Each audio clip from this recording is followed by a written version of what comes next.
mechanics going to the start line.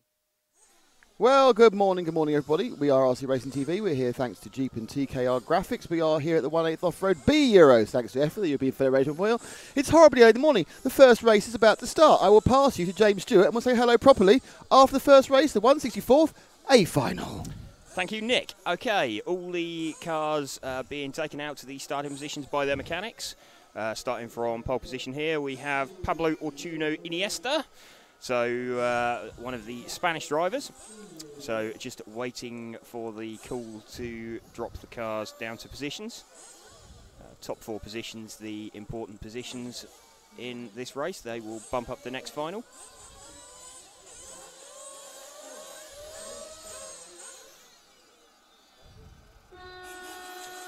Okay, so it looks like it's a clean start from Iniesta. He gets away into the lead. I think the top four came round in order. Third place cars just made a bit of a mistake. We'll follow the lead round for the remainder of the lap. See how it starts shaking out. So it looks like Iniesta leading this one still. Comes around the berm. Under the timing loop, past the TV tower. He's over the TKR double. Off down the EFRA straight. Now round the ABC curve. Up under the scoreboard jumps. Into the zigzag section. Very cut up and bumpy, sort of rutted section. So leads down the hill, over the drop off, and over Le Marseillaise jump. So what we're going to do now is try and pick up the P4 car, which is the sort of orange car with the yellow wheels. It looks like car number 6. So that's a great start there from Matthias Radspieler. So running order 1, 2, 3, 6 at the moment. So we are following the P4 car. That's Matthias Radspieler from Germany. So this is the P4 battle we're watching. See the cars struggling with that little downhill section there, coming through the zigzag. This is the first 20-minute final of the weekend. So we're expecting this to be 2 stops.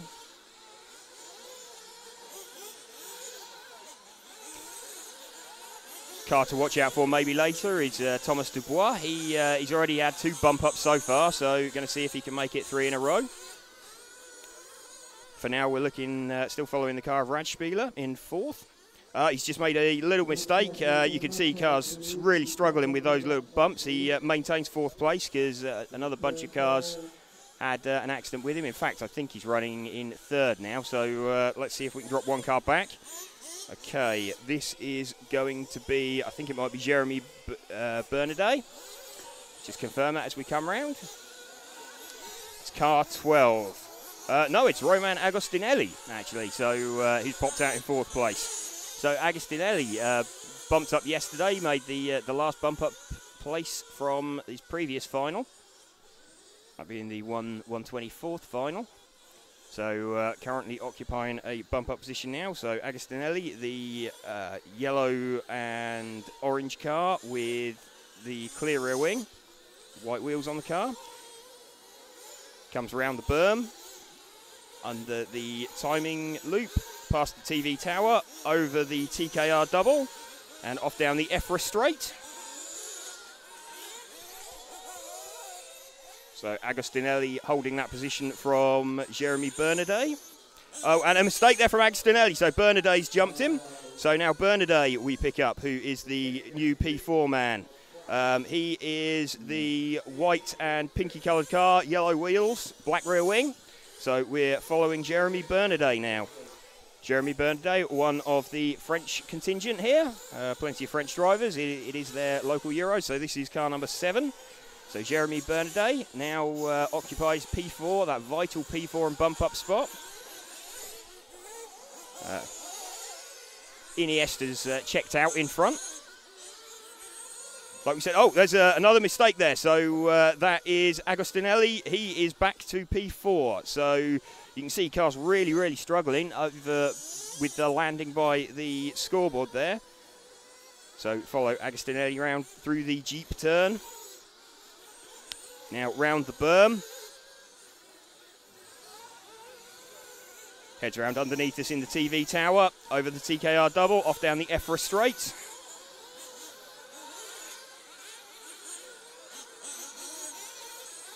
Currently got a 2.2 second lead over Anthony Conroy. So one of the Brits now trying to make a move. Anthony Conroy running in 5th.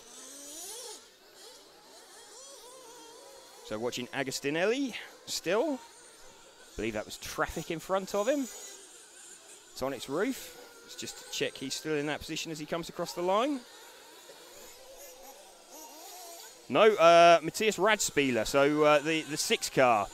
The 6 car was 4th. I think it's now the 2 car that's 4th. So that is the white and pink coloured car, which will be Clément Chouteau. So the white and pink car just going under the, just going past the TV, not the TV tower. No, he is just about to come down the ABCR step down. So he comes down the step down over the Marseillaise. Here we go. This is the P4 car, the white and pink car with yellow wheels. So this is the new P4 car, not displaying P4 on the timing screen yet. But here we go. This is him, the car number 2.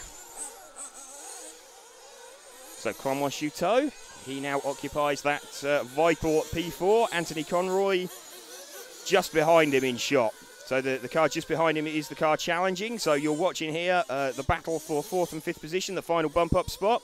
So Anthony Conroy makes made a move, got the position, and then ran slightly wide in the next turn, dropped it back. So you've still got Anthony Conroy challenging. So watching this battle for 4th and 5th here, the final 2 bump up spots.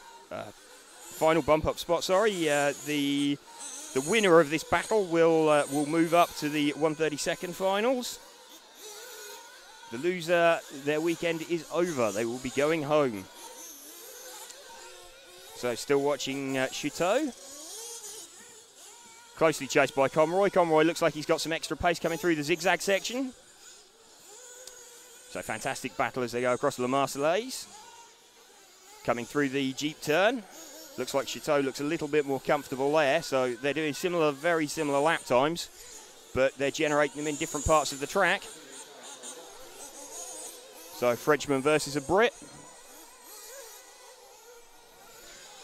Okay, still watching this battle going on. So Chouteau has pitted. So we're still watching Chouteau's car. He's pitted, so he's going to drop down the order. So the critical thing is where Conroy appears when he has pitted. So still watching Chouteau's car. So we're going to be watching when Conroy pits. Should be any second now. So Conroy's going to come across the line in 4th place. We're watching Chouteau. Let's see if Conroy goes in. Right, Conroy's going in this lap. So we'll follow Chouteau's car still. What we're going to see is where Conroy comes out the pit. So you can see Conroy just leaving the pit lane now, and he's flamed at the end of the pit lane. He's stuck. He's stopped at the end of pit lane. So that looks like it's ending Anthony Conroy's fight for 4th place at the moment. So Chouteau is the de facto 4th place car, even though we're not looking. Or he's not in that position at the moment, so just waiting for the first round of pit stops. It's a 20-minute final, so I doubt anybody's going to one-stop. Technically possible, but you're not leaving much margin for error.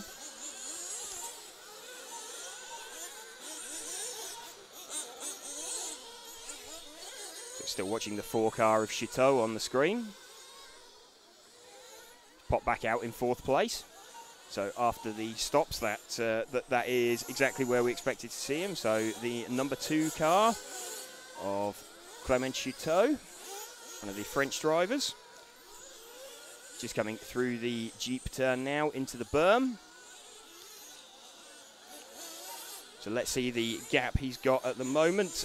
In fact, Agostinelli is now showing as 4th place. So Chouteau seems to have jumped him in the stops. He's got a 4-second lead over him. So we are looking for Roman Agostinelli, the 12 car. So let's see if we can pick him up. He should be about 4 seconds back. So I believe he's going to be one of those cars in the zigzag section now.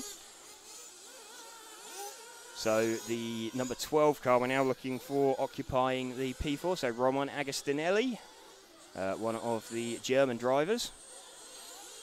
So here we go. Here is the 12 car, the yellow-fronted, orange-reared car.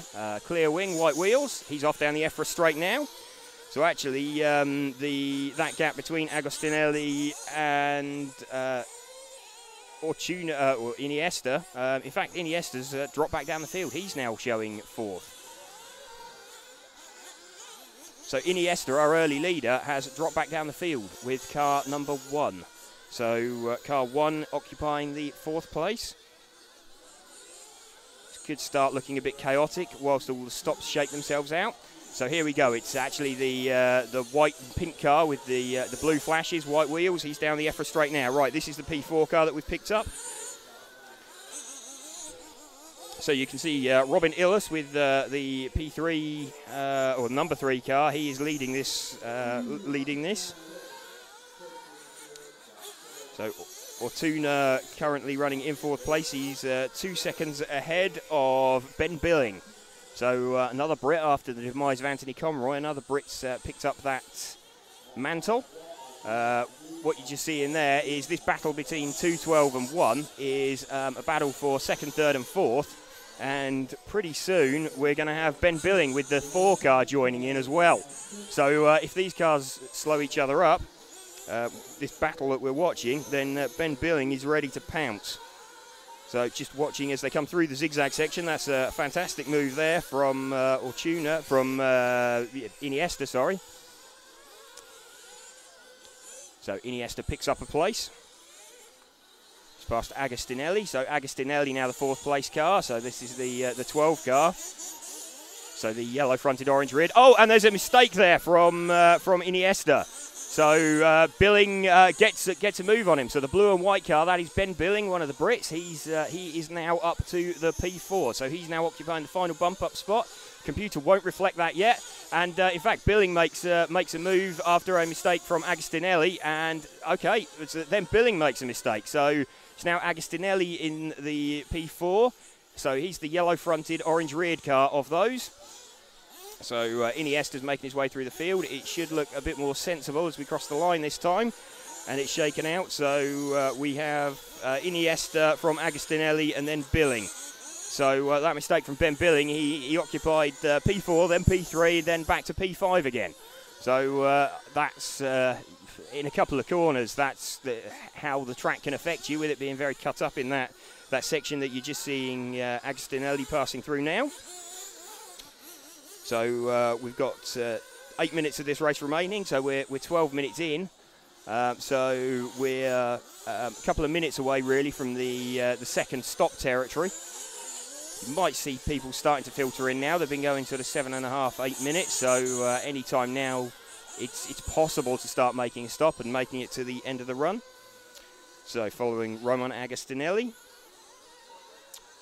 He's got a 1.5 second lead over Ben Billing at the end of that last lap. So, oh, and he's hit another car. I think that might been Iniesta that he's hit. So I think Billing is now up to P4. So Billing closing down very quickly on Agostinelli as well. And just looking at that other car that is with them as well. So we're wanting to pick up car number 4?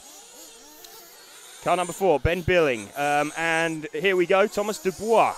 Car number 9, one of our bump-up cars. He's now up to P5. So you got Thomas Dubois going for the triple bump-up if he gets the opportunity. So watching them come down through this very rutted section through the zigzag. Down over the drop-off, over Le Marseillais tabletop. Round the hairpin into the Jeep turn now. So they flow through the Jeep turn, round the berm, under the timing loop, past the TV tower. So Dubois is now occupying P4. So he is one car in front of Ben Billing. So he's that white car in front. So this is the number, what car was he? He was the number 9 car of Thomas Dubois. So he bumped up twice yesterday, going for a triple bump up. So obviously had a pretty bad qualifying session by his standards. So we're watching him coming through the Jeep turn now. This is the all-white car with a black rear wing. I believe we're watching. Yep, this is it's the X-ray machine Dubois. In fact, Dubois now showing third, with Billing now showing P4. We're starting to get drivers into the pits.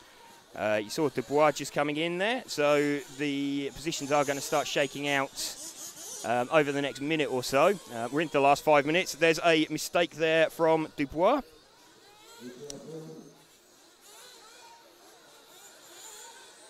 So still watching him come through the zigzag. Believe he's going to be in P4 after these stops have shaken out. Oh, and he just rolled it off the top of the berm. Okay, so he turned in up at the top of the berm, and he's just appeared now. So let's see. Right, he is... he's made another mistake. So there's car 1, Iniesta. I think he may well be with him. Let's have a look now. So Ben Billings actually taken the lead of this final from his P4 position on the grid. Got 5 minutes of the final remaining.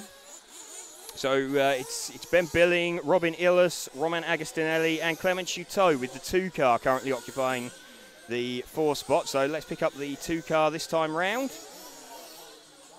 So just watching for the 2 car. Here comes the 2 car. He's just gone under the TV tower. He's over the TKR double now. The white fronted pink rear car.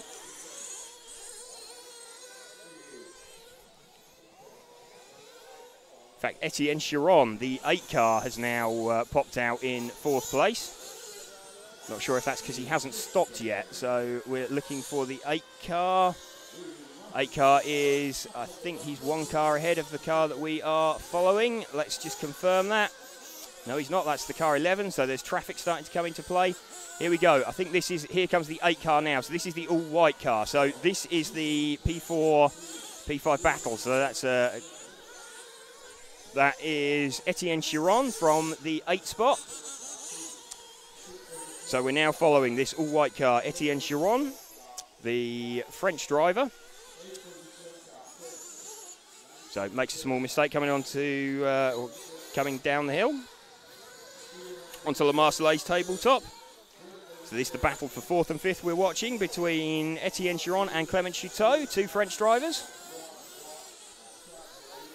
3.5 minutes remaining. Everybody aiming for the top 4 spot. Agostinelli leads from Billing, Ilias.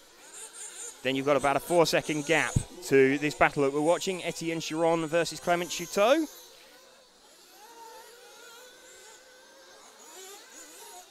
So it looks like it's distilling into a battle between these 2. That car you can just see in the back of shot isn't battling for position. That is a lap down. So you can see a high wide line there into the sweeper. Oh, Ben Billings dropping down the field. Has he had a cut, or he's had a problem somewhere on the circuit? So Clement Chouteau still occupying P4. So Ben Billings had a problem somewhere. So we are 1 car back. The car that's just been stuck on the hose. He is the new P4 car. So Ben Billing has now dropped down. He's some 3 seconds behind.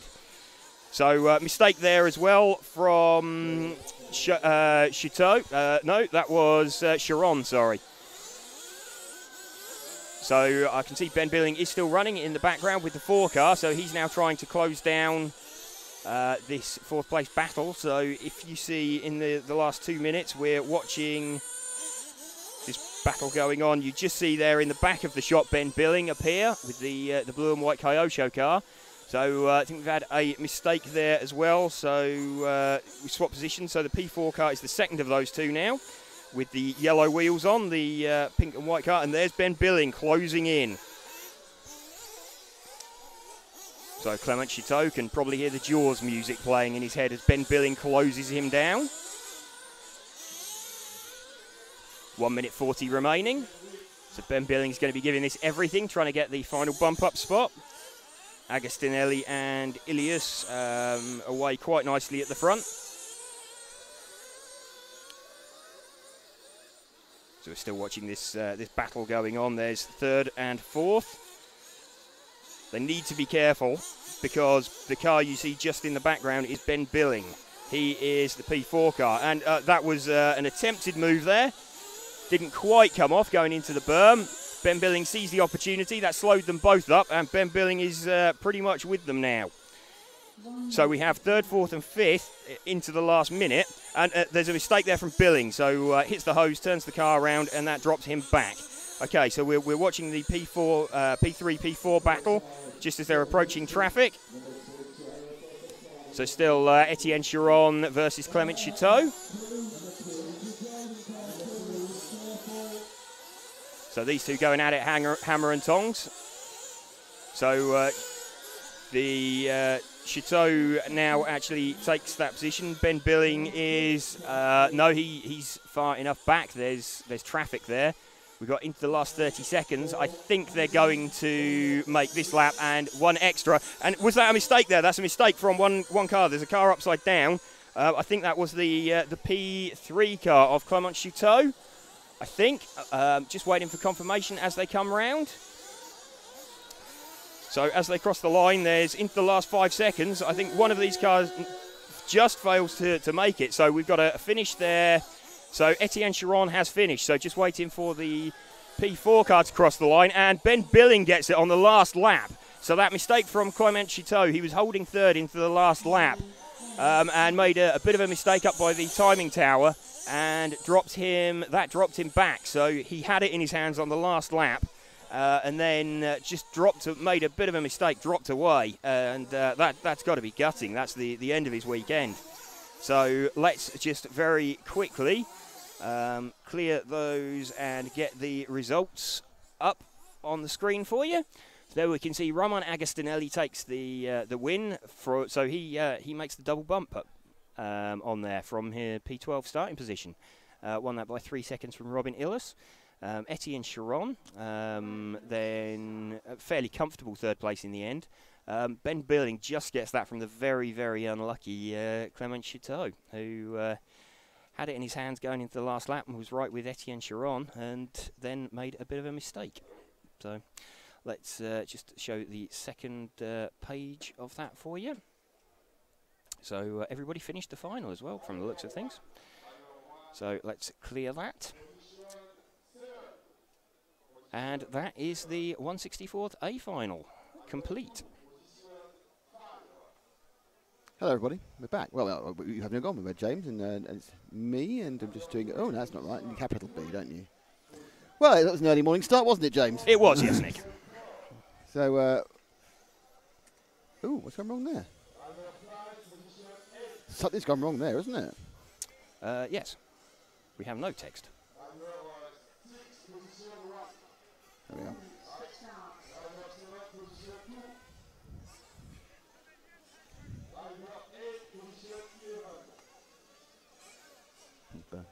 Okay.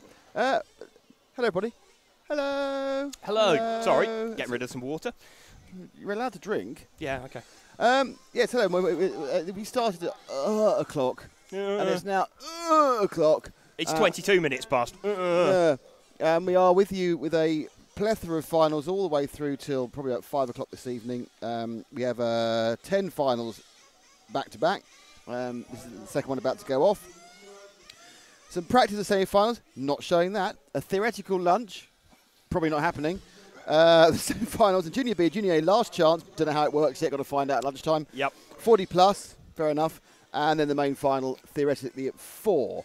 Hello to Tara Evening, hello to Real5421, hello to Kevin Weaver, hello to Jerry Hallstrom, hello to Ashley Patterson. Thank you for getting up ridiculously early. And we will be with you for too long. That's the pit lane. There we go. See all the cars lined up in there nicely, all the drivers in position on the rostrum. Plenty of elbow room on this rostrum. The light behind it, you can't see anybody, but there we are. No. There's plenty of elbow room on this rostrum, isn't there? Have you been elbowing people on the rostrum? Yes. You mean Peter Saganing people? Yeah. Controversial. Well, not really. He got banned. Well, he did. Some governing bodies have some sort of balls about them. But there we are.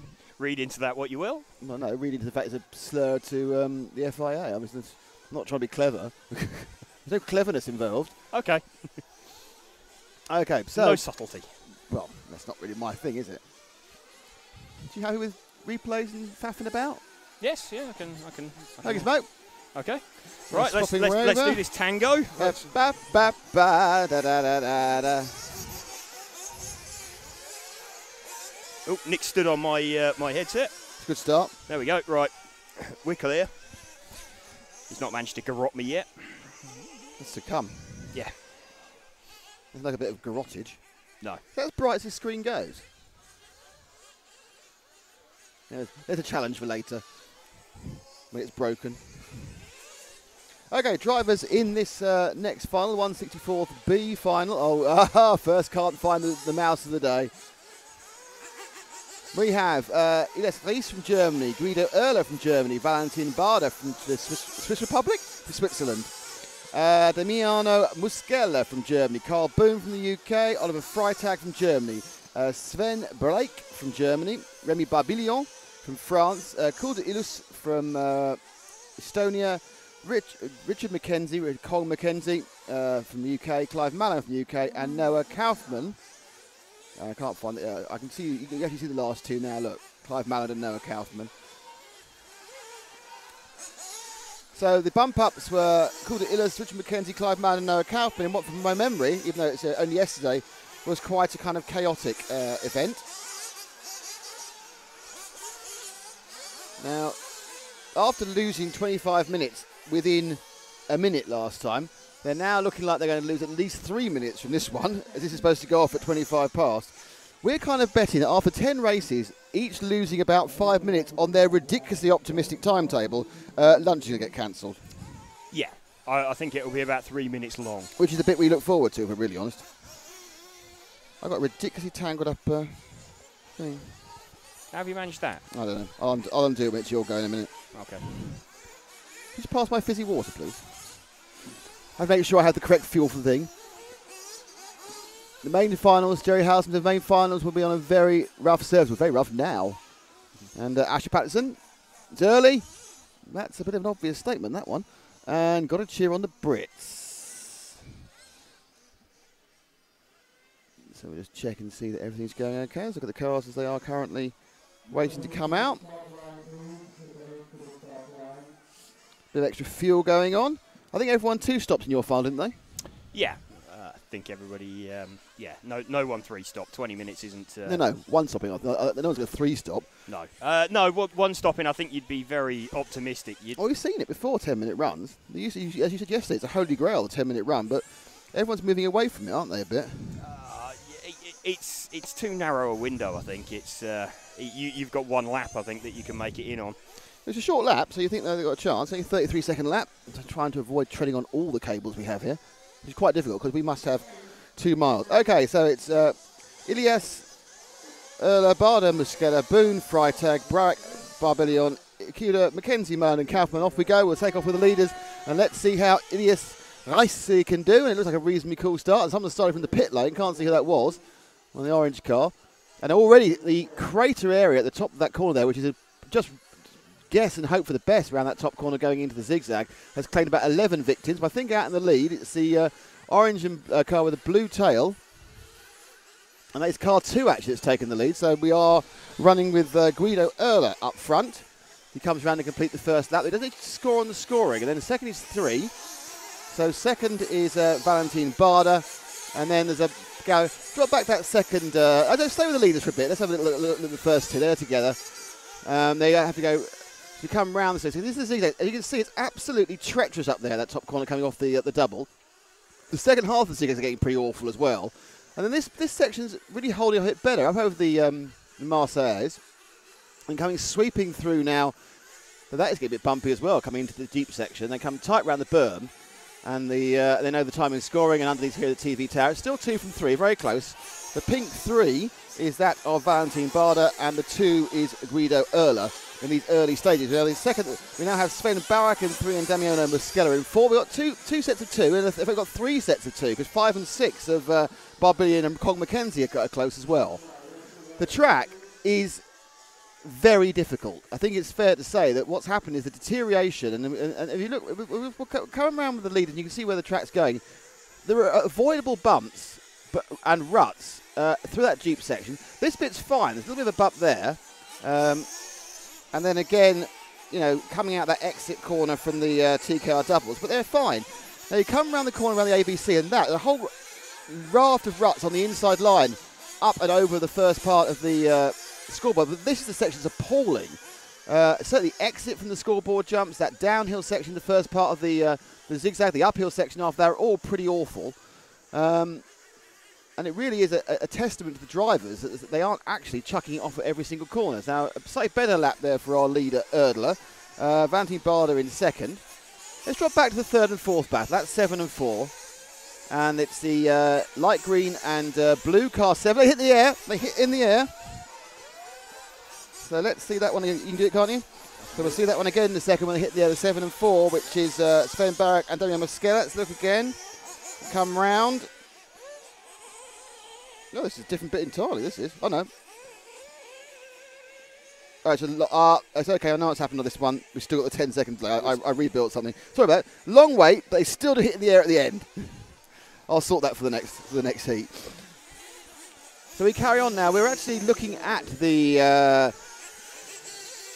zero car, so on the bump-up machine. That's Cole McKenzie, who's now set himself in fourth. So he is at the holding one of the bump-up spaces.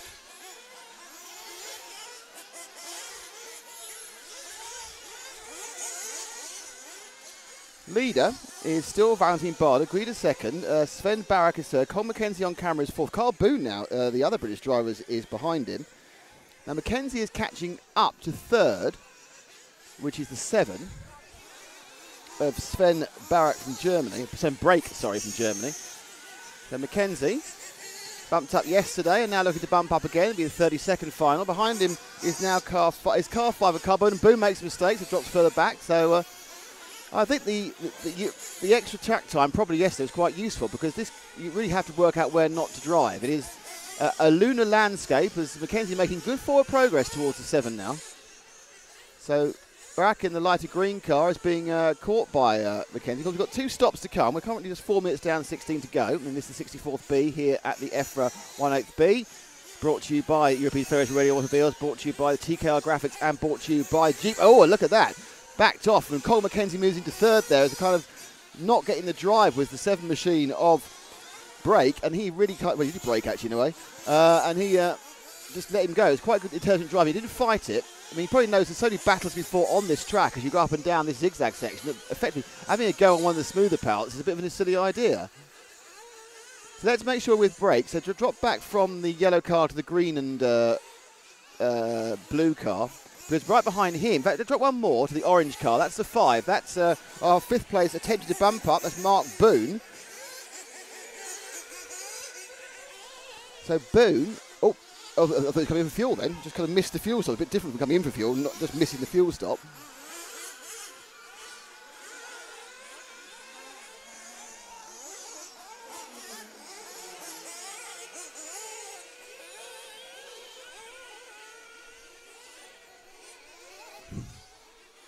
It's the sun now because it's the early. The sun comes through the clouds slightly and it's shining right in our faces, which is really good news. So Boone now, as Cole McKenzie has moved, up until Cole McKenzie moved second. Actually, a big power slide moment and kind of in third, fourth, and fifth, but he is class second. Erdler third. Brake is fourth, and now right behind them is Boone in the 5 car, as you can see, coming round now onto the scoreboard turn up the hill over the 2 leaps, and he gets the place because. Of the upside down and dropped back 1 car, the car that just crashed. Was that McKenzie who just crashed? No, it wasn't. It was a 7 machine of Brake. And we've lost, who's flamed out? A very laconic car 6 has flamed out, so we've lost Oliver Freitag. So Friday fans, I'm afraid Friday, thank God it's not Friday, because if you were Friday, you'd have broken down. Over the TKR double.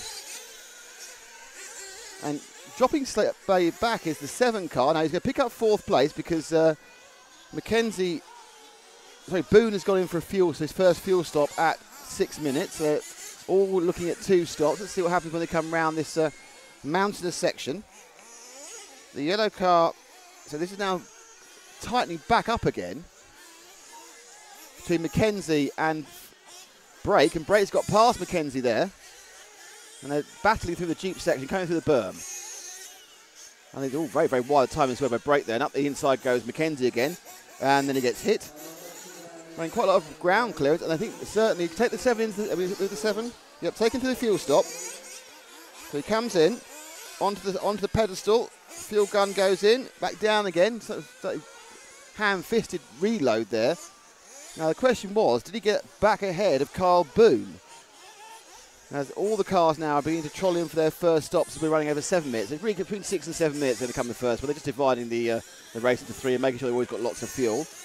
So the next couple of laps, the positions are going to change. It's not going to be particularly clear who's doing what to whom and why. See Mackenzie beneath, is he going for fuel? Yep, Mackenzie's fueling just beneath me. Kyle Boone, who has already fueled, has gone through ahead. So Boone has gained a long way on brake there. You can see Boone now scored 4th. Now the question is, I'm wondering whether Brakes actually got past Mackenzie and all that. I think he has. I think Mackenzie had a couple of rough laps prior to his fuel stop. And Mackenzie was still with brake as he goes up through the, he goes around 3 times and has somebody else going the wrong way as well. So he was having a bit of a nightmare, he had a massive nightmare actually. Still trying to get through the second section there. And when this comes through, Brake, who was scored in 7th, would have, without those accidents, I think been scored in 4th. But he's dropped back behind Boone, who comes across the line now. Scored in 2nd. Amazing. So Brake has scored, Boone scored in 2nd, and Brake's down in 6th. So move forward a car. That's about 3 cars, but never mind, we'll pick it up from there. So they're coming towards us on the zigzag. I think that's probably the 5 of Boone, I think it is, coming over the Marseille, going up through the Jeep section. Apologies for my eyes, that's the 8 and the 0. So it is the 0 is the second of those orange-yellow cars, the white wheel car rather than yellow wheel car. So it's 8 from 10. So that is our 4th, 5th battle. That's Remy Beribon. No, it's a fake battle because Remy is a late pitter. So that's Mackenzie now in 4th. As the car crashes in front of the start-finish line. So Mackenzie now in 4th. So we're running now, as we can move to the middle section of the race. Valentin Barder is leading. Carl Boone is 2nd. Guido Erler is 3rd. Despite what it says on your screens, a few seconds ago, Richard Cog Mackenzie was running in 4th. And we'll wait for the 5th and 6th place to run itself down. Now, I can see the 5 and see the 0. So there's a reasonable lead. Now, it looks like actually the Brake has got himself back into 5th. With Remy, with Elias. Yep, so it's Elias Ries from Germany, the pole sitter, down in 6th now. So that's I think upside down was one of the 2 cars. So, yeah, so there was a mistake there by Mackenzie. And then right behind him, you're going to be seeing the man challenging for it, the final bump-up place, which is Sven Brake. They drop down the cliff face. Drop back 1 car. And that is your chasing man in 5th place. Oh, it was chasing. He's had a terrible... I won't do the replays, they're too long. I can't wait for the 20 seconds of replays take. It's 25 to 9 here, by the way.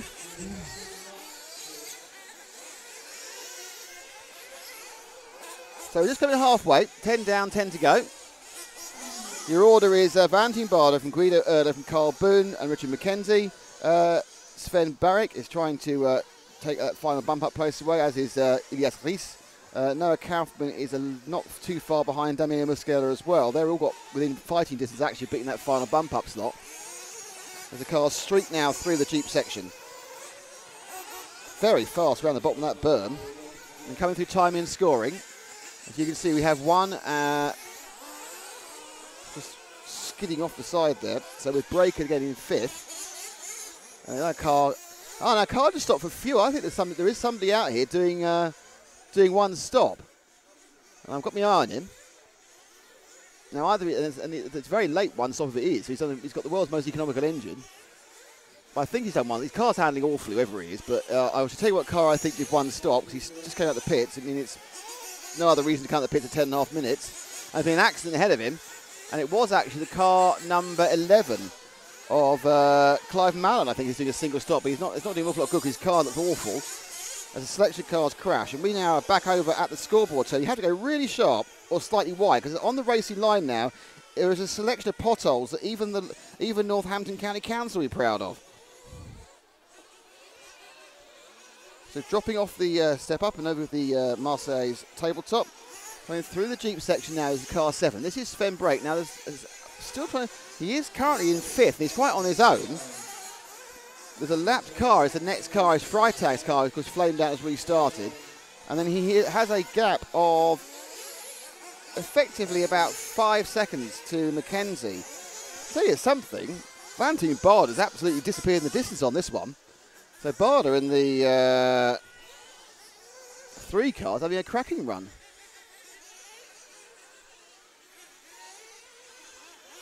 So Mackenzie's got a lead of, just to give you an idea, Mackenzie goes time in scoring now. You're looking at the man chasing him. In fact, no, because we've got the 5 car of Carl Boone has got a problem. Drop back to the orange car behind him. Because that Carl Boone into the pits has just lost the position. Let's see what's going on there, because Boone's lost it. He was in 3rd, and he's dropped down to 5th as we sweat, and it looks like it's all over for Boone. And it is now, he's lost too much time. Okay, well, that's a bit of a disaster for Carl Boone. Let's see if we can, very quickly, I can't. Look at the car here, right beneath here. That's a 2 car. He's the guy in 2nd place, which is Guido Erler. I'm afraid Carl Boone is out of this one now, which is disappointing for the Brit. Which makes me realise, obviously, that Colin Mackenzie now is in 3rd. In 4th will be Sven Brack, and it's going to be Damiano Muschella, I think, in 5th, but he's a long way behind. Yeah, so Brack now has a 7-second cushion. Who is the 2nd place man at the moment?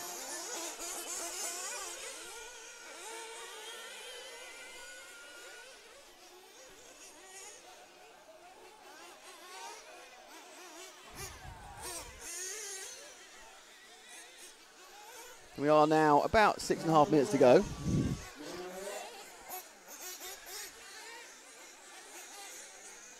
And the 7 car also having problems, so I'm not quite sure what's going on there. I think he got confused where he was going for a second, the 4th place man. He was underneath us, revving his car with not a lot of run, not a lot of forward momentum. Maybe just been a slight what the heck's going on here moment. There's a plethora of cars come round. Just drop back 2, so let this next car go through.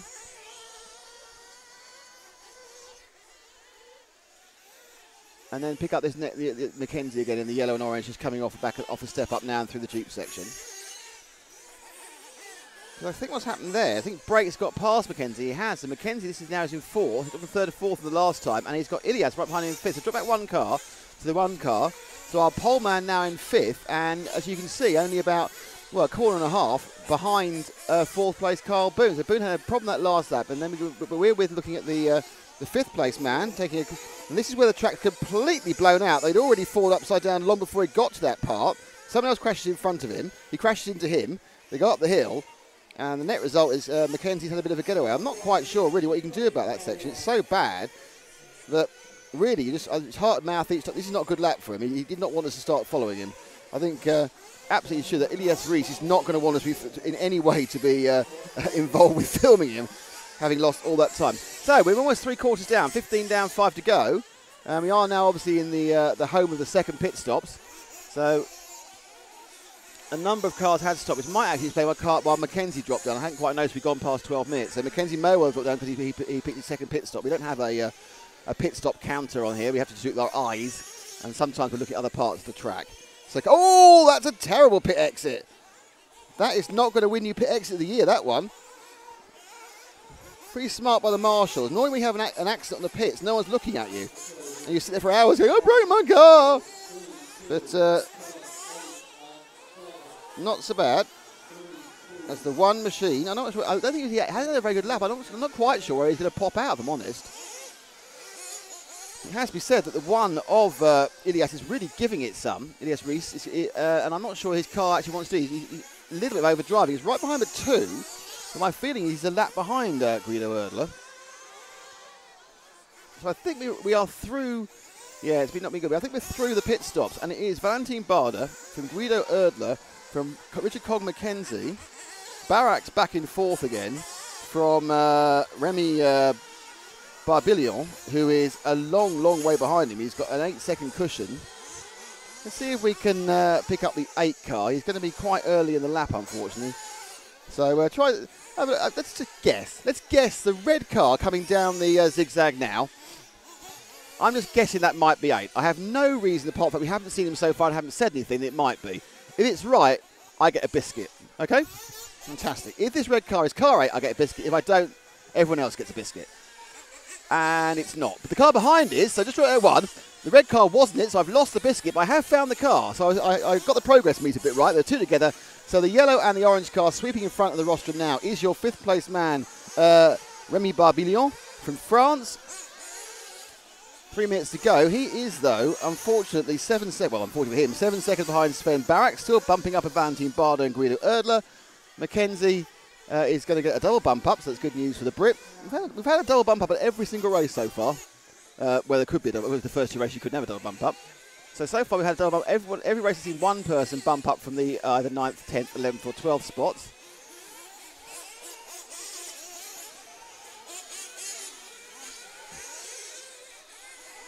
And so down across in front of the rostrum he goes.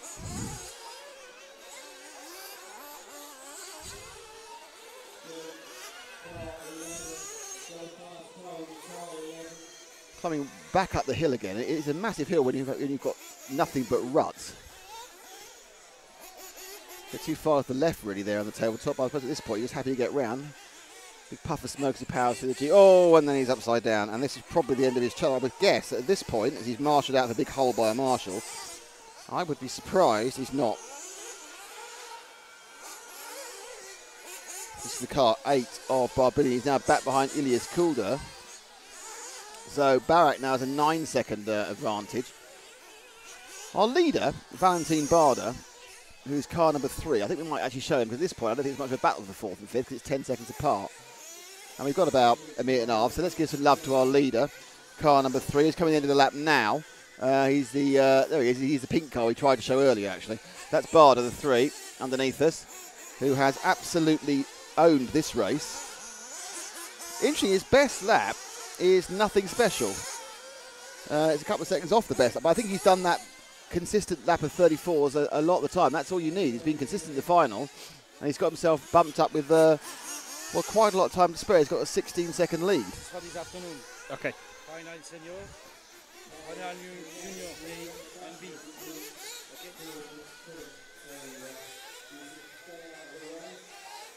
Keeping low there.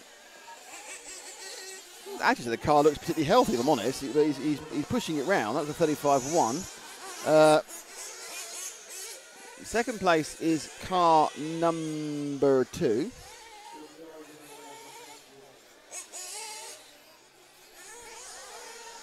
He's just going across the line now. Give you an idea of the lead. Third place is car 10. That's Kong Mackenzie.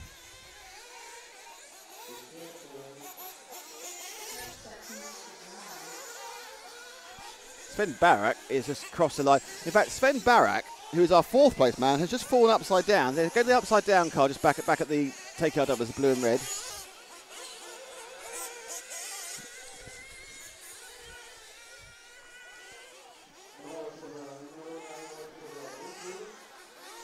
Let's see if we can pick up. Who's doing what?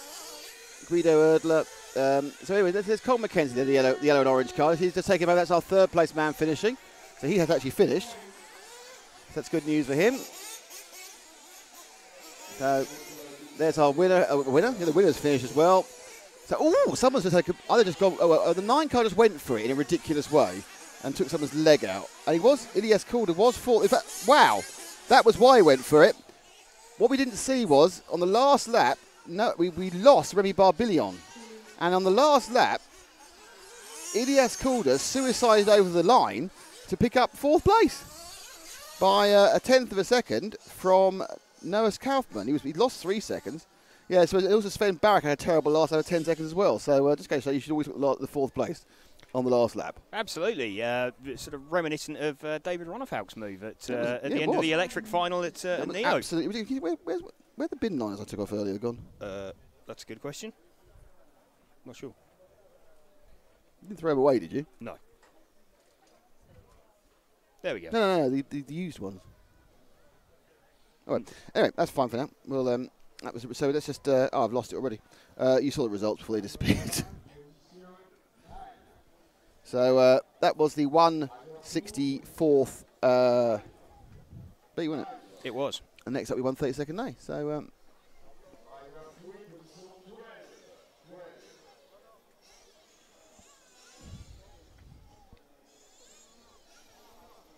Okay, so as Nick said, moving into the 132nd A final.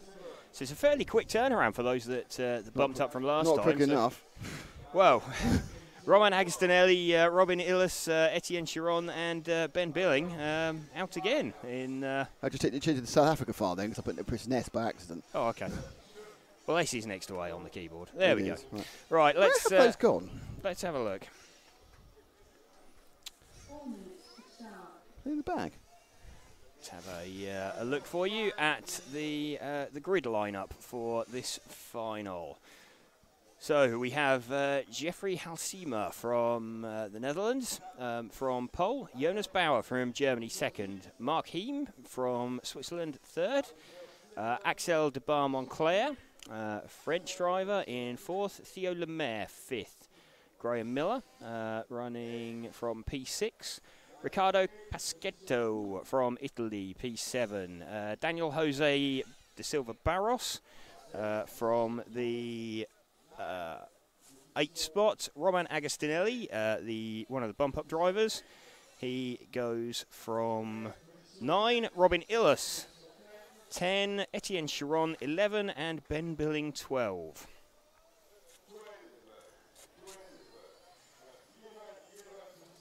So there we go. There's our 12 drivers. So just waiting for the track to open for the warm-up.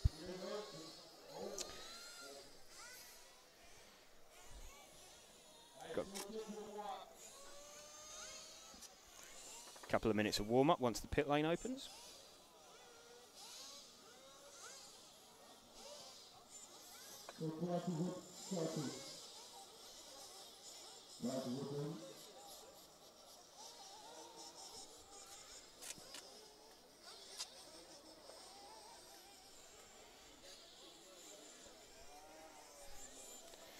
Okay, so pit lane has opened, so all the cars filtering out onto circuit now. So this is going to be another 20-minute final that we'll have.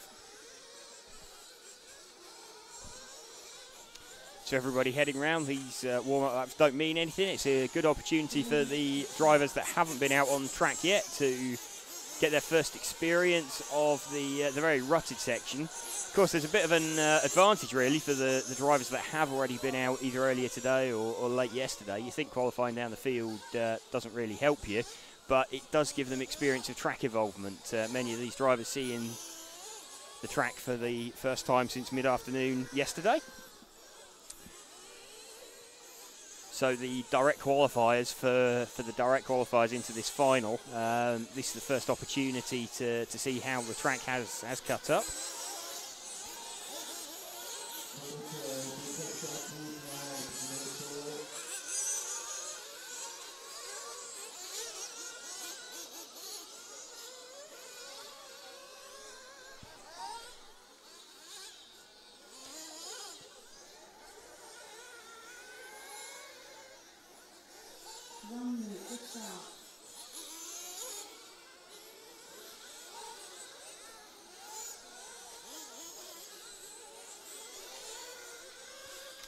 Just heard the call 1 minute to the start, so you're going to get drivers probably doing one more lap before they start heading back into the pit lane. Some of them will be coming in now.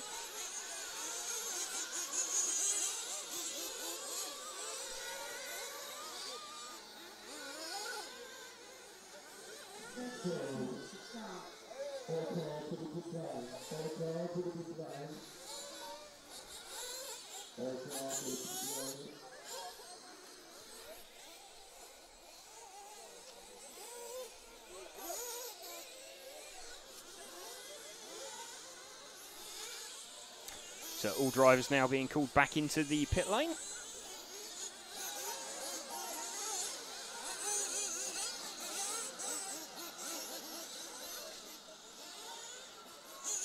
See drivers making mistakes even on their in-lap, so it is not an easy circuit.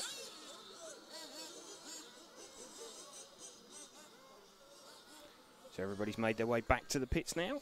So just going to get all the mechanics instructed to bring their cars out to the start line.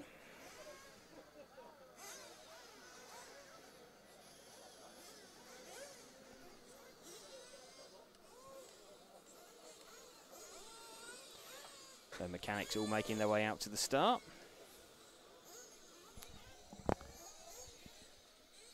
housekeeping question. You swap waters as well? I did, yes. You are marvellous. Oh, I need to change that replay thing, don't I? Ah, yes. 10, 9, 8, 7, 6, 5, 4, 3. So just going to cars down. So just zooming in on the leader. Okay, and they're away. Okay, so it looks like Halsema is away cleanly. There's someone had a cut on the line. Didn't see who that was. It was somewhere from the middle of the field. So looks like Halsema has got away okay. So let's follow him around in the lead. He comes down the step down across Le Marseillaise tabletop. Comes around through the Jeep turn. Round the berm. Under the timing loop. Under the TV tower. Over the TKR double. And off down the EFRA straight. So amazingly, for the first time, I think they've got away in the order 1, 2, 3, 4. So that's pretty good going. So let's see if we can drop back a couple of cars. Okay, so looks like we are looking for the yellow-fronted orange rear car with the white wheels and the clear wing. Just coming down. I think this is Axel de Bar-Monclair. So one of the French drivers. Let's just confirm that. No, in fact, it's not. It's car number 9. I thought that colour scheme looked quite recognisable. It's Roman Agostinelli. So having already made one bump up, he's gone for another. He's heading for another. Now running in P3. So that's extra track knowledge of how badly that section is cut up is really playing to his advantage at the moment. So running around in P3 now. So and he's fighting for second as well. So trying to take second place off of I think that might be Graham Miller that he's battling with. It is. So Agostinelli up to second. So this is second, third, and fourth battle we're looking at. So if we can pick up the 5 car, that's the blue-fronted pink rear car with the white wheels. Okay, that is Theo Lemaire. So it's Halsema, Agostinelli, Miller, Lemaire. So fantastic start there from Agostinelli from P9, and I think he's just taken the lead actually. Has he taken the lead? No, he hasn't. It's still Halsema leading. So that's already a lap down on the field somewhere that they were getting involved with. So Agostinelli, and then we are watching now the P3 car of Theo Lemaire. So Graham Miller is the new 6 car, black-fronted, yellow-reared car on the EFRA straight now.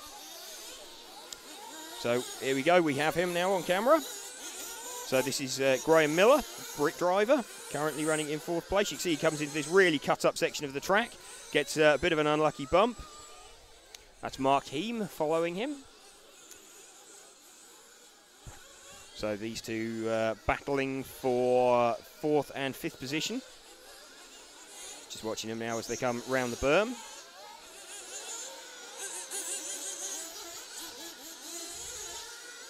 So about 7 tenths between Miller and Heem, even that time round. Germanising Graham Miller there. As we head down, so in fact, Heem did just get in front of him. Graham Miller took a bit of a safe line into the bumpy section, and Heem thought he saw an opportunity and went for the position, and then caught a bump and it fired him sideways. So Graham Miller taking the safer route through there, which makes sense to do at the moment.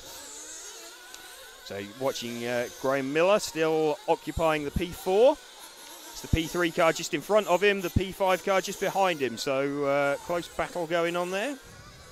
So just seen a car on its roof. I think that was Agostinelli that we just saw on his roof. So in fact that will promote Mark Heem into the 4 spot. So if we can drop one car back to the car with the yellow wheels. Okay, so this is now we are looking at through the berm. We are looking at Mark Heem chased by Agostinelli. So this is now the P4, P5 battle. You can see Graham Miller just in front of them. So that's 3, 4, 5 that you see on camera. So we're following the P4 car. This is Mark Heem, the Swiss driver, with his Swiss teammate Roman Agostinelli following him. Both of them closing down on Graham Miller. So, oh, a mistake there. So we had a bit of a mistake there from Heem, and Agostinelli actually got a run on him, I think. So Agostinelli now occupies P4, so he's one car in front of this. So we're seeing Agostinelli. He is the orange and yellow car. So just looking for Agostinelli now. He's disappeared. Yeah, we've got him. Okay, so Agostinelli, he's obviously made a mistake somewhere and dropped back, I think. He's showing P4 on the timing screen, but that will change itself as they come across the line. I think we're actually going to be looking at car number 3 is going to be the 4th place car.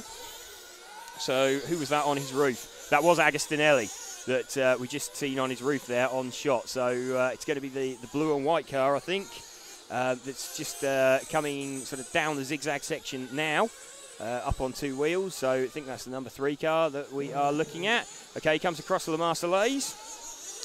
So just trying to pick him up on camera. The 3 car. Okay, we've got the 3 car. So he's around the berm.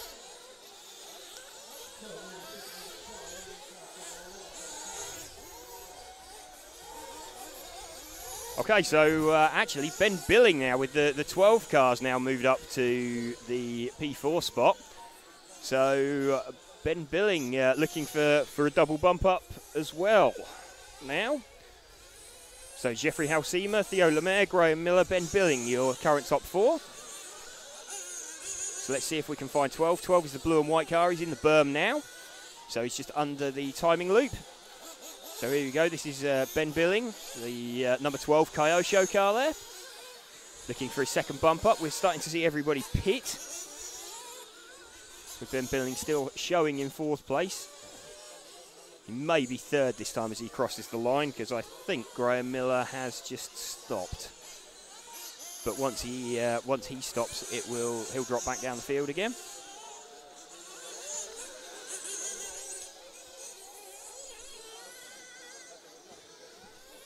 So here we go. Ben Billing is, yep, he's now occupying P3. Graham Miller drops down to P6. But I suspect he'll appear back in the top position, or in the top 4 again, once everybody has pitted.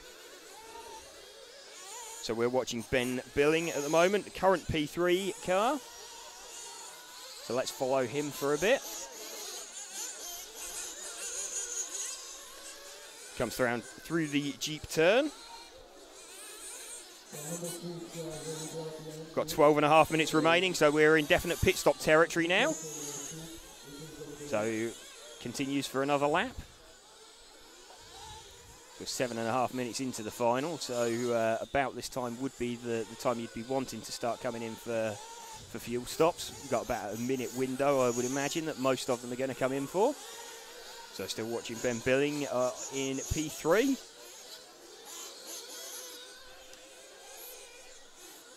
Following, we've got Mark Heem in the P4. So watching Billing. Is he in this lap? No, Billing's not in this lap. Okay, so Billing's going long by the looks of it on fuel. He may try and one-stop this from the looks of things. And yeah, okay, Billing's just gone over, landed back on his wheels, so really struggling through that zigzag section. He's coming across La Marseillaise now.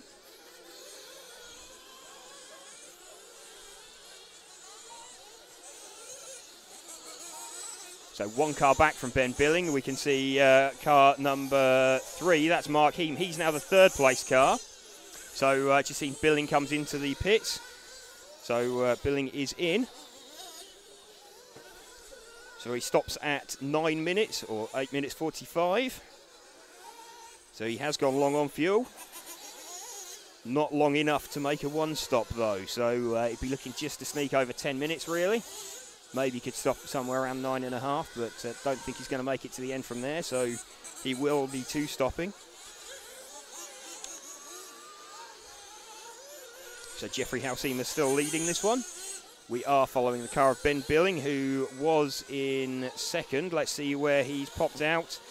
So that long stint has got him third place. So whilst the track was relatively clear of other cars, he's made hay, and he's jumped up to P3 overall. He's battling with Etienne Chiron. So the 11 and 12 cars, so having both bumped up, are now fighting for P3 and P4. So just watching as we come across Le Marseillaise. Is that the 12 car just in front of him now? The 11 car just in front of him. It is. So Ben Billing now occupies P4 because Etienne Chiron has gone past him on that lap. So Ben Billing is the number 4 car as they're pitted. No, Chiron's just pitted from P3. So Chiron looks like he is going to one stop. He's certainly in the window where he can make that single stop. So Billing now back up to 3, although the timing screen won't reflect that until this lap is complete. So I think if we drop back 1 car from Ben Billing, so the car just coming into the Jeep turn now, I think that is going through the berm. He's coming under the timing loop. This is the past TV Tower. This is the number 3 car that we are watching, Mark Heem. Okay, so we're watching him off the EFRA straight. He's just going underneath the scoreboard, over the jumps, into the really rutted section of track now. As he comes down there, the car bucking all over the place. As he comes down the step down. So we're 11 minutes into the final, so we're over half distance. Just through into the berm. Drops it under the timing screen. So this is Mark Heem, the 4th place car.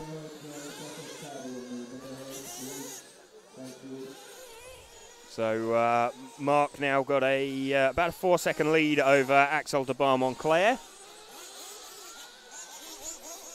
So de Bar-Montclair was the P4 starter. So just watching this as they come, as he comes down round the Jeep turn once more.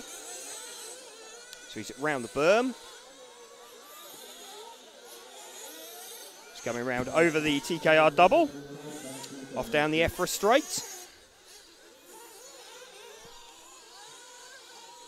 Already starting to see the smoke pick up on the circuit. He's sort of making his way past lapped traffic.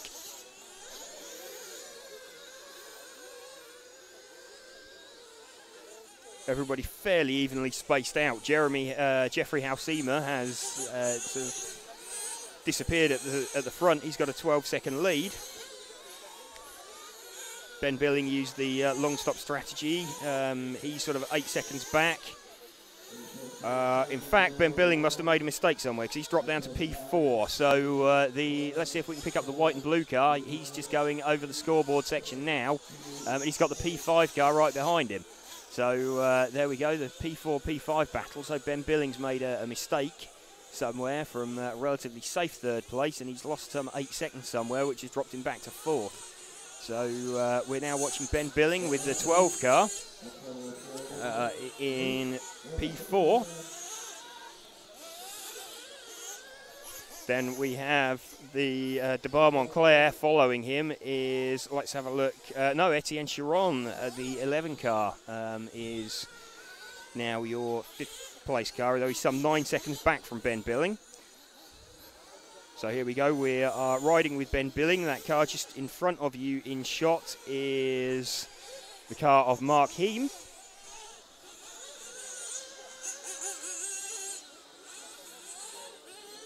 So Ben Billing taking advantage of the earlier track knowledge that he gained from that earlier final.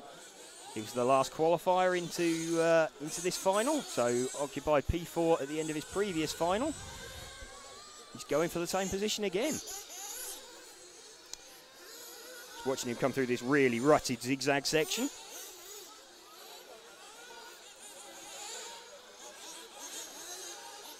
Comes through the Jeep turn now into the berm.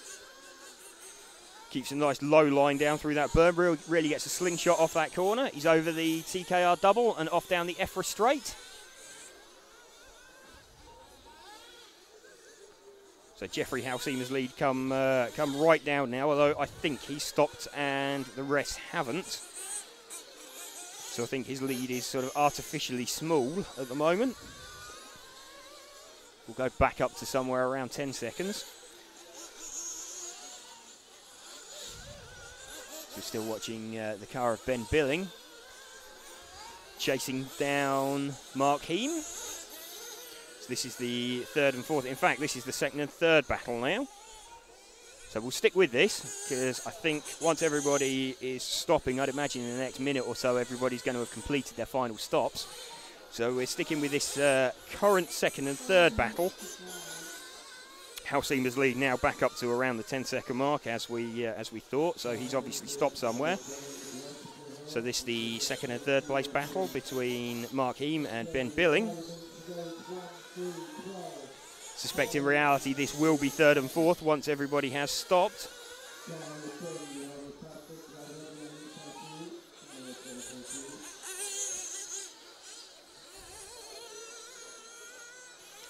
So you see a bit of a mistake there, and then a counter mistake. So Ben Billing saw an opportunity to pass Mark Heem.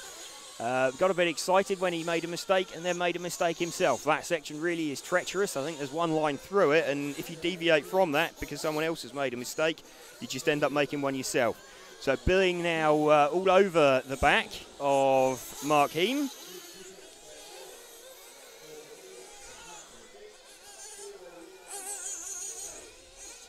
Theo Lemaire some 6 seconds back. We've got 4 minutes of the final remaining.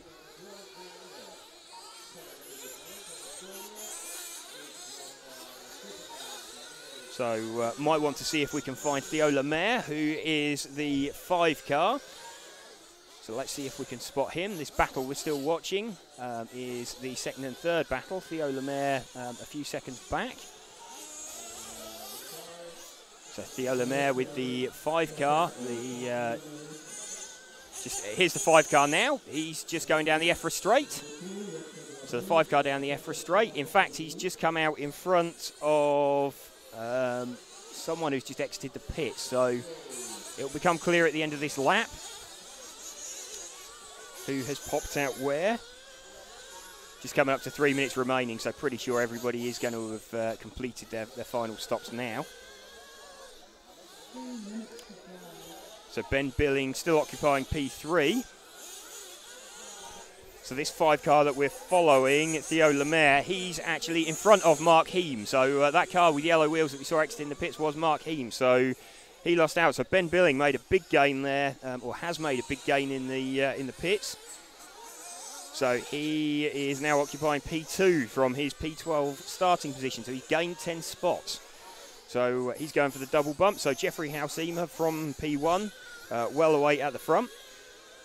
So this car we're watching now, if we can drop 1 car back from him. So here we go, we're now following the 3 car. So this is Mark Heem. So we have got 2 minutes, just over 2 minutes of this final remaining. So Mark Heem is occupying P4 at the moment. He's got an 11-second gap now. So it's this battle for P3 and P4 doesn't mean a huge amount. Both of them get the position they want. It doesn't really make sense for them to fight too hard over it. It'll gain them a couple of yards on the starting grid, but it'll benefit both of them to bring it home. What they don't want to do is have a collision and bring Etienne Chiron into play. Ben Billing must have made a late stop somewhere there, because he's now dropped down to 4th place.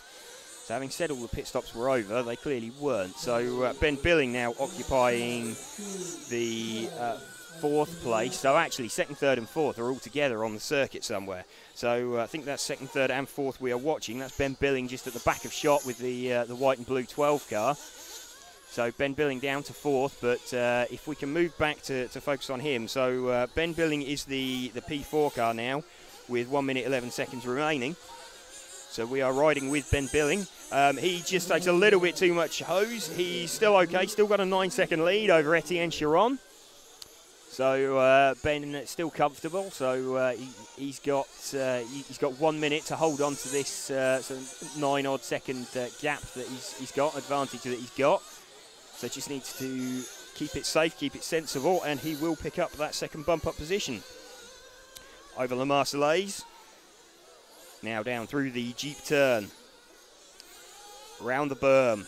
Nice low line through there, under the timing loop. So still riding with Ben Billing as he pops over the TKR double, now down the EFRA straight. Avoids the Marshall, who skillfully jumps out the way into the last 20 seconds. So this will probably be his last lap. May just make it as he comes down through the zigzag section. So all he's got to do is get to the end of this lap without making a mistake. Etienne Chiron definitely won't make an extra lap, and Ben Billing doesn't either. So, okay, so Ben Billing locks down 4th place. In fact, he doesn't. He gets 3rd because the... does he? Who was that parked in the barrier? No, Ben Billing does lock down the P4, so that was lap traffic that was parked in the barrier. So we have Jeffrey Hausima taking the win from Theo Lemaire, Mark Heem and Ben Billing. So Ben Billing gets the final bump-up spot.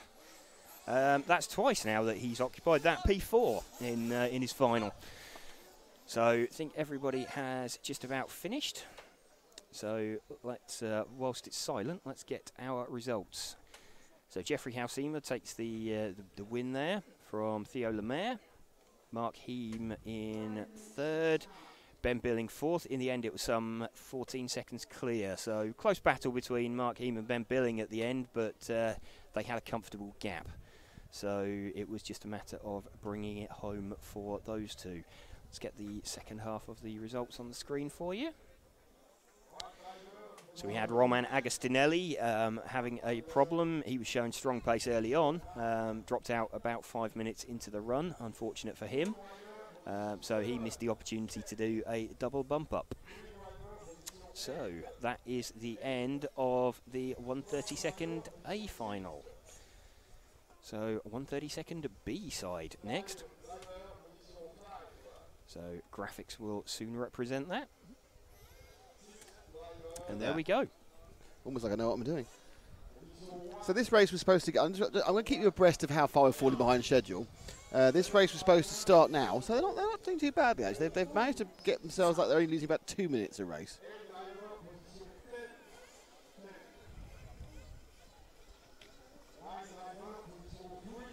Which is not bad by anyone's standard.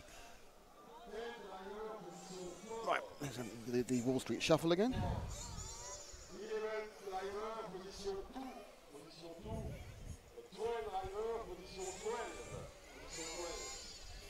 I'll do a bit of tape. A bit of tape? Where's the tape?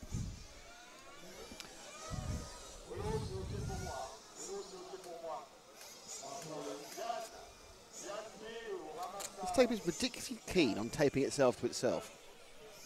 There's a lot of taping today. One of the weird things is when the sun comes out, the tape comes out. As we have to bring out various sunshades of all sorts of weird descriptions. Like there's a timing sheet being used as a sunshade for the lens. The viewfinder, sorry. There's I'm now just seeing a bit of tape just to stop my other shade from actually encroaching on my picture. So everyone thinks this is thrown together, you know. Yeah. Obviously it is, but you know, everyone thinks this is thrown together. No, it's not. It's unbelievably high levels of professionalism, just not by no. It's field engineering, Nick. That's oh, that's very good. I like that sound. Hello to everyone. Hello to Chris Marshall. Hello to MC Pollax. Hello to Ashley again. Hello to David. Hello, David. How are you? Don't forget you get up early on Tuesday morning. Jeffrey House, are there any referees? There are referees, but they are quite lenient. Given the fact it's still only 8:15 in the UK and of course 9:15, I would have thought on a Sunday you've all got better things to do. Join us for the semis and the main, obviously. They're going to be epic-ish, hopefully. So who's in this race, I hear you ask? Who is in this race? Cool, that was slow. Yes. Actually, I should have actually found the mouse first. Okay. Who is in this race? Well, it's Jarno Pijpers. I believe you have a story about that. Dimitri Perrin, Nicola de Camp, Eunice Hyvenaren, Steve Shakespeare, Nicholas Denise. Nicholas? There's 3 Nicholases in this. Nicholas Lerderiki, Nico Casper. Well, there's 3 Nicholases and a Nico. Valentin Barder, who bumped up, Guido Erler, who bumped up, Richard Cole McKenzie, who bumped up, and, of course, Elias Coulder, who bumped up. What a lot of bump-ups. No idea. Clear. So if you're new If you want to know who, basically the first 3 letters of the surname, what you see there on the timing bar on the top right-hand side. So if you are a big fan of Steve Shakespeare, you're looking for SHA, the first letter of his surname. If you're not a big fan of it, say you're a big fan of Nicolas de Camp, you just look for DEC, the first letter of his surname. Now, oddly, if you're a big fan of Dimitri Perrin, I think they got his name in round the wrong way. I think very few people call Perrin Dimitri. So, in fact, for Dimitri Perrin, he has to look at DIM for Dimitri because they've just got it in the wrong way. Blimey, the sun's way out. Can't see a thing. Now my polarised sunglass problem's going to pick up again, isn't it? I think I might have to live with that, you know. Okay, cars getting ready and being brought out for the 1:32 final. Running all the way through to the quarters without a stop. And we have a little bit of break for semi-practice, and then the semis, and then we have a bit of a break theoretically which may disappear. Between the semi-practice and the break. Then we have the semis. Then we have 2 junior finals, a senior final, and the main final still to go off at 4, theoretically. Here we go.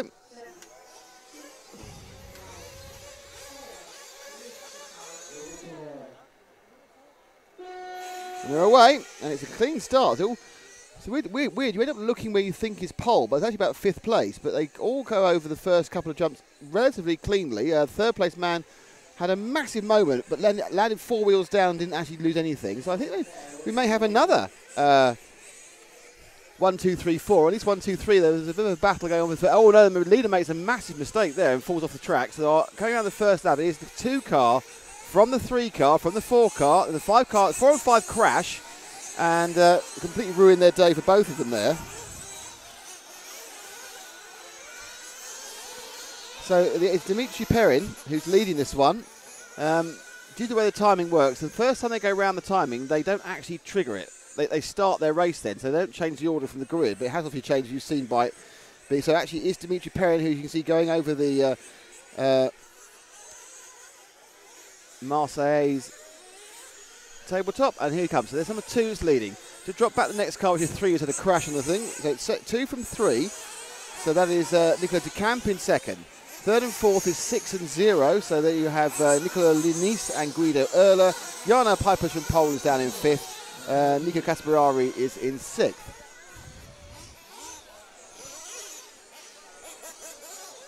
So they go up and down the zigzag. We stay with currently our 2nd place man, Nicolas de Camp.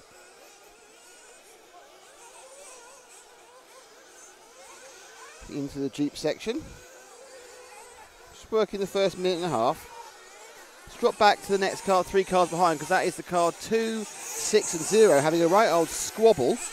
That is Perrin, Lanice and Erler. It's actually 2nd, 3rd and 4th. Who was our leader? So 2nd, 3rd and 4th. Perrin lost the lead during that lap. We're at the far end of the track.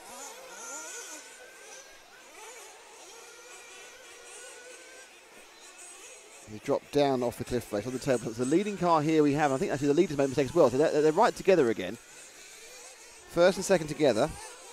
Then 3rd and 4th. So it's still 3 from 2. We're looking at the 0. No, we're not. We're looking at the... we are looking at 0, sorry. Over the TKR double. That's the blue and orange car of Guido Erdler in 3rd. Just drop back 1 car, and that'll be the 4th place man of Nicolas Denise from Jarno Pipers. I'm assuming they're still the same order. There's been 3 corners. It's probably changed 5 times. So upside down, I think, has gone the 3rd man, Guido Erdler. He's dropped out. So these 2 guys now are battling for 3rd and 4th. And there's 1, 2, 3, 4 cars battling for 5th. So there's 2 pairs and a quartet currently going round. We're with the 2nd pair. In the background, you see the quartet. And the 2nd pair is indeed the 6 and the 1. And it's the 1. They're both orange. They're both white. And they've both got yellowy wings. The car with more colours than the leading orange car is the 6th of Nicolas Denise, and behind it is Pipers. And in fact, they just split up a little bit, and one of the cars has dropped slightly back, and so 1 and 2 are away. There's 3, and we're now looking at the 4th place man, who comes over the tabletop in the bottom bump-up place. And that is Jarno Pipers, who's now got the 10 car, one of our many bump-up guys, Guido Erler behind him. So he's now, it's very close here, for 4 and 5. Oh, and Erler, look, right at the TKR, he took out the back end of Pipers. the Piper's, the Dutchman, sorry, not Finn. He's Dutch. No one called Jarno appears to be Finnish anymore. They're Italian or Dutch. Then for Jarno Salonen, James told me yesterday. I knew it was a Finnish motorcycle driver. I didn't know who it was. There's a pleasing cooling breeze as the 4 cars streak over the tabletop. So our leaders are not in the lead by much. Now it's 6 from 3, so it's now Nicholas Denise has taken the lead from Nicholas de Camp. DJ Perrin had a bad lap and has dropped down to 3rd.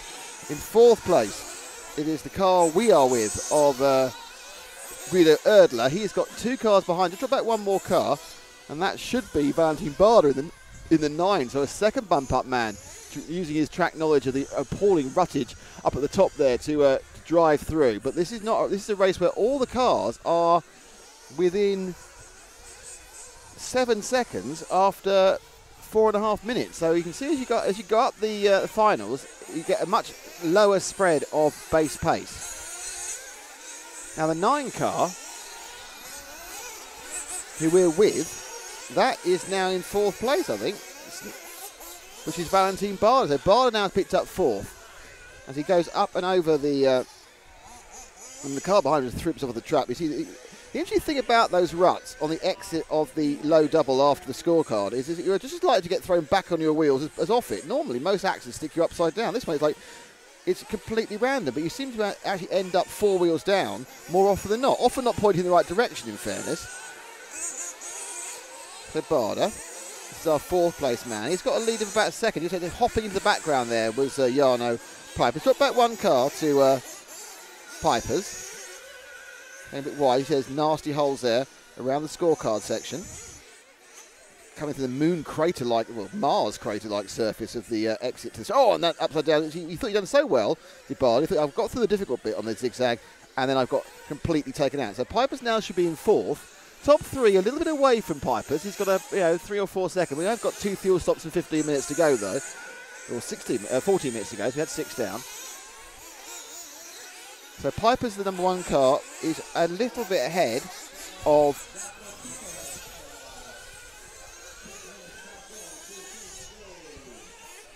Badoa. No, not Badoa. Barder. Badoa is something else entirely. He'd be last by now.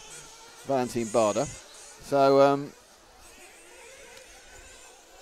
because the niece is leading, Nicola de Camp is 2nd, Dimitri Perrin is 3rd. The other Pipers who we're showing is in a more comfortable 4th place now. It's Barder's dropped, but pick up the pink car behind, the 9 of Barder, who absolutely flew in the 164th race, which he won. He's going for fuel, taking through the fuel stop. Let's see what happens. So Barder's coming in relatively early after 6.5. It's quite a very slow pickup. Very measured fuel stop. Now, because of that, he's going to drop something into the region about 9th place because it's so tight. 5 cars went past him. He goes right round the wrong part of the corner into the scoreboard there. They're all over the bumps. Now, he's got 1 car who's had a mistake down the section of the zigzag. So he gained 1. He gained a little love tap trying to recover. So Barder was the first person in. We've got, I think the first 2 have gone in as well. First 3 have gone in. So the first 3 cars have all gone into the pits on the same lap. But we're with Barder, who, let's see how he comes out at the end. Let's see when the pit stops unwind, where he actually comes out. He's going to get another position now. He came round in 8th. He's going to be up to 7th. And somebody else has just pitted, so he'll be in 7th at worst. And then he's flying high to try and get past the bright red-wheeled car. Now, I like that red-wheeled car because there's no other cars with red wheels. Don't know who it is, but I'll find out to drop off the cliff and go over the tabletop. It is the car 7 of Nicolas Lerdericki, who has lovely red wheels and is very obvious. So Nicolas was in 7. We was in 7 car. And up the inside, Barder was very, very polite there. And he goes in field. So that's 2 more positions picked up by Barder. So he's going to go back into 5th. So he's actually gained nothing at the moment. But I'm not quite sure the Pipers have stopped, if I'm honest. I think he has. He's not taken part in the first 3. So the interesting question would be, after this whole session of 4 laps around the fuel stops, whether Valentin Barder, our winner of the last race in this section, to bump up here. Therefore, he's carrying the number 9. The winner has number 9, the 4th place, number 12. And you can work out the rest in the middle. Going through the Jeep section. And in fact, he goes round, and that is the end of that thing. And he comes back in 5th, but right behind Pipers. And also, Dimitri Perrin's not very far ahead. So, in fact, that round of pit stop has given Nicholas Denise a 9-second lead, and then the rest of them are right together. and right together in the most difficult section of the track as they go up and down the zigzags. And there's a constant change. I think about 5 positions have changed in the last kind of 50 yards, and one change there again as they drop over the Marseille's tabletop and round into the Jeep section. I am not quite sure of the order, I'm really honest. They'll come across, and the 9 machine is right behind the 6 and the 1, and they're all together. Barder's still in 5th. Very, very conservative. Barder is not pushing this at all. A couple of times he had a chance. He's just giving it 4 brakes rather than risk getting up the backside of either Piper's or the 6 machine of Nicholas Denise, who's now dropped into 4th place. Now Barder going across it. Oh, he got a nasty kick on the table. I'm not sure whether that cost him a position or whether that's actually one of the back markers. That's the 5 car, and that is Steve Shakespeare, who's running a lap down. So that's not a problem for him as far as the overall position. He's dropped off that one. Mistake by the 3 of Nicolas de Camp. The Barder in 5th. Move forward 2 cars, and you've got the bright orange machine, which I believe is that of Nicholas Denise in 4th. As he struggles against the difficult, they're all struggling against the difficult odds of that section up there. Every lap something new happens. Very rarely is it good news for the driver. Oh dear, I pushed myself around the corner there. So across the line now has gone our leader, Dimitri Perrin. So Perrin's got the lead back. Piper's is 2nd. De Camp is down 3rd. Barder now is up to 4th. And 5th place is the 6 car that we're following. So that's all changed in that little cross section. So you can see Barder there, and behind him is the 6 car, and that is in 5th, which is Nicholas Denise. I think Denise is right behind. So this is about the 4th and 5th. Denise right behind Barder, just over halfway. And they spin round. If you get a good run through that zigzag, it's like a manna from heaven as far as time concerned. So Denise, now you can see it. There's his quarry just around the corner, and it kind of react. Oh, he's made a mistake there, and it was the 1 car. So Piper's now dropped back 1 car because Piper's made a mistake. There we are, and that's him, the 1 car, and he's dropped himself back. Now he actually made a mistake on the timing loop, so he got scored in 2nd, but he's dropped back to 5th. He got the inside. He's looking at the inside, and somebody else rolled over. I'm not sure it's a lap person. This is the battle of 4th and 5th. It's Piper's who is in the orange car behind. The car with the yellow nose and the black wing with the white wheels just ahead of him is the 6 machine of Nicholas Denise. And I think this is the 4th and 5th battle because Piper's did really louch. The car behind not on it. But no, Dimitri Perrin's made a big mistake and dropped back down to 5th. So Dimitri Perrin, this is now the 3rd and 4th battle because Perrin made a huge mistake and lost down to 5th. So dropped back to the last of the cars about to go around that corner. And that is Dimitri Perrin, who's leading earlier. And now who's down as DIM, by the way, as Dimitri. Slightly confusing me. But I think he's now running in 5th.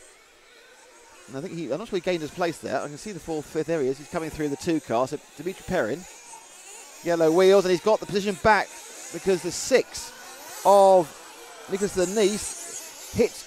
A lot of people are hitting the timing barrier. They appear to get their lap. So if it's the last lap, you're fine. Not so good if it's this lap because you drop back. So it is Dimitri. Look at that. He's actually in 4th. And this is it's very close because Valentin Barder is now in the lead by only a 2nd from Nicholas de Camp, from Jarno Pipers, and Lenice, and then actually Perry's in the back, isn't he? So as we follow that 2 car, he's in 4th now in Perrin. So Perrin's picked up 4th, and behind him is the Nice with 3 seconds. Then Cog McKenzie looking for another bump up, but he's got 6 seconds to make up. He's had a good second part of the second. He's kind of showing up on our radar for the first time with 7 minutes to go and 1 fuel stop to go, more importantly. Let's have a bit of an establishment. Let's find who's on our leader's Barder. Let's pick up Barder in the 9 car. Don't do anything yet. I'll tell you where he is. Just finishing the lap now. 9 underneath us here. 9 underneath us there. So we've got Barder now. So let's take our leader for a bit. We come to the second fuel stop.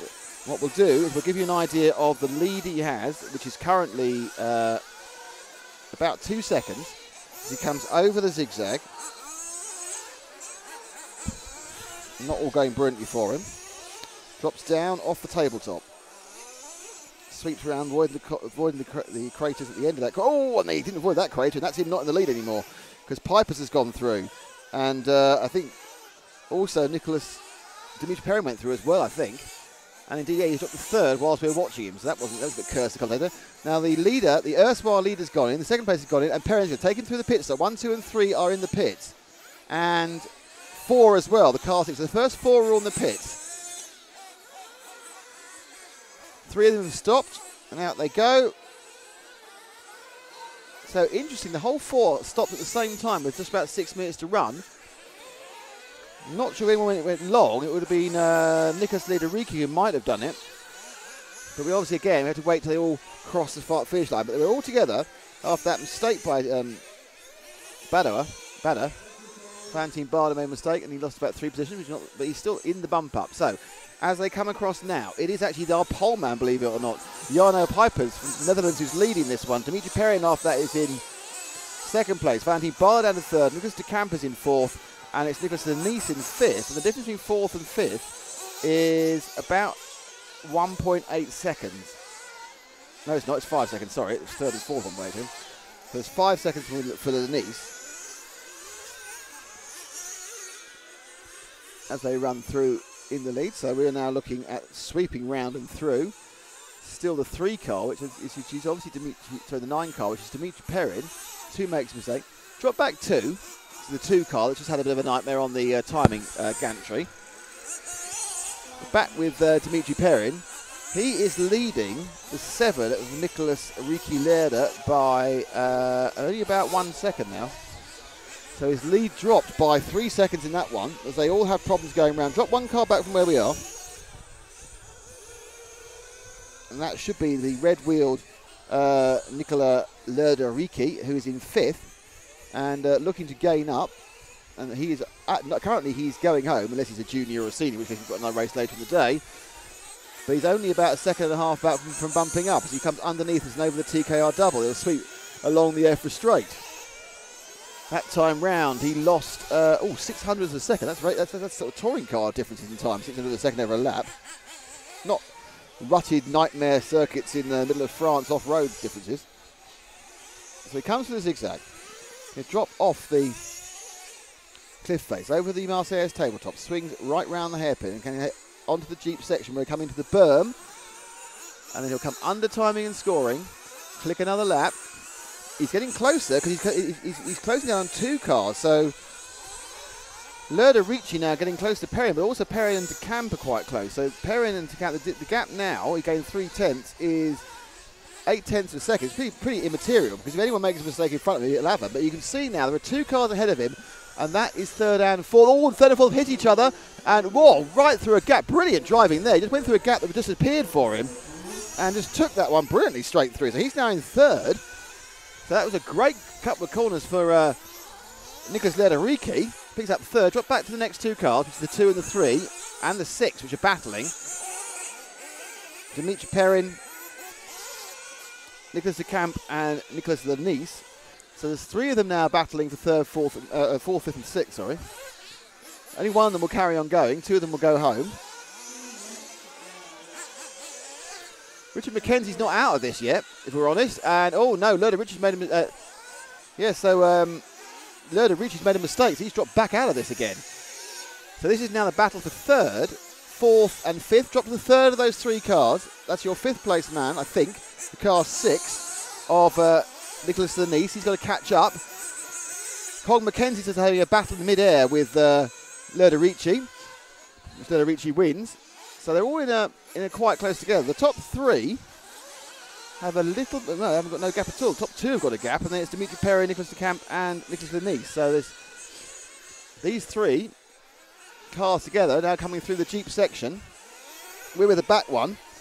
But I can tell you that just ahead of him, and when you go around this corner, you'll see them going through the timing ahead of you. That is, oh, that's not very good. That's a lot of time lost there for the 6 machine of Nicholas de Camp with 2 minutes to go, 18 minutes done.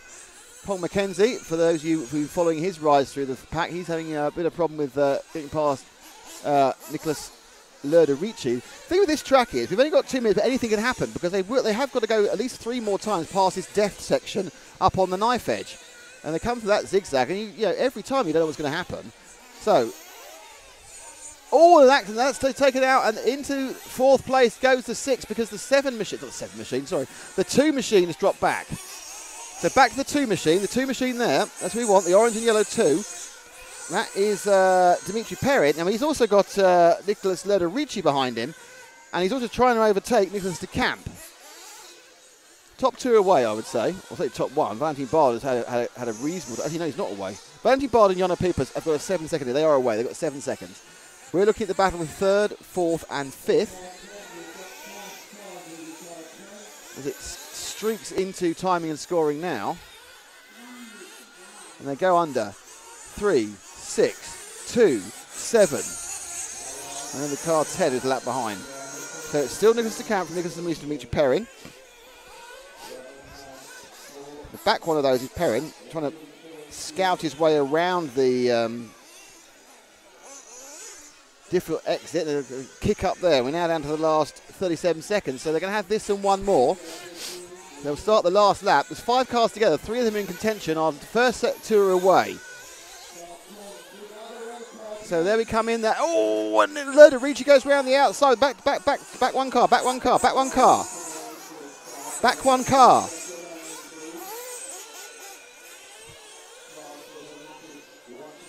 And there's your 5th place man. That's his 4th place man. This is the camp. The red wheels in 5th.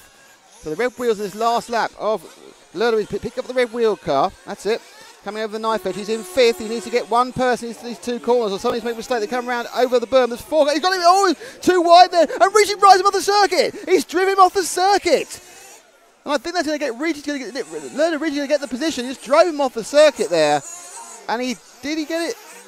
No, he still was out of it. It was still Nicholas Denise. Percy drove him up in the back marker. There's so many cars there. It was so confusing. I thought at that point that Lerda-Ricci had driven the car for a second to get the place, but it didn't happen. It was actually one of the back markers. And the final results of that one, as they come over, as I can't find the thing, you have Jana Piper's won that one in the end. Valentin Bard was only a couple of tenths behind in second. Dimitri Perrin was 3rd. Nicholas Denise was 4th. Nicholas Lerda-Ricci, who kind of just drove a car off the side of the track, but was actually, unfortunately, he missed it by a second. Richard McKenzie was in 6th. Nicola de Camp was in 7th. Kula Ilias was in 8th. Oh, I've left both the graphics on. Nick Casper was 8th. Eunice Harvanen came in 10th. Your 11th and 12th were Guido Erler and Steve Shakespeare. So I shall clear this, and I'll clear that. I'll pass over because I have to go and change a bit of graphical stuff. Okay, thank you, Nick. And let's see what's going on now. This track reminds me of 95 euros. Okay, well, we know that because I'm never there. Now these 20 or 50 minutes, these are 20-minute finals, all the way up to the main final. The semis are 20 minutes as well. Yeah, semi-practices are 10 minutes, but... we're not showing them. We'll show them, we'll but lock we the won't camera cover off, them. yeah, we're not covering them. We shall lock the camera off. In a locked off sort of way. Yes, indeed. So let's have a look and see who we have contesting this 1/16th final on the A side. I have to type more now. I have to type the fifth. The fifth. Instead of the nud. Instead of the nud. Over the So hang on, wait a second. Don't start yet. Okay. Start now. Okay. Right.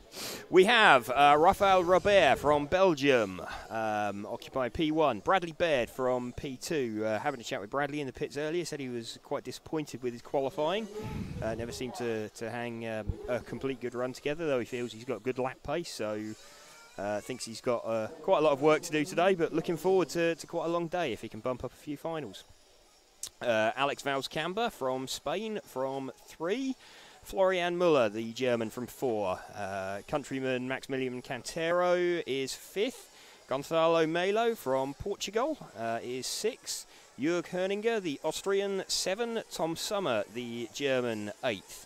Jeffrey Halsema, the Dutch driver, 9th. Theo Lemaire, Frenchman, 10th. Mark Heem, the Swiss, 11th, and Ben Billing is occupying P12. So Ben Billing already bumped up twice today.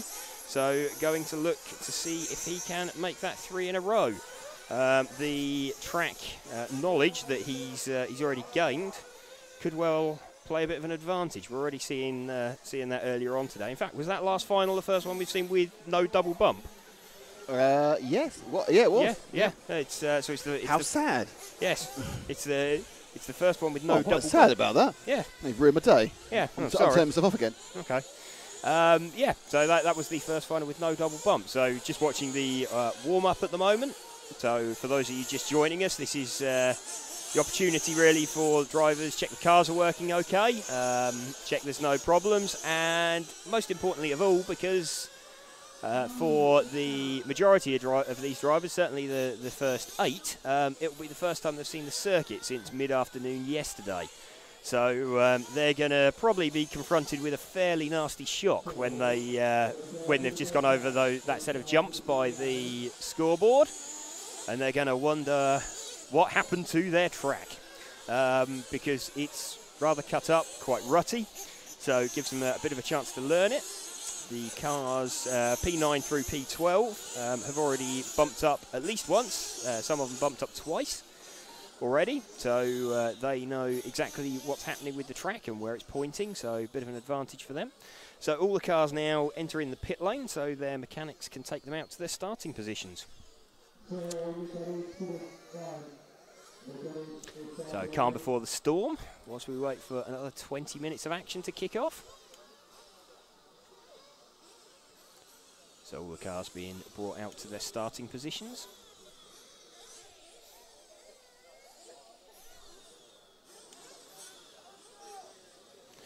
Quite strange starting positions they're adopting. They're not actually pointing in the direction of the track. They're pointing kind of like a Le Mans start. They're actually sort of facing at 90 degrees to the drivers going to run to the cars. That'd be fantastic. Yeah. Wouldn't it be brilliant? You had to start, then run across the track and up the rostrum. Knowing the physique of the general RC racer, probably not. Well, there's not kids here. Oh, I'll let you go.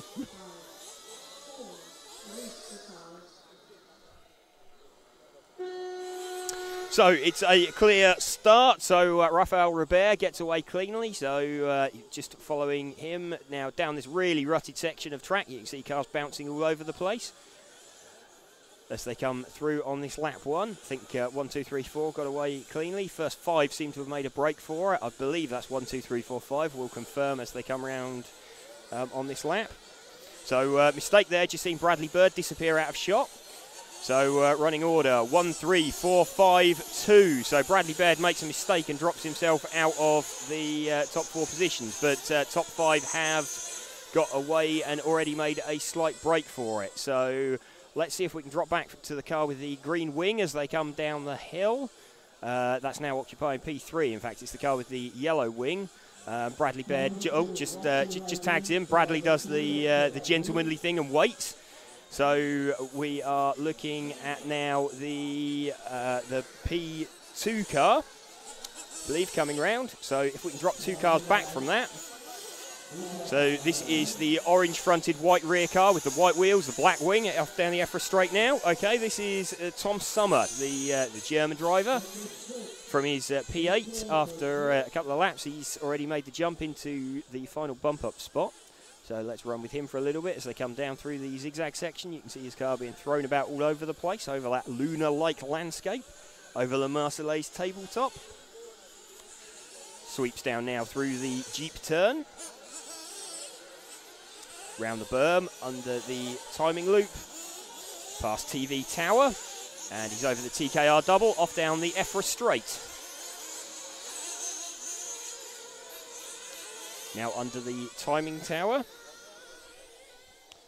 Jeffrey Hausemer with the 9 car, already got experience of this track, and he's closing in on him.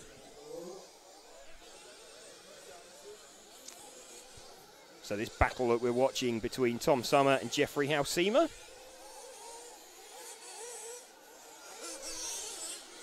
So German versus Dutch battle going on.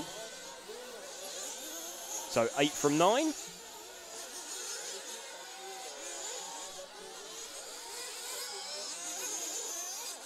So great battle going on here, and there's a slight mistake there from I think that was Tom Sommer, or was it Hausemer? One of them got dropped back, so I think that's allowed Bradley Baird back into play, I believe. He's certainly up to 5th at least. Just wait and see how it filters out as they cross the line. Okay, so it is the 8 car still of Tom Summer. So Bradley Baird now occupies the 5th spot. So Bradley Baird trying to close down Tom Summer. We're running with Tom Summer now.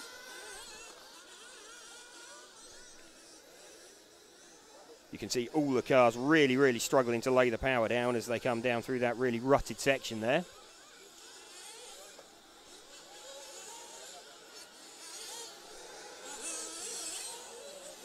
In fact, Summer now up to 3rd. So the car 3 has made a mistake. So really close battle going on there for 2nd, 3rd and 4th. In fact, 3rd's now made a mistake. So that's gone all over the place. So I think Alex Vowles Camber and Gonzalo Melo will occupy P3 and P4. So we're just watching, I think that's the 3rd place car we're now watching. 4th place car is 1 car back. So I believe this is Gonzalo Melo, who's showing 5th on the timing screen. I think the P4 car of Tom Summer has made a mistake somewhere. So let's just confirm this as they come round. In fact, no, Bradley Baird is now has popped out in 4th place. So a bit of a disastrous lap there for Alex Vowles Camber. So Bradley Baird with the 2 car now occupies 4th. So that's the blue and white TLR car. Just as he is now coming down through the zigzag section. So, okay, so it's Bradley we want to be picking up. He's just come off Le Marseillaise. He's just coming through the Jeep turn now. So this is the 2 car of Bradley Baird that we are now following. He is occupying P4 at the moment, so the final bump up spot. Said he was a bit disappointed with his qualifying and was hoping to bump up through some finals. We're going the right way about it at the moment. He's got about a 3-second gap over Tom Summer in 4th. So watching Bradley now as he drops down over the table, over the jump onto Le Marseillaise tabletop. Round the hairpin, you can see here into the Jeep turn, starting to get quite badly cut up through there. So we get that nice low shot of the berm. Powers back out past the TV tower, over the TKR double, off down the EFRA straight.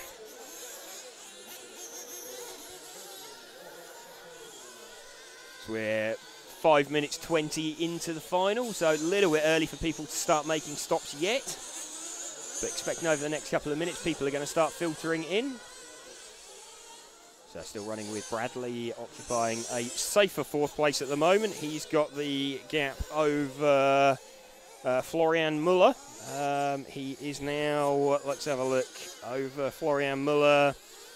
Lead is, let's check as it updates as he crosses the line. Okay, so he's got about 7 seconds over Florian Muller now. So Bradley doing what he needs to and holding down this 4th place. Rafael Robert pulling away at the front from Maximilian Cantero, Gonzalo Melo.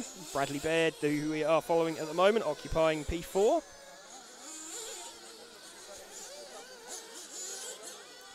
So, bit of a mistake there from Bradley, and lands it on the top of the TKR double, ends up on his roof. I think we have a replay of that coming up.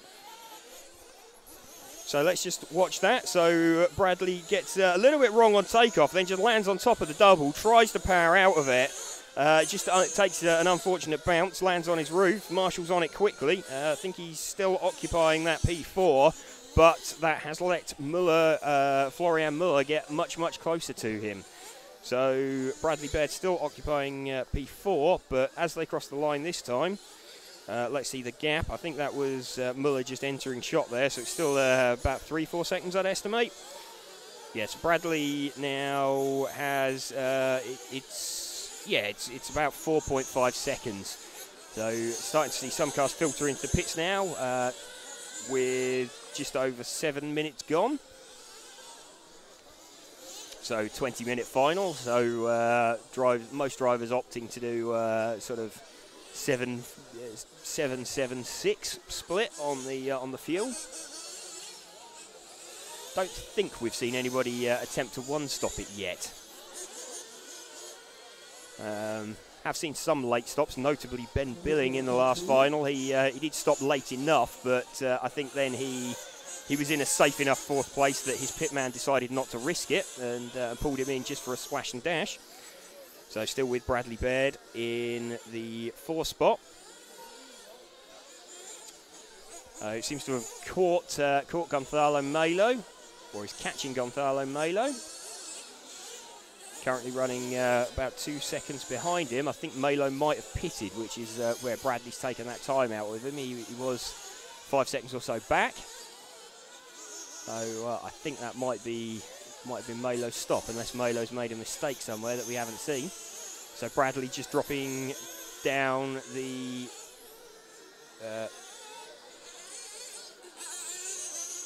he's now dropping down through the zigzag section. In fact, Bradley now down in 5th. So Jeffrey Hausima, who has already bumped up 1 position, he's popped out in P4. See, Ben Billings got some kind of issue with the side of his body shell tucked up in the air as he drives past us. We're still with Bradley, so he's trying to chase down the 9 car, he's just 1 car in front. So the car, here we go, that we have just picked up now, that is the number 9 car of Jeffrey Hausima, pink and white car. Just coming down the step down now, across La Marseillaise. Into the Jeep turn, that is the 9 car of Jeffrey Hausima. Nearly lost it, had it popped up on 2 wheels. Just about turned into that before he... Oh, he's just rolled it. So it's landed back on its wheels, but that's... Bradley has smelt blood. I've just seen him power off of the turn, although he's just hooked it on the hose. Has got clear of the hose, but that's just lost him all that he'd gained. Hausima taking a very wide line there, possibly a good move. It's certainly the safest line. If you haven't got anybody dicing for position with you, it's probably where you want to be. So definitely the safest route. So still following the 9 car of Jeffrey Hausima. So he's pitting, so let's see where he comes out of the pits. So just lifts it up on there, in goes the fuel gun and exits, and quite slow. Oh, it's cut in the pit lane. Okay, so Hausima has cut in the pit lane. Okay, so we can see a bit of frantic action there as his pitman drops it on the starter box, tries to line it up with the pegs, gets the glow igniter on it, and he has gone. So really unlucky there for Jeffrey Hausima. So that's going to promote Bradley Baird back. So I think Bradley is just coming underneath us now. So he's the second of these 2 cars, the blue and white car with the yellow wheels, off down the EFRA straight now. So Bradley now back into P4. That was unfortunate for Jeffrey Hausima. Just had a cut as he left the pitch. You saw the car hesitate slightly, just as he cut. So heading down the hill now, and that was a very fortunate bounce there for Bradley. So car went over, and then the next bump popped it back on its wheels again. So what it giveth, it taketh away. So as we come round now, so the P8 car, who is a lap down, that was Tom Summer, who's very nice, just moved out of Bradley's way. So Bradley now has a 3-second lead over Alex Valls-Camber.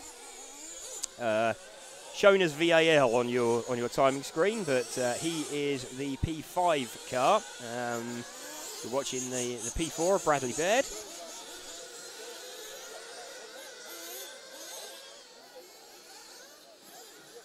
So Bradley now into the berm. I'm not sure if this is traffic behind him or if it's at full position. No, okay, Bradley has just gone over, and I think that's Alex Valls-Camber just in front of him. So, that's well, Bradley was very lucky there.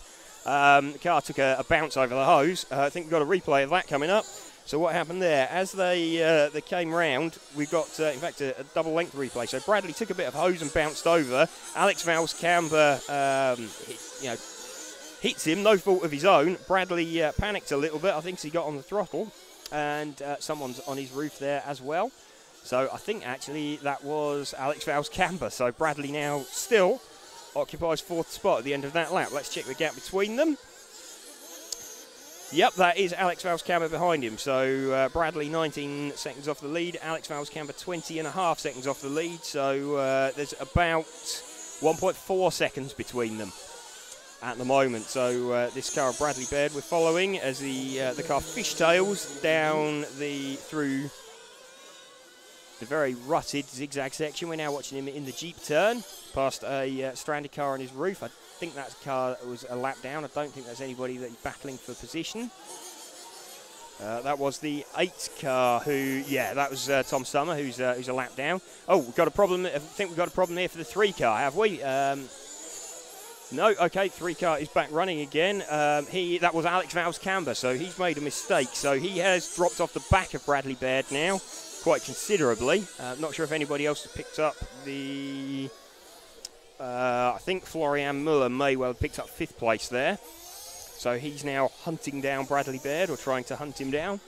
Bradley's still doing what he needs to. He's got a big clear track behind him now, actually. So Rafael Robert leading this one from Gonzalo Melo, Maximilian Cantero and Bradley Baird, the top 4.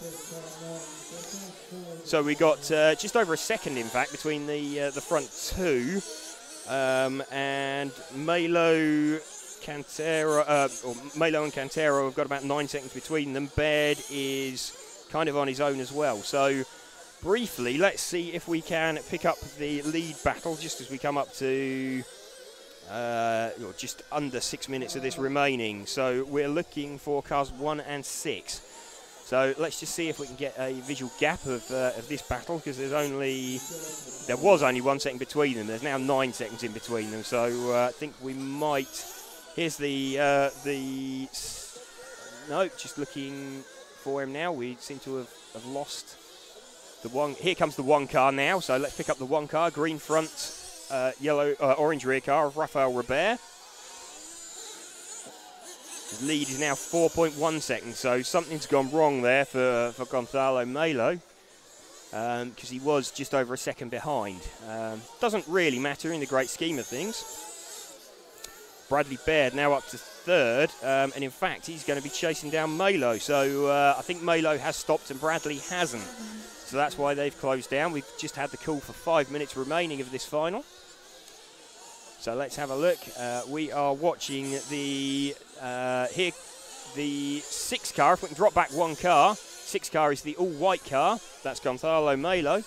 The all-white car with the black rear wing. He is just going over the jumps by the timing board. He's now into the sort of very rutted zigzag section. So here we go. This is Gonzalo Melo, the 2 car. P2 car, sorry. He is actually the 6 car. He's currently occupying 2nd place.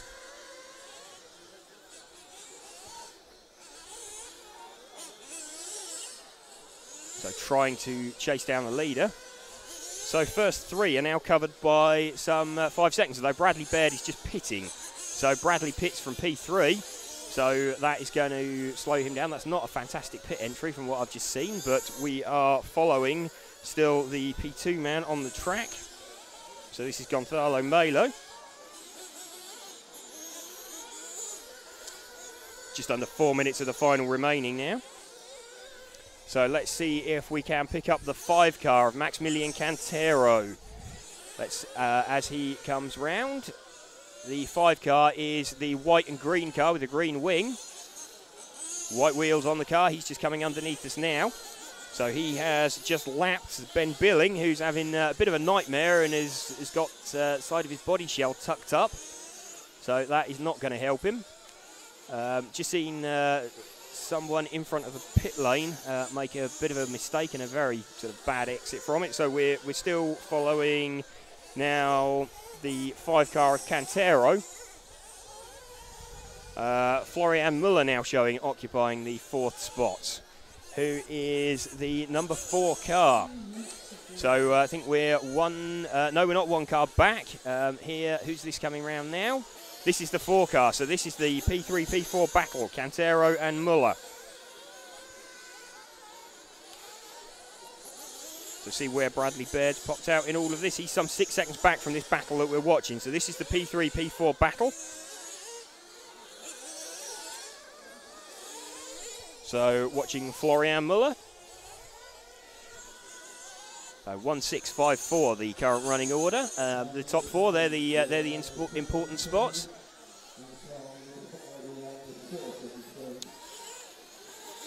Again, we're watching Muller come round over the TKR double off down the EFRA straight.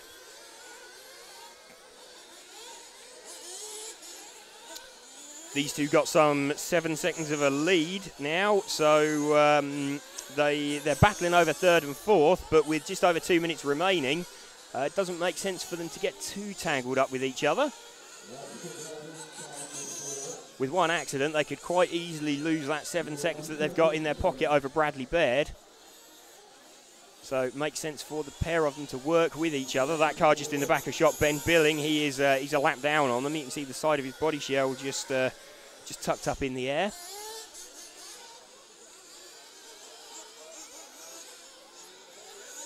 Been running like that for a few minutes. I'm quite surprised his mechanic didn't sort that out when he pitted. But it doesn't appear to be affecting him too much, though he is currently running last, some 3 laps down. So Rafael Robert still leading this one from Gonzalo Melo. Florian Muller and Maximilian Cantero is the battle we are watching. So that is Muller we're looking at. Cantero 1 car behind him in the 5 car, the green and white car. So we now pick up Cantero. As he heads over the jumps into this really rutted section of the track, and they touch wheel to wheel. And I think Cantero thinks better of it and backs out of it. Sensible thing to do. Ben Billing seems to have found some pace. Now he's 3 laps down. He's actually hanging on to this battle. So I don't know if he had some kind of issue earlier.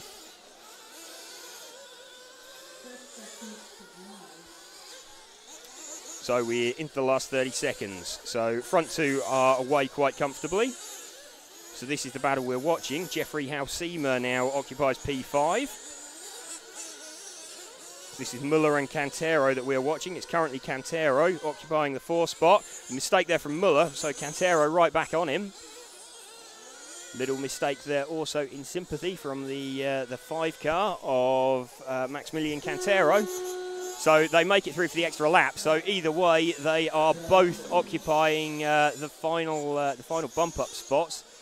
So they're actually through. It doesn't really matter what happens on this last lap. It's only P3 and P4 they're battling over. But they have locked down those positions. So Rafael Robert takes the win. We're just going to follow this battle to the line. P3, P4.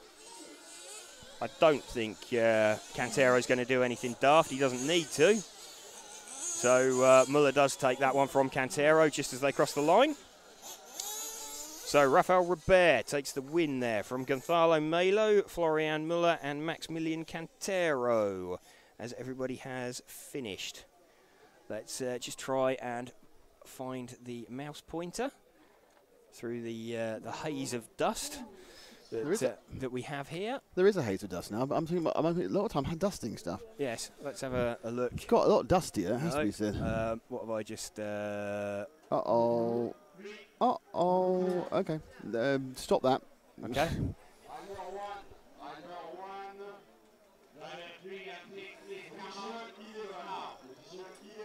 Okay. I wasn't happy about that. Let's see what happens.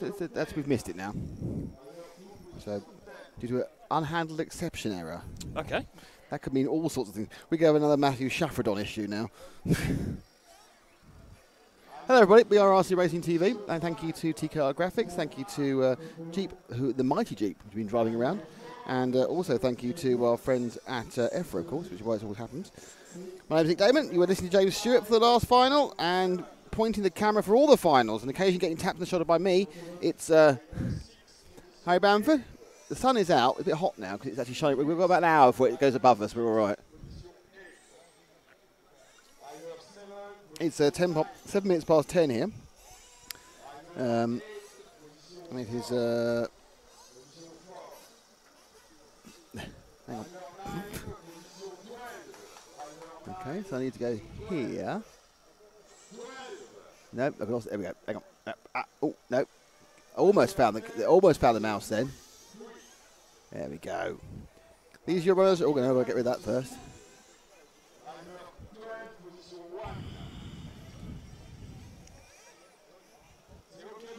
That didn't go well.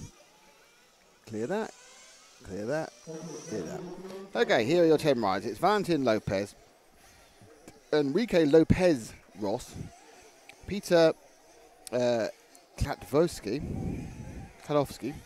Corentin Procoma, Sampa Ortenum, Julien Aval, Pierre Raboulin, Luca Kruger, Jarno Pijpers, Valentin Barder,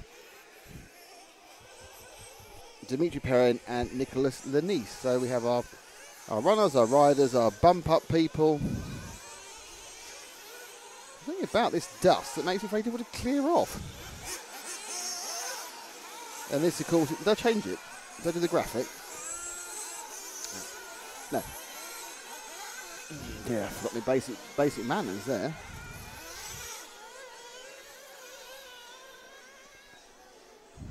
Edit shot.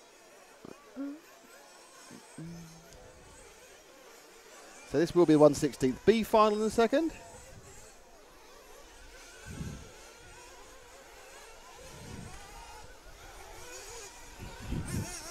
After their warm up.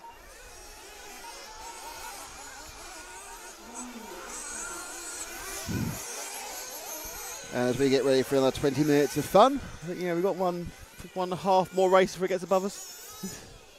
There's a moth hanging behind you. Right, from a spider's web, it's a sort of terrible death show.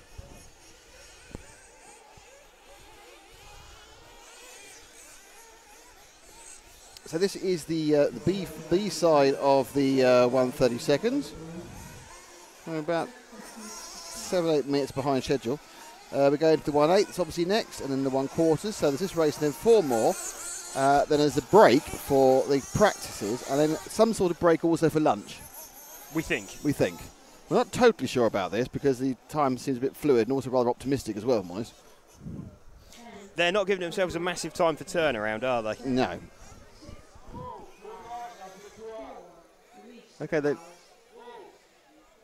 had right, the race just started by accident. So we have an accidental race start. And leading is Valentin. No, so they have to redo that again. The start de l'accident. Oh, this is going to be confusing. You've got Lop at the... I know, it's Lopez and Lopez. So actually it's Enrique Ross Lopez with a Z from Spain in car 2, and Valentin Lopez with an S from France in 1. Peter Klatovsky. 4 minutes?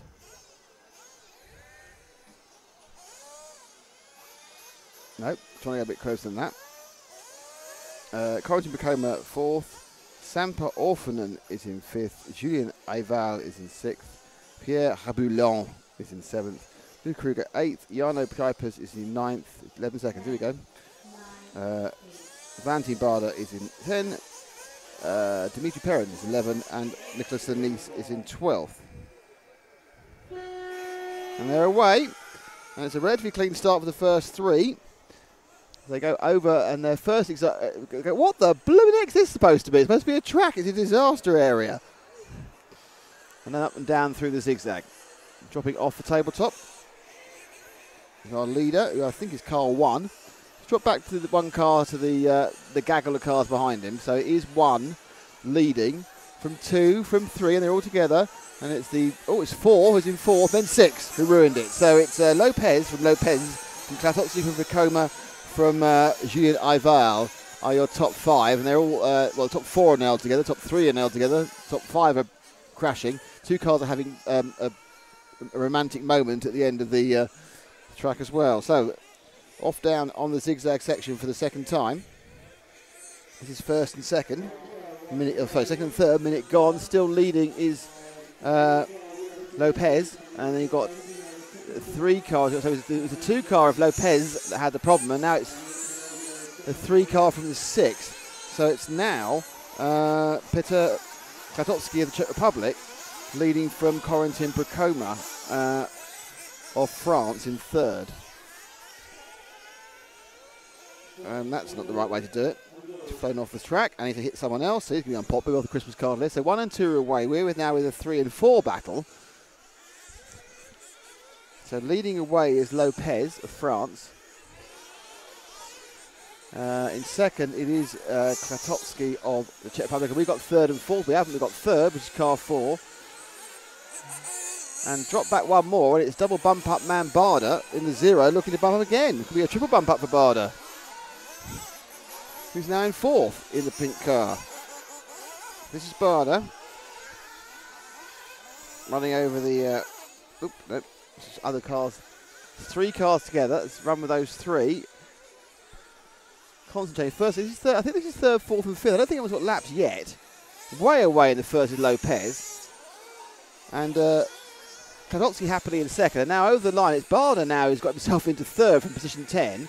Then it's car 4, then it's car 6. So then it's Pacoma and Julien Ival. So Valentin Barder looking for the triple bump.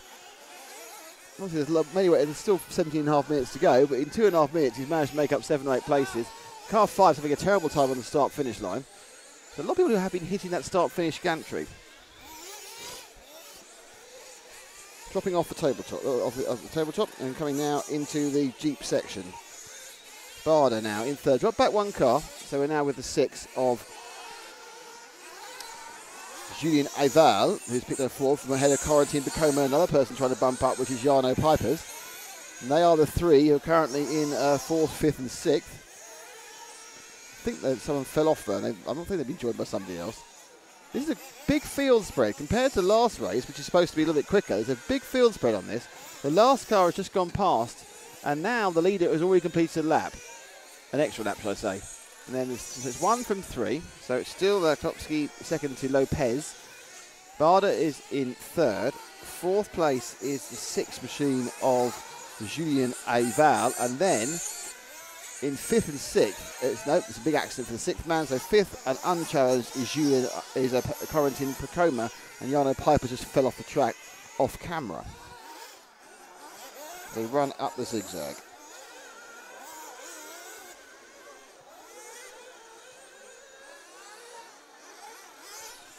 These are your 3rd and 4th. We're a little bit more on the white-nosed car, which is the 4th place. White nose, orange main car, yellow ring, white wheels, and that is Julien Ival. In 4th, ahead of him, in the more orange car, or the pink car, sorry, it's a 10 of Valentin Barder. Ival just, I was about to say, he looked very confident coming downhill there, and then suddenly, of course, you hit that bump that wasn't there the last time. Because obviously, if you're a centimetre offline, you're going to get a completely different surface. Because the 3-dimensional mess that is that exit to the scoreboard section is frightening to see, and I'm sure terrifying to drive. Drop back 1 and pick up the 4 car, orange and yellow. 5th place of Corentin Pacoma. They've all spread out a little bit actually. There's a kind of a bit of a spread. Someone's in for fuel already after 5 minutes. They've spread out. Lead across the line now. There's 2nd, so that's Lopez and Klatowski. There's your 3rd man, Barder, over the line. 4th man, the 6th car of Aval, and then the man we're with, in 5th and making a mistake, Corentin Pacoma. He's now got the 7 car and the 9 car. The 7 car's now in 5th. They follow the leading one of those 3 cars. They battle and in tears down the main straight as the 7 machine of Pierre Raboulin picked up on Pacoma's poor drive. And that was a bit of a confusion coming in there. So now very happily ahead of all those is the yellow wheeled machine of the 7 car. The cars he was competing against kind of had a stop fest. I think they were trying not to, or they may have been told to let someone through and got confused because they both just didn't go round the bottom end of the corner on an easy bit. So here's your 5th place man, 7 Pierre Raboulin. So unfortunately for the televisual part of this, he's not very close to 4th. It's Aval who's 5 seconds ahead of him.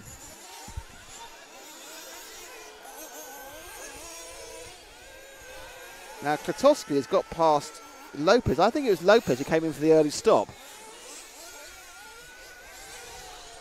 So Lopez is down to 3rd after an early stop.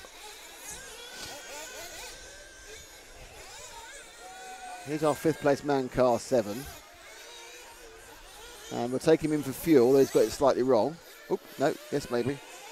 There he goes. Plot down. Drives out. Yeah, they are making a mistake when they hop up on the exit from the pit lane. That's because there's a couple of little little kind of blocks there just to slow them down their exit. Sleeping policemen, I suppose, but I suppose they're scale sleeping policemen. Pops himself now onto the Jeep section. They have dropped back because that was a relatively early stop. We're just at 7 minutes now, so he stopped himself about 6:50. Other cars are stopping. He's only down to 6th. This is Rabulon in the 7. He's only down to 6th. He was 6 seconds behind Piper's. So they'll get Piper's back during the fuel stop. Unfortunately, there's a massive gap to the top 3. And you kind of wonder if Rabulon can make up the gap himself with his... that's pretty spectacular, that one. No? Yeah. So Rabulon just kept the full speed replay, so you have to maybe have to go to half speed. It's alright, don't it now? Don't forget it's a half speed, then press go. You saw it again twice anyway, so that's value for money.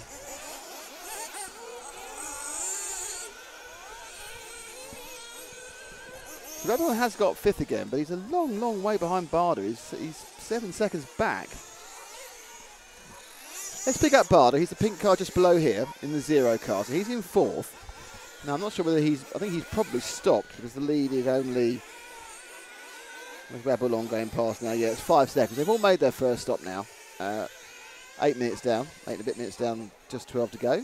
Quite a relaxed race, this one. I don't know whether it's just the combination of cars, but Lopez is back in the lead after the first set stops from Petr Katotsky. From Valentin Barder we're looking at now. Julien Aval is in 5th. They are 3 seconds apart. Rabulon is 5 seconds up behind Aval. So 3rd and 4th actually together. You can see 3rd just right behind him is 4th. So just drop back 1 to the yellowy car, or orange and yellow car of Aval, the Frenchman. He's in 4th as Barder makes a mistake and gets away with it coming off the exit of the scoreboard complex of jumps.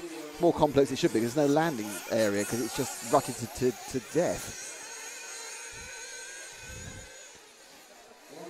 Got a car in the way there, going to get out of the way, and that was, that is the 2 machine who's, is he actually involved in this?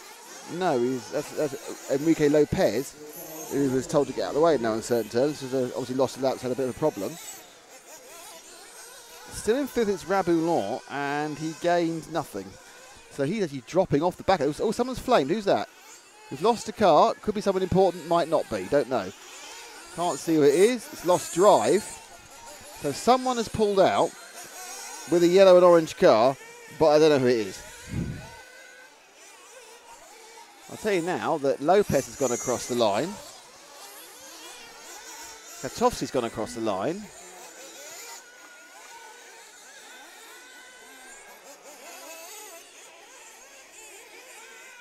So who's not going? It might be Lopez Enriquez, because he's still got Bader in 3rd, Ivan 4th. Piper's got past Rabulon that last excitement. And Corentin Bakova's got down to 7th. We are now pushing just over halfway. On your view is car number 6. That is the 4th place car of Julien Aval. Drop back 1 because now that's now the battle for 5th. If it goes along the main straight, that is the 7 and the 9 of Rabulon and Piper's. They've swapped positions the last 2 laps, which isn't doing any harm. They're about, to give you an idea of the gap they have to Aval. Aval is, we've lost for Piper's. Aval is dropping off the cliff face now, and just the cliff face there is Rabulon. So it's a few seconds. I think it has slightly tightened up. Piper's dropped to the back of him as Rabulon goes down through the Jeep section, down in the berm. Quite a nice spin there. Quite quick there. It looks very fast. I think it's a very fun part of the track. The track you can very relax on. The small part of the track you can relax on, and the rest of it's absolutely trying to kill you, most of it. Through the ABC corner. And he turns now, trying to avoid that trail of divots. Not depressions, not holes, but divots. But big divots. We discussed the size of divots as we did discuss the length of a baton. For those of you watching, there is no official definition of when a baton becomes a baguette. I am personally shocked and wonder what the EU is for. So Rabulon is having a some very conservative running here now. Rabulon is done a 33.3. He's drifting off the back of Julien Ivar, but it's only a 4-second, and then something else falls over. They're kind of now mixed and matched with the back markers. And also, so many of these cars have got very similar colours. Everyone seems to want to have a yellow and orange combination. And there's not enough people with coloured wheels. There's too many white wheels. So AKA and J Concepts, because you start building a lot more coloured wheels and not just yellow. Let's have red wheels. That was great with the red wheel car. It was really easy to work out. So round another lap with about 7.5 minutes to go. Rabulon's picked it up. So who's dropped out? Julien Ivar's had a nightmare lap and not come round. So we've lost Ivar. I'm not sure if he's broken down. It looks like it has. Julien Ivar has gone. We haven't seen him for a while. Yep, he's over there. So Julien Ivar broke on the zigzag section last time round, which means the man we're with has suddenly found himself in 4th. Rabulon, 3 seconds ahead of Piper's. So he comes through the section now. The car right behind him is the 10 car of Piper's, and they are absolutely nailed together. The battle for 4th and 5th. So the 9 car of Piper's, it's still orange, the yellow wing and white wheels. It's yellow. Oh, they're both coming together. So we've got a battle of the pit lane. Can they beat a Williams 2-second stop?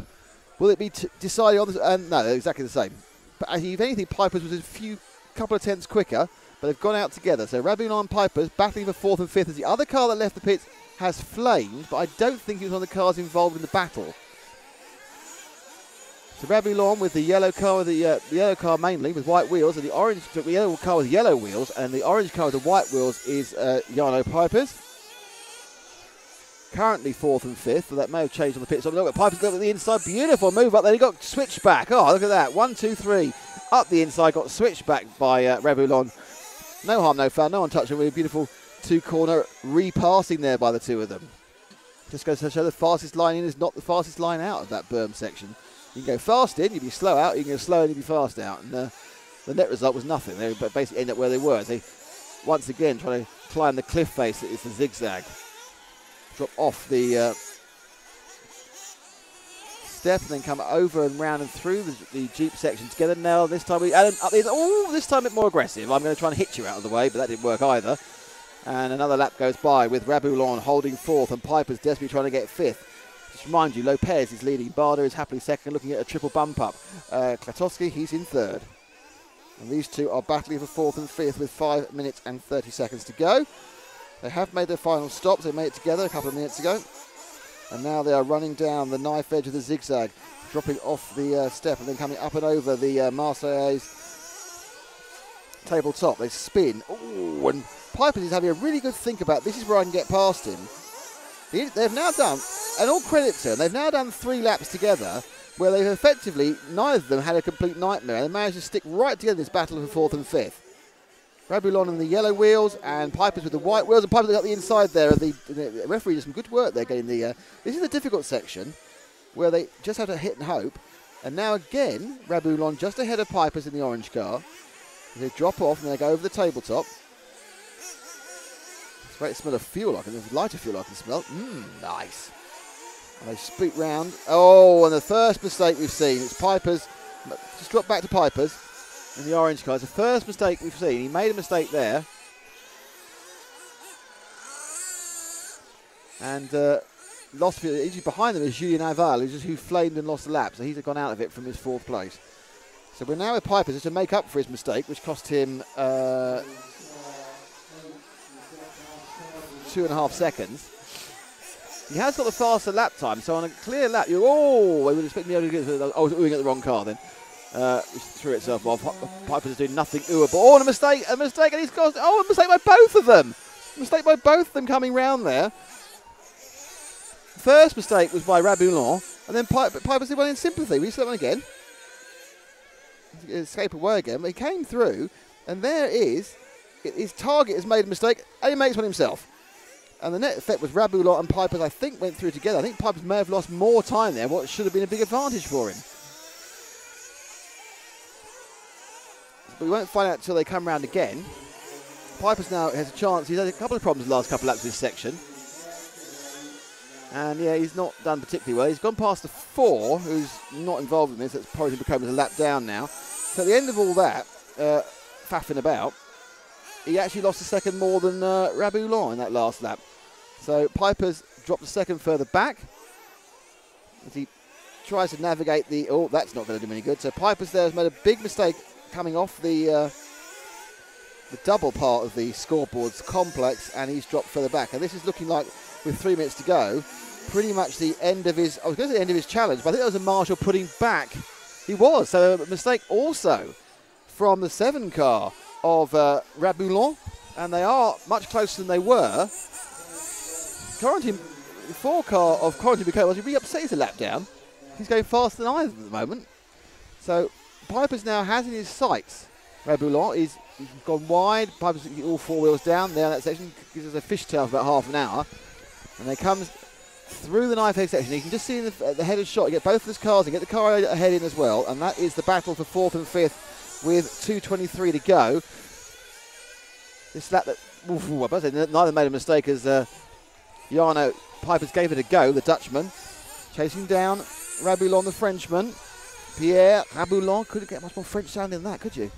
And so far he's doing himself proud at his home event, well, at an event in his home country, here in Redar, in the middle of France, 1/8 Euro Bs. We're RC Racing TV, brought to you courtesy of EFRA, the European Federation of Radio Automobiles, who are the governing body and are sponsors of this event, TKR Graphics and Jeep, mighty Jeep. But we have now just about 1:46 to go. Ooh, a bit of a sideways moment there. For Piper's lost a bit of drive. And he is a couple of seconds back. If you look at it, if you stretch out, you can just see in the distance there, sweeping. That's the car who's through the EFRA turn. That's and go around the corner. That is his target, Pierre Rabulon. So Jarno Pipers looking for a double. We already have Valentin Barder winning this one now, looking for a triple bump up. So Barder, he may end up racing all day. He'll have a tyre bill, but he'll have a lot of fun. 16th B. Pipers gets a little bit closer that time round. It was a 33.7 against a 34.1, so he's got, I think, 2 laps more. I mean, maybe this and 2 more, I think. And he's right up behind now. The battle for 4th, but final bump up place is absolutely on frame now. The orange car of Pipers, the yellow car, the yellow wheels of Rabulon. He gets a French flag waved by a young lady at the back of the track. And Piper's getting to the inside. He's got the drive now through the Jeep. Oh, good driving there by Rabulon. He didn't force the issue. Now looking to go wide. Cuts back up the inside. Oh, and he just tried it too hard. So we stay with the 7 car. So we're with Rabulon, the second of those cars. Drop 1 car. And we're now with the chasing Rabulon, who just went wide. And Piper's has had better drive through that Jeep section the whole time. However, all is not lost. Even though there's only... this might be the last lap. So all might be lost. He's just got to hope that there's a mistake made by Pipers. Otherwise, Rabulon is going to lose his chance to bump up on the last lap. And they're not going to make it. This is the last lap. And it's down his corner as Rabulon puts the power down. Pipers gets round the last. He's got one more corner to get right. And he's got it. And Rabulon just misses out. Pipers gets it. So your top 4 has changed right at the end, actually, in that Valentin Lopez won this one with an S. Valentin Barder was second for his 3rd bump up in a row. Petr Klotowski was 3rd. Sorry. Jarno Pipers got that one in the end 4th, a double bump up. And Pierre Rabulon, very unlucky, missed out by exactly a second after a slight error with 2 laps to go. Now, I may be really quick here, or I'm going to miss this one. There we are. And you can see the results. No, you can't. No, you can't. That could be interesting. There we go. And it's Valentin Lopez from Valentin Barder, Petr Krotowski, Jarno Pipers, Pierre Rabulon, Sampa Orfordon, Nicholas Denise, Luca Kruger, Quarantine Peritop. This is turning... Oh, I know. I pressed the wrong button. I pressed the grid. Really, you shouldn't have me in charge of these things. So I'll clear that. You saw the result mostly, didn't you? Yes. Okay, that was that one, and we're going to the 1/8 now. More writing for me on a 1/8. Very upset about that. Well, you can still use the th this time. Yeah, I can use the thuth. The thuth, may the thuth be with me. Yes, the th is with you.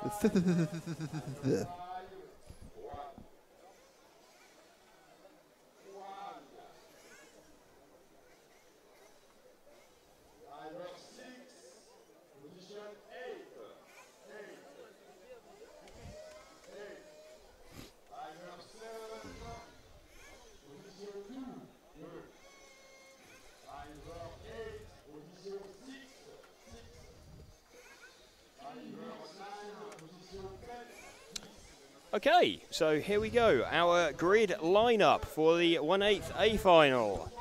So Elliot Taylor from pole. We've got Max Hesse. That scaffold is quite hot. Yeah, I know. Yeah, There's a lot of things are hot. The sun is. That's my one, Nick. Okay, that's fine. The sun is shining in. Yes. It's going to go above our heads quite soon. I was just wondering whether some of the stickiness on the PC, the timepiece, is sitting in the sun. Possibly. We have Max Hesse, the German, from second. Mathieu Chaffardin, who, according to my RCM yesterday, won about 12 heats in a row. We've got Marco Ravaglia, who we think may be Roberto's relation of some, but No, we don't. no, we don't. Okay. He's got the same name. Okay. It's conceivable. It is possible. William Skidmore is P5. Gianmarco Franzolini in 6th. Jeremy Marmonier in 7th. Kieran Cox, P8. Then we have Rafael Robert, Gonzalo Melo, Florian Muller, and Maximilian Cantero making up our 12 drivers. And I've lost the mouse now. No, we haven't. There we go. That has gone. So let's Clear that. Get the race first. positions on. Hope for the best. And here we go. We have race positions. Keenan White. I must have asked him at 4 a.m. Atching, he pronounced it, watching the awesome coverage. Well, thank you very much. Thank you. Hello to Harry Tiernan. Hello to Tara Evening. Hello to anybody else who's here was watching. It's mostly good morning, everybody. Hello to Una Hatton, Jury Hellstrom. Got a Go Sampa Go from Tara. I'm not sure that was this or the last race. So we are pleased to have you all with us. Thank you very much. It's great to have you all. It is noticeable a lot more of you are joining us. So I'm getting the impression that a lot of you decided, do you know what? I'm not going to get up at 7 or 8 in the morning to watch some lower finals. I might watch them later, or I might not. And now we've got the 8th. Obviously, we've got a couple of hours now of 8th and quarters, and then a little break, and then we get into semis and the celebrity finals. We call them celebrity finals, juniors and the seniors, that sort of thing. Yeah. Oh, maybe.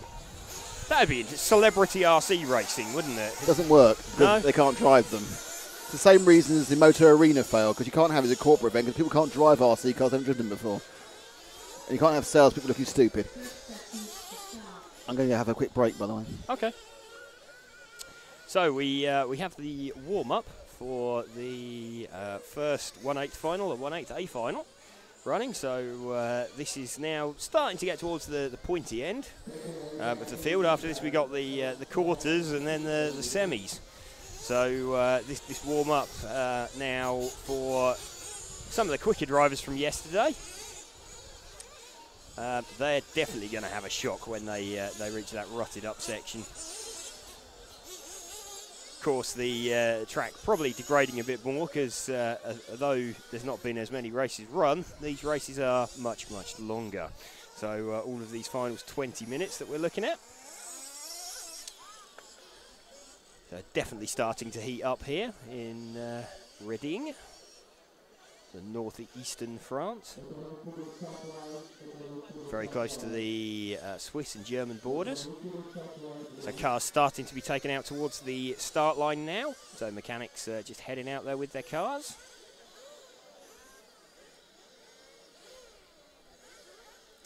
Looks like some of them aren't even taking fuel bottles with them. I think given that the cars are running sort of 7.5, 8 minutes at pace, then an extra 30 seconds of idling, they're not too worried about them not making the time.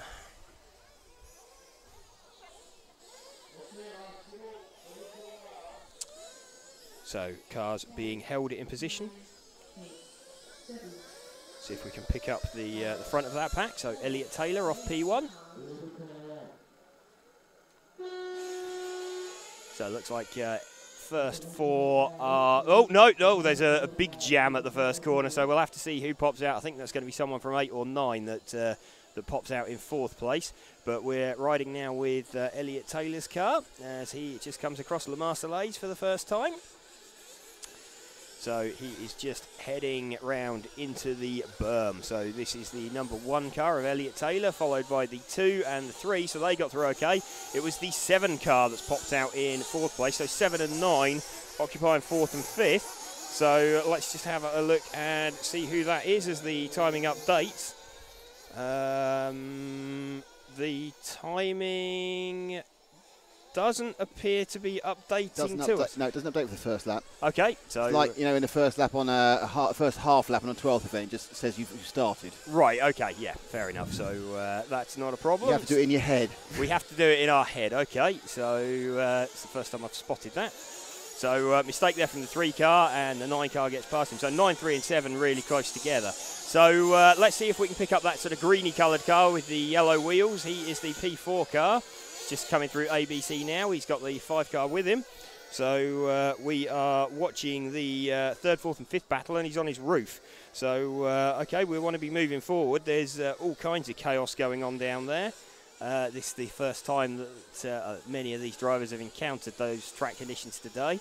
Though they've driven them in warm-up, it's a bit different in a racing situation. I think there's one line and one line only through that set of turns. So still have Elliot Taylor leading this one by just over a second. Him and Max Hesse have sort of disappeared. So 9 and 8, Kieran Cox Kieran Cox is currently the P4 car. So let's see if we can pick up Kieran somewhere. Believe he is the car with the black sort of rear end, the orange front. He's just coming through the Jeep turn now. It is indeed. This is Kieran Cox, so he's in the berm. So this is the P4 car of Kieran Cox we now have. So it's leading Florian Muller. So Kieran Cox has got some 2.5 second lead. So front 4 sort of equidistantly spaced. In fact, I said there was one line through that zigzag. There actually appears to be 2. You can sort of take a slow line through the middle of it and just really roll it over the bumps really, really carefully, but the car's a bit unpredictable. Had a mistake there from Cox. He maintains the 4th place, but that's let Muller close right in on him. So we're now watching the 4th and 5th battle. 6th and 7th right with them as well. So we have got Kieran Cox, Florian Muller, Mathieu Chaffardon and Jeremy Marmonier. Battling over 4th, 5th, 6th and 7th.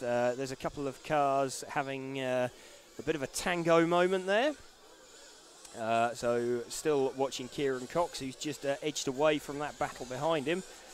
So we've got Elliot Taylor's absolutely checked out at the start of this one. So Elliot Taylor has gone. He's got a 4.8 second lead after just over 3 minutes. So absolutely flying away and making his intentions clear. We're riding with the car of Kieran Cox now.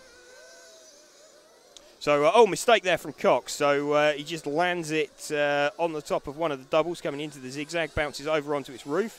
So car in front of him is now the P4 car. That's Cantero, I believe. It is Maximilian Cantero with the 12 on his car. So Cantero already made one bump up.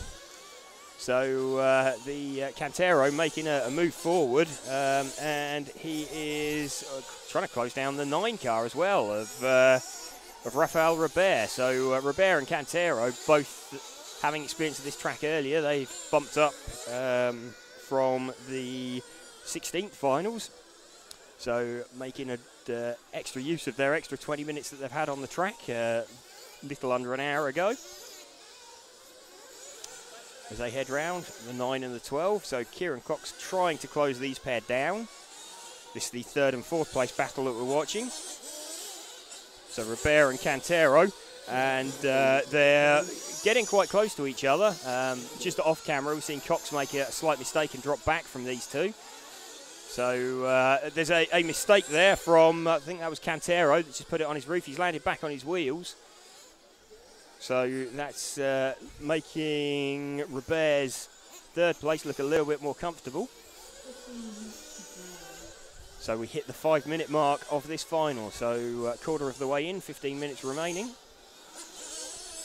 So we're riding with the 12 car of Maximilian Cantero, the German driver. So Elliot Taylor leading from Max Hesse, Rafael Robert and Maximilian Cantero. Was that a little bit of a mistake there from Cantero? Gets hooked up on the hose. I don't think it's cost him a position. So, meanwhile, Elliot Taylor, I was going to say streaking away at the front, but Hesse is closing that gap down. doesn't really matter. Robert is some distance back from Hesse. He's some 8 seconds back from Hesse, so Robert and Cantero.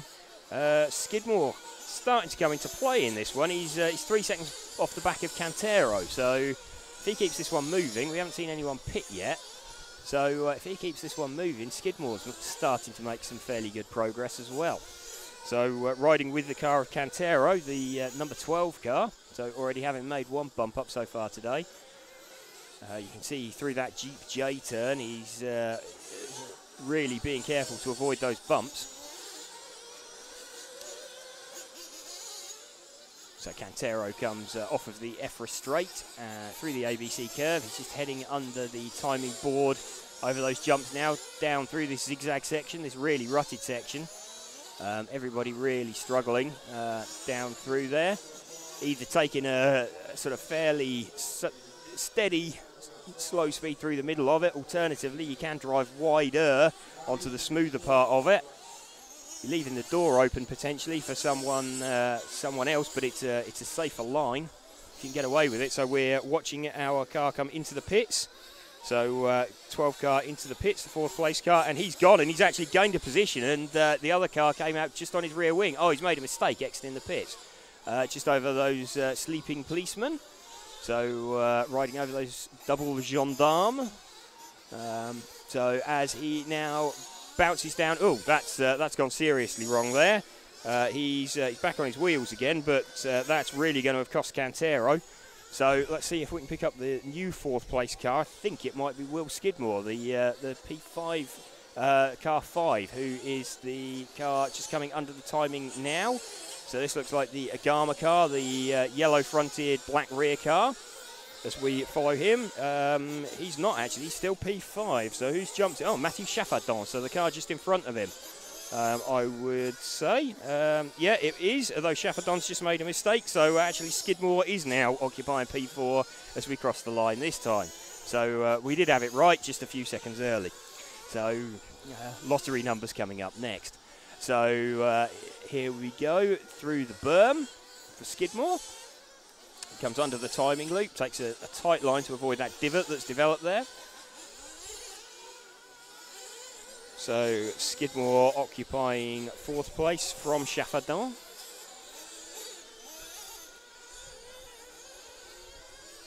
Watch the car being thrown all over the place. As he comes through the zigzag section, he now comes down the step down over La Marseillaise tabletop. Round through the Jeep J as he swings through there. Definitely not as quick as they were through there yesterday. The track a little bit more rutted up. They're taking much more care through there. So nice lap there from Skidmore, keeping it sensible. She's trying to edge away from Chaffardon and nail down his 2nd place. 4th place even, sorry. Down the step down one more time over La Marseillaise. Through the Jeep J as he swings into the berm. Got that great low shot there. Round the timing loop under TV Tower. Comes across the TKR double and off down the EFRA straight. So these guys starting to get a bit spaced out now. Hesse has actually jumped Elliot Taylor somewhere. So Hesse now leading this one by some 5 seconds from Elliot Taylor. We have got about just over 10 minutes of the final remaining. So this should be fairly close. In fact, I think has Taylor, that's the 7 car. No, that's lap traffic. So Jeremy Marmonier was a lap down on Elliot Taylor. So we are still riding here with Will Skidmore still occupying P4. He's got his gap up over. He's got his gap up over Matthew Chaffardon up to about 5 seconds now. So he's trying to close down Raphael Robert. So I think that car in front of him is Robert. So it is the 9 car of Robert. So this car that we're watching Skidmore chasing down is the 9 car. They're both staying out. So that's lap traffic that they're catching. So this is giving Skidmore a good opportunity to catch Robert. This is the third and fourth battle we're watching.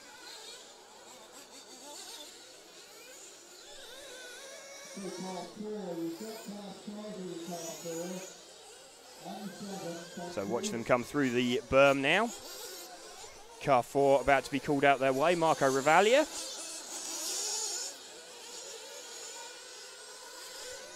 So what we've got a weird situation here, of lap traffic actually being just as equal on pace, and they're ended up a lap down, but you see a mistake there from some of the lap traffic. So car 4 being called out of the way by the referee, but not yielding. So car 4 still not yielding to the third place man, Robert. He'll be off his Christmas card list. So Robert effectively forces his way past. So gets out of the way now of Skidmore as well. So this now the third and fourth battle we're still watching of Raphael Robert and William Skidmore. Raphael Robert already bumping up once. So Robert and Skidmore occupying 3 and 4. Cantero 3 seconds back from that battle, although he's got to negotiate his way past car 4, who's actually just helpfully rolled it. So that car that slowed down these two, that slowed down Robert and Skidmore, he's just conveniently rolled out of Cantero's way. So still third and fourth we are watching. 4 seconds still the gap to Cantarero. So watching Skidmore just come around now. Robert's just edged away, so now there's not that traffic in front of them. It looks like Robert's able to use some of his pace, maybe some of his experience that he gained earlier. We've just passed the 7.5 minute mark, so we are getting to the second stop area. So there's now traffic in between these two, or is it traffic, or is it one of the leading cars that stopped? Just wait as they come down. There's certainly traffic in between them. Just trying to spot the number on this car as it comes round. If it's not 2 or 1, it is. It's car 2. So that was Hesse. So, okay, so Hesse is currently occupying third, although he has stopped and the other two haven't. So Robert is... no, Robert is now leading, sorry. So Elliot Taylor's also stopped, so that's dropped him back. So what we're watching at the moment... Oh, Skidmore's cut. Okay, Skidmore has cut. So we're just watching him now get refueled and started. Is that him going again? It's Skidmore is going again. So let's stick with Skidmore, see if that cost him. I imagine it will, because he only had, before the stop started, around 4 seconds. So that's unfortunate there for Will Skidmore that he had that cut. He's cut again, so he's being run back to pit, so that's his challenge definitely over. So let's see who shakes out from all of this in fourth place. It's Cantarero, Maximilian Cantarero with the 12 car.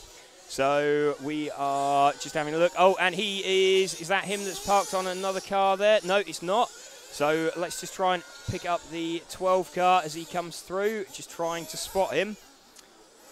So I can see the 1 car of Elliot Taylor. He's currently showing in third place. And here comes that's the 9 car. That is not Cantarero. That is Raphael Robert. So he's the P3. Here's the 12 car, the white and green car. So the white and green car is now your new third place man, and Skidmore back running again, but he is now a lap down, I think, after those unfortunate cuts that he had twice at the end of the pit lane, so not quite sure what went on there. He's got started and running, so it obviously wasn't terminal. So maybe a slight tweak to the engine tune. This is the first time for many drivers that they've tried running for 20 minutes for this weekend. So following the 12 car of Maximilian Cantarero, just as we get the call that there's 5 minutes remaining, so we're 3/4 of the way into this final. I would imagine everybody has made their stops now. So Max Hesse leading this one from Elliot Taylor, who had made an early break, but doesn't really matter. It's 1 spot on the grid as we get to the quarterfinals. So Max Hesse leading this by 4 seconds from Elliot Taylor. Raphael Robert from the 9 spot, and Cantarero from the 12 spot. So we're going to have 2 bump ups. I've just felt a spot of rain as well. So this could throw a real spanner in the works if that develops and starts coming down. Could be wrong. Could just be the odd spot that we've seen. But there are some rain showers forecast at some point today. So just watching now as we come down through this zigzag section. Riding with Cantarero, the number 12 car, as he comes across La Marseillaise and round the hairpin through the Jeep turn. Quite a brave line there as he rides round the berm. Under the timing loop, looks like the 9 car in front of him has made a mistake. So that's Robert in front of him. So we're now seeing the battle for 3rd and 4th. Gonzalo Melo, I don't believe is out of this because he's some 3 seconds back. So this the 3rd and 4th battle, if they slow each other up anymore, then it's going to give Melo a chance to close in.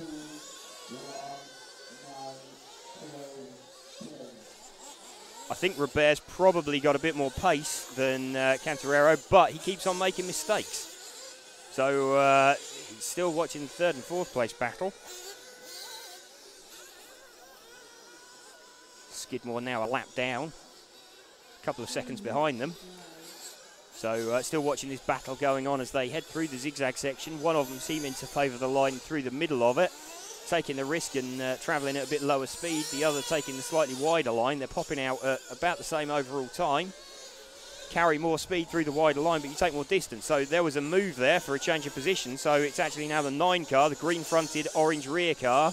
P9 car of Robert, who now occupies that 4 spot. So we're following the yellow-wheeled car of Robert, who occupies that 4 spot. 3 just in front of him. That car that you can see just in the back of shot, I think he is a lap down. Let's just confirm that as they come past. There's some more traffic there, I think. That was the 6, was that? That's not someone that's involved in that battle. So Max Hesse still leading this one from Elliott Taylor, and Robert back in front of Cantarero. They've both passed that lap traffic, but they'll be wanting to edge away from that. You really don't want them just behind you, especially if you make a mistake and one of them collects you. So we're watching as we come down the hill. We are watching I think this is the P3 car now of Cantarero that we're watching, because we've had a bit of a mistake somewhere in there from the 12 car. No, Cantarero made a mistake, so Melo in the 10 car. So that's the all-white car that is 1 car behind this one that we're following. Okay, we are now with the 10 car, so we're with the 4th place car, 1 minute 20 remaining. So shouldn't be any stops left as he pits his way through the minefield of this zigzag section. As we follow this all-white car, I think it looks like it's an X-Ray that he's running. We'll confirm as he comes past, or try and confirm as he comes past. So taking a little bit of a wider line there through the Jeep section.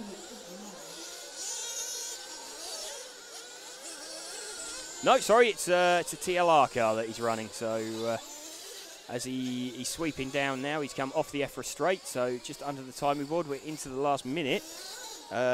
He has a 3-second lead now over Cantarero, so Melo is just doing what he needs to. We've got lap traffic there, makes a mistake and pulls off the circuit. So just feeling the occasional spot of rain here as well. Don't think it's going to develop into anything. Skies are quite clear still. Certainly not by the end of this race. We're into the last 24 seconds, so this is the last lap now that we're watching. The Gonzalo Melo holding on to 4th place at the moment, and he's got a 3-second lead over Cantarero, so he just needs to bring this home into the last 10 seconds, so this will be his last lap. So we're following this all-white car now as he comes down the step and across La Marseillaise. He just needs to bring this home. So through the Jeep turn and around the berm, and he's just going to cross the line. So we have Max Hesse, Elliott Taylor, we have Rafael Robert and Gonzalo Melo occupying the top 4 positions in that final, and doing the bump ups. So just waiting for Kieran Cox to finish in 6th and Florian Muller.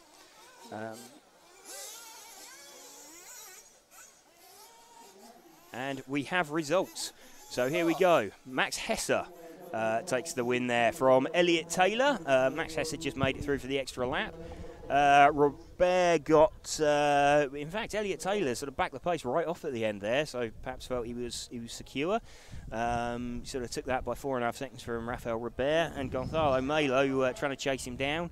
They in turn had 4 seconds in hand over Cantararo, so his day ends, but we had 2 bump ups there. So 1, 2, 9 and 10. So we're back to looking at bump ups. Again, final 2 of those were Mathieu Chaffardon and Jeremy Marmonier. So let's clear those from the lineup. And we are nearly ready now for the 1/8 B final. Amazing. Now they're actually not losing much, as much time as I thought they would. So the 1/8 B final was supposed to be off at 10:55, and we're only 4 minutes plus we're about 9 minutes back. I thought we were about half an hour wrong by now. Well, according to their time, we're running. Yeah, it's going to be by the time they started. It'll be about 10 minutes behind. Anyway, back to the story again. Thank you very much. Hello to everybody. Hello, Chris Marshall, Keenan White, the guys, Ben Stock, XI Cutter. How are you all doing? You must be doing a decent job because no one's been commenting, just watching. Okay. I hope that they'll just go, for God's sake, you're talking rubbish again. Yeah, that's a fairly normal situation. So, who's in the next heat, I hear you say? Final B is changed. Okay. Just been handed a piece of paper. Final B's changed. It has. I don't know how it's changed. Oh, Pierre Raboulon. Someone's been eliminated with a bump up. Because Pierre Raboulon is now bumped up and he wasn't. So there's been a disqualification amongst the bump ups of the last race, but I don't know who they were.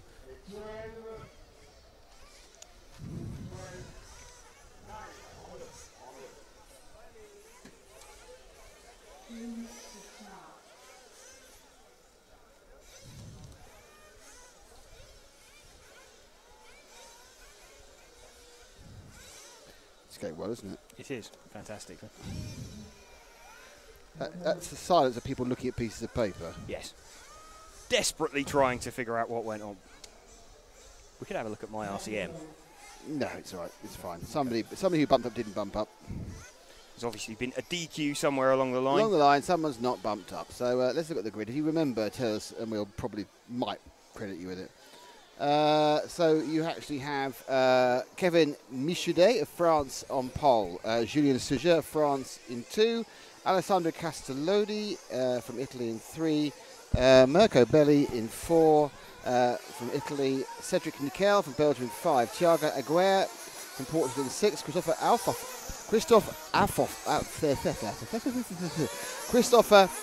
Affolter from Switzerland, Dominic Nunn from Great Britain, and your bump ups are Valentin Lopez, Valentin Barder,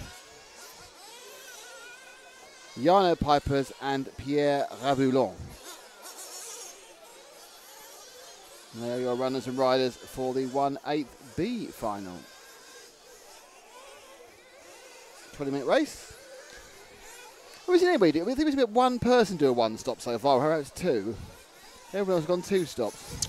I think what people are doing is they're making sort of quite a late stop and giving themselves the opportunity to do a single stop, and then if they're comfortable in the top 4, they're not risking it, and the pitman's bringing them in. Maybe. Might have been they're trying to do the second stop with a shorter fill. Yeah, maybe. I think they're giving themselves an opportunity, but not necessarily using it. I think it's quite a fluid thing. You know, when you're pitting for someone, you're kind of acting on your feet and reacting to what you're seeing going on. There's a lot of locals turning up on their bicycles. There are. Just non-stop bicycle local. Well, we are. Tour de France season, aren't we? This is France. They're always on their bicycles. Yes. They love a good bit of lycra, France. Right.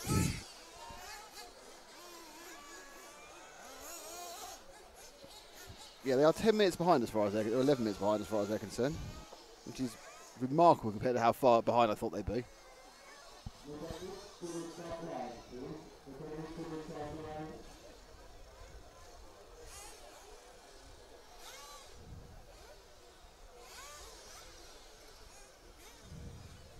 just hit 250 people watching. Oh, there's more than that before. There's a lot more watching. There's a lot more watching than that.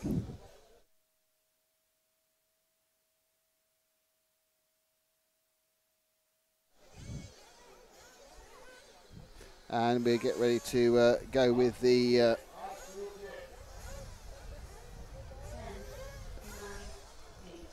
1/8 B. Kevin Michaud, Julien Sergent, Anthony Costali, Nico Bello, Cedric Nickel, Thiago Aguirre, Christophe Alba. They're off before I can say all their names. That was a bit quicker, I thought.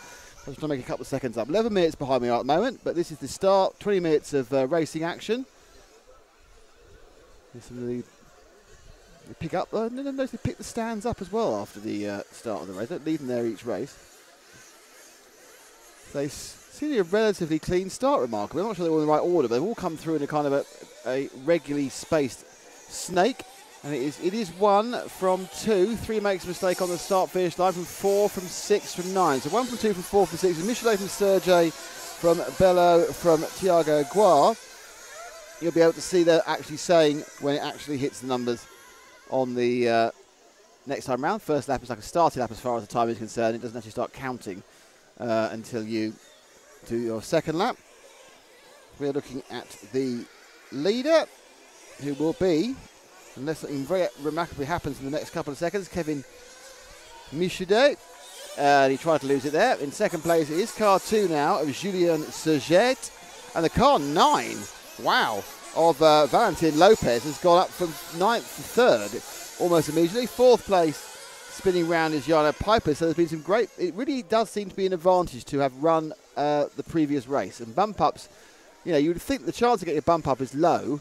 Perhaps you should get most, you know, 1 every couple of races, because they are the slowest people officially. But no, they are bumping up at normally about 1, 2 a race sometimes. Let's drop back 2 cars, and we'll pick up the 9 car. That is Lopez. He's just ahead of the 6 machine of Thiago Aguirre from Portugal. So Lopez with the orange into yellow, just about to turn around onto the scoreboard jump, picking up and going over the rutted section. And the first 2 have tripped over themselves, so they've suddenly... Oh, and the leader's broken. So we've lost our pole man, car 1. He's been walked back in there. Polgan, he's thrown back, and the car's all gone terribly wrong. So that was he broke the front end, actually, so that's not coming back on again. So that's the space that Kevin Michaud will not be getting. So we see a train of cars. That's second. Drop back 1 section of the train of cars, and going through the EFRA sprint now, you have... There's 3rd, 4th and 5th. Actually, it might be 4th, 5th and 6th, actually. So we're now in 2 groups of 3. This is the second group of 3 who are hitting each other as they go on the exit of the turn, going on to the knife edge section with the ruts and the up and the down and the zigzagging, and it's just no fun at all. Your order now is 2 from 9 from 6. That's 1, 2, 3 with 4th place, which is Valentin Barda looking for his 4th bump up. In 4th place, the pink car. Ahead it's Sergey, Lopez and Aguirre. So Valentin Barda, who has managed basically to monopolise virtually all the TV time so far just by constantly bumping up. Sponsors will be happy. Well, I hope so. And he pops up, down and round the hairpin. No, goes on to the Jeep section. He's not that far away from the 3rd. In fact, it's a bit of a mistake by... this 9 car of Lopez. He just lost a bit of time, and you can see 1, 2. Oh no, Barda's made a mistake, and that's not gone well. And I'm absolutely covered in thunderbugs. I know it's not big news for you guys, but there's a lot of little blighters around.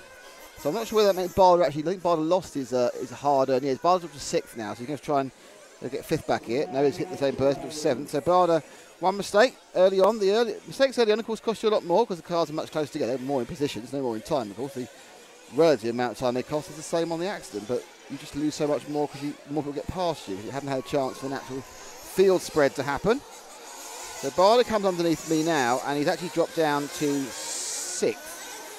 So his first target is the car ahead of him, is Alessandro Castaldi. And that's Castaldi with the orange wing. Just move forward 1 car to Castaldi, who's in 5th, and I think maybe 4th now. The car's leapt off. So that's Castaldi now in the orange winged car, white wheels. think he's actually now in fourth. The 3 car of Castaldi comes in. Yeah, he is. We've got it's. There's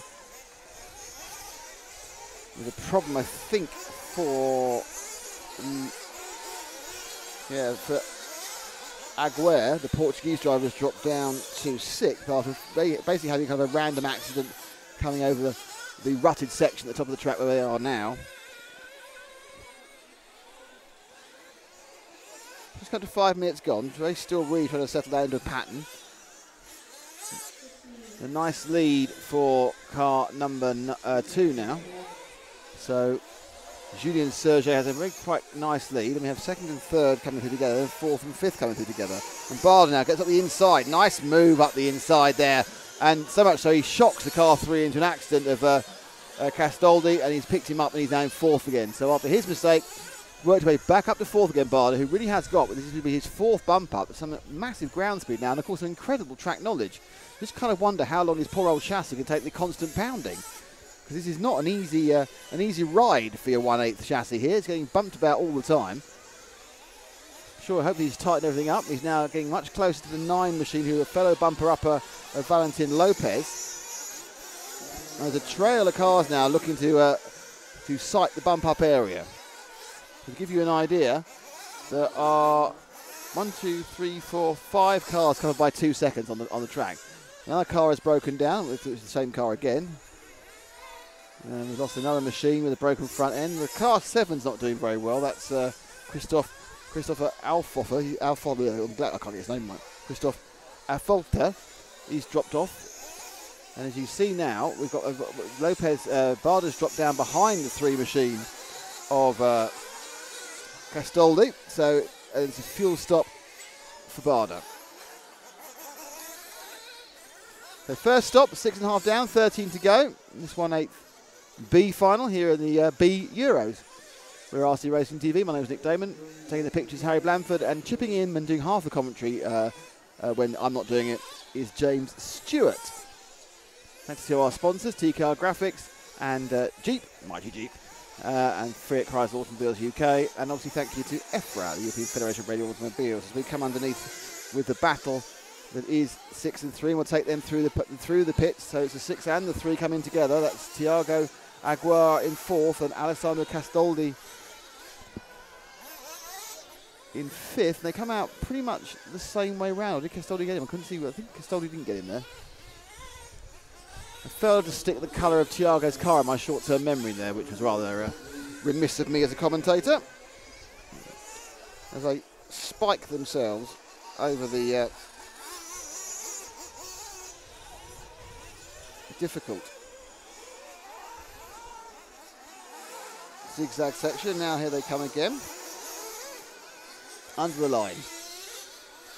Another lap is clipped up, and it is Barder who's 5th. It's Pierre Aboulon who's got up. I don't think he's stopped yet, Pierre. The man who got in here as a lucky, well, not like a lucky loser, just because he was a change in the running order. Someone got banned. And they come through the zigzag. That was really quite quick. Lovely little move there. Lovely quick move as he spun down off the start. Oh, that's not a quick move. That is a quick road disaster for Alessandro Castaldi, who dropped down after a fuel stop to about 8th. Now, I'm not sure he's picked back up again. Castaldi now is in 6th, so he is back up a bit. Can you try and move forward 1 car from Castaldi? I think that should be Thiago Aguirre. There's things going on every lap. Every lap something's going on, be it a fuel stop or a crash or a mindly strange bit of driving. And you kind of go, okay, I'm not sure who anyone is. So we've got Barder in the 0 going across now, and he's in 4th. Unless it updates, yep. And is Castellari man back again? So it's the 3 car who's back into position 5. Sorry, looking to catch up Barder, who's in 4. Aguirre, Lopez, and Mirko Bellini. Mirko Belli from nowhere is in the lead of this race. I've not mentioned him once, and so the car 4's taken the lead. Interesting. That's very strange. Okay. Perhaps he's doing a 1-stopper. He's got a lead of 7 seconds.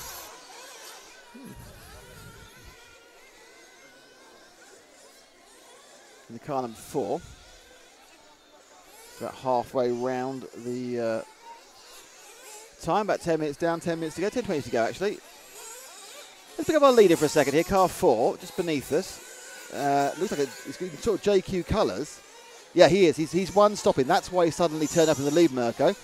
So Belly now comes into his one and only stop, and this one stop strategy is going to work pretty well because this is his real position. Everyone's got to stop once more, apart from him. They've always and he got punted someone out.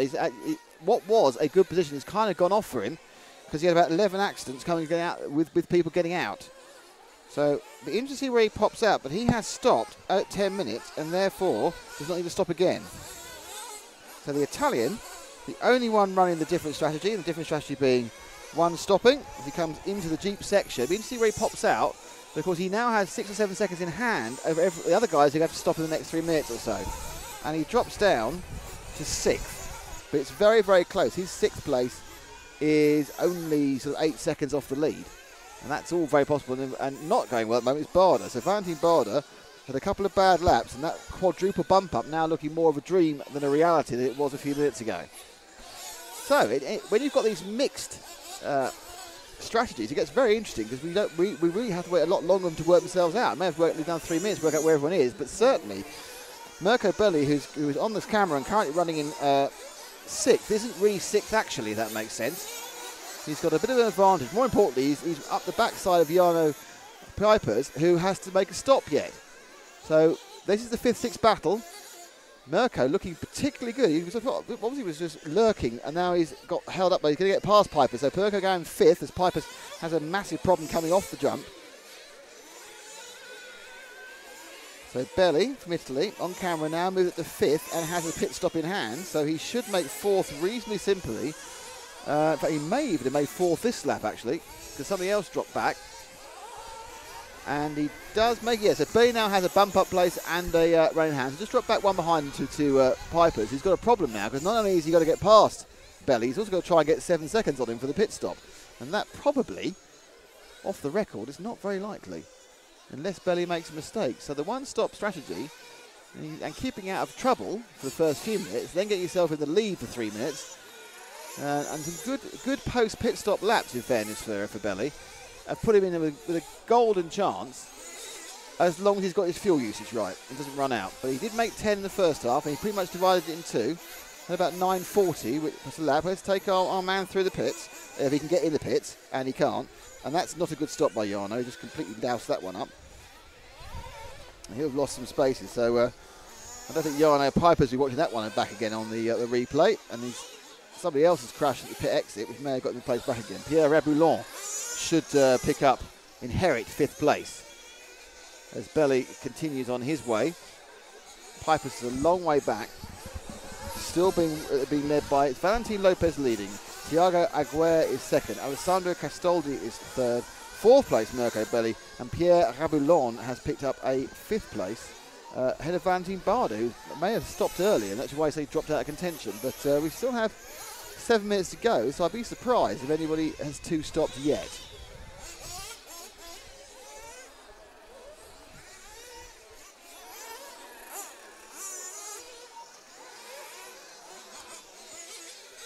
So I need to pick up Raboulon in the 5,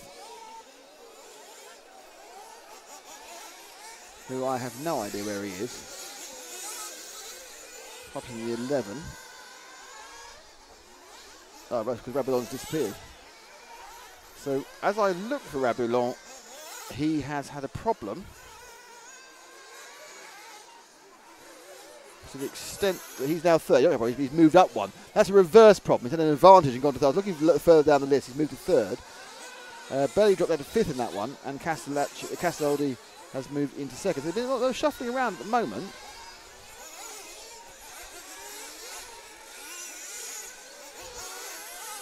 So Raboulon in the 12 now is in 2nd place. That's remarkable.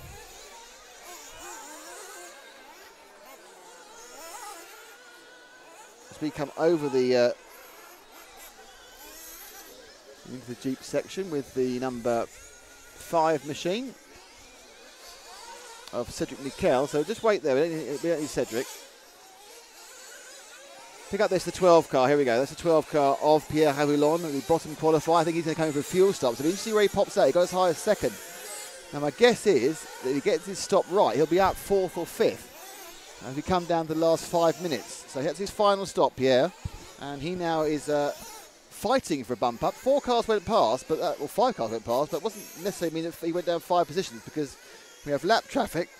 Everyone's mixed everyone else, so we won't really know where Raboulon in the yellow machine is with the orange nose until he comes round this corner through the Jeep section. Got Pipers, I think, for company. My guess is this could be the actual battle for 4th and 5th. Let's see. There's Raboulon. No, it's 5th and 6th. It's Raboulon and Pipers.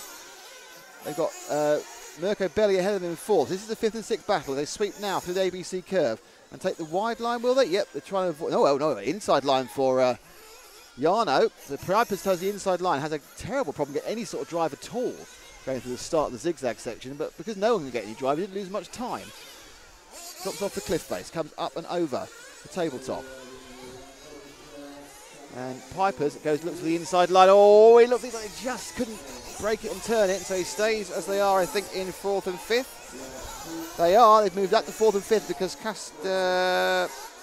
Castellacci had to make a Castoldi made his fuel stops. This is now the battle for the last bump up position. Tiago Aguirre leads. Mirko Bello's got second off his one-stop strategy.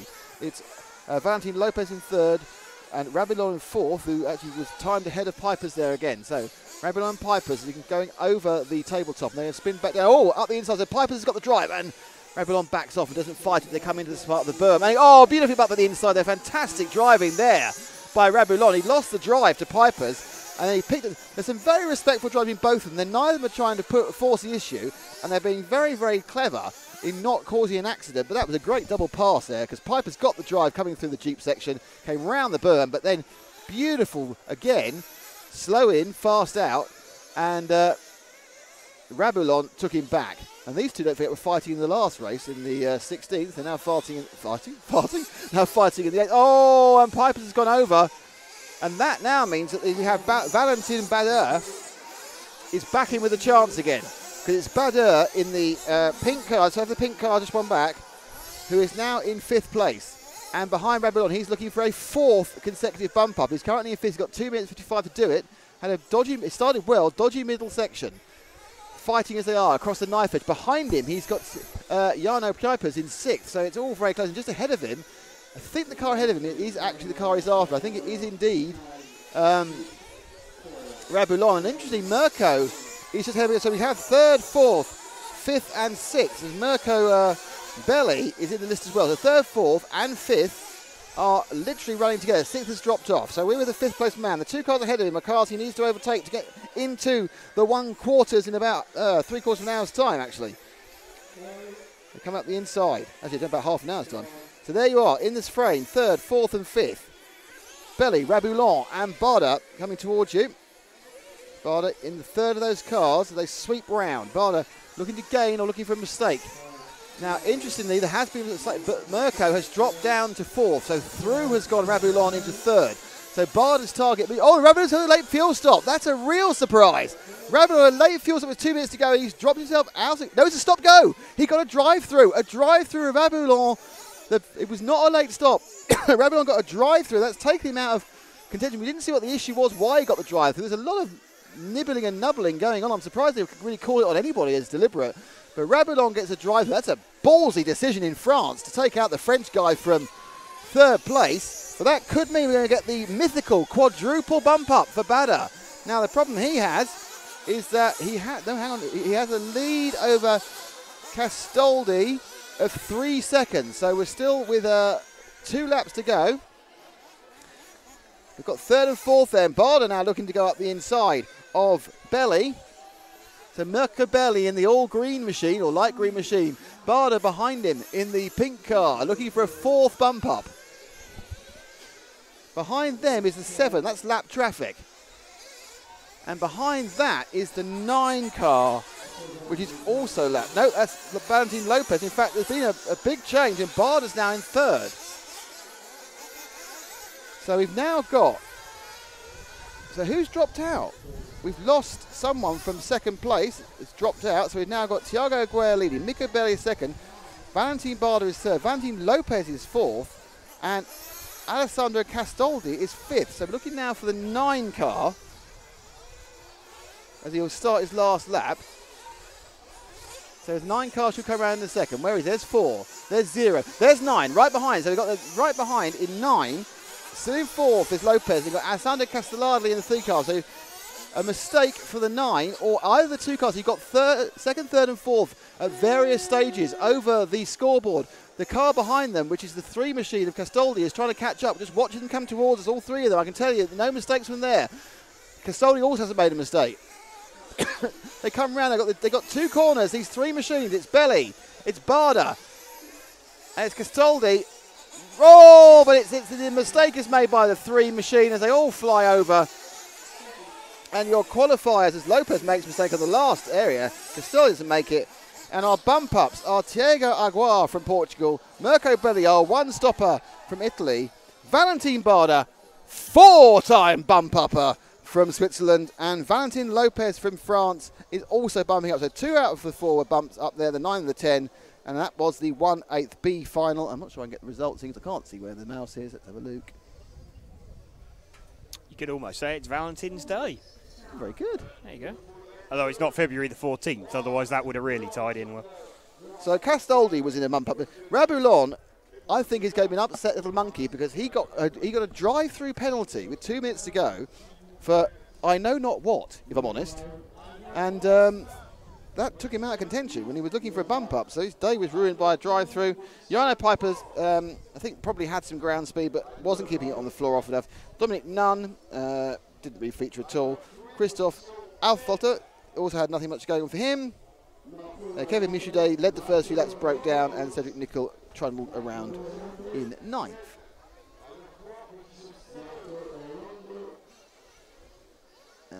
Clear that.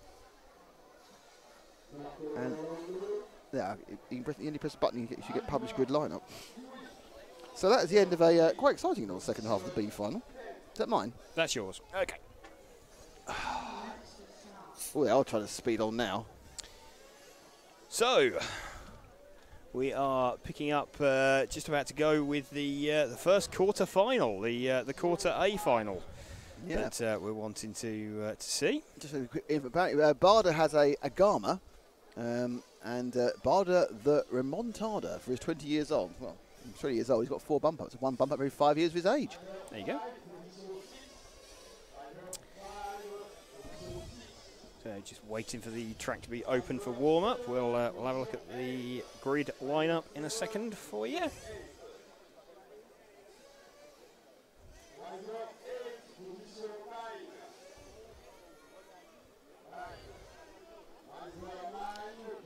Temperature definitely starting to pick up here now. Yeah, great. Yeah, fantastic. I think that that few spots of rain we felt earlier didn't materialise into anything. I'm not sure. I think it was your imagination. I was imagining it.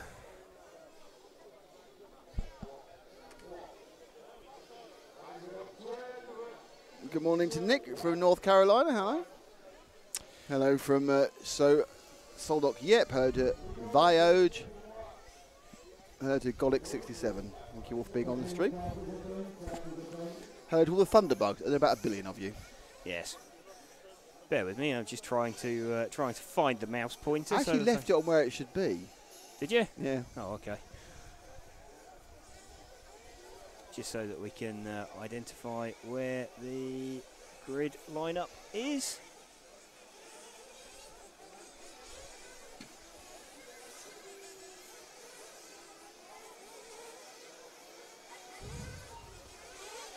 Ah, we have it. Here we go. Here is the grid lineup.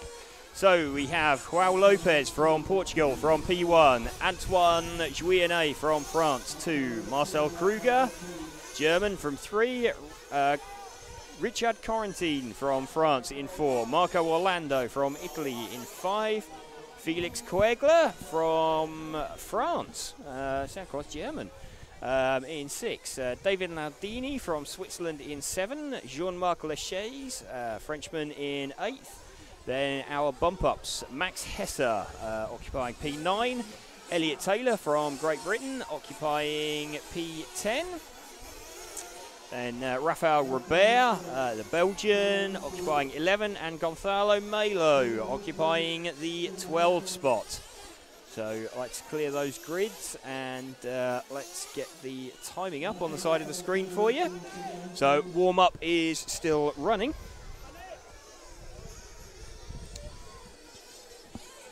So this is the first of the quarterfinals.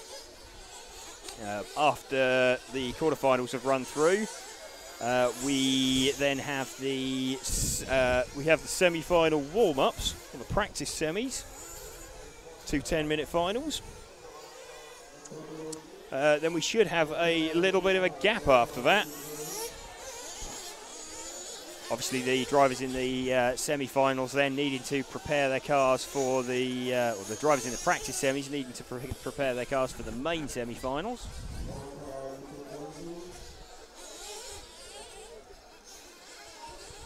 I'm just managing to burn myself on the scaffolding again. You're good at that. Yeah, I know. It's you kind of forget how warm it is. Well, I'm looking forward to about 20 minutes' time, because the sun is going to go above us quite soon. Yeah. And then it gets behind us, which is worse again. Yeah. So basically, during the break, we'll have the optimum conditions to be filming, and then by the time we come back, it will be correct. It will be... No, it won't get awful to the final, I think. No. See, I put a positive spin on that. You did. So we have got mechanics bringing cars out now to their starting positions. So we're going to watch João Lopez off of P1. Thank you.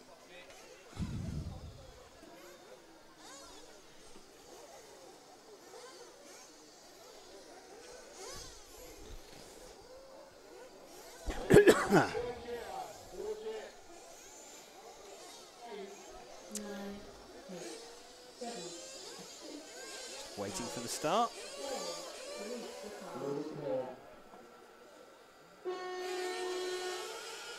So it looks like car 1 leads away. Believe that's the first 4 cars all round okay. So I think they're away in order. Oh, that was a very ballsy move there from car 4. I think he just jumped over car 3 just as we came down from the timing loop. So I believe it's 1, 2, 4, 3. We'll confirm that as we cross the line this time. Oh no, 4 makes a mistake. So it's definitely it's 1 from 5. Where did he? 1 from 5, from 7, from 4, from 6. So okay, that's yeah. Don't quite know what happened there. 3, who looked like he made a fantastic start, has now ended up at the back of the field somewhere. So we've got the first 4 cars leading away here. We're following the second place car. That was the just as we come round, I think that was the 2 car. No, it's the 1 car actually we were following. Right, okay. So if we can drop 2 cars back to the blue and orange Golf liveried car. He's got the yellow rear wing, orange rear wing even. I'm doing well with colours here. He's just gone over by the, coming into the very rutted zigzag section. So this is the P4 car of Richard Corentin. I believe the number 4 on his car as well. No, in fact, that's the number 7 on his car. So number 7 car of, that's David Naldini we're watching. So he is the 3rd place man. So Corentin, referred to as RIC on your timing screen, is the 4th place car. So I'm just trying to establish why we've got 4 cars in front of him as we come round. So we've got the 11 car is Rafael Robert. Okay, he's right down the pack. That's why it's a bit confusing. So Robert is nearly a lap off the field.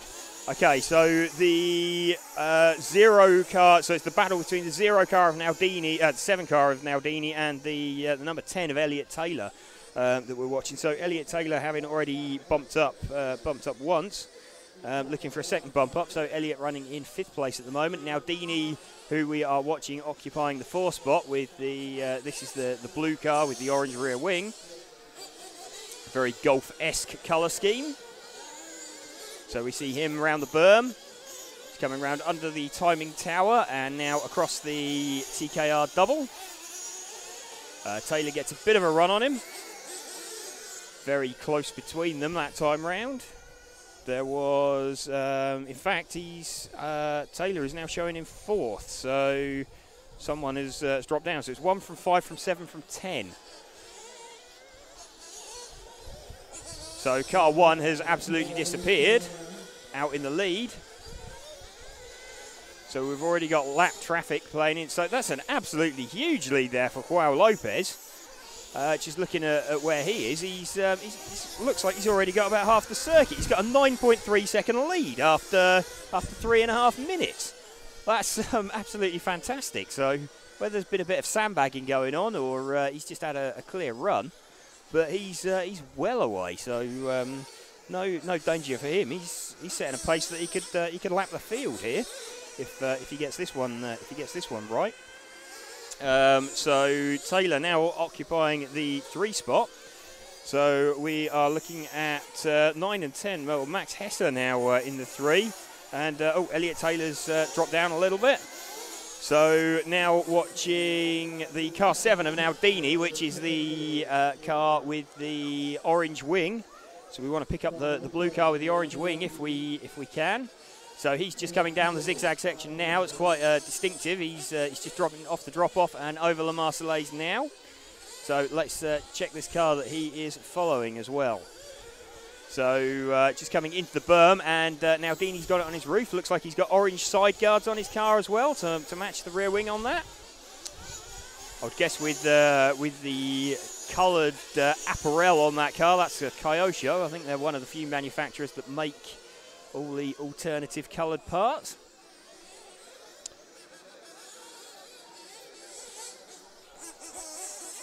So now Dini's still occupying the 4th spot, or he was that time, and running right with him, he's got Elliott Taylor right behind him.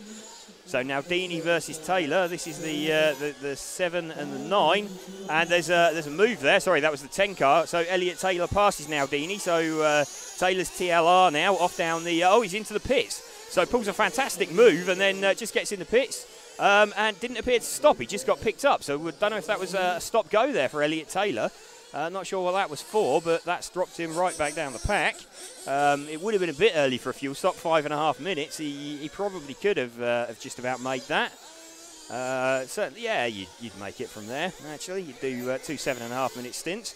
So we are still running now with the car of Elliott Taylor, the 0 car. That's dropped him back down the field. We want to be looking at David Naldini, who is the car with the orange rear wing. Just see if we can locate him. He's over the back of the circuit somewhere. So just seen him coming into the zigzag section. So he's in the middle of the zigzags now. That's a very distinctive wing on that Kyosho of Naldini as he drops up onto La Marseillaise. So it comes down through the Jeep section now. So this is P4. In fact, Felix Coegle has just jumped up, so now Dini has dropped down the field a little bit. So we're starting to get into pit stop territory, so it's going to go a little bit haywire. Joao Lopez is streaming away at the front. Just to give you an idea, let's sort of identify when he comes past us. So we'll just give you an idea of when the 1 car comes through. We're watching the 7 car at the moment of David Naldini, current 5th place car.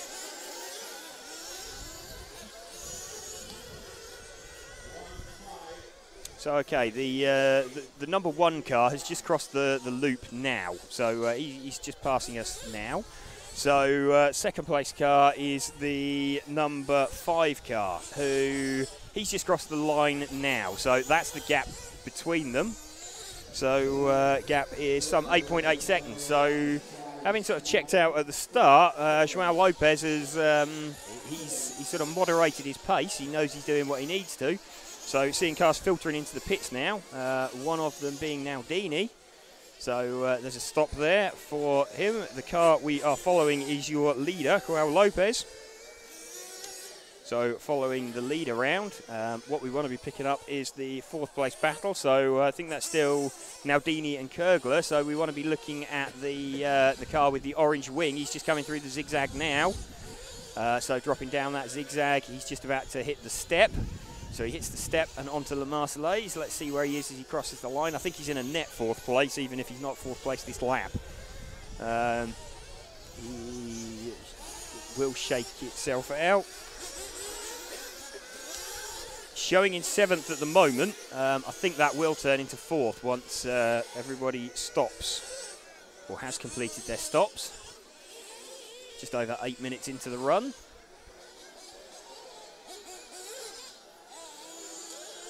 So still a big lead there for Joao Lopez. Felix Coegler currently occupying the 4th spot. From Max Hesse, so up from P9, so he's already bumped up once. Marco Orlando and Felix Koegler, who's the 6th car. So we are watching at the moment the battle between Naldini. This is the 5th and 6th place battle that we're watching. So this is a fairly close battle. 4th place is circulating on his own, so we'll stick with this. I think Naldini's just disappeared out of shot and was last seen. His orange rear wing was seen heading towards us first, which is that's never good. So Naldini's now going to drop way down. So let's see if we can pick up the 4th place car of Coegler, the sixth car. He's just going over the TKR double now down the EFRA straight. So that's the pinky coloured car. So we've now got Coegler, the 4th place car. So Lopez, Hesse, Orlando, and Coegler, the current running order. We are over the 10-minute mark now. Sorry, we haven't hit the 10-minute mark yet. We're just coming towards it. So 10 minutes, 15 to go. So we're running with the 4th place car. Just out of shot, but closing him down is the number 8 car of Jean-Marc Lachaise. So if you see him appear in the back of shot at the moment, we've just had the 10-minute call, signifying we are halfway through the race. You can see the breeze is picking up, the flags in the background fluttering in the breeze.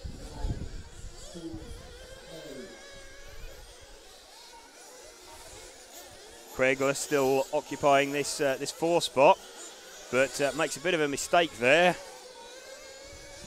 And that's letting Lachaise and Taylor close right in on him.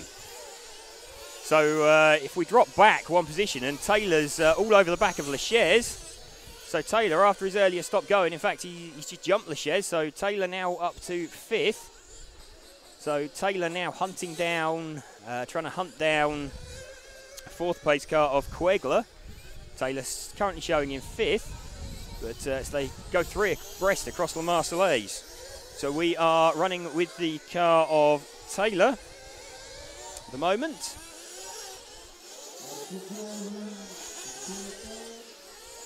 Right, okay, so looks like the 3 cars popped out of that in front of the battle for 5th. So that's Marcel Kruger.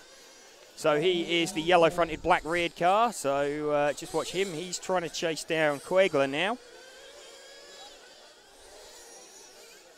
So that's the car just going across La Marseillaise now. He's coming through the Jeep turn. So the middle of those, that's the yellow-fronted, black rear car. Around the berm, he's just crossed the timing line now. So this is the 5th place car that we're watching of Marcel Kruger. He's trying to catch Felix Koegler. So Kruger and Koegler battling. Sounds like a pharmacy company. As they're heading down onto the zigzag section one more time. Kruger and Koegler battling.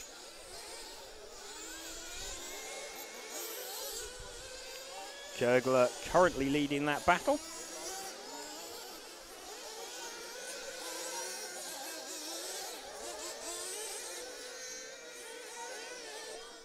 So I think the 2 car that's in between them is an interloper, Antoine Guyennet. How's he ended up in between them? He doesn't look like he's a lap down. So not quite sure how that's happened. We are getting to the sort of slightly chaotic area of the race with 7.5 minutes left, where you've got people that stopped and people that haven't stopped. But we will stick with the car we are currently following at the moment, which is the number 8 car. So we are running with the 8 car of Jean-Marc Lachey's at the moment. That is the car currently in P8. So going to see if we can move forward a few cars. So let's just pick up the car we want to be on, which is the car number 6, Phoenix Coegler. He is the yellow-fronted, black-reared car. So let's just get him. He is just coming in. He's in the berm now. He's just coming under the timing loop. So he's battling with the 6 car. So the 3 and the 6 battling. 3 and the 6, in fact, Kruger is just in front of Coegler now. So the timing screen doesn't reflect that. Coegler is in front of as they cross the line. But this Kruger-Coegler battle is going on as they come through the zigzag section. So I think Kruger has just got that position at the moment from Kruger. We'll confirm as we cross the line. So Marcel Kruger has that from Felix Coegler at the moment. So Joao Lopez is away at the front from Marco Orlando. Max Hesse got a lock on 3rd place at the moment. So he's going for his 2nd bump up, may even be his 3rd bump up that he's going for. So he doesn't quite match the Valentin's effort of the 4 bump ups that he's made. But we're watching the P4 car at the moment as he parks it against the timing loop. So that was not ideal, and he's got that very, very wrong. He's still safe in 3rd place at the moment, though, for Marcel Kruger. So we are heading down towards the 5-minute mark, so just coming up to 3/4 of race distance.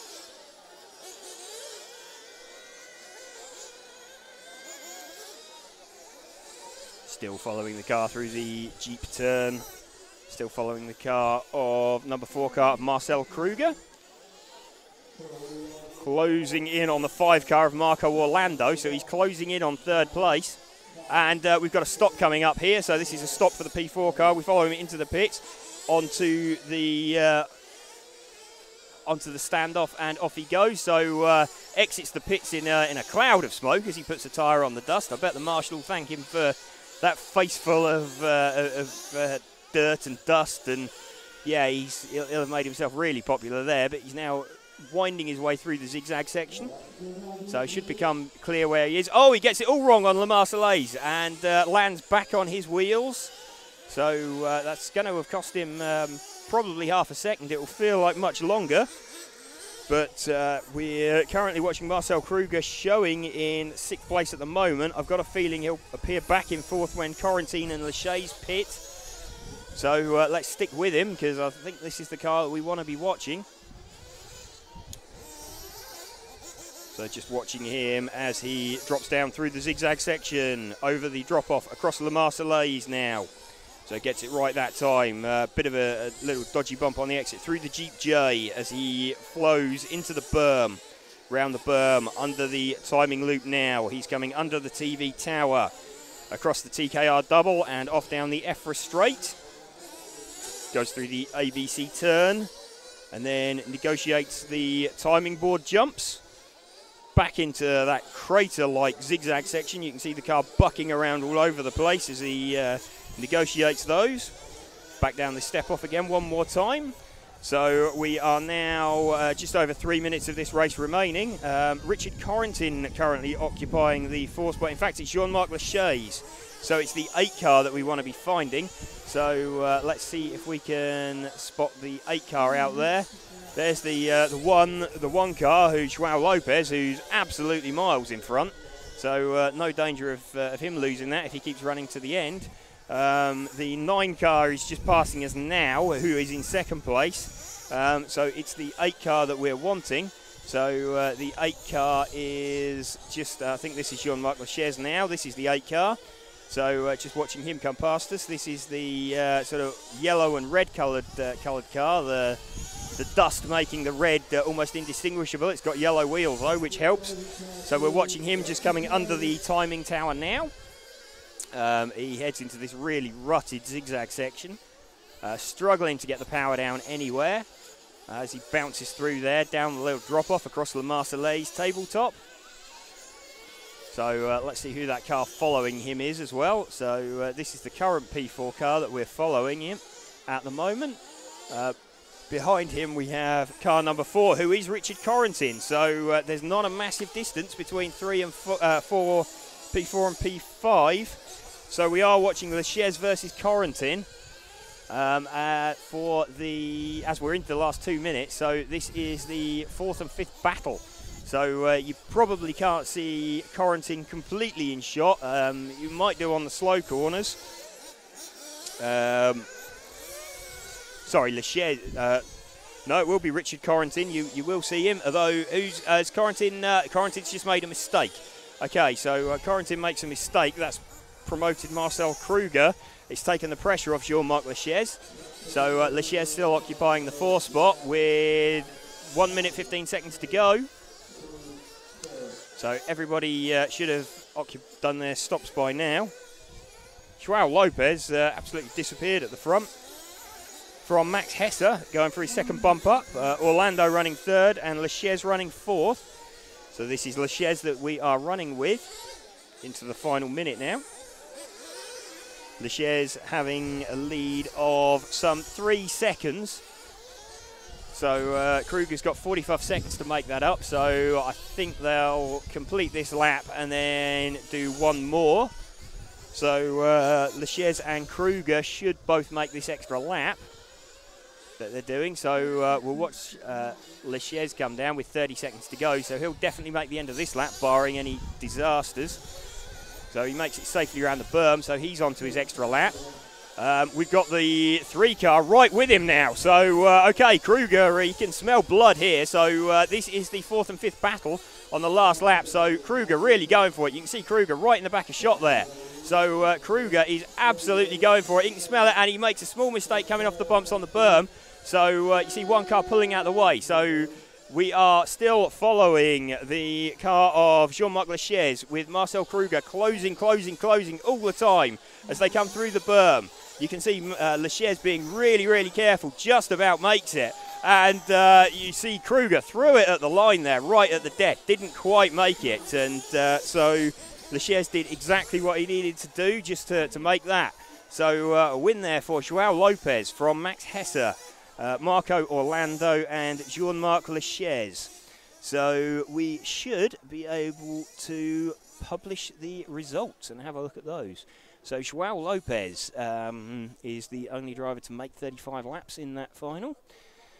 Made that quite comfortably as well. That's got to be a win by, what is he, sort of 12 seconds plus, yeah, so he's about 21 seconds down the road then from Max Hesse. So 2/3 of a lap at least. Marco Orlando some 3 seconds back from Hesse in 3rd. Then you had that really close battle. Lachez just about bringing it home from Kruger, who was, what was he, just over 3/10 behind at the end with that dash across the line. And Corentin wasn't a million miles off the back of that either, so he was ready to capitalise on any mistakes from those guys. So really close now as the final or as the finals progress through. So that was the first quarter final, and we had Rafael Robert obviously having some kind of issue and not making it to the end of that final. So let's clear those results. Quarter final B time. It is the B quarter final. No better nor worse, just a different side. It is. The B side. The B side, yes. It's like it's the track you always listen to and you went, oh, I'm not sure about that. Yes.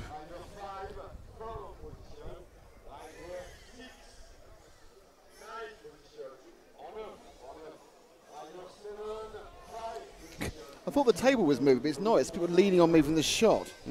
Yes. Would you like your water? Where's the sun going to stop being all the way in here?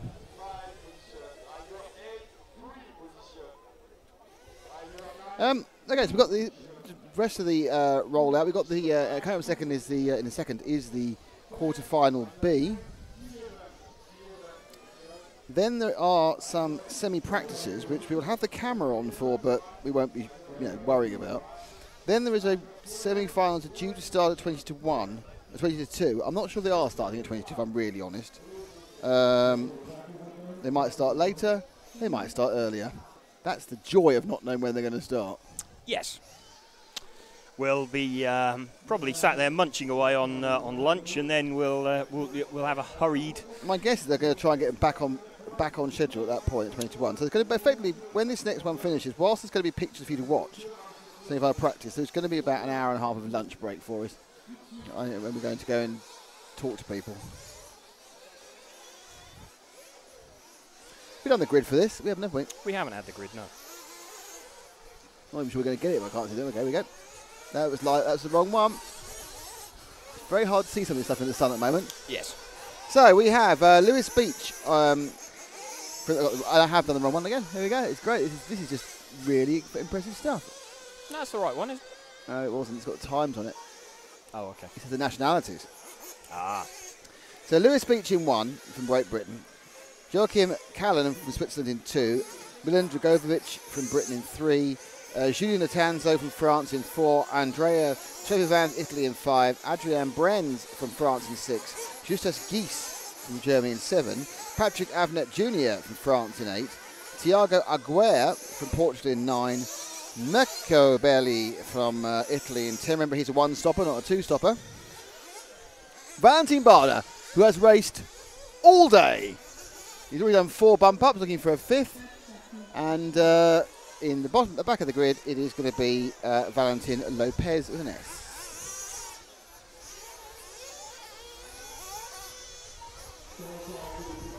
So they're about 13 minutes behind. They lost 2 minutes of race, not the 5 minutes of race I thought they were going to lose. No, they're going pretty well. They're turning stuff around pretty quickly. There's some French conversation in the chat. Hello to Laurent Tichaud from Arnoux. Carlos Riescondunda, Web with Time, don't know what that means.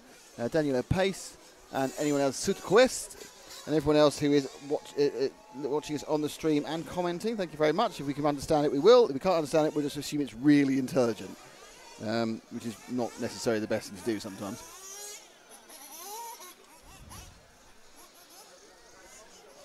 A lot of people are wandering around. They've made it a day out from the local area, haven't they? They are, yeah. It's a lot busier trackside than it was yesterday. Notice there's crowds. Crowds. Thousands of people. Yes. Well, literally some. Yes. Okay, here we go. So the next one. Come on, son, go away. It's got hot. I can't see anything because it's all covered with dust and thunderbugs. Enough of my problems. We had the quarterfinal B.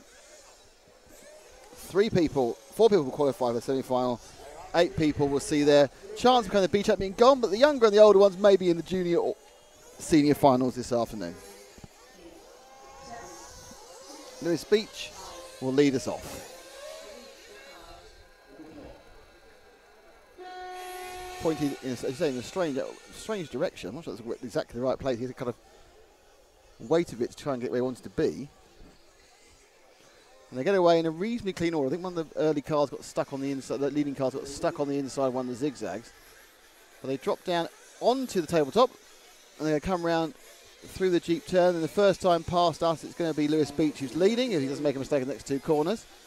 So it's car 3 that leads from car 1. So it's 3 from 1, from 4 from 2. So the lead has got Milan Dragovic, and then it's Lewis Beach, and then it's Julien Latanzo, and then Joachim Kahn in 4th. But well, it's all sort itself out at the front. They're all relatively okay. One car slightly left behind after a mistake in the first lap. The rest of them are obviously having a great fun. Oh, no, got a problem with the 2 cars who dropped out of the train. They had a big problem there. So Milan still leads. Help for the fact the guy in second just fell over. And there's been quite a big shuffle there. Oh, and Milan makes mistakes. There's been a massive shuffle. The lead has gone to the 6 from the 5 with the 0 and the 3. So we now are having Adrien Brenz from Andrea Trevisan, and of course Mirko Belli, and Milan down in 4th now as they come on. The first 2 having a bit of battle over the scoreboard, and they slow each other up. So this is an interesting one. This one is where everybody is tripping everyone else up. And, massive power slide, resulting in someone having to drive over the top of him. And another car gets punted out. Every corner is changing, but the entire field is within about 4 seconds of each other. That's why they've got themselves so bunched up and having other problems now. And our leader this time round, it's the 5 from the 0. So Mirko Belli is in second. Leading is Andrea Trevisan. Milan Drogo is third. Adrien Brenz, Justus Giz. But the interesting thing is, when you get down to our last place man, the whole field is covered by 6 seconds. And that's not what we've seen. A very, very little field spread. Lots of cars hitting each other. Lots of cars getting pinged out of the back because of it. A bit more stable at the front. Let's drop back to car 3. It's coming off the tabletop now. So you still have the 5 of Andrea Trevisan leading.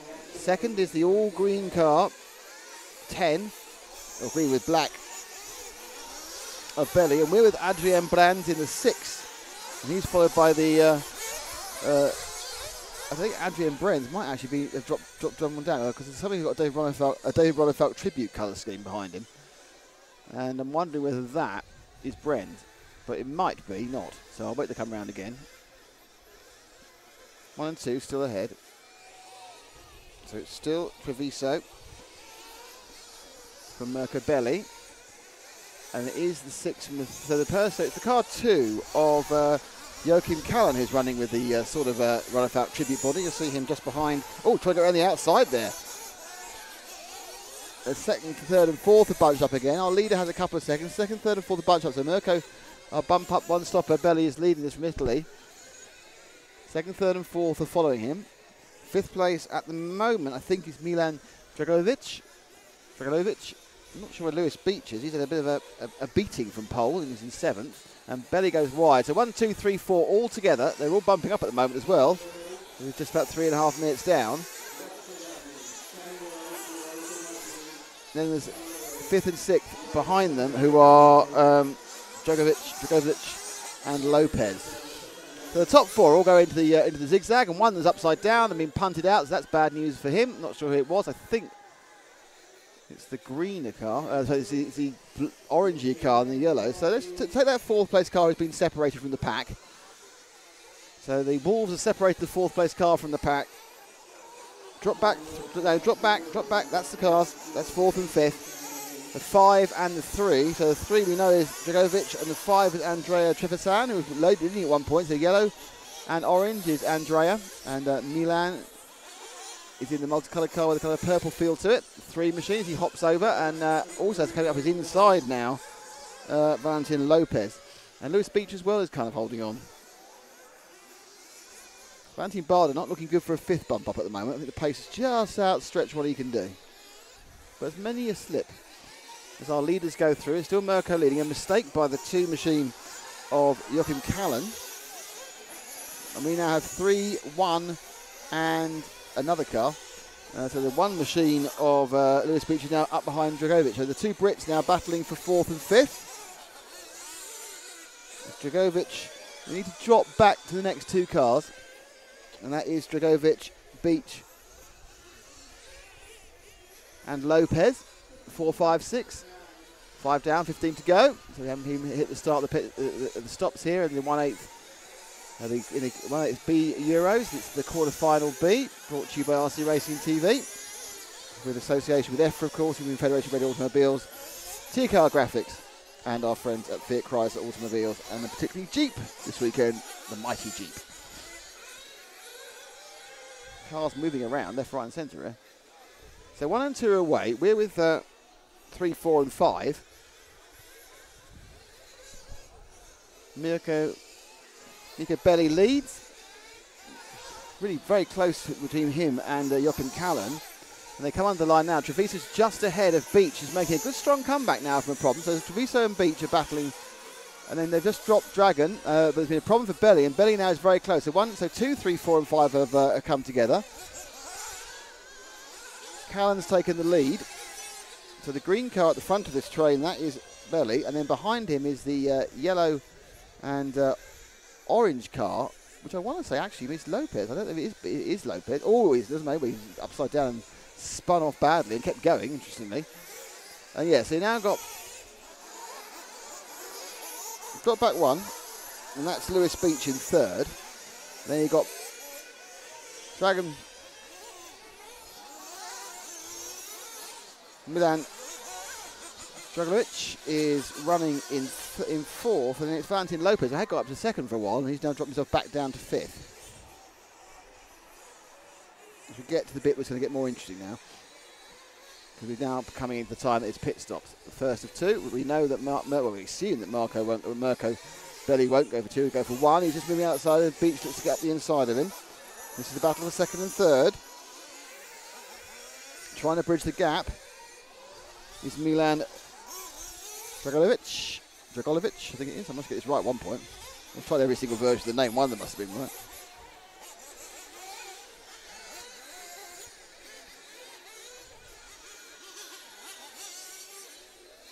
So it's Italy. So it's Switzerland from Italy, from the UK. And interestingly, Belli now's got back in the lead again. So and we've actually lost. So I think that Joachim Callan has already stopped. He's made his first stop. Yeah, we are in pit stop land now. So much so that our second and third people have stopped as well. So it'll be interesting to see where he comes into. Callan stopped last lap.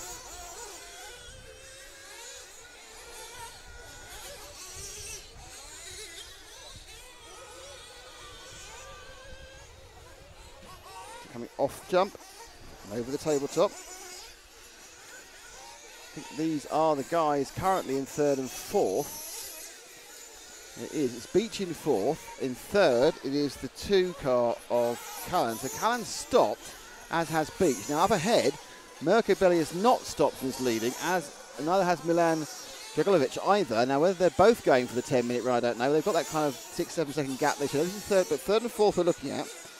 Together at the front are Belli and Dragovic, but this is the third and fourth. Just a little bit of a gap there. There's Joachim Callan from Switzerland. Just pulls a little bit of a gap on Lewis Beach.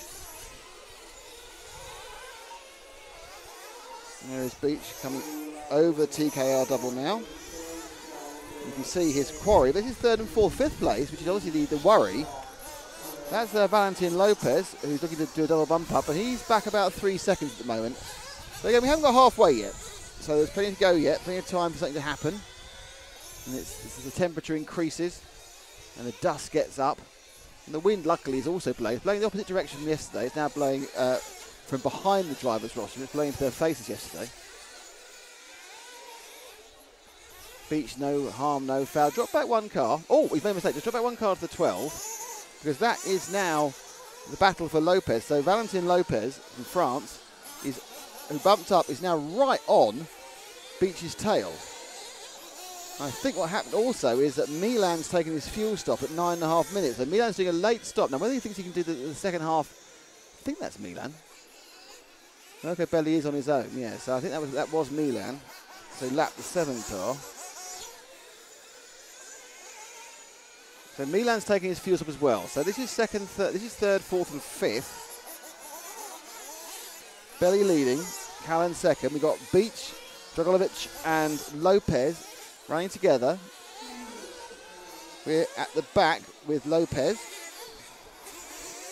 Carefully does it over the first of the 2 sections. Oh, I thought he was going to get a great drive there, but then the car just kicked up. So sorry, there's no real straight part of track. You can't put the power downhill on that one because you're not going to be able to do anything. So but he has not lost anything, just didn't get what looked like a fantastic game. So they even themselves out of it. Beach crosses the line now, Dragovic now, and Lopez now. So they're all kind of evenly spaced out by what is actually about a second each. The 3 cars all got a bit. Now there's been a problem up ahead of them, and that's kind of thrown some traffic in there. I'm not sure that's a problem with one of the people who was either Mirko Belli or Joachim Callan.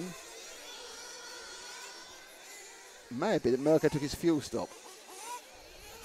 So they come round, and no, Mirko, is that the 10 or the 4? So Mirko is still leading. No, actually not. Callan's leading. Mirko's second. And Mirko has taken his fuel stop. Third place is Beach. Fourth place is Lopez. And fifth now is Dragovic.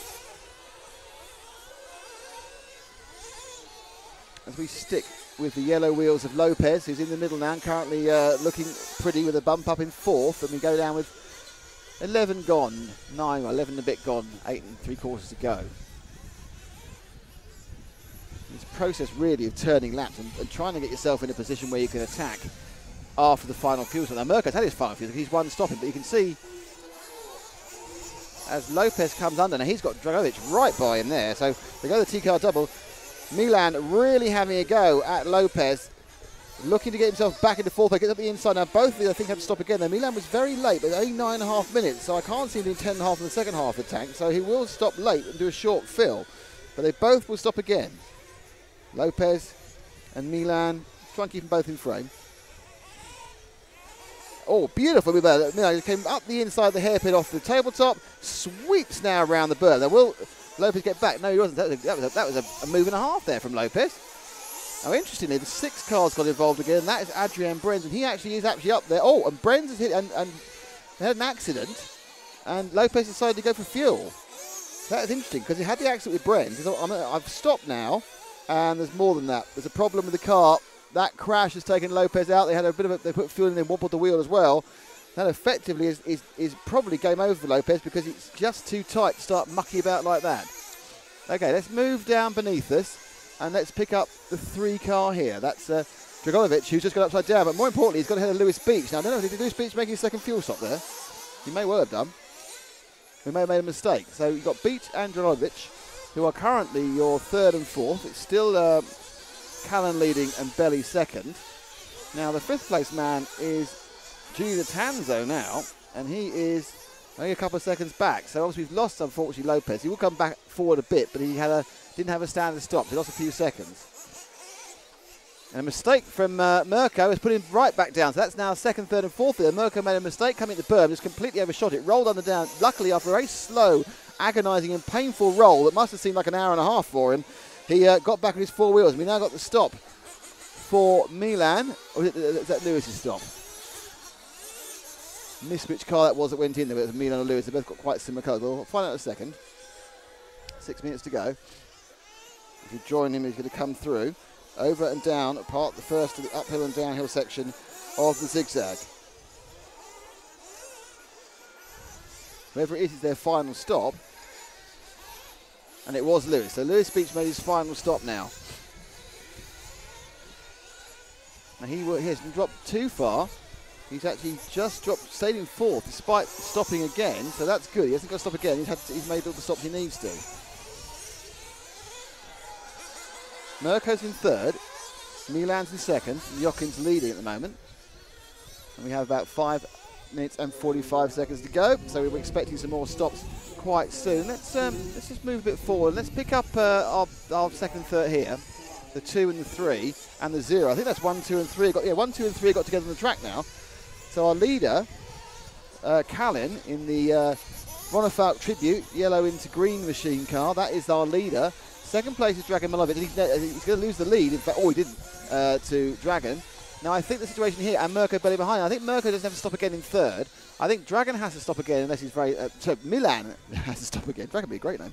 Milan has to stop again in the 2nd place car, the pink and blue machine. That all green machine in 3rd, I think that's done for the day as far, well, done for the race as far as stopping is concerned. Okay, and now wait a bit further back, and now wait and pick up these 2 here, the 5 and the 1, because that is Beach and Andrea Trevisan battling for 4th and 5th. So they both, and then they're stopping. It's the 4th and 5th battle now, the bump up battle. It's Andrea Trevisan in the yellow and the orange. Lewis Beach in the car, which from my eyesight a long way away looks white and pink. Beach in the 1, Trevisan in the 5. And they're coming now onto the berm. Quite circus. The velocity with people approach that berm is different by different driver. Some of them absolutely pile into it and break and hope for the best. Others are very circus. They stick to the lower line, look for the power out of the timing loop. So nailed together in 4th and 5th. Oh, they were. No, he's off the track. What's he going to do? He's got. See that falling off the track actually seems just as quick as going around the track when you get to that part of the circuit. So Andrea Trevisan stays in 4th. Beach stays in 5th. They are not. I'm not wondering if Milan Dragovic has to go in for another stop, whether he'll stay ahead of them, even though he's in 2nd at the moment. And Beach gets past. So Beach now has passed Andrea. So 1 has passed 5. Andrea comes in a pit stop. I think, wow. That's a very late pit stop with 4 minutes to go. That's taking him right out. So Beach sitting pretty now in 4th place. Let's pick up. Let's pick up the car number 2 there. It's our leader. It's coming underneath. That is the Ronafalk Tribute Machine. Yellow into green. And then drop back 1 to the 3 car, which is Milan. Because I think it's Milan has to take fuel. Right, this is the key point. Will Milan come out after his stop? Picked up, late stop. They're running short, of course. You need less fuel. And he comes out, I think, just behind Lewis Beach and probably in 4th. So Milan stopped. Lewis Beach has stopped and struggling at part track. And I think that this is now with about 3 minutes to go. It's becoming more relaxed races. Valentin Bardo, unfortunately, is going to get lapped. So our leader, Joachim Callan, has passed a completed lap, as has our second place, Mirko Belli. He's about 5 seconds back. Then it's the 2 Brits. It's Beach from Milan Grovic, and then it's Julian Latanzi, who is actually still, drop back 1 to the car, the 3rd car coming round. Just over the up and down now. That is Latanzi. Now, Latanzi is the man who can spoil the British party, and he's about to, because he's up and battling with Milan Dragovic for that final bump up position. Beach has got away a little bit, but Dragovic looking to make it 2 Brits up from this quarter into semi. In fact, they'll be the only Brits in the semi, I think. And the French flags are waving for Julien Latanzio. And he's doing a good job. He's following around. He's one of those guys who we didn't mention at all. The marshals are waving on, which is a little bit iffy. We didn't mention at all until right at the end. And he's now... Oh, and Milovic gets a bad... Dragovic gets a bad run of Milan now. Now the nerves are kicking in. He's got 1 minute 43 to go. So it's about 3 laps. And then nailed together. The first 3, no problems at all. Joachim Callan, he's done his business. Mirko's gone round. Beach has gone round. Beach has got about 4. Oh, Beach has had a bad lap there. He's only about 2 seconds clear of these 2. So Milan perhaps should concentrate his sights on moving forward in that Mauve machine with white wheels. Whereas the yellow-wheeled, orange mainly car of Latanzio has nothing to lose. He's in 5th. He's fighting for 4th. Adrian Bren's in 6th. He's only another couple of seconds back, waiting to pick up the pieces of the disaster. And you can see them now as they come over the tabletop. Dragovic, so Milan has to in some way not make a mistake on a track that effectively really encourages them. Now, also the question for the 4 car behind him in the blue into orange, he's got blue in the car, is how hard to push. And the other issue is Adrian Brenz in the green and blue car will probably creep in the back of your frame quite soon. He's really pushing, and they're both gaining on Beach. And up the inside now, it looks like the Tanzio is going to try it. They've got this one and 1 more. They're on their penultimate lap, and you can see 3, 4 and 5 coming together. 4 and 5 nailed together. 3 not much further ahead. 1 and 2 nicely away. That's Callan and Bally. It goes wide and trying to bounce and trying to turn up the inside. So they go through. There's the Beach underneath me now. Milan underneath me now. The Tanzio underneath me now. They are absolutely together. And on their last lap, can the Frenchman steal a bump-up position from one of the Brits? His target's up ahead.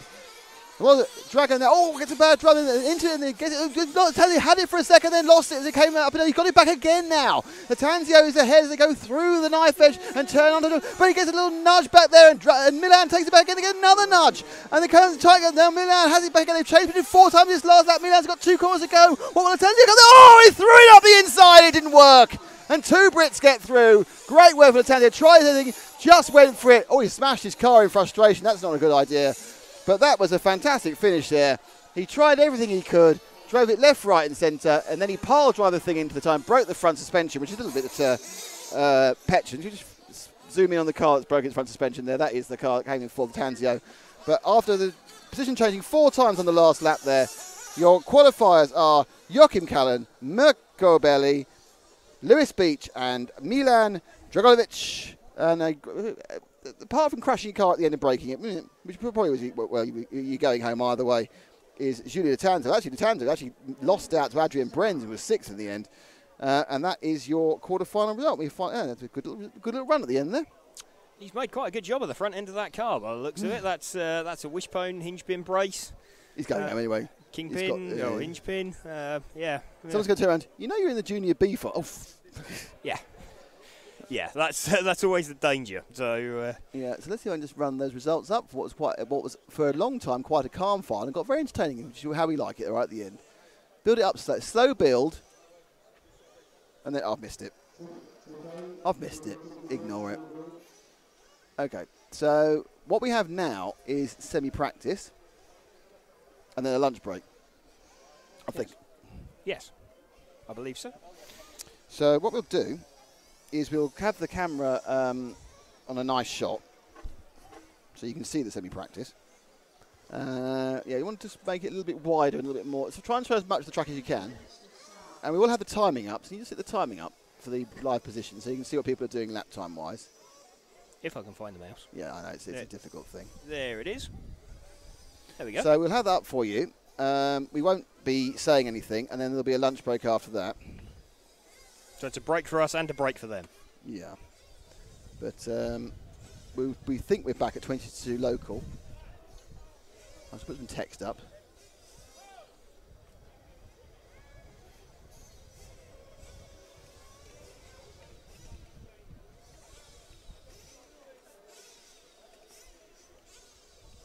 Well, it doesn't quite fit. There we go. That's fit now. This is quite a favourite. Look at that. Well, I've got some quotes I don't need. I can get rid of those. Fit even better. So thank you for watching. What we should do is we'll go away, have a bit of something to eat, much as we are going to do. And we should also we'll reconvene with you talking in about an hour and a half for the main finals. And there are 2 semi-finals to come, and the Junior B and the Junior A, the last chance. One of the things we need to do during this break is find out what the last chance actually is, because we don't know. Not that we aren't brilliantly prepared normally. And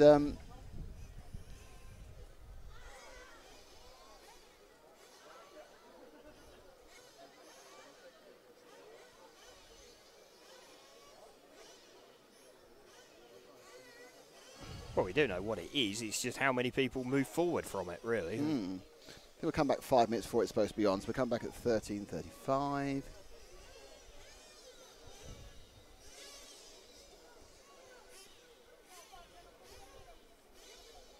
.12:35 UK.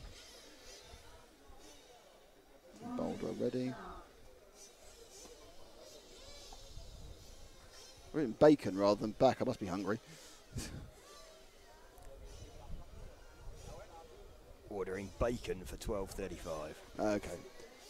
So thank you for watching so far today. There's loads more to come, including the main final.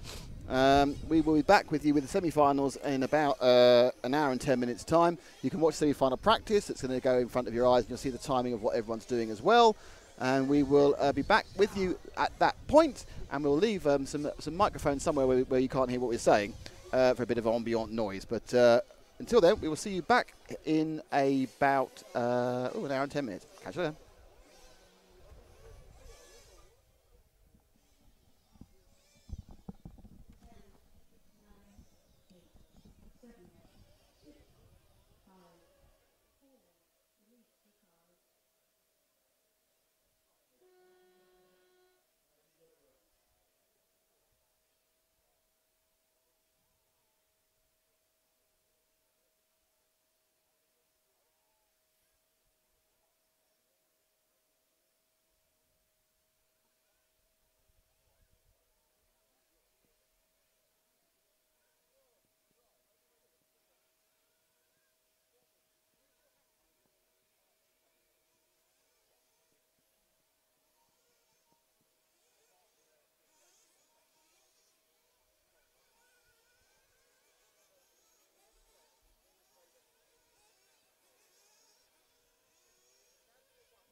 Hello, everybody. We're back.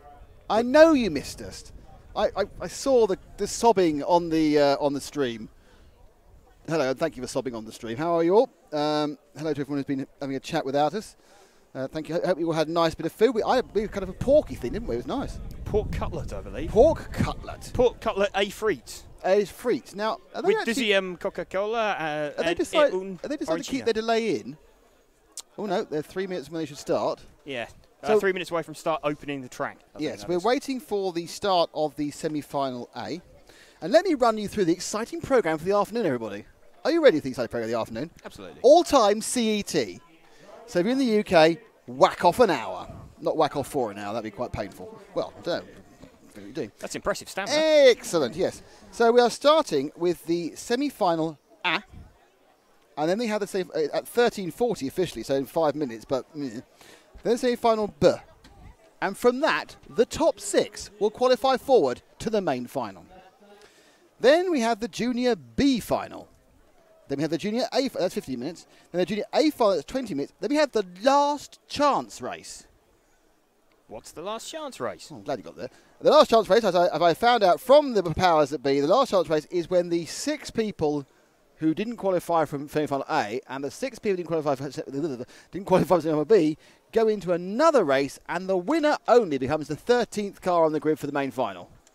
And that's not going to be at all chaotic. That's a 15-minute race, that last Yep. chance. Then we have the 40-plus final for 20 minutes. Okay. The old person's final. And then at 4 o'clock officially, which is in approximately 2 hours, 25 minutes time, we will be having the main final. 4 o'clock, the main final. They're only giving the oldies 5 minutes to shuffle off the rostrum. That could take a while. There's no phrasing fast now. Yeah. So we have a full and packed 3 or 4 hours for this afternoon, this second half of today's broadcast. I should probably have done all that actually with us on, shouldn't I, really, just rather than chatting to nothing. Well, Hello, let me everyone. sit down. That's James. Hello. This is Nick. That's Harry. Moving to you're not in shot. Look, you can see you're not in shot. And look how logo we all are. And one of the logos we have on is TKR, who are our sponsor, and one of the logos is EFRA, who we like. And just over there, and you can see it, look, just over there you got it. is the mighty Jeep. Yes. The mighty Jeep in red. So that's our who got us here and why we're here and what we're doing. Thank you for joining us. And the semi-final A will be off in a minute or two. So you may even... I shall pass you over to James, who is the A man this week. I'm the B man. So off we go, and I suppose it's time to go on a safety shot. Oh, I might be able to do that safety shot. Oh yeah, look at that, it's a good safety shot. There we go. So and you can start fiddling with graphics and cars coming out into the pit lane. So yeah, let's have a look at who is in this race. So here we go, our pole man for the weekend, Vincent Mertens from... Why did you give that a real Nederlander sort of... I don't... Vincent Mertens, indeed. Yeah, she'll be having some coffee and going down some window shopping. Yeah, what language that was supposed to be. having a pancake. I've got no idea what accent that was supposed to be. I apologise to every country I offended there. Vincent Mertens. No, do it again. He's French. Do it in French. Vincent Mertens. Vincent Mertens. Vincent Mertens. Okay. See? So Vincent Mertens. We then have... Can you do a Monegasque accent? I don't know what is a Monegasque accent. It's rich French. Okay. Or rich Italian. Yeah. Or rich British. Yes. Or rich... Basically We'll go for British, yes. Thomas Musa. Céliane Rousset. We have Sebastian Winterstein, Jérôme Delacour, Guillaume Carezima, Anthony Demarie, Manuel Iniesta Hernandez, Joao Lopez, Max Hesse are your top 10. When I can find the mouse pointer, we will have the remaining 2, Marco Orlando and Jean-Marc Lachaise. I wonder how many times we said, oh, if I can find the mouse pointer this weekend. There's quite a lot, I would imagine. Having a few issues with sunlight here. But actually, that's gone now, hasn't it? Yeah, but it was a convenient cover until you've just blown it. Yeah, thank you. So let's get some live positions up on the side. So top 8 here consist of the odd drivers from qualifying. So plenty of odd drivers in qualifying. Plenty of odd drivers. So these 1, 3, 5, 7, 9, etc. For the top 8, and then the 9 through 12 consist of the top 4 from the quarter A final. So Joao Lopez, Max Hesse, Marco Orlando, Jean-Marc Lachaise have all bumped up. So track is open for warm-up. So everybody heading out now. So watching the concentration on the driver's face as they're out, as they're driving out there. Circulating round. See a few cars coming through the pit lane. See the host club putting out the stands that they're conveniently providing for all the drivers, or for all the mechanics, sorry. Did take the opportunity to have a bit of a track walk during the break, and yeah, it's quite surprising how rutted it is. I mean, we knew it was fairly cut up at the top of the circuit on the entry to the zigzag section, but when you actually go out there, you really appreciate how deep some of those ruts and some of those holes have become.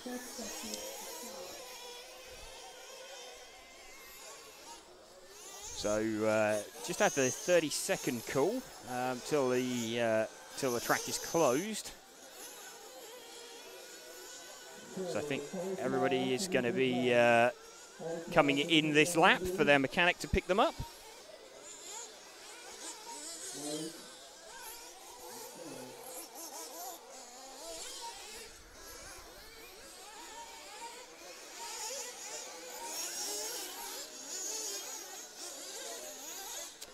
So what we're going to end up looking for in this one are the top 6. So the top 6 of the critical positions. Anybody finishing 7 through 12, their weekend isn't over, but they will have to go in the last chance final, which 12 cars, 1 place, that's going to be a complete lottery.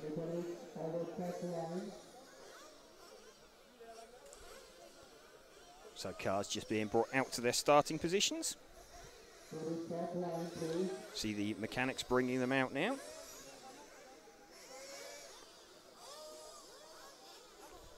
It's the poleman Meertens. TLR being dropped in position. His mechanic sweeping the track area with his foot.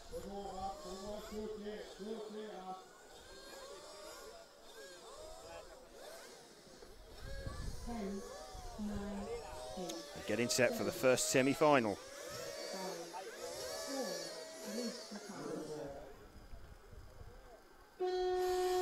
So Meertens gets away in the lead. Musso looks like he's got away safely in second place. In fact, I think the top 4 have all negotiated that really bumpy section pretty well. So I think 1, 2, 3, 4 will be the order. Meertens from Musso. Then Celian Russo and Sebastian Winterstein. So just as they cross the line. No, actually, that is what's happened to the 1 car. 1 car's dropped back. Okay, so he's obviously made a mistake somewhere. No biggie. We'll pick it up. He's still running in the top 6. So it's actually the 2 car of Musso who's leading.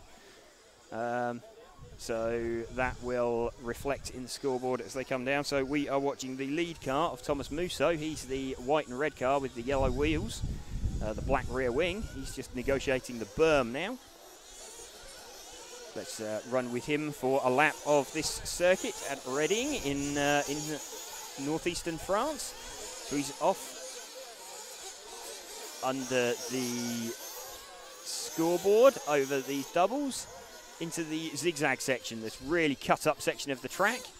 See him kind of flowing his way through there. Down the drop-off over Le Marseillaise tabletop. Then brakes into the hairpin, now down through the Jeep turn. Into the berm, under the timing loop, under us in TV Tower, over the TKR double, and then off down the EFRA main straight. So front 2 have made a bit of a break for it. So meanwhile, let's see if we can pick up our poleman, who is the yellow-fronted orange rear car. He is the last of the cars just going past the past the timing loop now. So he's just entered the zigzag section. There's a gaggle of sort of 4 cars together. That's it. We're following him now. So this is the number 1 car of Vincent Meertens. So currently running in P6, I think, as he crosses the line. Front 2 have made a break for it. So this is the battle for 3rd, 4th, 5th and 6th that we're watching. So Vincent Meertens is indeed running in 6th. So Front two have absolutely gone. This is a 20-minute final, so we're expecting 2 stops for everybody. We've seen a couple of 1 stops, but 2 seems to be the safe option. So still watching this battle as Meertans comes down across the or through the Jeep section now.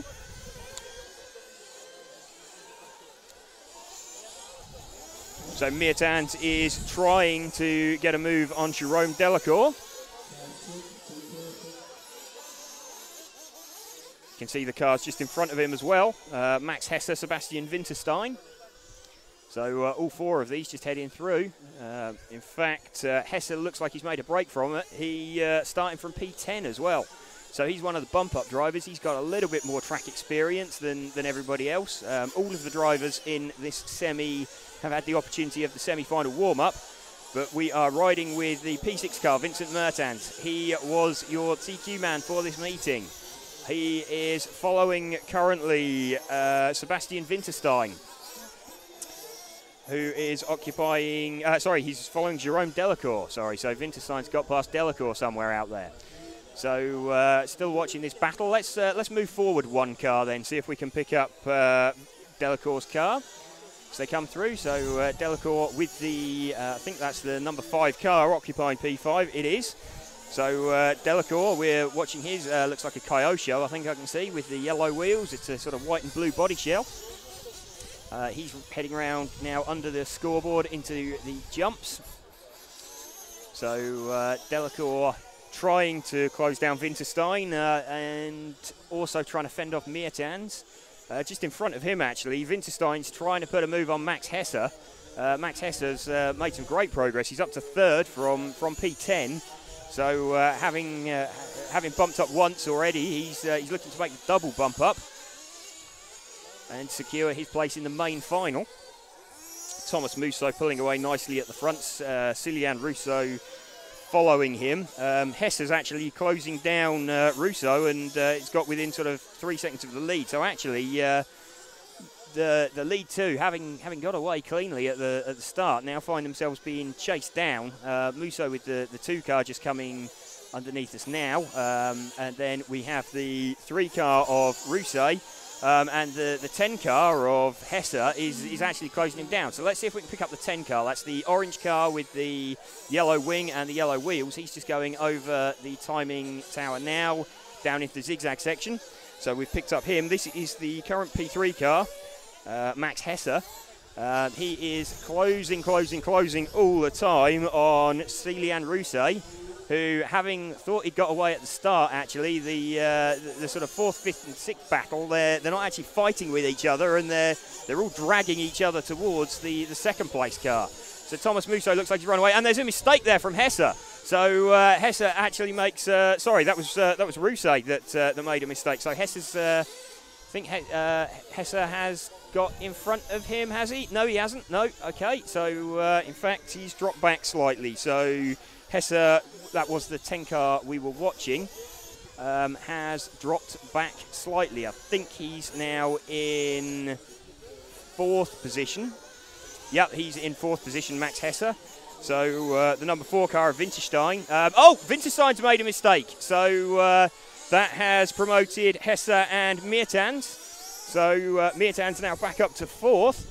So we are watching they're running down the hill. That is Max Hesse, and you can see just in the background Vincent Meertans, number 1 car. Seems to be picking up the pace as they go across La Marseillaise.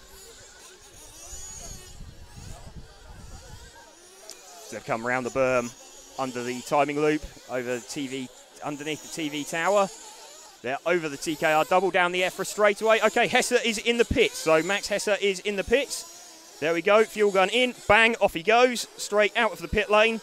It's a clean exit there from Max Hesse, so we will follow him. He has stopped just shy of 7 minutes into the final, so that's a definite 2-stop strategy, so he'll be stopping somewhere around the 14th minute later on, I would think. So we are following Max Hesse. He was the 3rd place car last time round. Don't think that's going to happen. Meanwhile, actually, we've got Vincent Meertans Vincent Meertans is pitting. So I just noticed he was with Thomas Musso, but I think Musso's pitted and Meertans hadn't. That's the only way that they would have ended up on track together. So Meertans is showing as the leader, although he won't be because he has stopped. So we are still running with Max Hesse. Just behind him, I think that may well be the number 1 car. Let me just confirm that as they come back towards us. So we're watching Max Hesse as he negotiates another crash car. It was indeed the 1 car. So Vincent Meertans, and it was the 3 car that had crashed in front of them. So the 3 car of Celian Rousset was involved in that as well. So Max Hesse now up to 2nd from his P10 starting position. So that's really worked out fantastically for him through the pits. So Thomas Musso leads this one by just under 8 seconds. We're just under 8 minutes into the run, so we've got 12 minutes of it remaining. So we are running with Max Hesse at the moment. Occupying the all-important bump-up positions are Thomas Musso, Max Hesse, Celian Rousset, Vincent Meertans, Jerome Delacour and Sebastian Winterstein. So that's what we're watching. Let's see if we can pick up this battle just going on underneath us now as we go down the EFRA straight. There's 2 cars right together. That is the car of, I think that's the 4, 5 and the 9 car, I think, or is that some lap traffic with them? Let's just confirm. We're following this battle as someone jumps out the top of the shot, showing you how bumpy it is down there. Just disappeared off the top of the screen. So the car we are following at the moment, let's just see if we can clock the number on that as he comes around. That's the 4 car. So we're watching Sebastian Winterstein. This is the 6th place car. We are just in front of him. We have got Max Hesse. In fact, that's now the 5th place car. So Delacour is the 6th place car, so 1 car behind him, but we'll stick with this battle. This is Max Hesse versus Sebastian Winterstein. So this is the 4th and 5th battle we're watching.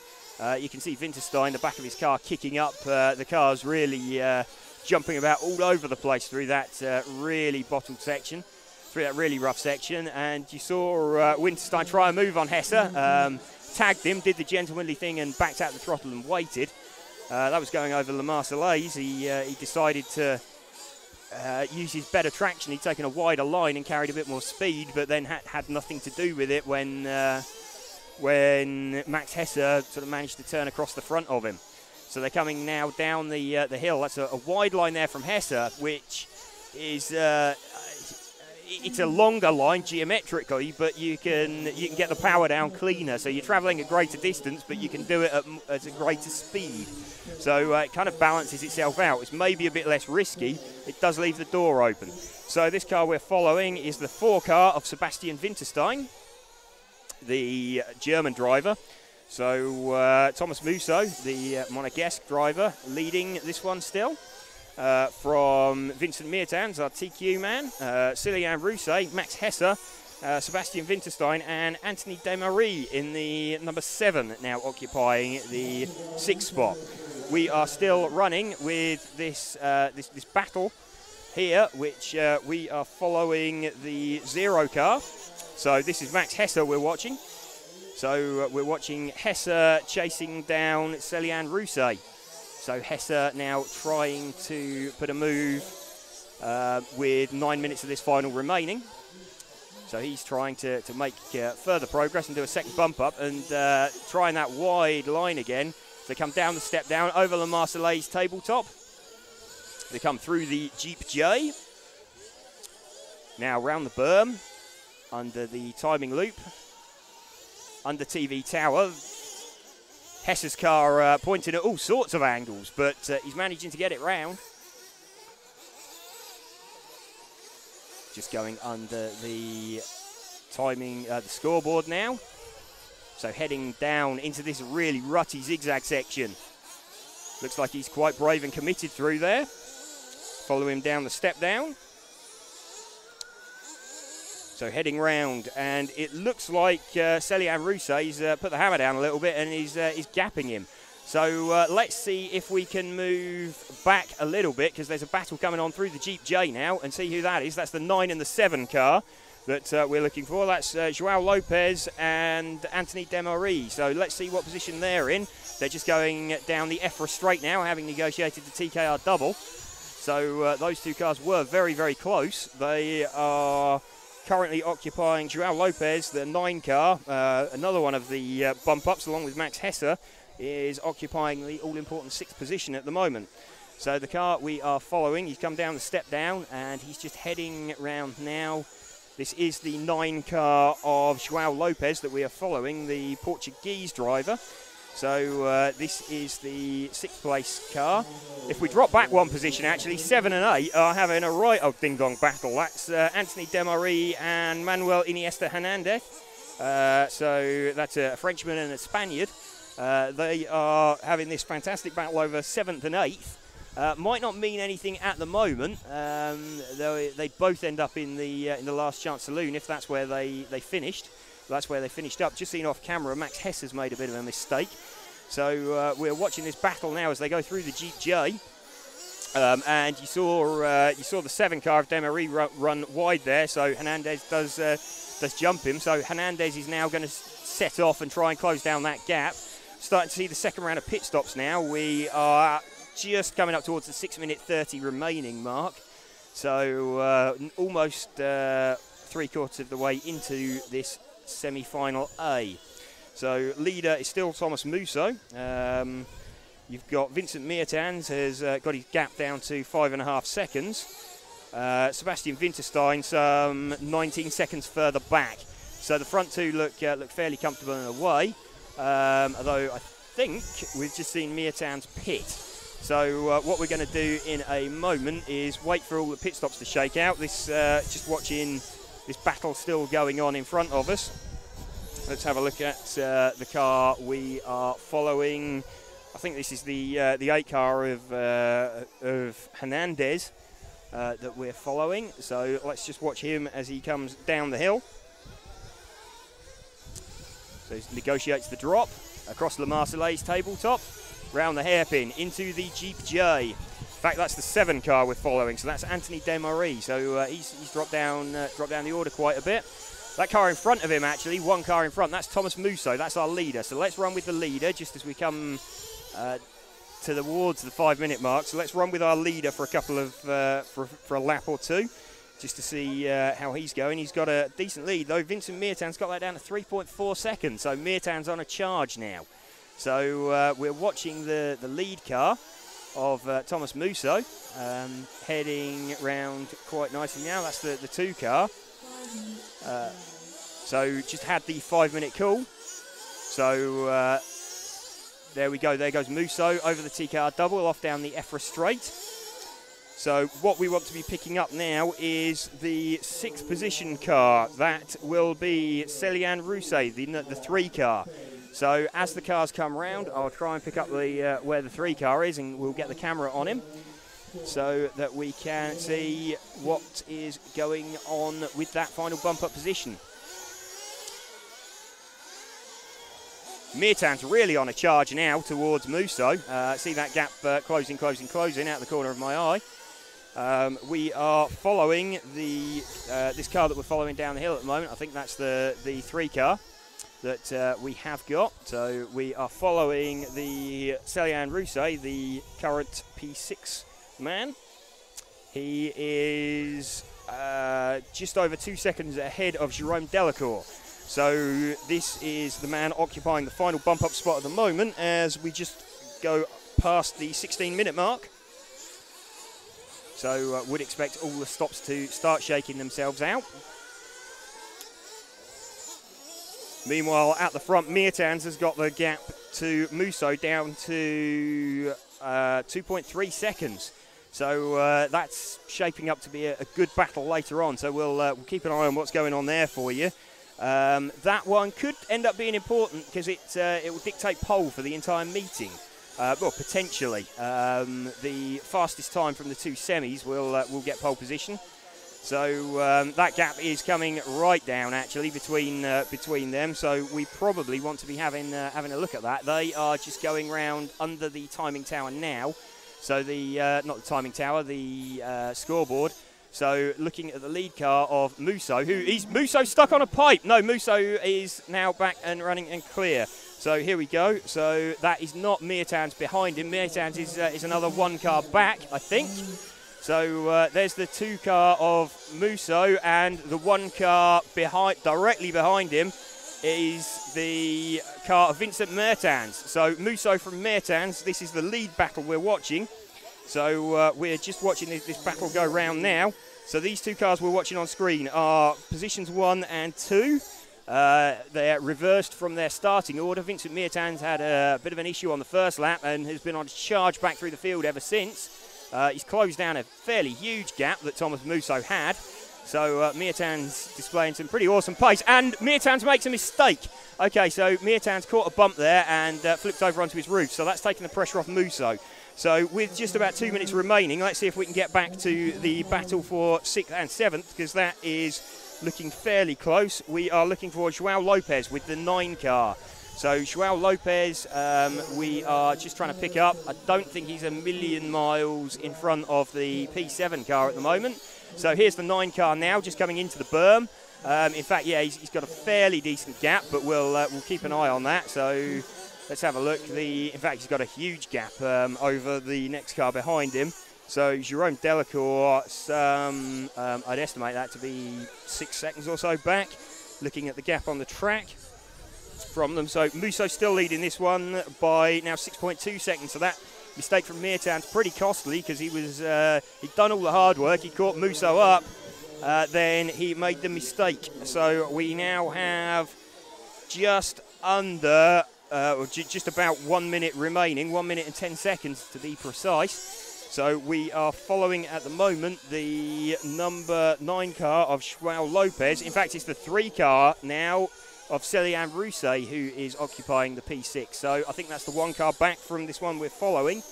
So let's see if we can watch him down. I believe that's the 3 car with the yellow wheels on it that we're looking at. So let's just confirm that as he comes towards us. Oh, there's a mistake there. So I'm pretty sure that was the 3 car. It is the 3 car. So, okay, he makes a mistake. So this is 37 seconds to go. So they're going to have this lap. They may just make one more. He has got about Celian Rousset is leading, has got the gap by about 3 seconds from Jerome Delacour. So I think what we might get is Rousset making this extra lap if he doesn't have any incidents as he comes down the drop down. 10 seconds to go. No, actually, this is probably going to be his last lap as he comes round through the Jeep J into the berm one more time. This, the 3 car. He does just make the lap, does he? No, Celian Rousset locks off the 6th position. So Celian Rousset does get the 6th position there in the end from Jerome Delacour.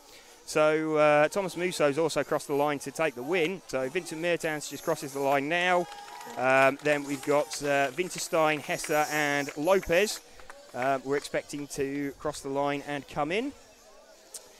So let's, well, that has finished.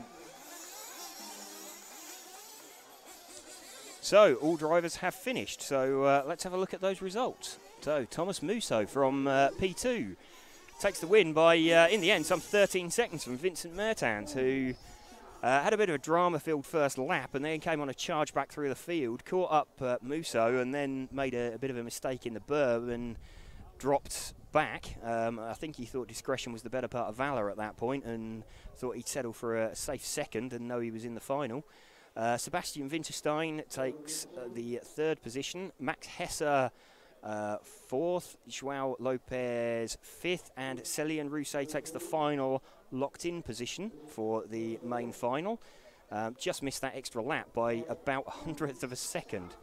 What we don't know is where those top 6 will actually start. They could be 1 through 6 in the final. No, we won't. It's done on time, isn't it? It's done on time, yes. Just turn the microphone have a good cough. It's in the round. Okay. Yes. Right, back. Nope. No, you're back? I'm back. Nick's back. Okay. Only because of coughing. So let's just get you the last 2 runners in that. Jean-Marc Lachaise and Marco Orlando. So 2 of the previous bump-ups. So everybody finished that final as well. So that's kind of a notable one. We've had some dropouts earlier, but not the case that time. So. Nope. Then it all wrong again. Okay. So I think we are about ready to go for the B semi. Le B semi. Le B semi. Have you had a B semi? Le B. Which apparently is 3 or 4 minutes away, according to the woman who just announced it all a second ago. Yes. 3 minutes to the start of Rondi round the track, not 3 minutes to start actually the race. The race will be 6 minutes away. So, who is in the B semi-final heat, you ask? Who is in the B final? You may, B have to ask semi-final. you may have to ask that again. Who is in the B No, it's a semi-final? bit slower. Hang on. Okay. Ask it. Who? Yep, good. Keep going, keep going. I'm fine now. In the B semi. Well, it's these drivers, of course. It's in one, it's William Herbert. I quite like doing that bit of French accent there. William Herbert. In 2, it's Misha Widmeyer. 3, it's Elliot Marcon. 4 is Leonardo Valente. 5 is Aaron Muster. 6 is Ronnie Luber. 7 is Axel Besek. 8 is Birkin Kilic. 9th is Joachim Callan. Mirko Belli, who's done 2 bump-ups already, is in 10. And then you have, at the back, the 2 Brits, Lewis Beach and Milan Dragojevic. Those are your runners and riders for the B semi. After this, we have Junior A, Junior B, Last Time Saloon Senior, and then the main final.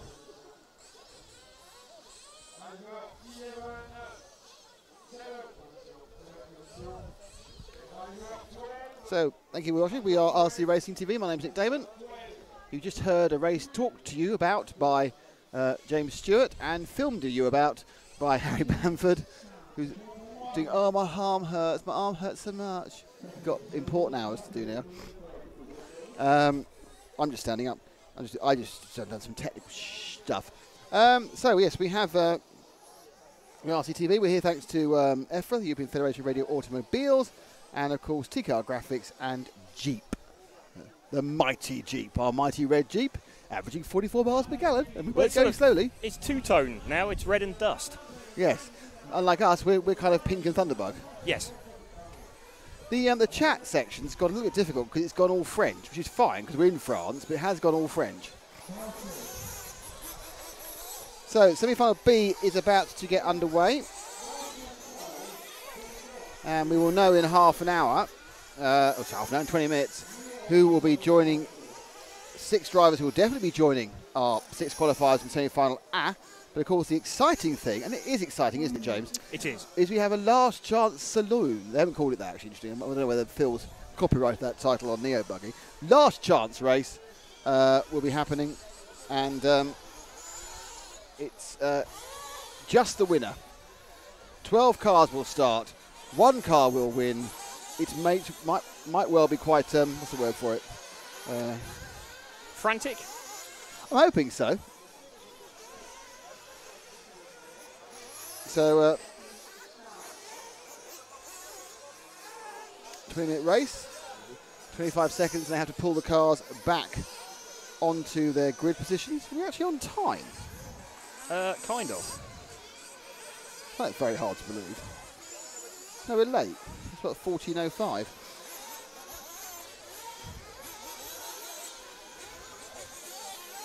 They're losing time rapidly.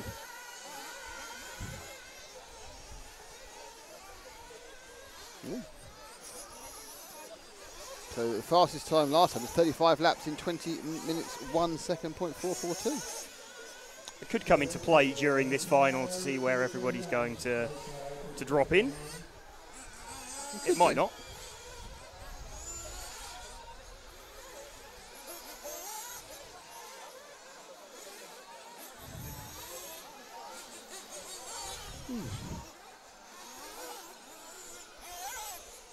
So,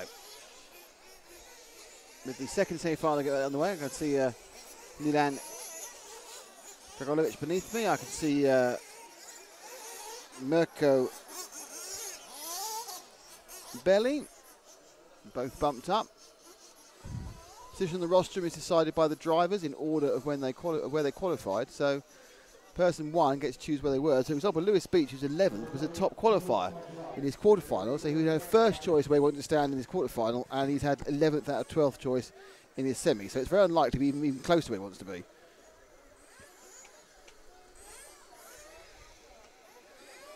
Lots of blue French shirts to my left. don't forget, it's a rule, and I think a very good rule, the French Federation, that on finals day you have to wear your federation shirt. Really? Okay. Yeah. All these people who will just wear their sponsor shirts, they do put sponsor stickers on them, not what you're supposed to, but it's your federation shirt if you're racing for France. Cars all pointing down directly straight, which is not great, but obviously it's a rule, and they get away. And off, Graham Herbert and Misha Widmeyer seem to make a clean start. So they go over the unbelievably rough section there. I say we all wandered around the track at lunchtime, and the holes are massive. They would give a fifth scale car a bit of a problem. Now, they had a bit of a back marker. They split into two groups. There's 5 cars. One car's got away, and that's the 2. And then we have a selection of cars behind him. There's a 3. So we had a problem for our leader. Graham Herbert's had a nightmare start, and he rolled over quite early. He's down about 8th or 9th place. So 2 leads it, which is Misha Widmeyer.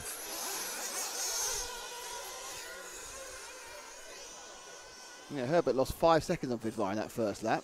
And so he comes paralleling down, and we're looking at the car in the lead. So Widmeyer. Skippy dips across the top and goes now through the Jeep section. Takes an early lead. Let's let him go and pick up the next gaggle of cars. And that is... there, that's it, and that's the 3rd place man of the car 4 and then 5. So it's 4-5, which is Leonardo Valenti and Alan Munster. Valenti, the green-white, sort of the Italian coloured car, really, green, white, red. They just gone off in the boondocks. Well, that's surprising. He went off the boondocks. I thought that was it, but obviously he found some drive on the outside, so he's in the less yellow car. The more yellow car following that is Aaron Munster. Comes through the Jeep section. They go into the berm. The berm hasn't got any holes in it, you'll notice. There's no holes in the berm, Nick, you're saying. That's because the berm's concrete.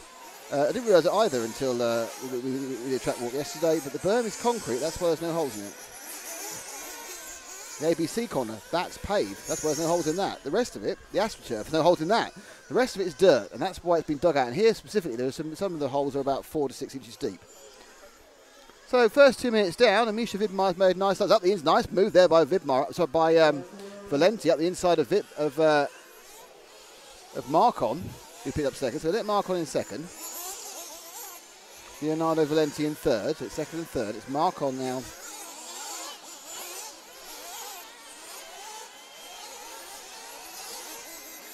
Picked up position into second. Valenti's in fourth.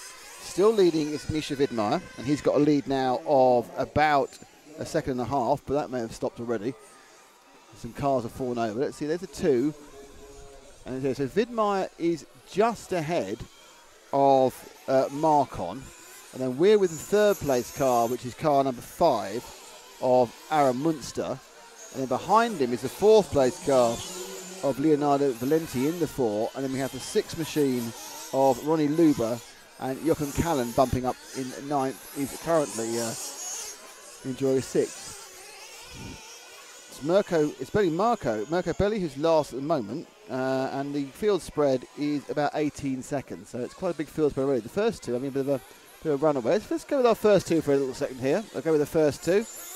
We'll wait for the race to dissolve a bit, see where we worry more about the bump up positions, because we've obviously got 2 pits at the pit stop first. This is first and second. So after an early lead, Misha Widmeyer has been reeled in by Elliot Marcon. So the Frenchman catching up the German. For a distance, quite similar body shells, though have white wheels for Misha Widmeyer and yellow wheels for Elliot Marcon, which is probably the easiest way because they're as you've got high resolution there, or green and blue combination. So it's the white wheel car leading, the yellow wheel car second. Looked to me like Widmeyer got a little bit of a lead there on Marcon.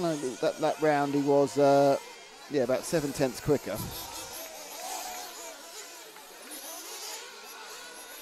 French crowd, knowledgeable racers, all looking to see whether the bump up slots are being occupied by their fellow countrymen. And these two, they've got any sense, will just do what they're doing, which is troll away. 2 differing lines there through the timing loop. Widmeyer quite wide, Marcon quite tight, and the Marcon line appears to work rather better as he's now right on the tail, having been a second or so behind. 3rd place remains Aaron Munster, but he is back by 6 seconds.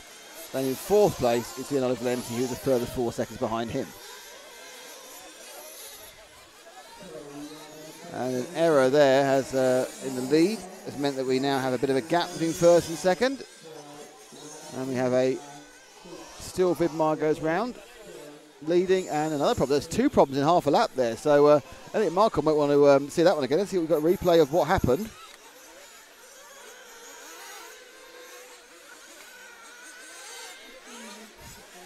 He turns in through the Jeep section. Oh my lord. Go for the camera. Nearly got it. Nearly got the camera. And there's a bit of starring role for our camera one.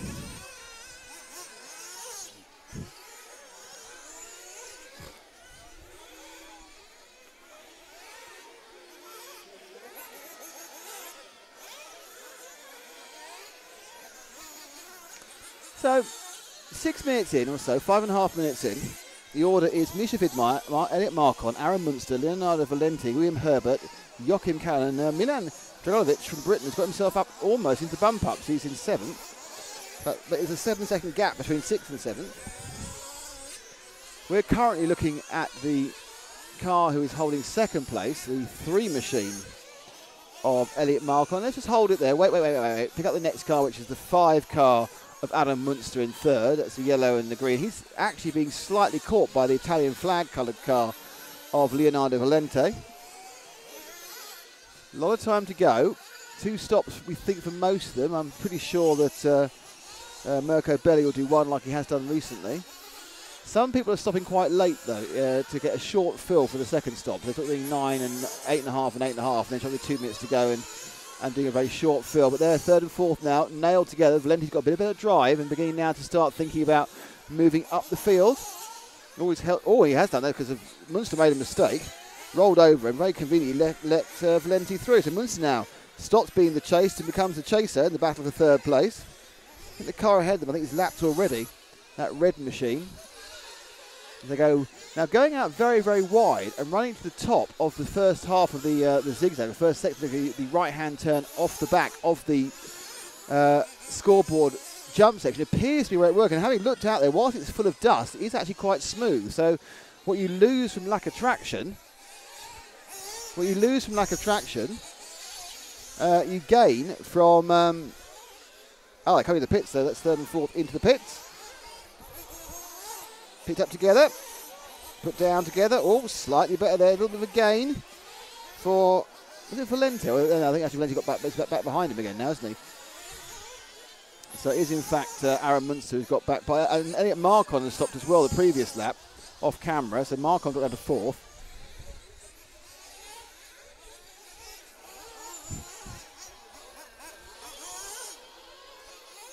Coming through the G6. So this is the 4 car of Valenti. He's now back ahead of Marcon, I think.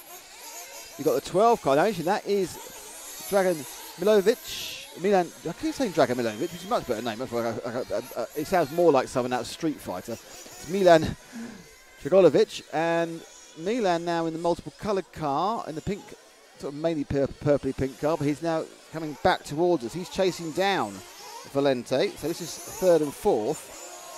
Milan tends to go long. Oh, he took a little nasty kick up as he went on to the start of the berm, got away with it. So the 1 car now of William Herbert, recovering from a terrible start, is up into 5th position, and he's behind these 2. So he may come into frame at the back when you look at and that wide outside line, which sees you disappear off the camera, everyone thinks you've crashed. You come back in again, having picked up a bit of a grip. So you're back in front of your opponent, and that was certainly what Valenti did that time. Whether Valenti will do it again. Let's watch Valenti. Go to the front car, those 2. And let's see whether he does the same line again coming off this scoreboard single double. Is he going to go really out wide? Yeah, he's decided the only place to get some grip is to go way out wide. And having walked there earlier, it did seem that there was whilst very dusty, it wasn't actually chewed to death like the rest of the circuit. It wasn't rutty, it just was basically all the dust that come out of the ruts was now piled up. So effectively, he's cleaning the line for himself every lap. And he certainly pulled a massive lead on Milan. I wonder if Milan actually made a stop that time round. He drops down below a couple more people. I think they may have missed a stop off camera. He may have a bad lap. Well, 10:20, he must have stopped at some point recently. So Milan drops down to 7th. 6th now is Joachim Callan. Misha Widmeyer leads Elliot Marcon. Leonardo Valenti, who we're currently with, is running in 3rd. Let's drop back 1. And that's the white and orange machine of car number 8, who's not involved in this. So we'll drop back more than 1. It's Birkin Kilic, who's having a nightmare. And drop back to 5, which is coming underneath now. It's the yellow car with the blue roof. And that is Aaron Munster from Germany in 4th. As we just go over halfway, and the very aggressive Hornet, which seems to haunt Harry's dreams these days, is now worrying everybody who can see him. So Munster running in 4th. He's got the lapped car, gets out of the way. Swings round. Now behind him is the 8, he's lapped down, and behind him is the one to drop 2 cars, the one that's just clearing the TKR double now, who's just had half a crash, just to show off.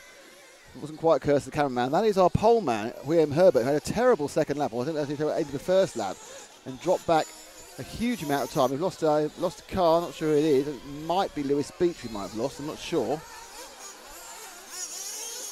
Looks a bit like his colour scheme. I hope it's not Lewis Beach. I hope it's none of the drivers we've lost, but I think we may have lost Lewis there.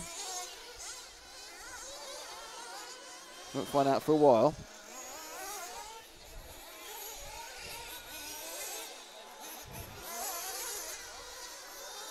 And you drop back 1 more. You've got the Ronner Falk tribute body, white and orange into green, and that is the 9 car. No, Beach is still going. Lewis Beach fans, he's still going round. Don't worry. And that is Joachim Callan from Switzerland, and he has behind him Milan Dragolovic from Britain with the reddish purple car and blue. Now the 3 of them are running together. So 1, 9 and 11, or is it 12? Upside down, 12. 1, 9 and 12 are running together. And they are actually running in 5th, 6th and 7th with, at the moment, Milan going home with Joachim and William Herbert staying, or going straight to the final. Yes, of course, Milan's not going home. He's got the last chance to lose.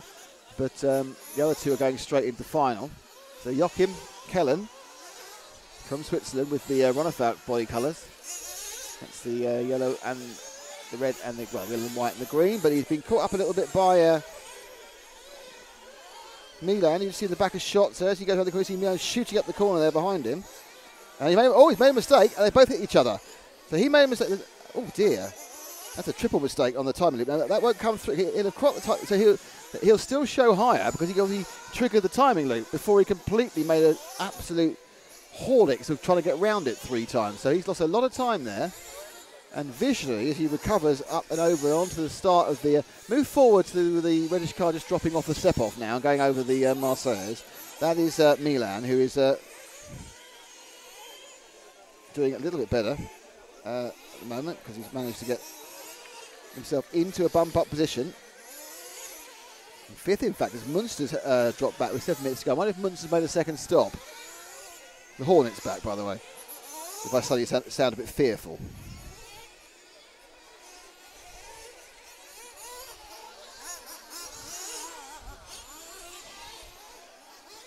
So Milan running in 5th. Ahead of in 6th place, Joachim Callan. Qualifying comfortably at the moment, Misha Widmeyer, Leonardo Valenti in 2nd, Elliot Marcon in 3rd, William Herbert in 4th. This is your 5th place manager who made a mistake, and he's dropped down to 6th because what's happened is William Herbert, I think Herbert had a problem. And Herbert comes in for a fuel stop, so, and also as does Joachim Callan off camera.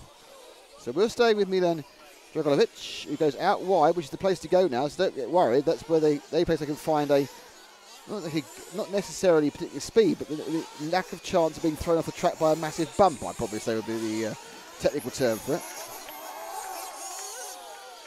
Sweeping into the Jeep corner, into the berm. And that's another lap by Milan, which was a very good lap of a 33.5, but he's mid the 4th because he's currently not on the same fuel stage with 5 minutes to go. So Widmeyer, Valenti, Marcon, made a mistake there, but he's putting it away. So it's now Herbert from Ebert from Callan. Ronnie Luber is in 7th, but he is away behind Joachim Callan, and we don't know about where they are in the fuel strategy. Let's wait at the start finish. So let this car through. This is the 3 machine of Elliot Marcon, who's looking like a little. Like he's done the 1 there, and let's pick up the number 9 here. He's not quite a Ronnefeld tribute. It's got some different parts of it, and that's the 9 machine in 6th place of Joachim Callan. So with 5 minutes to go, Milan is up into 3rd, but I think he owes us a stop. Widmeyer and Valenti leading comfortably. Marcon in 4th. We're with the 6th place man, Joachim Callan. And Munster's dropped off the top 6 for some reason. He's 10 seconds back. So Munster's had a bit of a disaster at some point, and Callan has a 10-second cushion in 6th place for the automatic bump up. Now, I don't know whether he needs to stop for fuel. I think I saw him go in a couple of minutes ago. I think he does. Callan sweeps round the ABC corner, rolls over the first part of the scoreboard section, comes down the second, jumps the second 2, and then he just... That spin was mainly because he's trying to avoid a car in front of him. So I think it's a 2 machine. It can't be a 2 machine. No, it is a 2 machine. So Widmeyer lapped him then. Yeah, so he's lapped down to Widmeyer now. So Widmeyer putting an excellent performance for a semi-final because he's lapped all the way up to 6th, and 5th is in his sights as well. So Widmeyer setting out an early stall for being, what was he? No, they're all, though interestingly, Musso's time from the first heat is faster than the predicted time for anybody. And Widmeyer is actually pretty 4 seconds slower than that. It's not the greatest judge of what's going on because obviously you can, different files act differently. So in 6th, Callan has about 5 seconds behind Milan, who's now made his final stop. But he is something in the region of about a country mile ahead of Munster, just across the line there. And Munster's 8th. Pick up Munster. So it's the car that's about to go onto the scoreboard jump now. That is your 7th place man, Thomas Munster. He has a big ask, really, at the moment, with 3 minutes to go, to find a way, as he drops down and goes over the Marseille's tabletop, to find a way of catching up that time to Joachim Callan. Sweeps in nice. It's a very good shot, though. I do like it. Shows the speed of the cars really well. But they do get an awful lot of drive off that concreted berm. It's the one place where they're not scrabbly with the grip.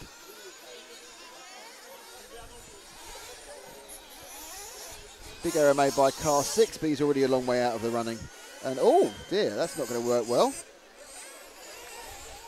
Munster's made another mistake, which is kind of making you think that's really it for Munster. He's got 2 minutes to go. He is 3/4 of a lap back. I think what we'll probably do, because he's not doing very well, if you just wait at the start finish, see if we can pick up our leader, give a bit of Misha Widmeyer in the 2 car a bit of love, because the top 6 seem nailed on. Saying that, of course, they'll all be changed around, but there's some great running from them. There goes. So you just pick up the second car coming around now. It's the Blues. He's about to lap Milan in 3rd place. So the leader, who's sweeping round, Misha Widmeyer, is looking to pick up. Oh, he's now got a fast. He's now for 36. So obviously we looked at him when there was an issue regarding the pit stops and slightly amended his timing, so he is looking to have the fastest time, Widmeyer, and will take pole in the main final. He has looked absolutely superlative in this. He's looked dominant to a almost embarrassing extent for everyone else in the race. His lead over second is 23 seconds over Leonardo Valente. So Misha Widmeyer has the world at his feet at the moment. I think Thomas Musso will be a tougher opponent. We've got a minute to go. Marcon has passed. So Marcon now is down to 6th. Joachim Callan's gone past him, but they are still all miles ahead of Aaron Munster. We're still looking at the leader, which is Widmeyer, getting a lap on the 8 car of another lap on Birkenkilich, who's just not had a very good run at all.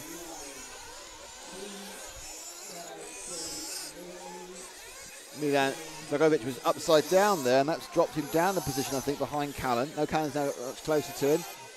Now, the problem with car 3, let's put Elliot Marcon, there's car 3. We need that car there, going round, you got him. because Elliot Marcon has got a front suspension problem. That's why he's dropped back. And he is under pressure from Aaron Munster, who one lap with this on the last lap. So Marcon's front suspension has collapsed. And the car in the background is Aaron Munster, and they're fighting for a place in the main final. Marcon, the car is being dragged along by 3 wheels. He's got no suspension on one side of the front there, on the left-hand side. There's Munster. Can Munster cash in? He's got 3 corners to go. Munster's gaining. There's 2 corners. And, oh, he's just made it. Just made it with a collapsed front suspension. Marcon there, because Marcon actually just made it with a second and a half, but it was only because Munster was catching hand over fist, and Marcon, who dropped back through a suspension collapse, which you can see on the camera, has made it into the final on 4 wheels, but only 2 of them off the ground. So your winner is Misha Widmeyer. Great performance by him, absolutely superb, and it's a 36 in 2019, so he has picked up the fastest time and will start in pole. And if I ever find this blinking thing, well done to Elliot Marcon. It's very hard to drive a missed it. Very hard to drive a very damaged car. And we have our finalists. We don't know what order. A man will give us a piece of paper and tell us what order they are in a minute. Yes, you will do. And with that, we move to the Junior B final, I believe. Yes, I've just noticed actually the order of these has been reversed. I've been doing the A's, you've been doing the B's, and now out first we have the Junior B. So, just to confuse matters. See, that's going back to the proper B. Yes. That's actually not as good as A, rather than just different half as A. Yes. So now we have, this is the 15-minute final rather than the Junior A, which is a 20-minute final. Misha Widmeyer, the pole man for the main final, also qualified for the pole for the Junior A. I think there's a good chance he won't take part. I spoke to Carlos earlier, and he said there was 4 juniors in the main semis, and he didn't expect them to take part in the junior. They qualified for the main final. You might... You can do. It's just up to you. It's a lot of car wear. Yeah, so you might wonder why these next junior finals coming up, if they look a bit light on numbers, it may be because people are saving themselves for the main final. This won't be light on numbers. It's the B. No, this one should be full. Don't believe we've got any juniors in this one. No, they're all juniors in this one. Sorry, we've got any juniors that have ended up in the main in this one. So based off qualifying, I believe. But so this is the Junior B final. So who have we got? We have Pierre Reboulin. We have Tom Summer, Jarno Piepers, Theo Lemaire. We have Enrique Lopez-Ross, Elias Rees, Robson White, Noah Kaufman, and Colin Mayer. Can I give you some information? What's that? My phone says there's now a 70% chance of rain at 4 o'clock. Oh, that would be quite interesting. Just in time for the start of the main final. Exactly. Yeah, that will be interesting. We have starting P10, we've got Nicholas Schmitz and Florent Denavo from P11. So actually we only have 11 cars in this final rather than 12. Yeah, it's weird. There's 13 in the next one. Yeah, okay. It's a very strange mix they're coming. You'd have thought we've got 24 cars. There's normally 12 in heat. Let's put 12 in each. No, we have 13 and 11. All right, makes sense. So let's clear that grid line up and get the live positions showing. So this final also shorter. It's a 15-minute final. So no bump ups from this one. So this is the juniors slugging it out for the title of Euro B champion. Hello, I'm the Euro BB champion. Yes, rather than being the Euro BB champion. The Euro Junior BA champion, which Nick will be talking you through in a moment. Yes, I'll be the BA Baracus champion. Don't yes. go no train. Yeah. Play, not train. Train. Hopefully we're getting on a train tomorrow. I hope so, otherwise we get stuck in this in France. I'm not going to a ferry. I don't like ferries, you know that. Okay. It's not any sort of fear, I just don't like them. I kind of got you. I didn't have much choice but to get used to them, did I? Really? So, no, because you're from the Isle of Wight. Yes. No one used the word inbred. No. Just all think it, basically. Yeah. Hey, it comes in useful. I can count all the drivers in this on the fingers of my hands. With one hand, yeah. So always handy. So getting ready to go and open the pit lane for these 11 drivers. So remember, no bump ups here, so we'll be focusing more towards the front of the field, probably. If it's interesting. Yes, if it's interesting. Sure it will be. So we got 15 minutes, so pretty much expecting everybody to one-stop this. Wouldn't think anybody's going to bother two-stopping. And unless anybody miracle fueled, they certainly won't zero-stop. So one-stop seems pretty nailed on for everybody. Fairly safe bet.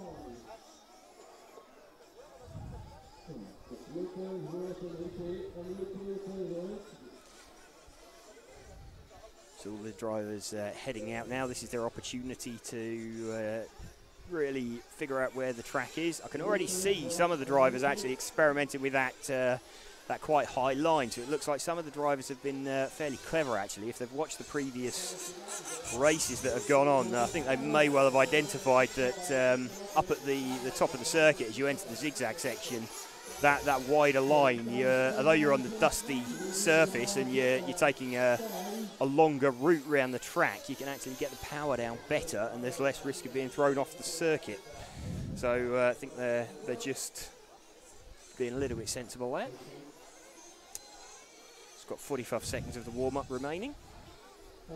Yes, those in the stream, don't forget we have a actual counting final coming up after this. So we're going to have Junior B, Junior A, sorry.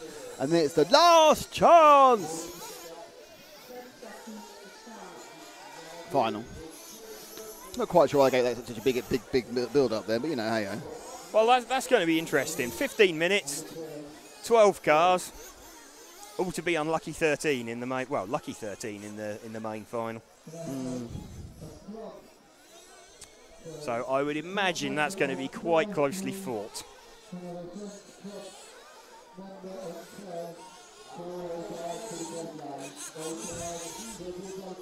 So all the cars being called back into the pit lane. Thought someone had cut at the entry to the pit lane then, but they hadn't.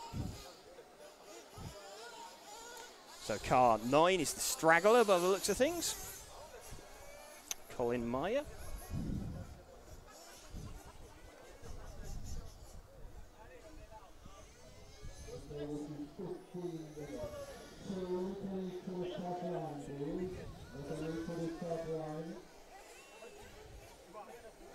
Just looking at the drivers located on the rostrum.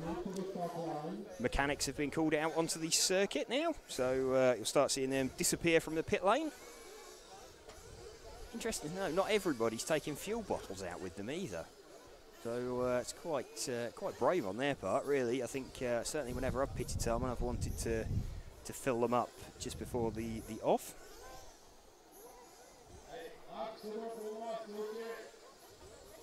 So as we start the countdown,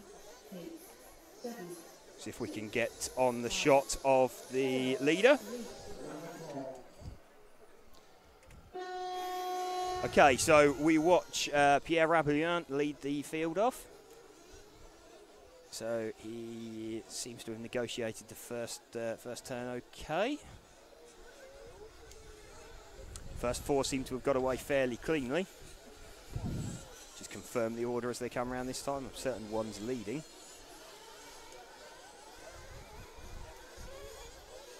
So we've got away from, what have we got? We have 1 from 3, from 4, from 6.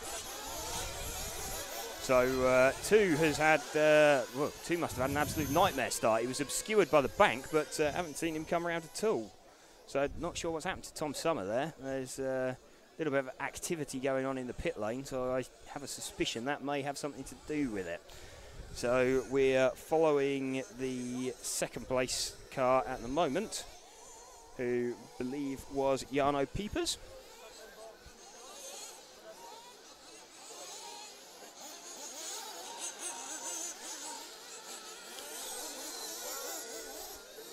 In fact, it is Jarno Piepers we're following, but he's the third place car. So the Dutchman driving the orange coloured car with the yellow wheels and the yellow wing. So just heading down this really rutted section of the track now. So this is the third and fourth place battle that we're watching. Jarno Piepers and Ilias Rees.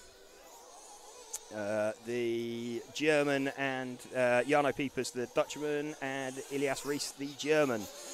So watching these two head round. In fact, there's a mistake there from Peepers. With his, looks like X-ray. He's on his roof, so he's got the TKR double wrong. So Jarno Peepers gets that slightly wrong.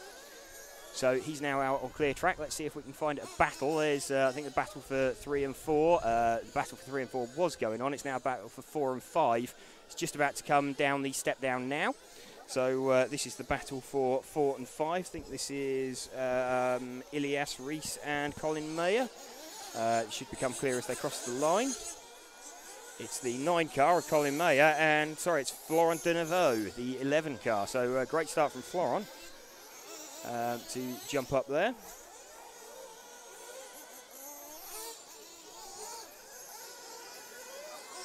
So still watching this car round now as they go across over the jumps down into the zigzag section.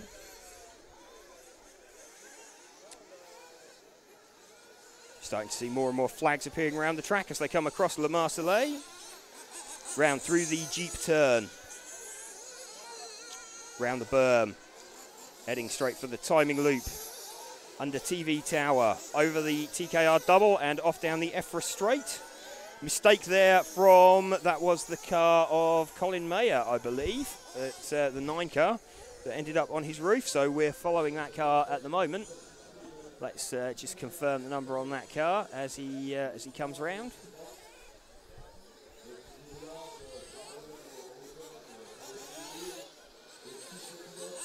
So just watching this orange car with the yellow wing.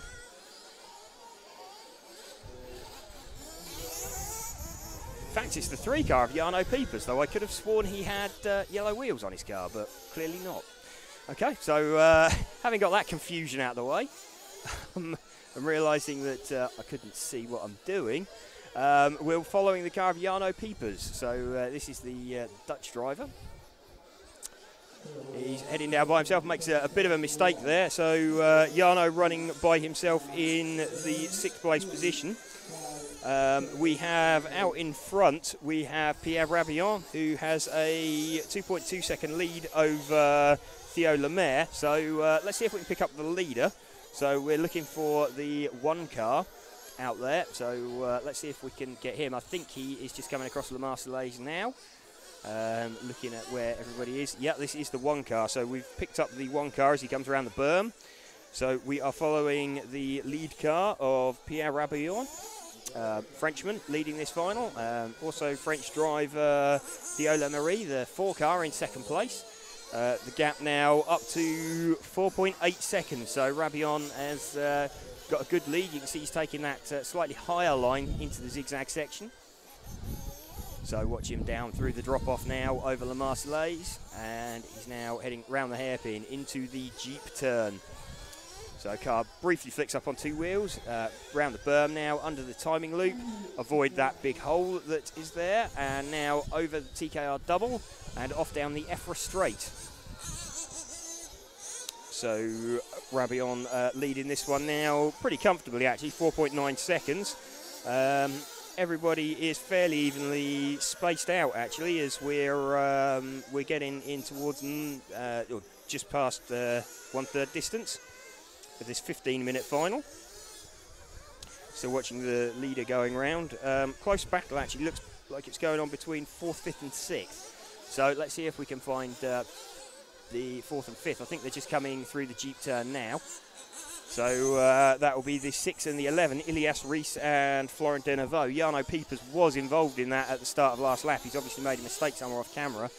And I think the 9 car's involved in that as well. So yeah, on camera we can see Colin Meyer, Ilias Rees and Florent Deneveau. This is 3rd, 4th and 5th that we're watching. So these 3 cars, P3, P4, P5. And wow, that was interesting from Deneveau. He looked like he got the car stuck in the fence almost. So managed to free itself, but we're now watching this battle having distilled down to 2 cars of Colin Mayer and Ilias Rees.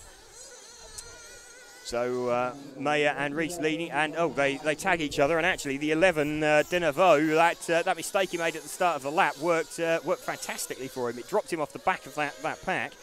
Who's that on his roof? That is, I think that was the that was lap traffic, I believe. who ended up on his roof there. So we are watching, just coming down the hill, we are watching that car as he's heading through the zigzag, so we'll pick up the number on him as he comes around in a moment. Just confirm who he was.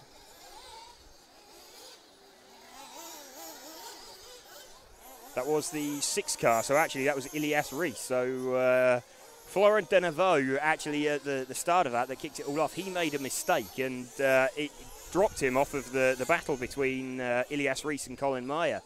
And then those two got together, and actually that gave Florent Denevaux the time to react that he wouldn't have had if he'd been on them. So that one actually worked out, making a mistake worked out really well for him. So this is the number 6 car of Ilias Reis that we are following at the moment. What we want to be following is the battle between 9 and 3. So the orange car with the yellow wings just entering the pit lane now. So a bunch of cars in the pits. So we're on that car in the pit lane now. That's Jarno Piepers. We are watching the P4 car. He is following out Colin Meyer, I believe.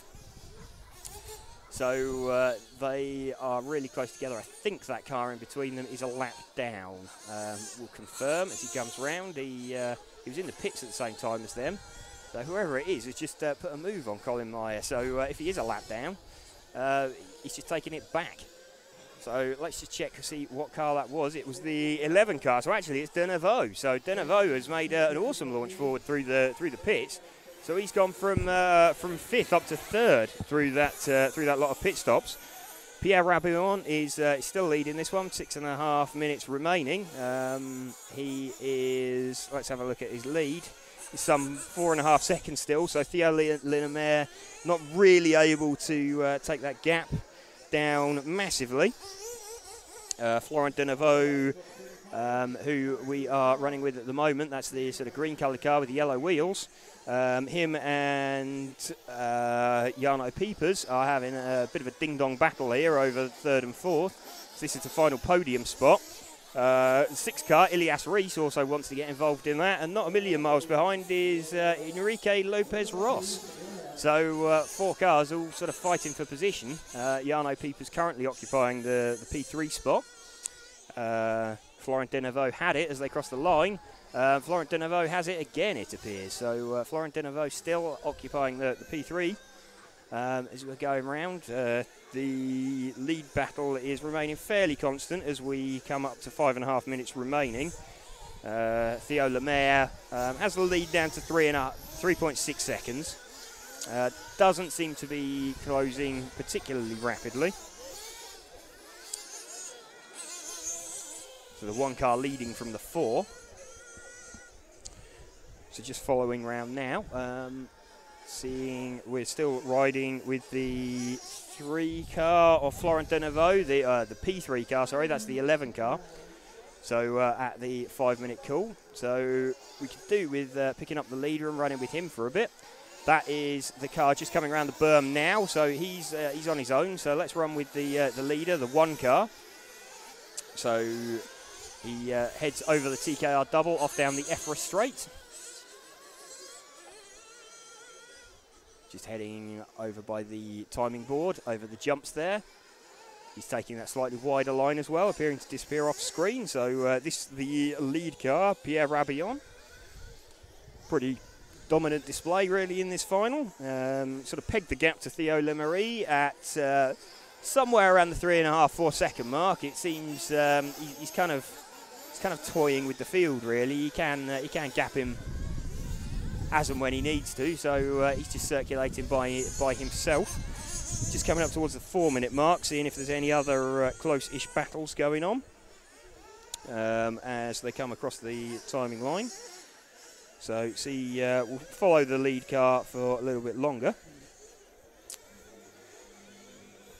He's almost lapped the field, which is why it's or starting to lap the 3rd and 4th place cars.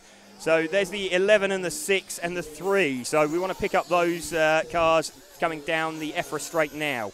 So if we follow the car of Jarno Piepers, he's the 6th place car. In front of him is Florent Denevaux and Enrique Lopez Ross is the P3 car, so starting from P5.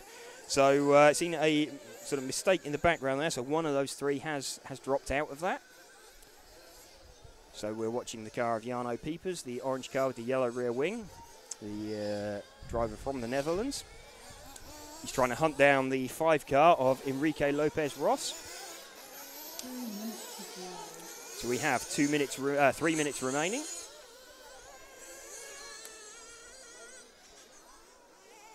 Starting to see plenty of partisan locals with their French flags being waved at the track.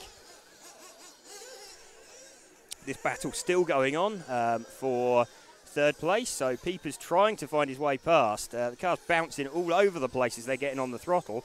Piepers makes a mistake there, spins the car, gets it back, but he's dropped back by a couple of seconds now. So meanwhile, the leader is cruising on into the distance. That car in front, Theo Lemaire. I don't think Theo Lemaire is quite going to get a lap on this battle for 3rd and 4th, but Ilias Rees occupying the position at the moment with the 6 car. So there's a fairly big gap with him, actually. He's the 6 car is, the front 3 are all pretty well spread out, if I'm honest. So the leader is trying to close down 3rd place man to put a lap on him. It'll probably get there. So we've got just under 2 minutes of this final remaining. The battles that were going on, they all seem to have spread out a bit. So what we probably want to do is, for the last minute and a half or so, for the last 3 laps, is find the leader. So just make sure he brings it home. There's no bump ups here or anything to worry about. So we'll be looking for the 1 car. He's just in the berm now. So this is the number 1 car, sort of red front and yellow centre, blue rear with a yellow wing, yellow wheels on the car. He's just coming around the paved ABC turn.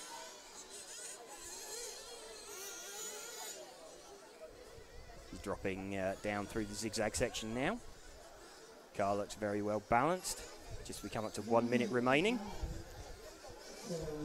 So I think they're going to make, they're just about to start their penultimate lap now. So they've got 50 seconds remaining, so they will make 1 extra lap. So this car that we're following now is the lead car that we want to be following. So just watching a few cars come around the berm there from that nice low shot that we've got as we come into sort of 35 seconds left. So want to be on the leader, see if we can follow the leader. Okay, we're now back with the lead car. So this is the 1 car of Pierre Rabillon. So fairly dominant drive. He got a gap at the start from Theo Lemaire, and he's just consolidated it. He hasn't overextended himself. He's made it onto his final lap with 10 seconds remaining. Can see Lemaire's also made it through. These guys are lap up on the field now, so unless Rabillon does something very stupid on the last lap, he will take the win in this B final. So just waiting for him to come across the line now. So I think he knows that this one's fairly safe. He's being very conservative as he crosses the line there to take the win. So congratulations to Pierre Rabillon for winning that under-17 B final. Theo Lemaire in 2nd and Ilias Rees in 3rd. So Jarno Piepers just misses out there. So now they have all finished. Let's just find the mouse quickly and see if we can get the results. And we've just missed it. Apologise for that. Not the first time. No. They do move them very quick. Yes. They love a speedy result change. So that is the Junior A final. What happened next is the Junior B final. No, that was the Junior B. You're doing the Junior. All right, that was the Junior B final, and I'll be the Junior A final. Good point. Yeah, I mean, I've got so used to this left leg and right leg business. But no, this is the B and the A in the traditional sort of RC environment.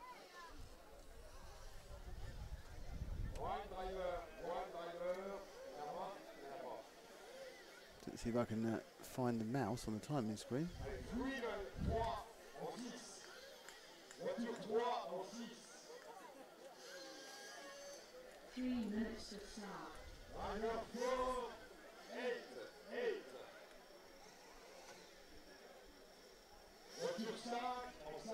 So we have in this one Misha Vidmar. I don't think he'd be taking. I don't know if Misha Vidmar will take part in this. He might do.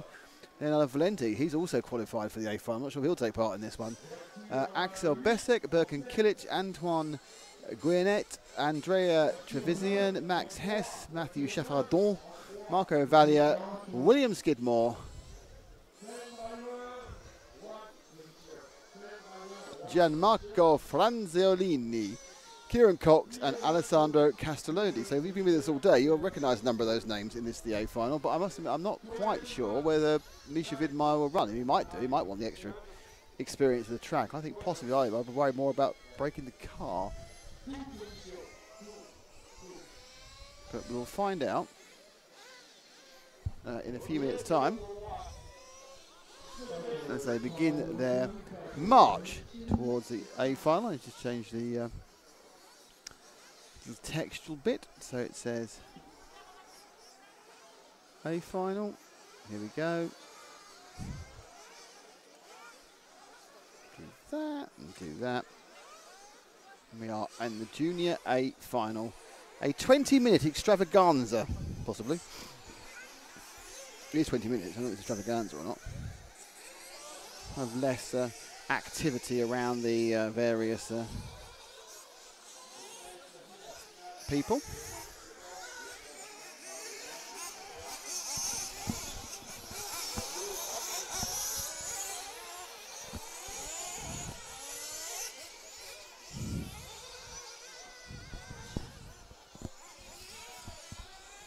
So that was where I can see whether I've seen 1 or 2 out yet, whether they're both racing. Let's have a quick shifty. We'll go on camera 3 if it's happy. See how many drivers are up there. 1, 2, 3, 4, 5, 6, 7, 8. I think it's, might be a whole, at least 10. So at least 11. It might even be 13. Perhaps they're all going to give it a go to be Junior A final champion. Perhaps this is a dream of theirs.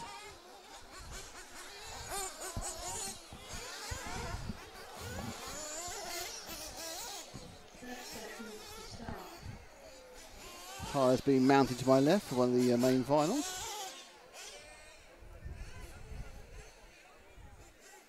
Main final was 45 minutes, and no one's run more than 20 minutes today. So get ready for this, which is a 20-minute junior final. Misha Vidmar, Leonardo Valenti, Axel Bessak, Birkin Kilic, Antoine Guionet, Andrea Trevisan, Max Hex, Matthew Chaffardon, Marco Valia, William Skidmore, Gianmarco Franziolini, Kieran Cox and Alessandro Castelludi. Now, I'm not sure who's got. Have we got car 1 and car? I don't think we got car. I think neither car 1 nor car 2, Misha Vidmar and Leonardo Valenti, both qualified for the main final, are out there. I can't see them on their spots for the start, so we are going to start with no 1 and no 2. Got 13, so that's okay. We also don't have 7 either. I think we don't have Max Hess. So I think the ones who've made the main final have elected not to take part in this. I'm not sure whether they're not allowed to take part. I don't want to stuff rules up someone. And they're off and away. So it'll be interesting to see when they come around the first line what cars we have. We've got 1, 2, 3, 4, 5, 6, 7, 8, 9, 10. So we are missing. I think we are missing 1, 2, and 7. The guys who were in the A finals. It's a 10-car heat.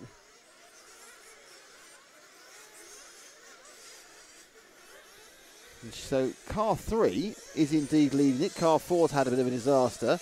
So your leader away from this one is the 3 of Axel Bessak. He leads it. Then the 6 and the 5 of Andrea Trevisan and Anton Gunet.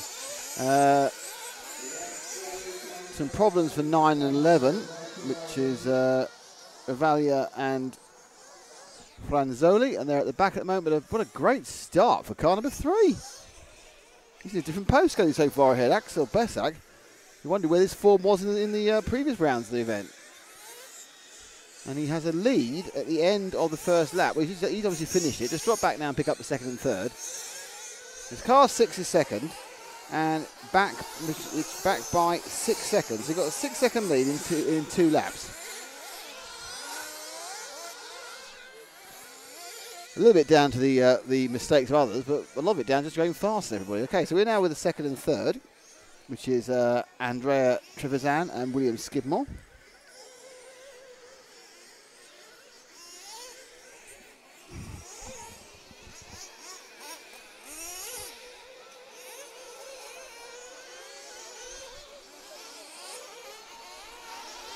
We go underneath us now, 3 and the 10. So Skidmore stays third. Kieran Cox now was in fourth, but I'm not sure he still is. Oh, and a mistake for the leader, so that's giving everyone a bit of a chance. He's dropping back from his 1 million second lead. The second and third coming towards us. The yellow wheels of Antoine Guillonette.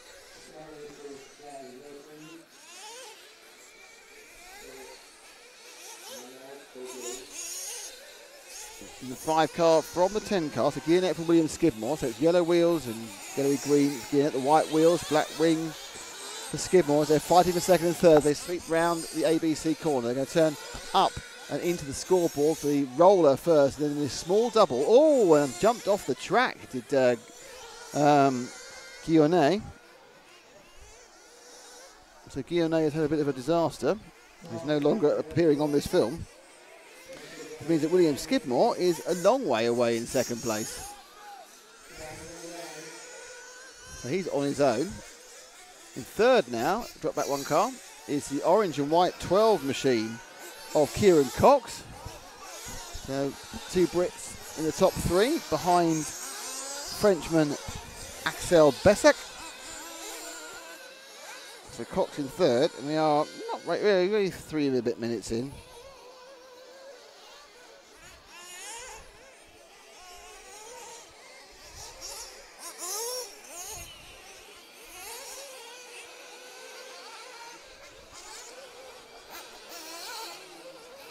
Well, that turn there by the 12 of Kieran Cox. Now, catching him up is the 5 of Antoine Guillonette. And catching him up visually now, the Guillonette and the yellow and green machine is catching up the mainly. Oh, and that's the end of Skidmore's run in the top 2 for a second. Anyway, he thwaps it against the barrier. And Guillonette comes. Sorry, that actually wasn't Skidmore. I thought that was Cox. Skidmore is happily in second. Sorry, Skidmore fans, he's still second. Kieran Cox fans, sorry, that was your man thwatting it against the side of a barrier. So 1, 2 and 3 are well spread out. Drop back to 4th, which is Cox, in 12 orange, because he's now got the yellow car, 11, of Gianmarco Franzolini, fast approaching him.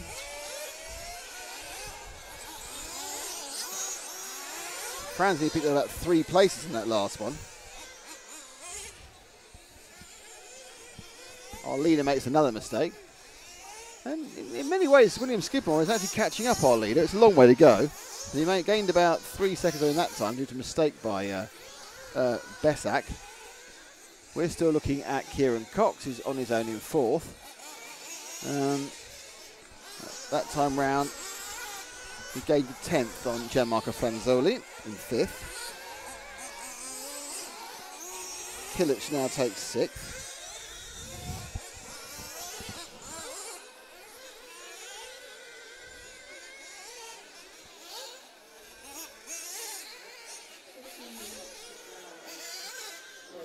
So 5 down, 15 to go in what is an incredibly spread out event.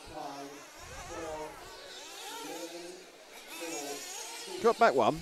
So we're now with the 11 car of Gianmarco Franzolini, Italian, unsurprisingly. Oh, and he's made he's got.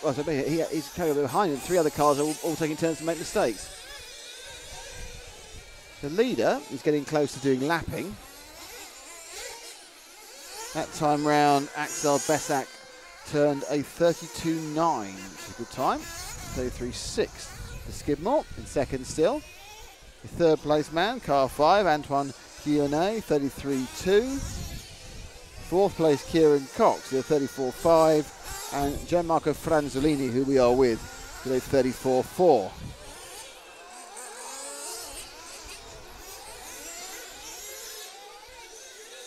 as we build up to the first set of pits. So let's pick up our leader again. It's the orange car, and he just had an accident. The orange just underneath us, so he had a problem there on the timing scoring. So it's now as close as it's been. As he jumps over the TKR double, he clears the TKR double, and thanks to TKR, and thanks to Mighty Jeep, and thanks to EFRA. Just as William Skidmore enters. Skidmore now is only about a corner behind. As Bessick mentioned, that's Skidmore landing in the back of shot. So they go through the zigzag. You'll be seeing Skidmore every now and again. Starting in the 10 spot, of course, Skidmore, against Bessick starting in the 3 spot. So and he's got under, and this should give the lead to Skidmore, and Skidmore takes the lead. So, and then Skidmore falls over. Skidmore was in the lead for approximately 17 metres there. But it was a good 17 metres, and he enjoyed them a lot. So back as you were, but another problem for Bessick, and Skidmore takes the lead again, and then takes a fuel stop. So 1 and 2 in for fuel. And it's fuel gun at the ready. And they're both down at the same time. No, problem for Bessick. He didn't get the cap down, I don't think, and he's now lost a bit of time. So in that process, the first stop, Skidmore went in no distance at all ahead and has come out, I would think, about 3 seconds ahead. So it's now Skidmore from Bessac. I don't know whether Antoine Guinet got past him. I don't think he did, actually. He's much closer, so we should be on the orange car. So behind the orange car of Bessick is your third place man, the 11 car, of Gianmarco Franzellini, who hasn't stopped yet. So just brought back to the 11 car. That's the white and orange car, one behind. Is he coming in? Oh, no, he might be doing one less stop. So Franzellini through the ABC corner, looking to catch back up to the long-time leader, Axel Bessac. Had a couple of dodgy laps, and William Skidmore took advantage of them, and he leads. And it's Franzellini not making any impact whatsoever on Bessac on this lap. He spins it back and onto the Jeep section. He'll come through the berm, and he was very much... you see him braking as he went through there, and someone's flying a drone over the event, which always worries me. Through the TKR doubles. And Franzellini takes some fuel. He's got the first place in the pits. He's got a very long and a rangy mechanic. He drops him down. He'll need to stop again. But he's running long, and he actually gets out of the pits properly, which has been a challenge for several people. No point stealing a tenth of a second in the pit lane if you're going to lose 5 seconds by crashing. So Skidmore leads. I think his lead's slightly come down. You get that time at kind of 7:10. So actually, in a straight lap, Axel Bessac is the fastest. In actually going round the track and not falling off, it's William Skidmore who's the fastest.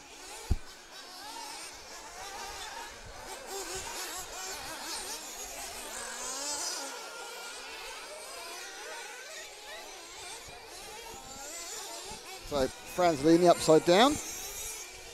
That's a reposition. I think the lead's changed again. I'm not sure. Yeah, there's our leader beneath the orange car. Off camera, Bessac's got past Skidmore. So it's first and second. Bessac sprinting down the EFRA straight as it may be. And right behind him is Skidmore in 1 and 2 now. With still not half the race gone. Skidmore may have made a pretty major mistake there because he lost 5 seconds or 4.5 seconds with an error. Now he has to do it all again. And the problem he's got is that Bessac in the orange car is a little bit quicker, ground speed wise, if they're not making mistakes. There's Skidmore just popping in the back of shot. And you'll see him again here on the low camera. There he is, corner behind effectively. He goes around the berm. And you see the power being put down by Bessac. And Skidmore has a nasty jump, knocking him out of the way. And he drops a bit further back behind there. That time round it was a 33.2 to a 33 flat, so 2 tenths back. So if they are all keeping 4 wheels down, Skidmore has not got Bessac's raw pace on this track. But he was ahead because Bessac kept falling off. Now Bessac stopped falling off. And Skidmore started, and that's reversed the order. It's our leader. He's just put a lap on Kieran Cox, which is quite surprising because Kieran Cox is in third. So Cox is... That can't have been Kieran Cox and something else. It wasn't Kieran Cox, it must be the 13 car. Sorry, of Alessandro Castoldi. I misread. Cox stays third. Now our leader is stretching his lead. He's got a bit of traffic here. He's got to get past the 9 car of Marco Ravalia,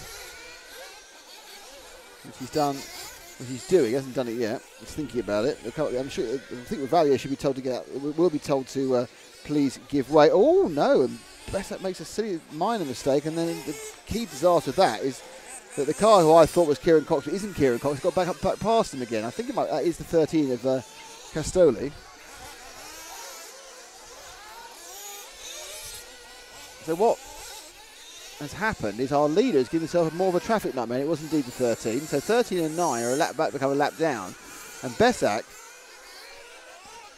with 8.5 minutes to go, whilst he's got a very healthy lead over Skidmore of 3 seconds, he's got a bit of traffic ahead of him. And he's failed to get past it once, and whether he'll fail to get past it twice is another question.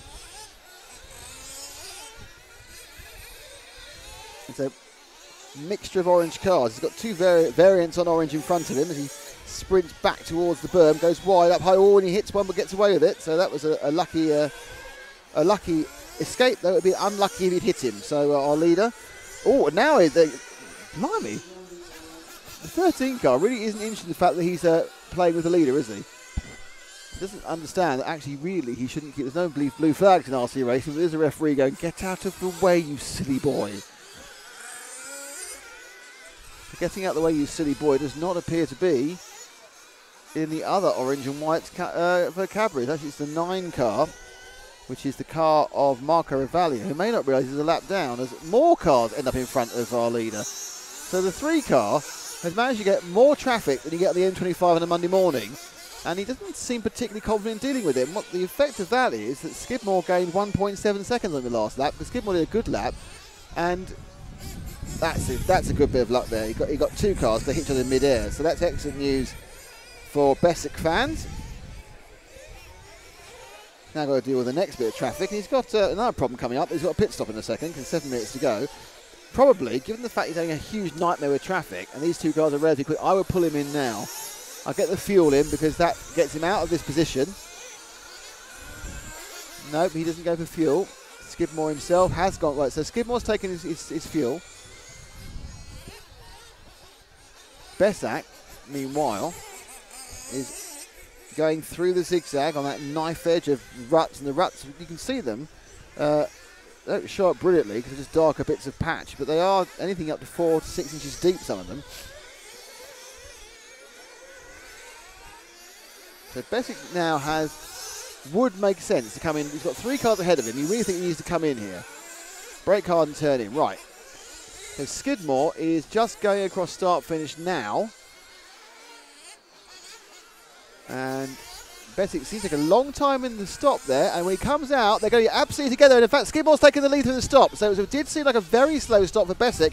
And first and second are right bang together again as we go to the second half. Oh, and Skidmore's done it again. After having a 19-metre lead, this time he's had a lead for 30 metres and just made a mistake at the first available opportunity. Dear, dear, dear. Come on, William. You can do better than this. So, hands it back to Besak again. Now, Skidmore's best chance is to get Besak near traffic because he's really not he's not dealing with it very well. And Skidmore blew 4 seconds there on that one. And he gets a nasty, nasty kick, and he's dropping back quickly there. So what was looking quite good for first place for Skidmore, well, with 5 minutes to go, it's looking less good. It's going to need a mistake from Besak, really, or he will become the junior champion here for the junior A-file champion. Oh, he's upside down. That is the mistake that Skidmore needs. Ow. Very good marshalling. Skidmore will be cursing him. That marshal will not be in William Skidmore's Christmas card list. He's far too efficient.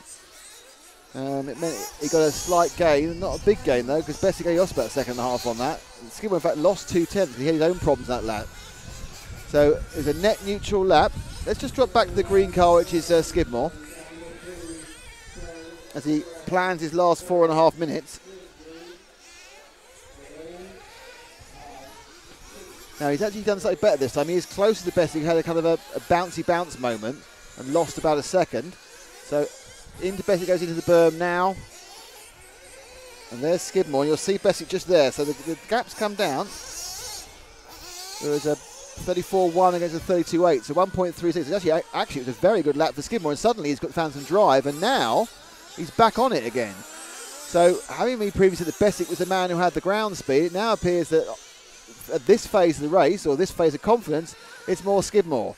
So just going out of frame as we go around the corners, that is our leader, Axel Bessick, and behind him is William Skidmore, and we've got about 4 minutes to go.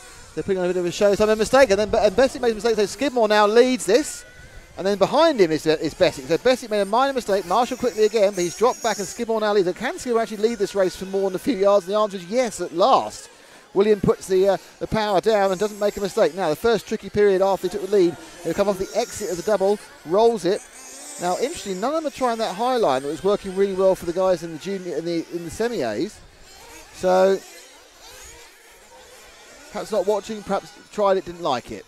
So, Bessick now. It's about, well, you can see how far apart he is, what, half a second probably? Less now, he slid in beautifully that time, so now effectively occupying the same bit of real. So they both have made all the stops they need to make. It's a 3-minute, 18-second run to the end. Bessick gained 2/10 that time, but it is visual, so it doesn't really matter. Traffic coming up. Will William be any better at dealing with it than Axel was? That's where a lot of his problems came. A lot of his lead was lost. He just got stuck behind people. And probably because he was just not confident being able to get past them cleanly because the cars weren't going exactly where they wanted to. Lack of drive there for Bessick, because he's lost a couple of tenths again. Now Skidmore has got the issue. He has to get past the 11 car. And I'm not sure he's going to move that away. Oh, Bessick made a little mistake coming in. He was looking good and made a mistake coming into the timing loop. That'll show up next lap because he just crossed it but then went too deep. And the gap currently is 1 second. No, I think it's a little bit further. Skidmore now is suffering from back markeritis. Oh, Bessick's made a mistake. And Skidmore now opens a bigger lead. The 11 car, give him his due, which is Gianmarco Franzolini, did actually move out of the way of Skidmore there. And Skidmore has a car that's come good. He started 10th, net 7th, because 3 of the cars ahead of him didn't start. But that's a long way back. Certainly, Axel Bessick, who looked imperious at various parts of the race, has just kind of lost a bit of buzz and he's back a couple of seconds. Skidmore gained 2 in that time as he climbs his way up and down and drops off the step, and he'll go over the Marseillaise tabletop, flowing into the berm through the Jeep section. Man crashed in front of him, not going to put him off, but unfortunately for Bessick, it's now another car. Bessick's dropping right off. So Skidmore's last lap there with 1:38 to go was 32.7. Bessick lost 1.2. In fairness to Skidmore, he's really found a turn of pace at the back end of this lap. Certainly in the middle part, we'll say, oh no, Bessick, he's faster. But this back end of the circuit, the actual ground speed has belonged to William Skidmore, and it's Bessick who, even on a good lap, is not really gaining. Now, there's 2 cars between Bessick and Skidmore, and Skidmore sort of sinks into a hole there. The car just disappeared for a second, or at least one side of it did. He's got some back marker reaction. It's the 13 behind him, which is not involved in this. Lap down, it's Alessandro Castoldi. Bessick that time round gained about a second, because there's obviously the traffic side of things. 58 seconds to go. This one and one more for Skidmore. If he can keep 4 wheels down, he will become the Junior A final champion. He won't become the European Junior B Junior. He won't win the Junior Championship, because that's come to the highest place junior, which will be in the A final. He will win a nice trophy, and he'll get the privilege and the benefit of being on telly a lot, which is nice. So Skidmore now starts his last lap. Actually, an outside chance he'll get another one, which I don't think he'd want. And Bessick is gaining this time. Bessick has gained a couple of tenths in this lap. And he's only, there's no cars between them now. But saying that, the 11 car of Castelli clunks in one. And while Skidmore, I think, is going to get one more lap, it'll be a lap that only he gets. So William Skidmore now is going to get an unopposed victory lap. And Skidmore, taking the TKR double, whipping it himself round the EFRA. He's going to turn it through the ABC corner. It doesn't matter now because Bessick has been caught by the horn and Skidmore hasn't. He's crashed. Doesn't matter. He's already won. Skidmore will go up and down the cookie cutter edge, the knife edge of the zigzag, fall off the step, up and over the Marseillaise tabletop, through the hairpin, up through the Jeep section, around the concrete berm. He'll turn left and he will finish the race, and it's William Skidmore who wins it. In second place, it is Axel Bessick. In third, it's Birkin Kilic. In fourth was Kieran Cox. Fifth was Antoine Gillet. Alessandro Castaldi was 6th. Matthew Shefferdon was 7th. Gianmarco Franzolini was 8th. Andrea Trevisan was 9th. And Marco Valle was 10th. And the other 3 drivers did not actually start because they have other jobs to do later on. So after that little bit of junior misdemeanory, we now go back to the main event, believe it or not, because we have the last chance saloon. We've already seen 12 cars qualify for the main final, 6 through the A, 6 to the B. Now the 6 in each team who didn't make it have got one last chance, and a 15-minute dice up to the, whatever it is. I'm going to press publish the grid lineup.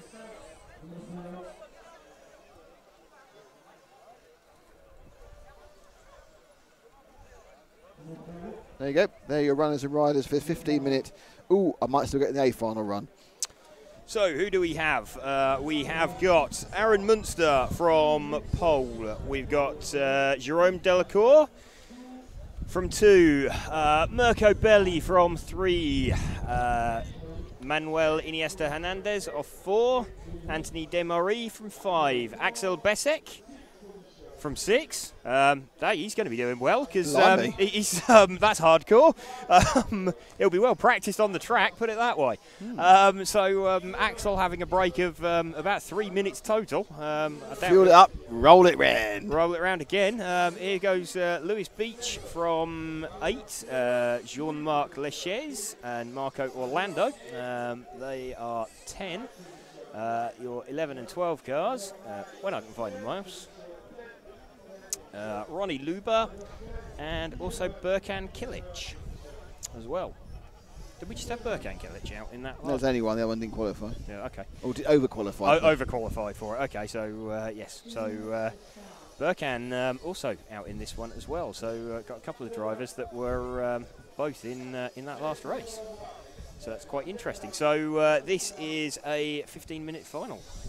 It is. I've called it the last chance final bump up so people can understand it more. Okay, so yes, basically the winner of this takes everything. 2nd and 3rd do not matter. So expecting the last moments of this to be chaotic. It's a 15-minute final, so expecting that to be one stop, really, for everybody. So let's get the let's get ready to rumble. Let's get the race positions displayed. So track's open for warm-up. The wind is definitely picking up here, isn't it? And that's nothing to do with the pork cutlets that we had at lunchtime. The wind is definitely increasing, which could be a harbinger of rain, we think. Supposedly, at 4 o'clock, we are predicting a rain shower. Looking at the skies, there's a possibility that could well happen. So yeah, it wouldn't be unwelcome, I wouldn't have said. I'm not sure the drivers would fancy it too much, but everybody heading out around the circuit now. All of these drivers have already taken part at some point today.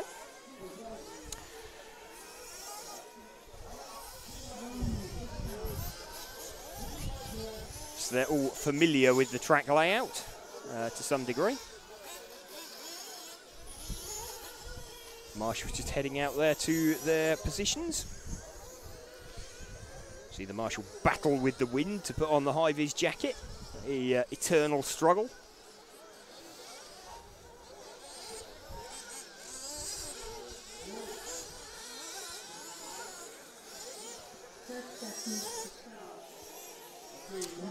So just here in 30 seconds before the pit lane closes.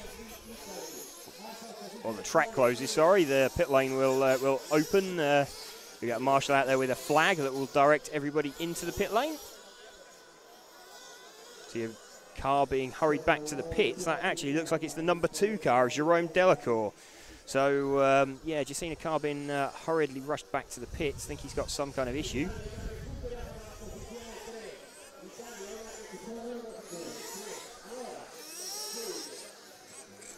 So we may have early drama here, and the number 2 car already looks like he may not make it out for the start of this final. So one of the slightly spitting, by the way. It's slightly spitting, is it? Okay. Yeah.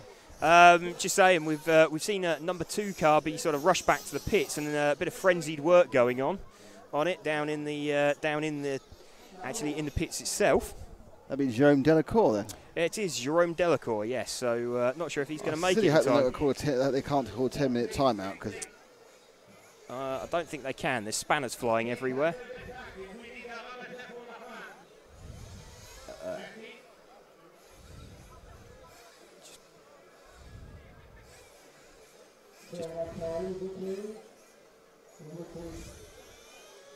Just waiting to see if the marshals are called. Oh, sorry, if the mechanics are called out onto the track. You can see some fairly hurried action going on down here. Just look.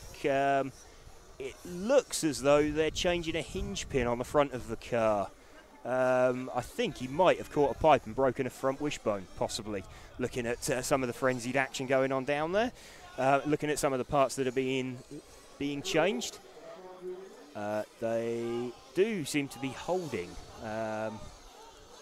This, so there's a flurry of activity going on in the actual pit lane itself, and we have it on camera.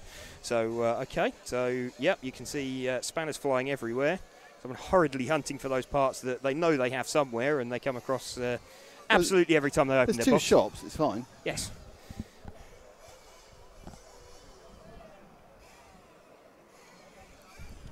Oh, this won't do. They're finding an orange part to put on a yellow car. That's oh, no. Oh, no, this is going to be terrible feng shui. And it's too late. Too late. Okay, so that looks like we're going to have the number 2 car missing from this one. So, everybody being called out. So, we know already we're missing Jerome Delacour.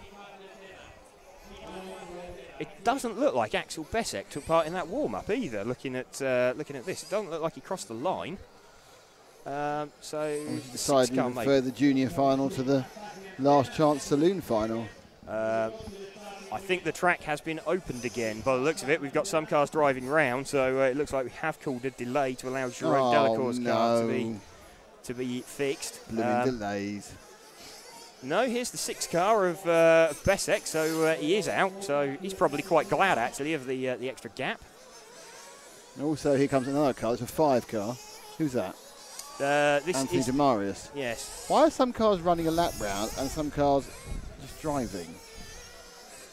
I think they've been told they're holding.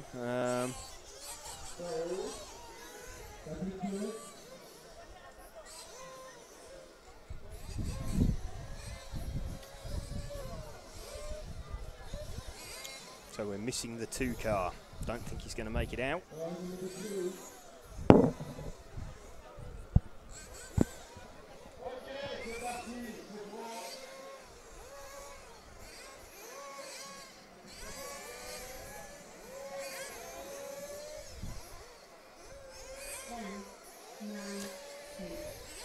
So it is official, Delacour not making the start.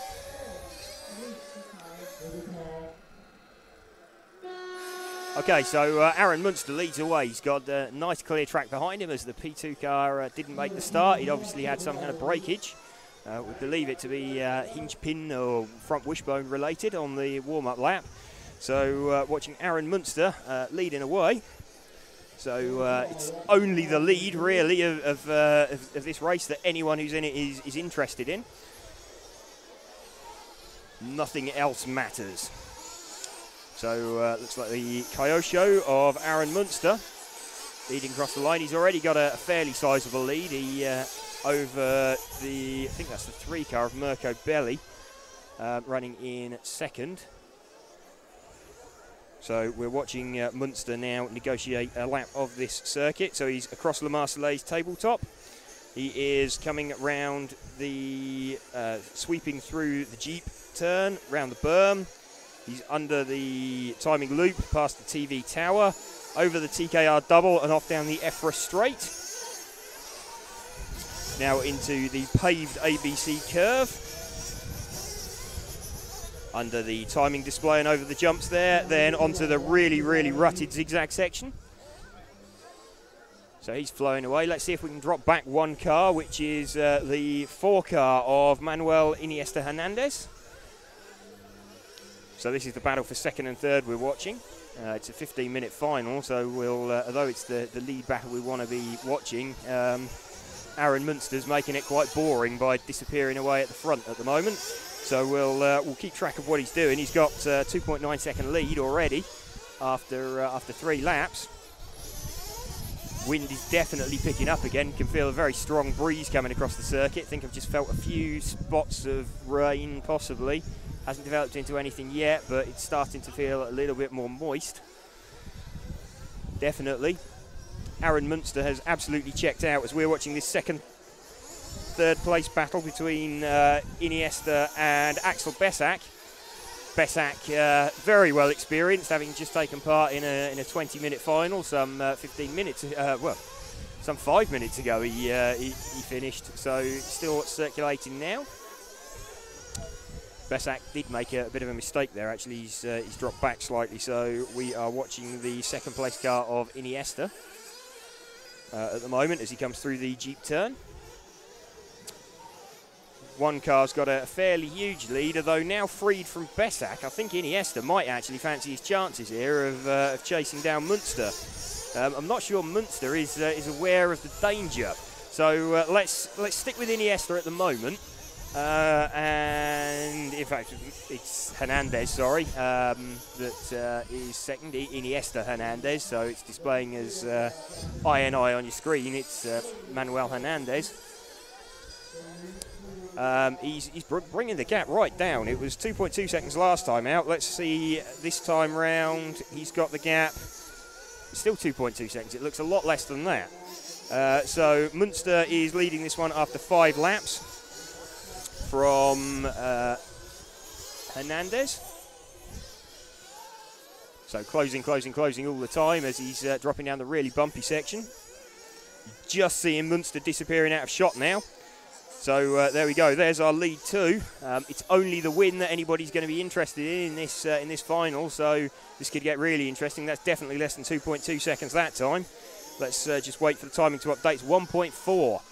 So it takes 1/3 of the gap down. So it looks like Hernandez has found some great ground speed, although he's just run wide, going around by the timing board and lost some of that. So we are still following the car of Iniesta Hernandez. He is running in second place at the moment. He's trying to chase down Aaron Munster. Looks like he's got more pace. But every time he starts closing in Munster, he makes mistakes. So the 4 car we are watching of Manuel Iniesta Hernandez trying to close down the Kyosho of Aaron Munster. Gap that time 2.4 seconds. So it's Hernandez is chipping away at this gap and just getting it down. He's getting it down to sort of 1.5 seconds, and then he's making a mistake, and he's all of that time that he's gained over the previous couple of laps, he's losing. However, we now have Munster. He's starting to hit traffic, so this could make things interesting. We are at the 1/3 distance mark. We're just coming up to 10 minutes now remaining, so of this 15-minute final. So we have Aaron Munster still leading. Aaron Munster, the German, from Manuel Iniesta Hernandez, the Spaniard. So still watching this going on. We've got the 12 car in between them. Let's see what the gap. It was 2.1 last time. Let's see if it's sub 2. It's 1.5 seconds now. So what we need is for this 12 car to get out of the way. So we've got a car between the 2 leaders at the moment, which is the 12 car of Berkan Kilic. I think we have had Jerome Delacour, the 2 car. He does appear to have got out on circuit and got up and running. But we're still running with the car of Hernandez in second place. And he is almost, in fact, he's right now with Munster. So this is the battle for the win here. So 1 and 4. And Hernandez takes a little bit of a shortcut over the TKR double and lands the wrong side of the hose. So he lost whatever he gained, I think, in that jump. So no harm, no foul. They're heading through the zigzag section now. About to come down the drop-off over La Marseillaise tabletop. So we're still riding with the second place car of Iniesta Hernandez. The car just exiting his shot is Aaron Munster, the leader. So watching these 2 come round, there's crash traffic in front of them. They've both negotiated that okay. So we're approaching the 8-minute mark, so it's sort of in the region where they can start doing their single stop. It's a 15-minute final, so they'll break it up somewhere around 7.5 minutes. They'll choose to stop. Pitman normally dictates the stop lap, always on the lookout for convenient gaps in the traffic, and in fact we've got Aaron Munster closing in now on the 0 car, with car number 10 of Marco Orlando. So that would have been an opportune moment. I think he might actually catch him on this lap. So we are still watching the car of Iniesta Hernandez, who is running in 2nd place. You can just see the lead car of Aaron Munster disappearing out of shot. So we're following them down through the field. In fact, if we can pick up the lead car, what's a 1 car in front, that is now the leader that we have. So we're watching the leader, so let's run with him. So this is Aaron Munster. You can see just in the back of the shot now is Hernandez, and the leader pits, and so does 2nd place. So leader and 2nd place in the pits. So here we go. Who gets the quickest stop? Who gets away first? And it's exactly the same gap, but there's a mistake there from Hernandez as he leaves the pits. I think in his hurry to get him out, the mechanic dropped the car down, wasn't quite square. Hernandez gassed the car up, and it jumped sideways. So that's given Munster a bit of breathing space. So we are running with the lead car of Aaron Munster. He's doing everything he needs to give him the opportunity to make the final. The gap last time as they crossed the line was 0.6 of a second. It's going to be much, much bigger than that, I would think. Although actually, it looked like it cost Iniesta Hernandez a lot of time, but it really didn't. The gap is only 1.6 seconds. So the gap's still pretty tiny. So let's stick with Munster. You can see Hernandez just in the back of shot. I can feel as that wind picks up, I can feel more spots of rain. It's not turning into a full-blown shower yet, but this could get really interesting later. So we are still watching the lead car of Aaron Munster. Heading round, he's got a bigger gap now over the 4 car. He's just gone across the TKR double. I've just felt a bigger spot of rain, so I'm pretty certain that we are going to have a shower at some point this afternoon. So we are still watching the lead car, Aaron Munster, who's now got a 4.3 second lead over Iniesta. Everybody looks like they're fairly evenly spaced out. There's no real tight battles going on behind them. In 3rd place, we have Mirko Belli, but he's some 22 seconds off the lead car. So he's 18 seconds behind 2nd place. So this is definitely distilled into a lead battle. They're both pitted. They're both pitted on exactly the same lap. Pretty much identical pit stop times. Aaron Munster got a cleaner exit from the pits. That has let him get a decent lead now, 4.9 seconds. So it's approaching 5 seconds now, the lead of Aaron Munster. So running with him, everybody else behind has dropped, really dropped away. So this is Aaron Munster versus Iniesta Hernandez. I can definitely feel more spots of rain in the air now. I don't think it's affecting the circuit yet, but we have 5 minutes remaining, so going to see if this gets any heavier before the end. This could get this could completely change things round. Although Munster has a decent lead at the moment, he really does not want anything to throw a spanner in the works. So we're watching the 1 car. He heads round, he comes through the Jeep turn. Round the berm now. Under the timing loop, past TV Tower. He's over the TKR double. Off down the EFRA straight. Round the paved ABC curve. And, that was, who was that? Was that that slowed him down? Okay, so who is that behind him? Is that the number 2 car of Hernandez? Or the P2 car of Hernandez, sorry. That's let's just see who that is. I think that could well be Hernandez with the 4 car directly behind the leader. So it is. Okay, so getting caught up in traffic there, Aaron Munster, and we got a change for the lead. Okay, so we're now looking at the lead of Iniesta Hernandez. So he is the white-fronted car with the orange rear and the yellow wheels. He is just flowing down the back of the circuit. So these are the lead 2 battling. We've got another change for the lead there. So these two fighting all the way as they come down through the zigzag section. So Munster's taking it back at the moment, but this is the battle for the final position as they head round through the Jeep turn one more time. So we're watching 1 from 4.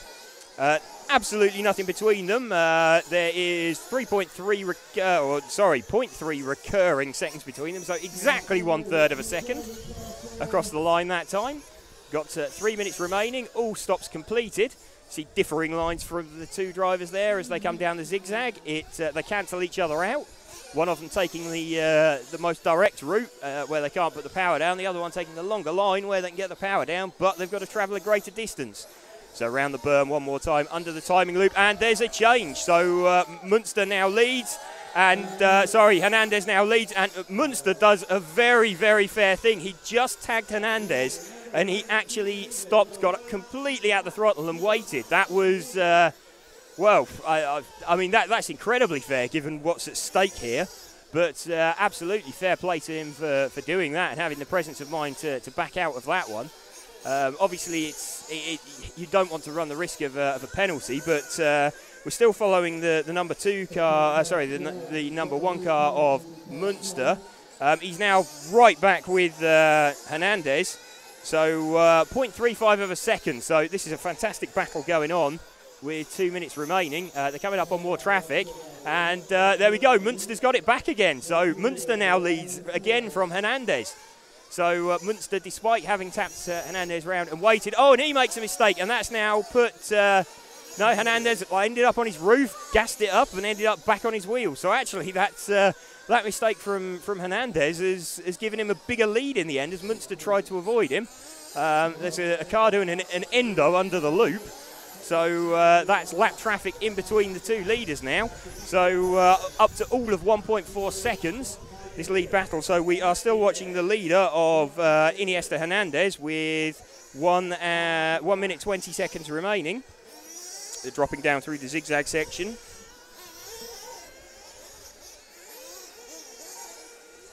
Just sweep round through the Jeep turn now. That nice low shot shows them slingshotting off of the concrete banking there. Round the berm.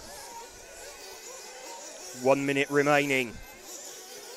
Iniesta Hernandez currently holding on to this lead position that he needs from his P4 on the grid. Aaron Munster running in second. Chasing him down, he's 2 seconds behind. So we're still running with the lead car. He does not need this traffic that's just in front of him. So 4 leading from 1. These two pretty much together. They do not need the 11 car of Ronnie Loubert between them. So they are 20 seconds to go. I believe they're going to be on their last lap. I don't think either of them are going to make it round from where they are. 15 seconds left. So what have we got going on? We've got, was that a change? I think that was a change. It was. So we have now got Munster leading this final on the last lap. So he's taken the lead from the 4 car. There goes the horn. So Munster's going to take that on the last lap. And Hernandez tries everything just to get him on the line.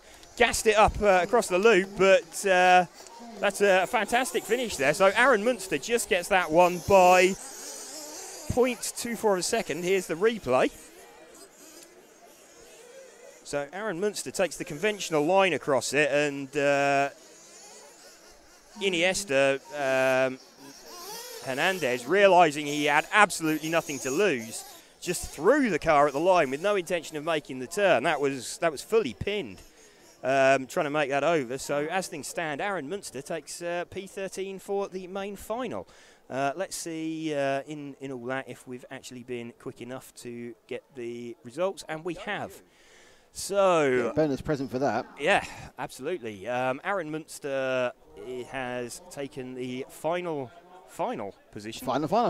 The final position from Iniesta Hernandez. Apologies to all the other drivers in that race. I know we concentrated on the front two. That was all about. That was the battle going on. The winner's the winner. We know the winner. And Aaron Munster, yes, it was he. So mention out to Axel Besech there, who did a lot of running. Yeah, he's done an awful lot of running there, consecutive as well. And let's have a look. Jerome Delacour obviously did make it out at the end. He started a couple of minutes late, so those hurried repairs didn't get him back on track. or got him back on track, but didn't allow him to get back up with the field. So let's clear those results. Okay, so we are still about half an hour from the start of the main final. They are running a few minutes behind. In between, I've written junior. I've got the wrong one. It's the 40-plus final.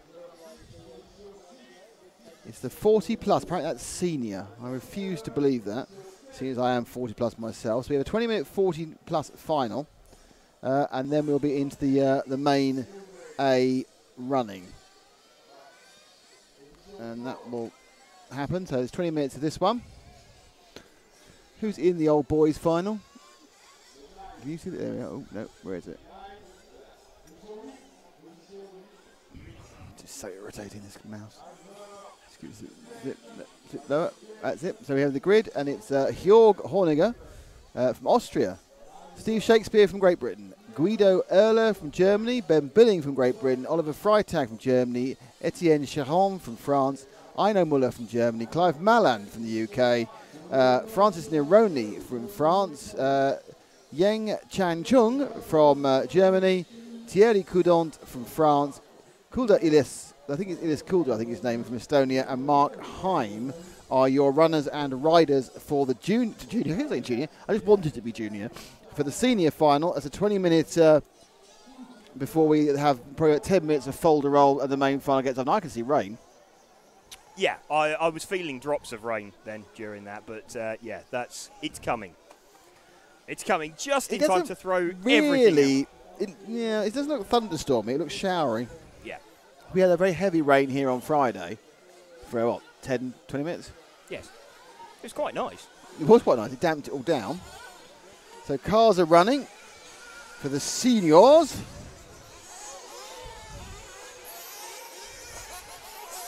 The 40-plus final.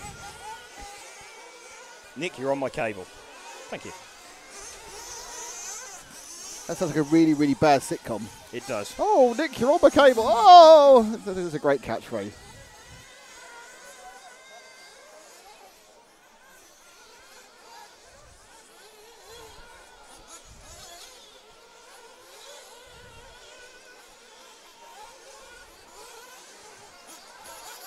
So, Austria, Britain, Germany, France, Germany, Britain, France, Germany, France, Estonia and Switzerland are your nationalities. The rain comes in. Not sure when things will stop working. Blowing this way. Can you pass me a bag? Just going to try and stop the computer ingesting water. Seems like a good idea.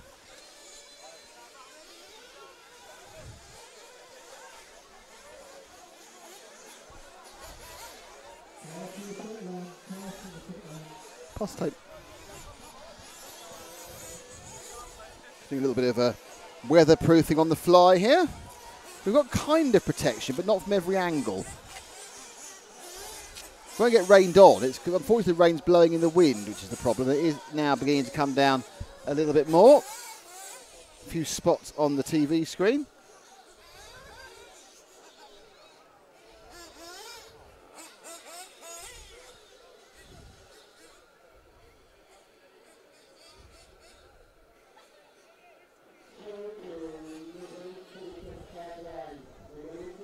So we're waiting to see when the drivers get on. We'll be taken out for this 20-minute senior final, 40 plus, and then we come back to the main A final after this, as the rain is actually blowing right into here, isn't it? It's coming straight this way into our faces. And it should be coming from that angle, really.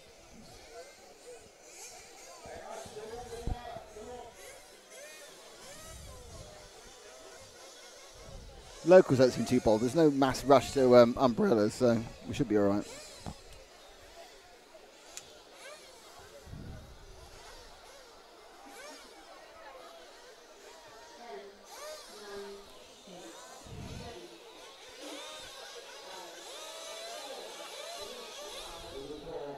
Get ready to go. And they're off. And it's a clean start from, well, everybody. The old boys show us the way around. And it should be Horg Honegger who will emerge at the front of this one as it gets rainier as I stand here.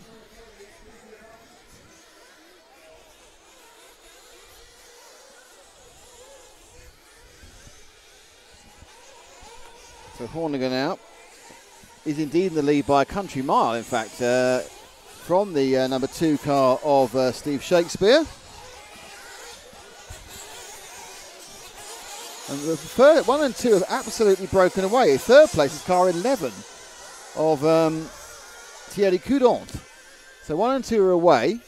We're with the leader as he drops off the step for the first time, well, second time, sorry, the first time with a complete lap, and then moves through onto the Jeep section towards the berm. Horniger from Austria. I think the only Austrian here. I can't remember seeing any other Austrian names on the runners and riders list.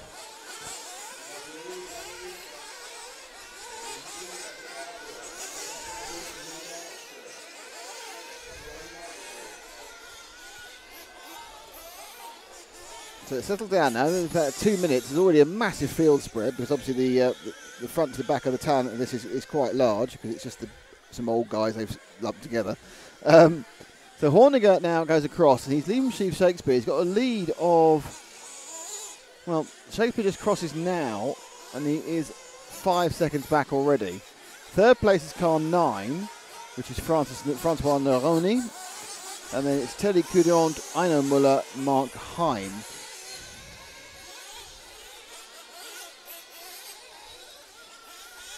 Let's drop back 1 car to Steve Shakespeare in the 2 car.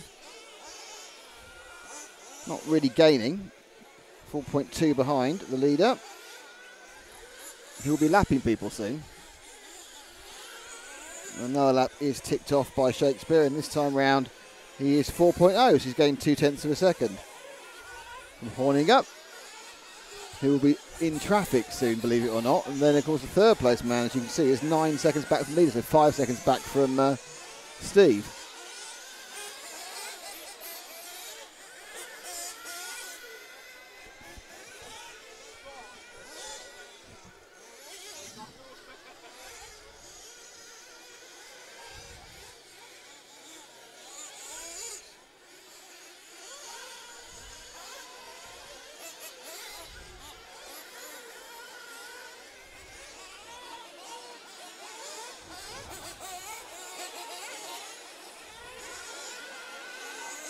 Shakespeare coming through the particularly rutted area, then crawls back up the zigzag.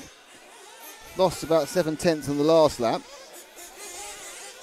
Third now is Thierry Coudant, who is a long drop back to third and fourth, who are actually together as they go now over the tabletop. So we actually have a battle for third and fourth between Thierry Coudant and I think that's Francois Neroni. It was at the start of last lap, but who knows what happened since then. It's 11 and the 9, and indeed that's what it is. Coudant leads Neroni. Neroni is the all-orange car. The white and the blue is Coudant.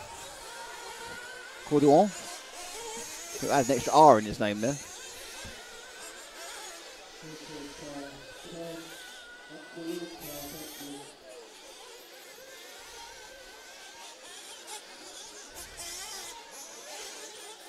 The drop off. So at the front, we got car 0 has broken. That's Yang Chang Chung. Unfortunately, his front suspension is broken. He's going to be pulling out. Horniger's lead is up to 5 seconds. This is third and fourth we're looking at. Well, third actually, because fourth disappeared. So it's just the third of Teddy Coudant. Francois Neroni. This is Francois Neroni, isn't the orange car? So Neroni now has picked up the third. Coudant missing in action after the beneath this.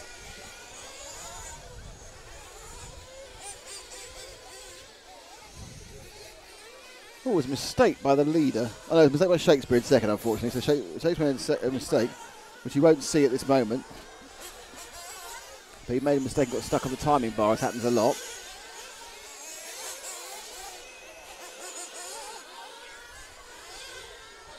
So we're the third place man.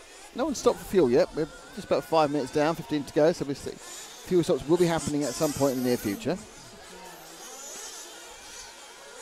Guido Erler now has picked up fourth, and Mark Oim has picked up fifth. So they are all going past Thierry Coudant.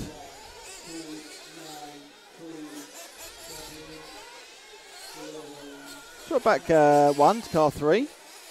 That is the machine of Guido Erda now, who's looking to try and gain on Neroni. And trying to get himself on the podium for the senior final. Doesn't help when you hit the wall like that.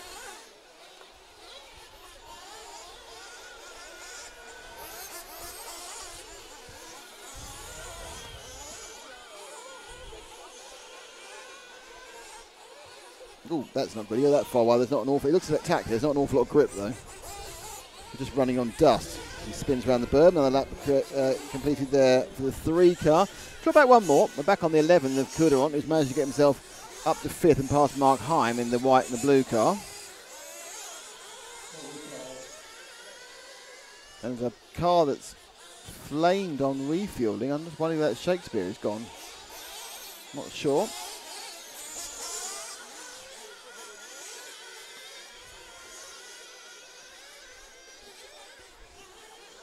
I think we might have lost Steve Shakespeare to an engine problem. I'm afraid, yep, shaky fans, he's not in it anymore. Steve Shakespeare has had a flame out after the fuel stop. We're now showing the 13 machine of Mark Heim trying to dispatch Coudant and actually succeeding. So Heim now has gone past him, as has Oliver Freitag. Freitag's upside down now, so he's not going past him. So move forward one car. And that will be the Heim machine, I think. Maybe it's the 13 of Mark Heim. Nope, he's upside down as well. So Coudant goes past Heim in the 4th and 5th battle, because Freitag, I think, has fallen out that time. Here it is. It's Coudant in the white and blue, and then more blue cars. There's going to be a double fuel stop, a single fuel stop. So Freitag gets past them as Coudant in that position 1 on the left-hand side, picks a few up, rolls down, and cocks it up completely. Oh well. And he's out. Up at the front, Gorg Horniger's got a 16-second lead now over Guido Erler, because obviously his main rival, Steve Shakespeare, is flamed out.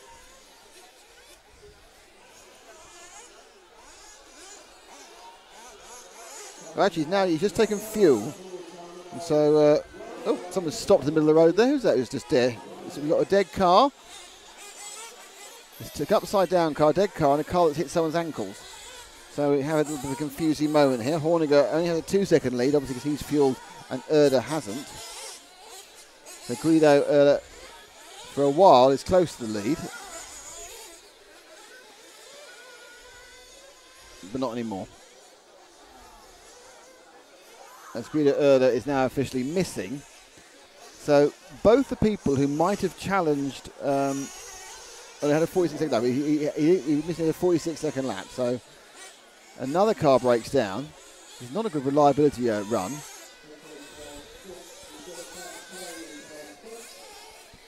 Let's pick up our leader. He's the blue car coming up the outside of the 6 there. That is Jörg Honegger. He had a lead last time round of about 20-something seconds. And he appears to be actually a lap ahead of everybody, which is slightly disconcerting. I think Horniger may have lapped the field after 5 minutes, 10 minutes, sorry, 9 minutes. I'll get the maths right at some point. So Horniger, no, he's 14 seconds ahead. Oh, we've got a timing glitch. He's 14 seconds ahead of Guido Erler. Mark Heim is 3rd. A long way back.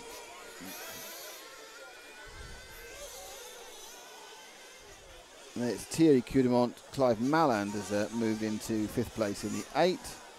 We've lost 3 of the cars. Francois Neroni, Steve Shakespeare and Jung Chan Chung. The rest are still going round. And conscious of my earlier ridiculous pronouncement, Jörg Horniger has not lapped the entire field. In fact, he hasn't lapped, he lapped about 4 of them.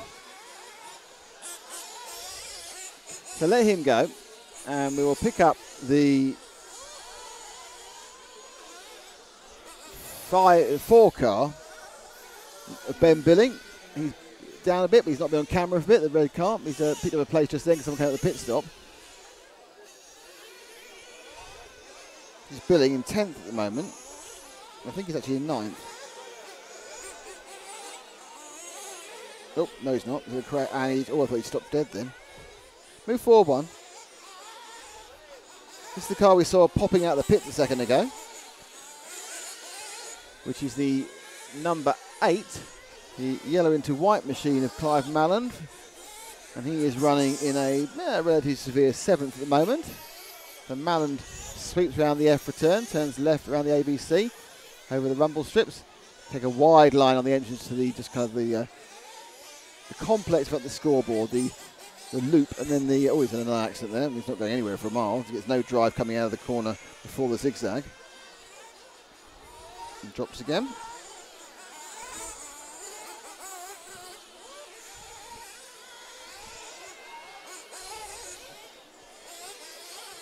Drop 2 cars, and that's to the orange and blue car number 3 of Guido Erler. He's our second place man. He's about, how far is he? He's about 15 seconds behind our leader in splendid isolation. He's a long way ahead of our third place man, who's 11 seconds further back. It's Mark Heim in the 13 car.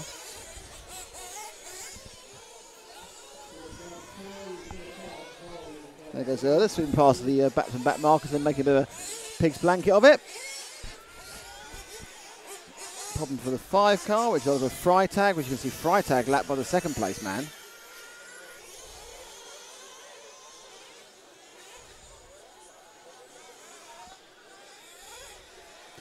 We've got the blue car just going away from us now. That's the 13 machine. That is our third place man, Mark Heim, who is in danger of being lapped. My hyperbole about Horniger is not going to get too badly wrong, because with 7.5 minutes to go, I think he's lapped to 4th at the moment.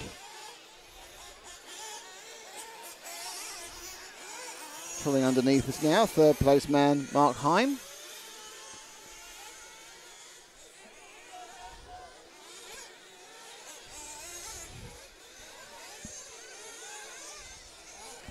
So our leader has just lapped the 4th place man Thierry Coudon.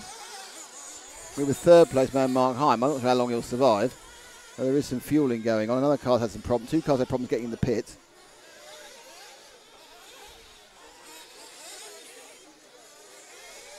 The 3 car of Rita Erler is upside down, having a problem. That was a 5 car. It was a 5 car of the Freitag. Calm down, Guido fans. Just my bad eyes. And there goes the 13 of Mark Heim. So actually 13 and 3. The second place is getting quite close now. In fact, that is what happened there. Is that Heim has picked up second place because Erler's coming. And Erler's flamed. So this is you're seeing it here first. Erler's gone. Came for fuel. Flame had to be restarted. So suddenly the man here, Mark Heim, could be on for a net second. As he comes through into the Jeep section, go around the berm, I think this may well confirm him in second place. No. Oh, have I got the wrong car who flamed then? That's very disappointing. I was quite excited about that.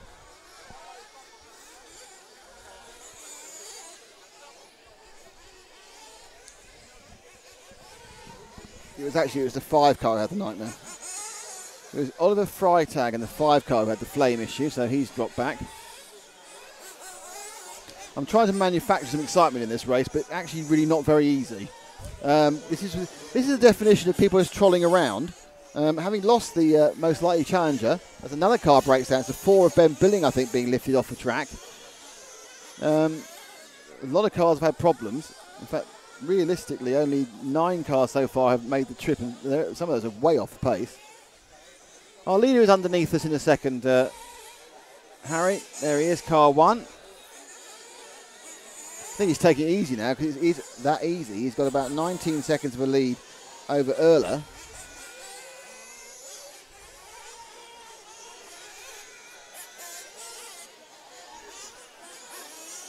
$14 seconds. I think he may have made the stop.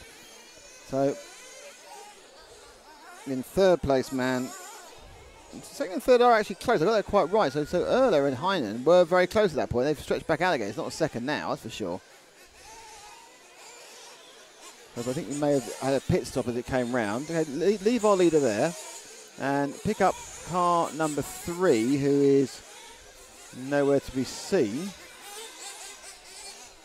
There he is, car 3, coming down now. And that is second place, Guido Erler. Mark Heim is right behind. The second and third are together. I was getting closer on that one, so just, oh no, that's because Mark Heim hadn't had any fuel yet. So Mark Heim takes petrol, or nitro, 2-stroke fuel and nitro. Guido Erler carries on and now has a lovely healthy lead. Our leader's a mile ahead. Try and look for any sort of gap that isn't a massive amount of time.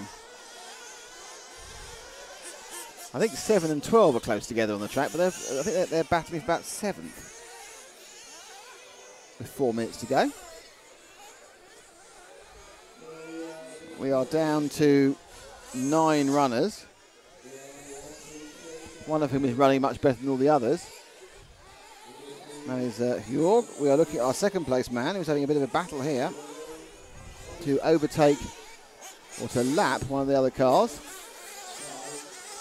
Guido Erdler from Germany just looks to get round the outside of the 12 machine. That's the Ilias Kuda Estonian car. The pink and white machine, he's done it. And he's now got to fight for it again around the inside of the EFRA turn. Then that car emerges. And that was fraught with danger, that particular set of corners. We got away with it. Carries on in second place with 3 minutes to go. Our leader has crossed the line.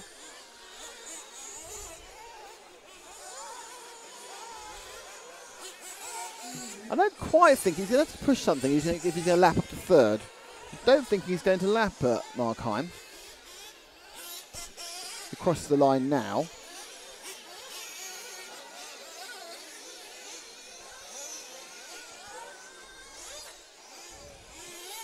So Heim is just going underneath us in the TKR, and our leader is 3 or 4 corners back. Pick up the leader again, he's just coming underneath us now. This big fat Hornet turns up once more. That's our leader, your Horniger, who has a lead of a long way over Guido Erler. Erler is 7 seconds ahead of Mark Heim. Mark Heim is 21 seconds ahead of Thierry Cudon. Cudon is about 6 seconds ahead of Einar Muller. And then it's a long. No one is near anybody. They have spaced themselves out around the track like they were qualifying. There is no area here where anybody is going to overtake anybody unless something goes horrendously wrong for someone. So don't forget, we are now about 15 minutes away from the start of the main A final. This one has a minute and 47 seconds to go, and then there will be 2 more, a bit of Volderol, and within 10 minutes the race will be up and running for the 45-minute main. This is the seniors final, the 40-plus final at the 1/8 Off-Road Euro Bs, presented by EFRA, the European Federation of Radio Automobiles. My name is Nick Damon, behind me is James Stewart, to my left is Harry Bamford, and we are RC Racing TV. And of course we're brought to you thanks to EFRA and our sponsor of this event, which are Jeep, the mighty Jeep, and TKO Graphics. Thank you to Mark Kay. So with about 1 minute 15 seconds to go, those of you watching, I salute you for staying awake. Those of you filming, well done. It's not been exciting. And those of you called James Stewart, who just had a really exciting final, are going, ha ha ha, I got the right side.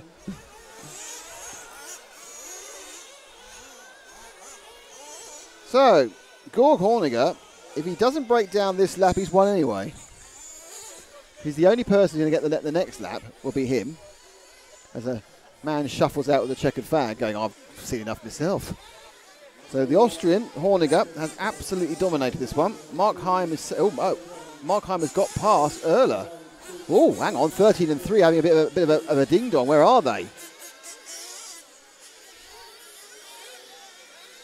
So Guido Erdler's made a mistake and is no longer in second place.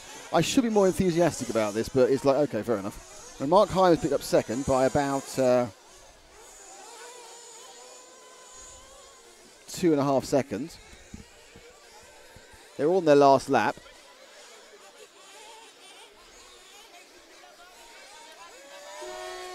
That's it. Going through the zigzag is Horniger.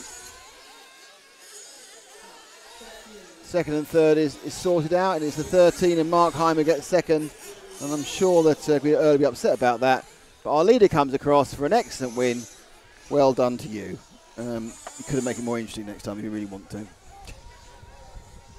And let's just do that, and let's do that. So you can see the results of this, a not particularly exciting race. But they can't all be classics, can they? They can't, absolutely not. No,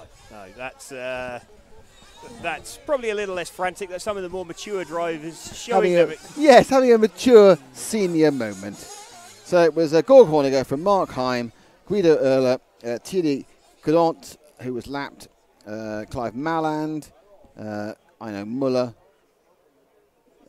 Etienne Charon, Ilias Kula, Oliver Freitag, and Ben Billing. And these these last three didn't make the trip. And that was Francois Neroni, Steve Shakespeare, and Yung Chang Chung. Well, that's enough of all the support classes. Time for the main final. Well, a few minutes, I believe, is it? Well, they're going to be doing some marchy stuff. Yes.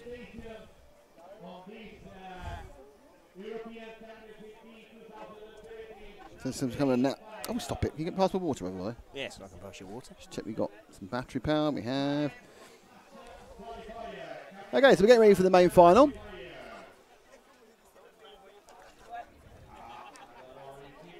Indeed.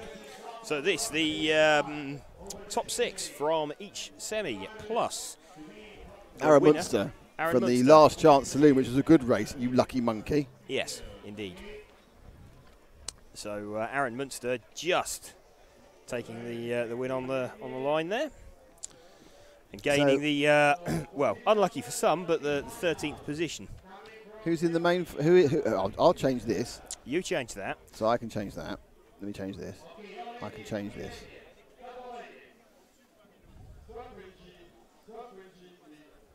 Oh, they're doing a proper announcement. It's going to be hours.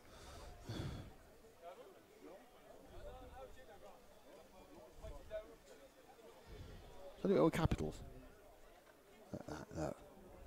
So you know what it is. It's the main final in capitals. Main final! Main final in capitals. Yay! Here we go. So main final. So let's have a look at the grid lineup. So this consisting of the drivers from the Semi A and Semi B. Now, they're not necessarily in any sort of order that they finished in the... they were on time, aren't they? They're done on time, yes. So Misha Vidmeyer set the fastest time, so by dint of that he gets pole. Thomas Musso won the second final, so he gets second on the grid. Oh, this is going to take ages. Leonardo Valente, the Italian, third.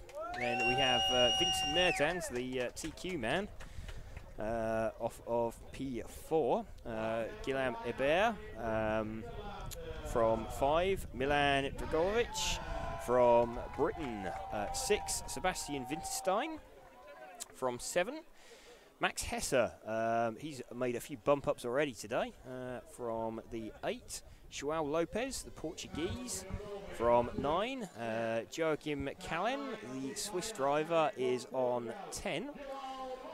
And then the final 3, we have Célien Rousseau, French driver, Elliot Marcon, also French, and then we have the lucky 13, Aaron Munster.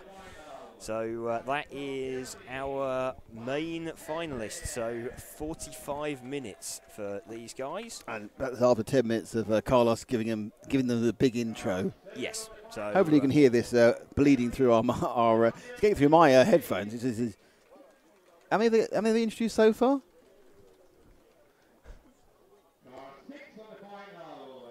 Car 6 they're up to. Can you just point the camera at it? That's very good. Carlos is also struggling to pronounce Milan's name. So excellent. It's not just us. There we are. We've now got 2 views on it. It's exciting. There's Carlos. He's in the blue shirt there. So the blue shirt on the right-hand side, do the microphone from the France, and the French are giving themselves a good shout-out. Je suis le français. Is that right? Or have I just completely mangled several tenses? Possibly. Race. Yeah. In the race. From the France, where are we up to? Got to Martins. Where's that? Martin. Oh, we're going backwards. So Martins is fourth. Okay. Oh, we're so getting close there. They've got 3 more to go.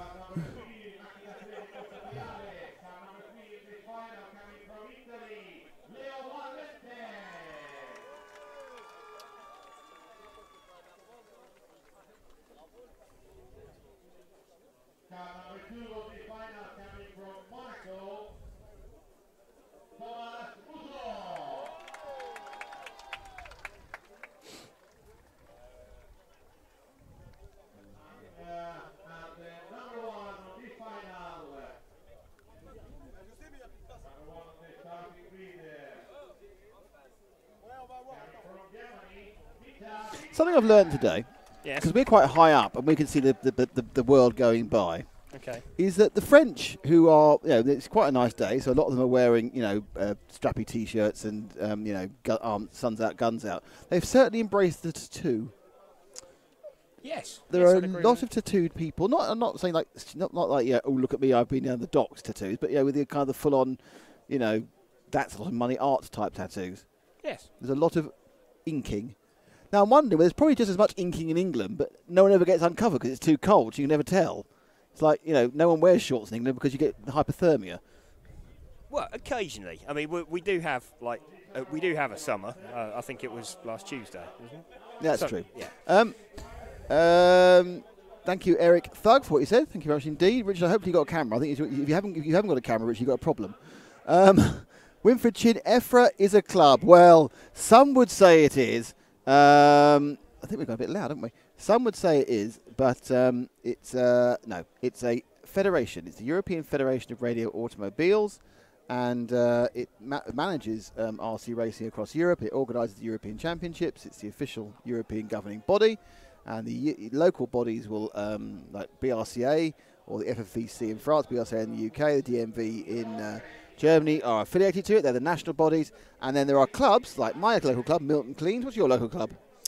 Tamworth. Tamworth. They are clubs who are affiliated to the national body, the BRCA, who are affiliated to the regional body, or the continental body, which is EFRA, who are affiliated to the world body, who are IFMA. See, it's all worked out quite sensibly. Yes. So it all steps up down there. There's like a family tree, isn't there, as it flows down between all the federations.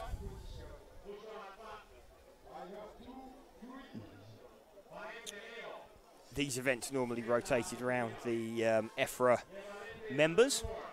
Well, yeah, there's a kind of a thing. Normally, when you hold this B, a couple of years later, you'll hold the A. But that didn't happen with Hart, and I'm not sure. I love this track. I think he's a great people. I'm not quite sure this track is big enough for an A. I think you'd struggle for a Euros A, to be honest. Possibly with it's good organisation and it's good people. There's nothing problem. They could certainly hold one. I'm just thinking the track would need an extension because the B guys are running around in 32 seconds. So there's definitely a second and a half. You've got Ron and Falcon Boots running around here. You might see a sub 30, maybe. You'd certainly, be hard pushed. I tell you what, you would if the track wasn't in bits. Yes. Yeah, I think at the start of the weekend, that would definitely be the case. Next year's A is in Frexedas in Portugal, and they had the B last year. Okay. So it's kind of like a warm-up. Well, it can be. I mean, when we were going through our who's won the B in the past, I was being sad looking at the tracks I'd been to because they have held A's, and there was about 4 of them.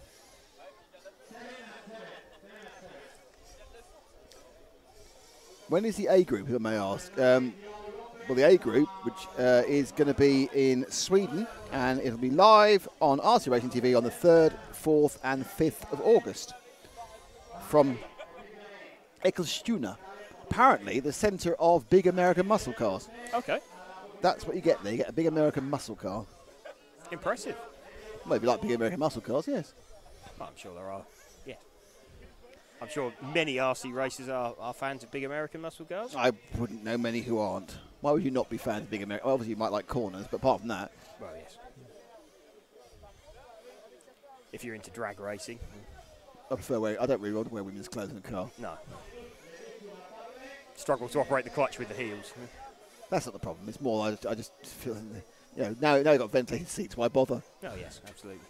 So the cars will be released onto the track in a minute, and we're going to start about 25 minutes late, which is pretty much bang on where I said we'd be. I think I said we'd be 35 minutes late, didn't I? when I looked at the Yeah, timetable. that was kind of where we'd estimated. I think we did lose a few minutes earlier with at the start of the last chance with one of the cars calling a bit of a delay. But track is about to be opened for the warm-up. Who do you fancy for the win, someone asks? I'd have to say that Misha Widmeyer took the last round of qualifying yesterday, and every time he's been on the track since has looked to be fastest. So you've chosen the pole man? Yeah, it's been a bit boring. Well, that was pretty impressive. It was, but there's a bit of logic behind it. I mean, he was fastest in seeding practice on Friday. He took the last round of qualifying yesterday, and then he's looked quick every time he's been on track today. So yeah, I'm kind of thinking he's in a good position. Obviously, starting in front of everybody. So track now open for the warm-up. So track's open for another minute or so.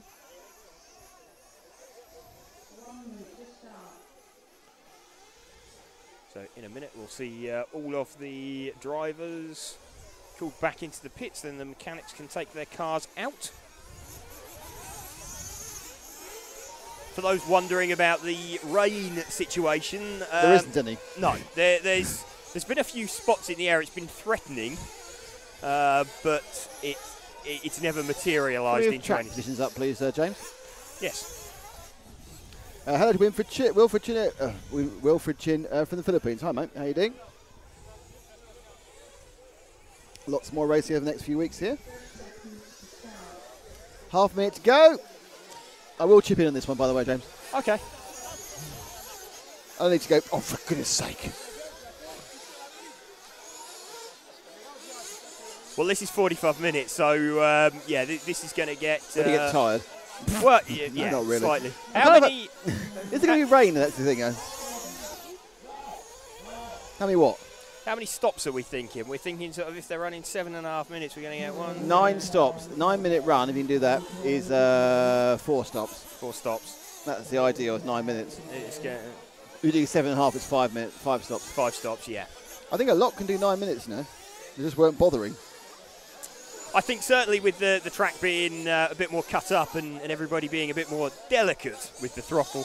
Ah, the delicate throttle application we love so much. Yes. You will see, many drivers being not quite so lead-fingered. Or lead-thumbed, depending on... Yes, whether you're sticking it or steer-wheeling it. Are there any sticks up there? I don't know. Steer-wheel-tastic to me. I think it's fairly steer-wheel-tastic. That's fine. I use steer-wheel. I'm one of the few Brits who do. Filthy steer-wheel user. Okay, so we're just putting away for the off-road B Euros. Thank you to TKR, thank you to Jeep, and thank you to EFRA. And the 10-second countdown will be happening any minute now. The cars go down. I'll hand you over the first few laps at least to young Mr. James Stewart. The young Mr. James Stewart. Well, to me. Yeah, okay. So, okay, fair enough. I was going to say, I didn't know if you rolled another one of me out from somewhere. Okay, so just waiting for the flag to drop. Here comes the 10-second countdown. So watching Misha Widmeyer from pole.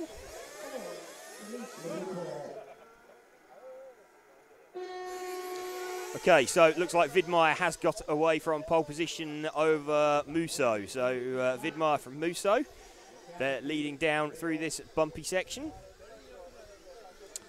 So really the aim is get through the first couple of laps unscathed.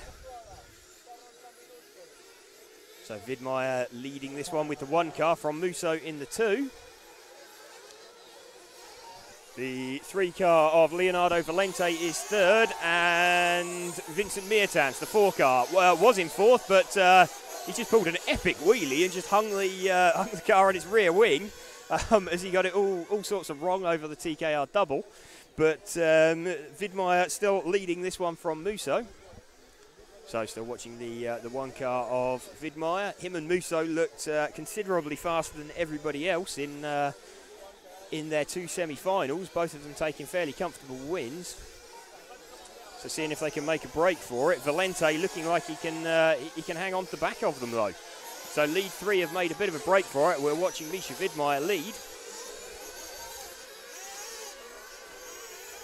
So Vidmaier gets a tiny, tiny bit of a gap as he just comes down. He's looking braver than anybody else through this bumpy section at the start. He's just coming through the Jeep turn now into the berm. So swings around the concrete berm under the timing bridge. Musso still holding second from Valente. So Valente's made a mistake. So Valente drops back in third. He holds on to third place. It's still Vidmaier from Musso leading this one. Seeing him going through the zigzag section now. See the cars condense as they go into it. Musso up on 2 wheels, but manages to hang on to it. Still watching Vidmaier leading this one. He runs a bit deep into the berm. Musso closes in on him. So we have got, let's have a look, 0.9 of a second between the 2 lead cars. So watching Misha Vidmaier from Germany, Thomas Musso, the Monegasque driver from Monaco, running in second place. So Vidmaier does look to have a little bit more lap speed. He is on a clear lap. He's edging away from Musso. That reflects what we saw in the seeding. In the semi-finals, Misha Vidmaier setting the fastest time from the semi-B. To be honest, it looks like all of his pace is being made up in that really, really bumpy, rutted section. He just looks a bit more confident with the car. So he's running down the hill. Let's drop back a car. We've picked up Musso now. So, no, we were running with Musso, the second place car. So that's the car with the yellow wheels just in the berm now. So we are watching the P2 car. In fact, we're still showing the long view of the berm, so we'll let everybody flow. That's all right, that's not a problem. We'll let everybody flow through. It's a long final. We can cover lots of shots off. So we're running with Thomas Musso at the moment, the second place car. So you see Vidmaier just exiting the shot in front of him. So Vidmaier leading this one from Musso. These two have made a bit of a break. Leonardo Valente running in third place. He's running in a fairly lonely third place, if I'm honest. You see Musso's actually closed down Vidmaier on that lap. So got the gap down to 1.2 seconds. So we are watching the man on the move at the moment, Thomas Musso, trying to close down Misha Vidmaier. Had a bit of a mistake there from Vidmaier, so Musso is right on him. So that section there that Vidmaier is faster on, he's also clearly taking more risks. Some laps they don't pay off. So they come through the Jeep turn now into the berm one more time.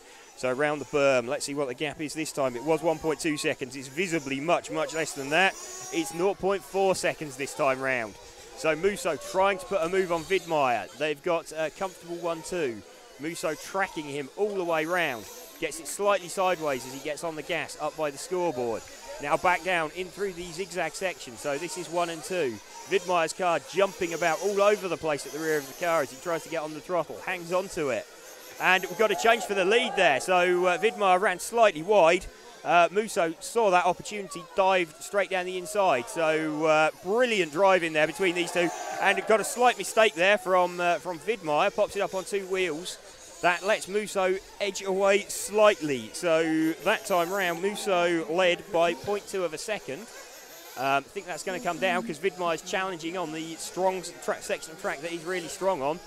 So here we go. Vidmaier tries to get a run on Musso, doesn't quite come off. So a lot of the French fans, or French crowd, seem to have adopted Thomas Musso, the Monegasque driver, as their favourite. He looks like their best chance of victory. So still watching Musso leading and Vidmaier in second. Gap between them a whole 6/10 that time round. So coming through the zigzag section. They're going to start heading up towards traffic fairly shortly. We are coming up towards 6 minutes into this final, so we're a few laps away from fuel stops. Musso makes a mistake. Vidmaier's closed right in again. So he is now 4.5 tenths behind.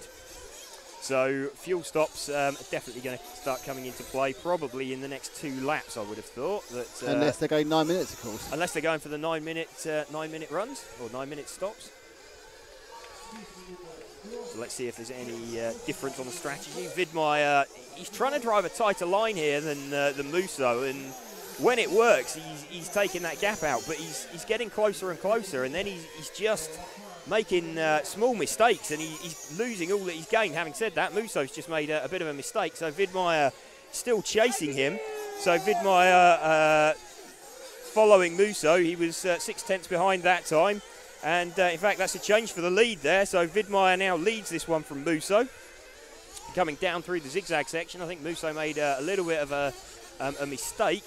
Musso challenges again on the inside, and Vidmaier tries to shut him off and pops the wheel up on the curb. They're around the berm now, so Vidmaier now leading from Musso. So fantastic battle going on between these two. They are edging, well, they're more than edging away from the rest of the field. We had a bit of a coming together between them, and it looks like Vidmaier has pitted. So Vidmaier is in the pits. Got a replay coming up here. What happened here? Okay, so we had Vidmaier leading. He landed and hit the hose, and as he cannoned off, he slowed his progress. Musso took his normal line and sort of came across a slow-moving Vidmaier. No one's fault, really. It just Musso collected another driver's or Vidmaier's accident. So we've got Musso leading this because he hasn't stopped. Vidmaier kind of got directed into the pit lane. In fact, Musso stopped. So what we want to be watching is where Musso is and where Vidmaier is. I'm watching both of them have stopped before 9 minutes. So they are running the 7.5. So they're running a 5-stop strategy. Okay, so yep, sounds like they're both running a sort of shortened, safe fuel strategy. So we are still watching this car coming down now. I'm watching the car of Musso. The car of Vidmaier is Musso's gained slightly out of that, and there's traffic between them. So Musso, the 2 car with the yellow wheels, that's the white and blue car. Looks like an HB car. There's been a mistake there out of shot from Vidmaier, so that's extended Musso's lead. So Hebert was second, but he's a stop behind. So Musso, despite having stopped, maintains the lead. So that gives you an idea of how much of a lead Musso and Vidmaier had. That one of them actually managed to get out from the stops and stay in front. So we're riding with the lead car at the moment of Musso. Now Vidmaier he's got past Hebert, Guillaume Hebert, and he's now back up into second place. So I think Hebert made that relatively easy for him. I think he realised that although they were together, he's not actually involved in that battle. So rather than slowing himself up, he kind of created a little bit of space and wants to focus on his own race. He's still in with a chance of a podium himself. We watch Musso now come round the berm. Fantastic low shot there. You can see the power they get down. So we have Thomas Musso leading this one. He's closing in on the 11 car, I think, to put a lap on him. That's Célian Rousset. So he's now past Rousset. No, in fact, he's not past Rousset yet. So this is allowing Vidmaier a chance to close in. There's a mistake there, which, that would have made the leader breathe quite deeply. And Vidmaier, tries to cover off a mistake from Rousset, and that ends up costing him. So we are still watching the leader, Thomas Musso. He's got a 2.4 second lead over Vidmaier. Let's see if we can drop back to Vidmaier with the 1 car. I think he's just coming across from Le Marseillaise now. He's coming in through the Jeep turn. He's the sort of blue and yellow car. He's just coming off the berm. So the car that he's closing in on is the 12 car, Elliot Marcon. So they're about to put a lap on him. So a fierce pace being set at the front here. We just ticked past the 10-minute mark. Musso leading by 1.9 seconds from Vidmaier. We're following Vidmaier at the moment in the 1 car, seeing if he can close down Thomas Musso. Gap visibly looks less than the 1.9 seconds it was last time. Let's confirm as we cross the line. So Musso's crossed the line. Vidmaier now crosses the line. 1.6 seconds, so 3/10. Now there is some traffic in between them, so I suspect that 3/10 may have been Musso getting past the back marker, and Widmeyer is going to have to negotiate him as well, so I suspect that 3 tenths that he's gained, he's about to lose. And Widmeyer's rolled it. Widmeyer has rolled it on that the end of that section there, so Musso extends his lead. So Musso's lead has extended. So Musso now starting to come back through the traffic. That is the 5 car. That's Ibert actually. So Ibert is Guillaume Ibert currently running second. I don't believe he had. No, he must have stopped by now. We're 12 minutes in. So I think though he might be on a later stopping strategy. So we are watching. Coming down, I can see Thomas Musso. He's making his way through the traffic quite nicely. Widmeyer having a bit of a tougher time of it, but coming back, and 6 just getting called out of the way. So Widmeyer makes a little bit of a mistake there, and okay, Widmeyer still running in second. So he's got 1.5 seconds between him and Musso. So keeping an eye on where Musso is, we can see on the screen Widmeyer. So you will see Musso just disappearing out of your shot. That's the blue-fronted, pink-reared car with the yellow wheels. There's 2 cars between them. They're both lap traffic. So gap is now 2.5 seconds between Musso and Widmeyer. So Widmeyer trying to close that gap down.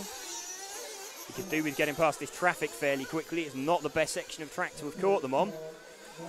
So one of them's very, very kindly got out of the way. That's good of him. He was involved in a battle himself. I know the ref requires you to do it, but even so, it's still very good for him to dive out of the way and sacrifice his own battle. So gap is coming down all the time. So it's Widmeyer's got that down to 1.6 seconds now, that gap. So Widmeyer pressing on, trying to close down Musso. Widmeyer now clear of that, so the car directly in front of Widmeyer is Musso now. So there was 1.6 seconds between them that time round. Widmeyer did have to clear traffic, so let's see if he can close in on Musso at all. They're through the Jeep turn. Here comes Musso over the line. That was an excellent bit of reactive driving, and there's a mistake there from Musso. So just caught the curb. He caught a whiff of Musso's rear wing, and he's stopping. So he is pitting. Musso is sorry, not Musso. Widmeyer is pitting.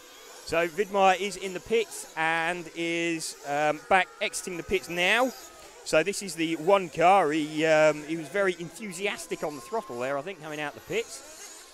We are heading towards the 15-minute mark already of this final. So Widmeyer definitely going for the sort of 7.5-minute stops, somewhere around that area. It may kind of work for him because he's about to catch a bunch of traffic that Musso's got himself snared up in. So they're separated on the track.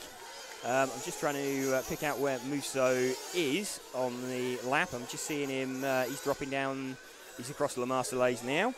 So this is your leader. So the leader just coming through the berm now on his own. So let's pick him up as he crosses the timing line. So the leader is due a stop. We think pretty much any lap now. In fact, here he comes into the pits now. So let's stay with the leader as he comes into the pits. So this is Thomas Musso. In goes the fuel gun. Bang, off he goes. So there's a clean exit from the pit. So what we are looking for is where is Widmeyer? And Widmeyer is absolutely miles back. So that has not worked at all well for Widmeyer. It's worked really well for Thomas Musso. He's extended his lead. We'll have to wait for this lap to play out to see where it is. Musso he's still showing in the lead. I think actually Leonardo Valente will have taken the lead briefly. But effectively, this battle we're watching will be the one for the lead. So it's Thomas Musso's HB racing car. Heading round under the timing tower now. Down through the zigzag section of the circuit. Really, really bumpy. His car looks like it's laying the power down nicely. He goes down the step down over La Marseillaise. Going around through the Jeep turn up into the berm. Thomas Musso, the leader, crosses the line. Now coming round over the TKR double and off down the EFRA straight. Misha Widmeyer has closed the gap slightly. It is now 4.2 seconds. So let's keep an eye on that gap. We're still running with Musso. Valente has made his stop and is some sort of 12.9 seconds back. In fact, there's a good battle going on for third and fourth between Valente and Iber. So that's the 3 and the 5 car. So we'll see if we can spot those as well, because there's not a huge amount of track between them. So we're looking for the 3 and the 5 car. Here comes the 3 and the 5. They're in the berm now. So one of them is a very Italian flag-esque. Green fronted, white centre, red rear car. Second one is sort of blue and yellow car with yellow wheels. So we are watching the battle for third and fourth at the moment. Musso away at the front, relatively safe, so we'll keep an eye on where he is, but we're watching this battle between the Italian Leonardo Valente and Guillaume Herbert, the Frenchman, in fourth place at the moment.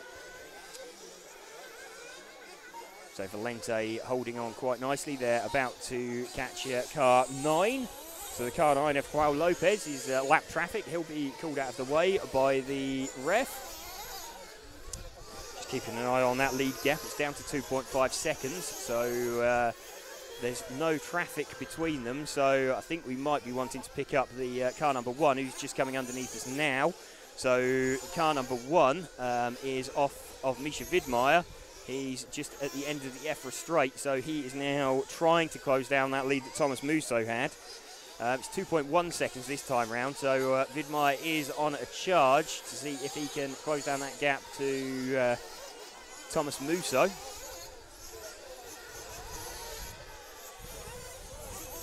Thomas Musso got the fastest lap of this final, a 31.6. Got a mistake there from Widmeyer. So all of that gap that he gained, all of that hard work that he'd done, that's dropped off. He's just lost all of that. So 3.4 seconds back now. So let's stick with him and see if he can start closing this down. See how they go through the zigzag section. We're watching the second place car of Misha Widmeyer. He's got no lap traffic in between him and Thomas Musso at the moment. So watching Widmeyer try and close down on Musso. It was 3.4 seconds. Let's see this lap round. 2.4 seconds. But he made a mistake at the timing, Luke, so... okay, so looks like Musso... Pretty much neutral, I think, that one. Okay, so that one has sort of equalised itself. We're still keeping an eye on where Musso is relative to Widmeyer. See Widmeyer drops down the ABC drop-off over La Marseillaise. Now down through the Jeep turn into the berm. You can just see Thomas Musso exiting that shot. So we're still running with Misha Widmeyer. 1.7 seconds the gap now. So he's definitely closing. Misha Widmeyer definitely has some more pace. Also in front of that we can see that Thomas Musso, he's catching some traffic. So that traffic getting out of Musso's way very nicely. Unfortunately Widmeyer catches him right in the middle of the zigzag. He does jump out of the way as best he can, but there's no traffic between them at the moment. So Musso leading from Widmeyer. One of the cars comes to an absolute halt to let Musso go. And here comes Widmeyer about to pass that same car. It's the 11 car of Celian Rousset. I think that came to an absolute halt on the circuit. So still watching these two coming down the hill. So Musso's got a little bit of it. Musso's rolled it. Musso's rolled it. So we have, let's have a look at that. Okay, Widmeyer has taken the lead now. So the one car leads from the two. So we are watching here, the battle for the lead. So Thomas Musso there, just, he's rolled it. And now, okay, so there's a mistake from Widmeyer. So Musso back in the lead. And Widmeyer takes that as his opportunity to pit. So we are watching Thomas Musso on the screen at the moment. So we'll stick with him because he's bound to be due to pit shortly. We are over 20 minutes into this final, so we're approaching half distance. We're sort of coming up to 21 minutes in of this 45-minute main final. Widmeyer leading from Musso. It was 0.3 of a second across the line. It's going to be quite dramatically different this time round. That was a very early pit from Vidmar. It was. I think that was prompted by his mistake. He must have a lot in reserve there. If he stops after 6 minutes, which he did. Yeah, I think what he's done is... Have to go long the rest of them. He's made a bit of a mistake and ended up on the pit lane, and then rather than trying to drive out of it, he decided to sort of run down it as he was roughly in his window. They were also in quite a lot of traffic there, the two leaders, so actually by getting himself on clear track, it's probably giving him a fairly good opportunity. So Musso just about hangs on to it after putting a wheel on the hose. Lifts it up onto 2 wheels, just steers out of that. So we're watching Musso leading this one. He's got a comfortable lead over Misha Vidmar of 11.7 seconds at the moment, but we want to stick with him because when he stops, which will be, I would estimate, in the next 3 to 4 laps, then we will see where he pops out relative to Misha Vidmar. So just watching Musso coming round, we want to stick with him through this pit sequence, I think. Vidmar is certainly on clear track, so Musso is in the pits. So we have our lead car in the pits. So there we go, in goes the fuel gun.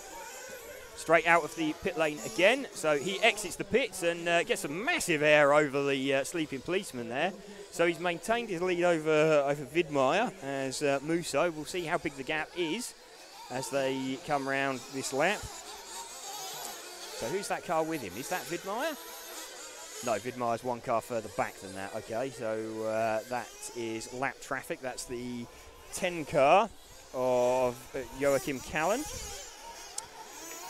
So we're watching the leader at the moment. If we drop back 2 cars to the car just on the EFRA straight now, that is your second place man, Misha Vidmar. So 3 seconds. So let's stick with Vidmar as he tries to close down that gap to Musso. So great battle for the lead going on here.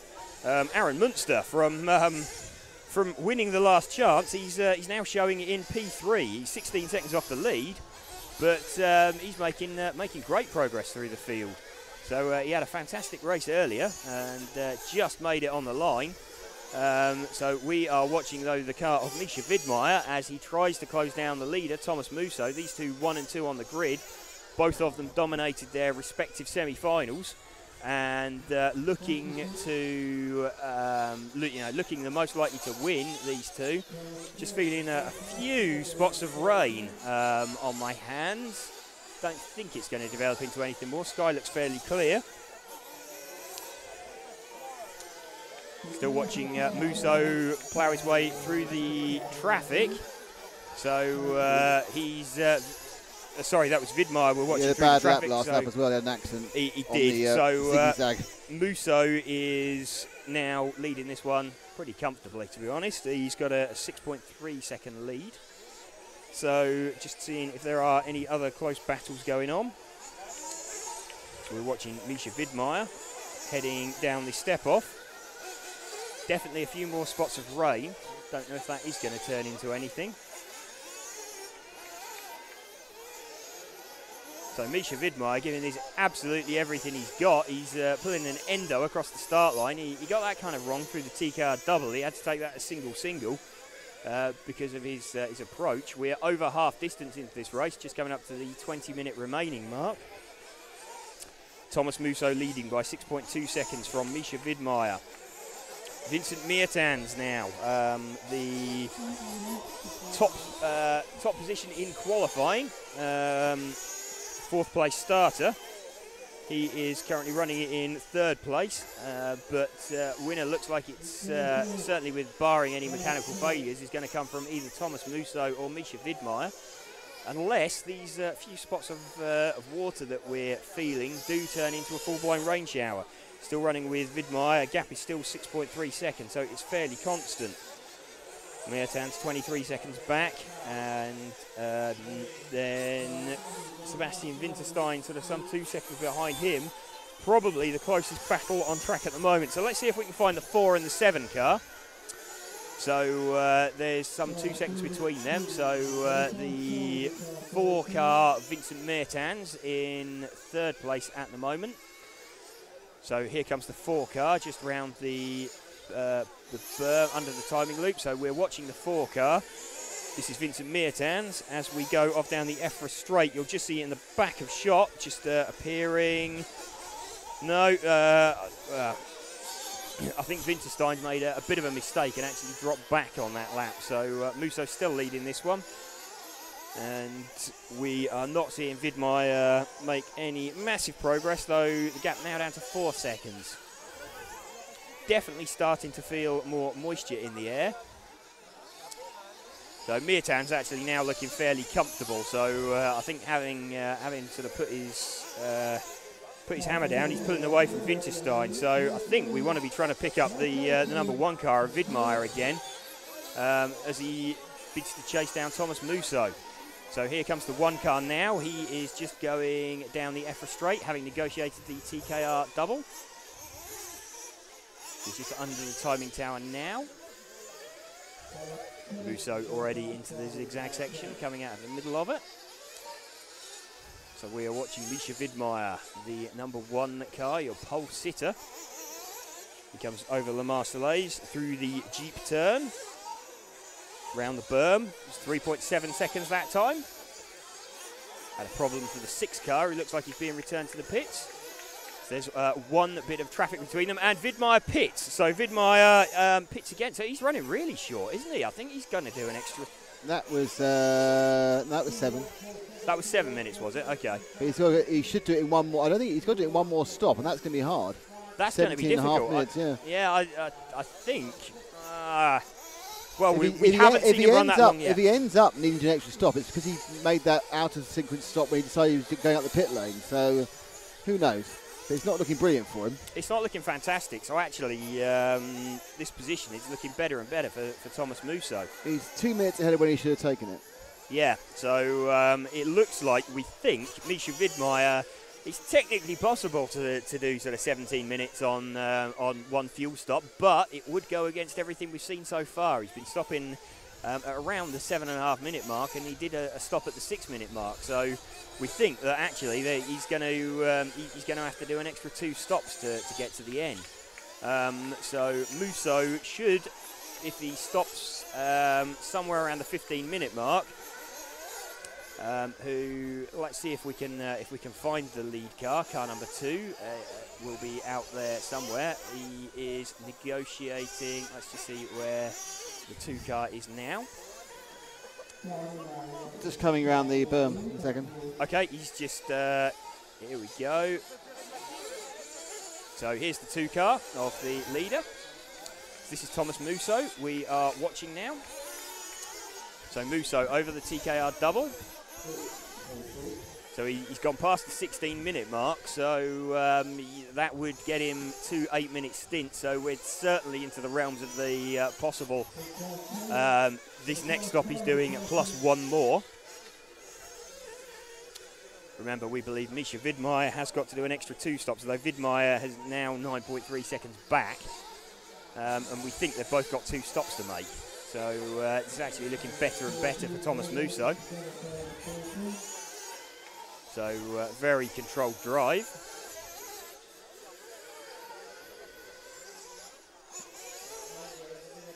Heading towards the 15-minute mark, that will be the 2/3 distance. So Musso heads down the drop-off now over Le Marseillaise. The only problem he's got is that Widmeyer's gained 3 seconds on him since the pit stop, since Widmeyer's pit stop. So he's actually got at this phase, Widmeyer's got a lot more ground speed. Whether it's enough to make up a pit stop, who knows? I'm not sure on that one. I mean, I'm keeping an eye on where Widmeyer is on the circuit. Is that Musso's in? So Musso pits. So this is his penultimate stop, we believe. So he is out of there the. Oh no, he's over. No, he lands back on his wheels. And Widmeyer's taken the lead, and he's made another mistake. Taken the lead, and Musso has made a double got mistake caught inside the hoses. Widmeyer is definitely in the lead now. Widmeyer is definitely leading that one, yeah. And I think there was a very generous marshal there. I would imagine, looking at his blue T-shirt, he may well be French. Don't know what you're talking about. Yes, Thomas Musso made a little bit of a mistake there, and the marshal very generously put him down on the other side of the hose to where he left the track. He certainly didn't gain any time, but he didn't lose quite as much as he could have done. He's 4.5 seconds back from Widmeyer, and he's not shown the ground speed to catch him up, but who knows? Well, we think that Musso has 1 stop left to do, and we think Vidmeier's got 2. Yeah, exactly, yes. So that 4.5 seconds, we're watching Musso now.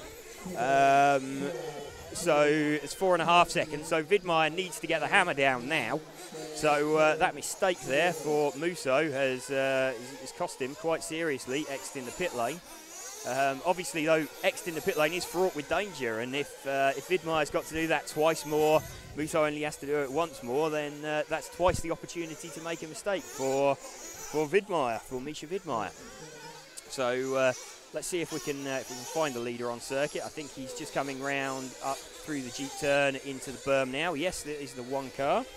So we're watching the 1 car now just coming under TV tower over the T-car double and off down the EFRA straight. So this is the lead car. Gap to Thomas Musso, 5.1 seconds. So pit stop takes around 8.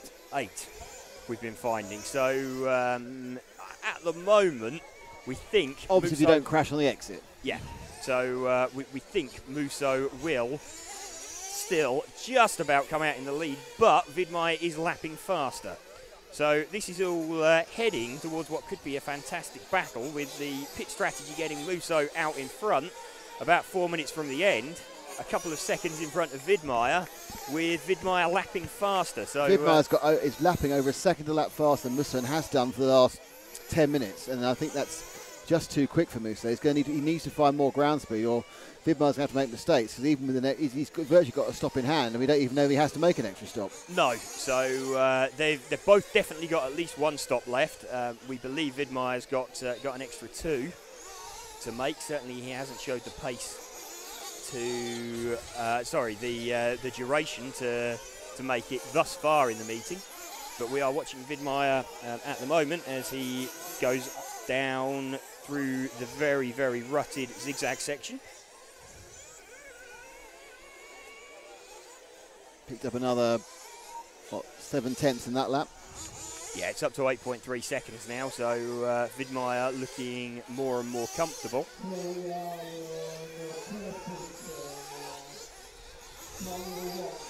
So Vidmeier powering away now.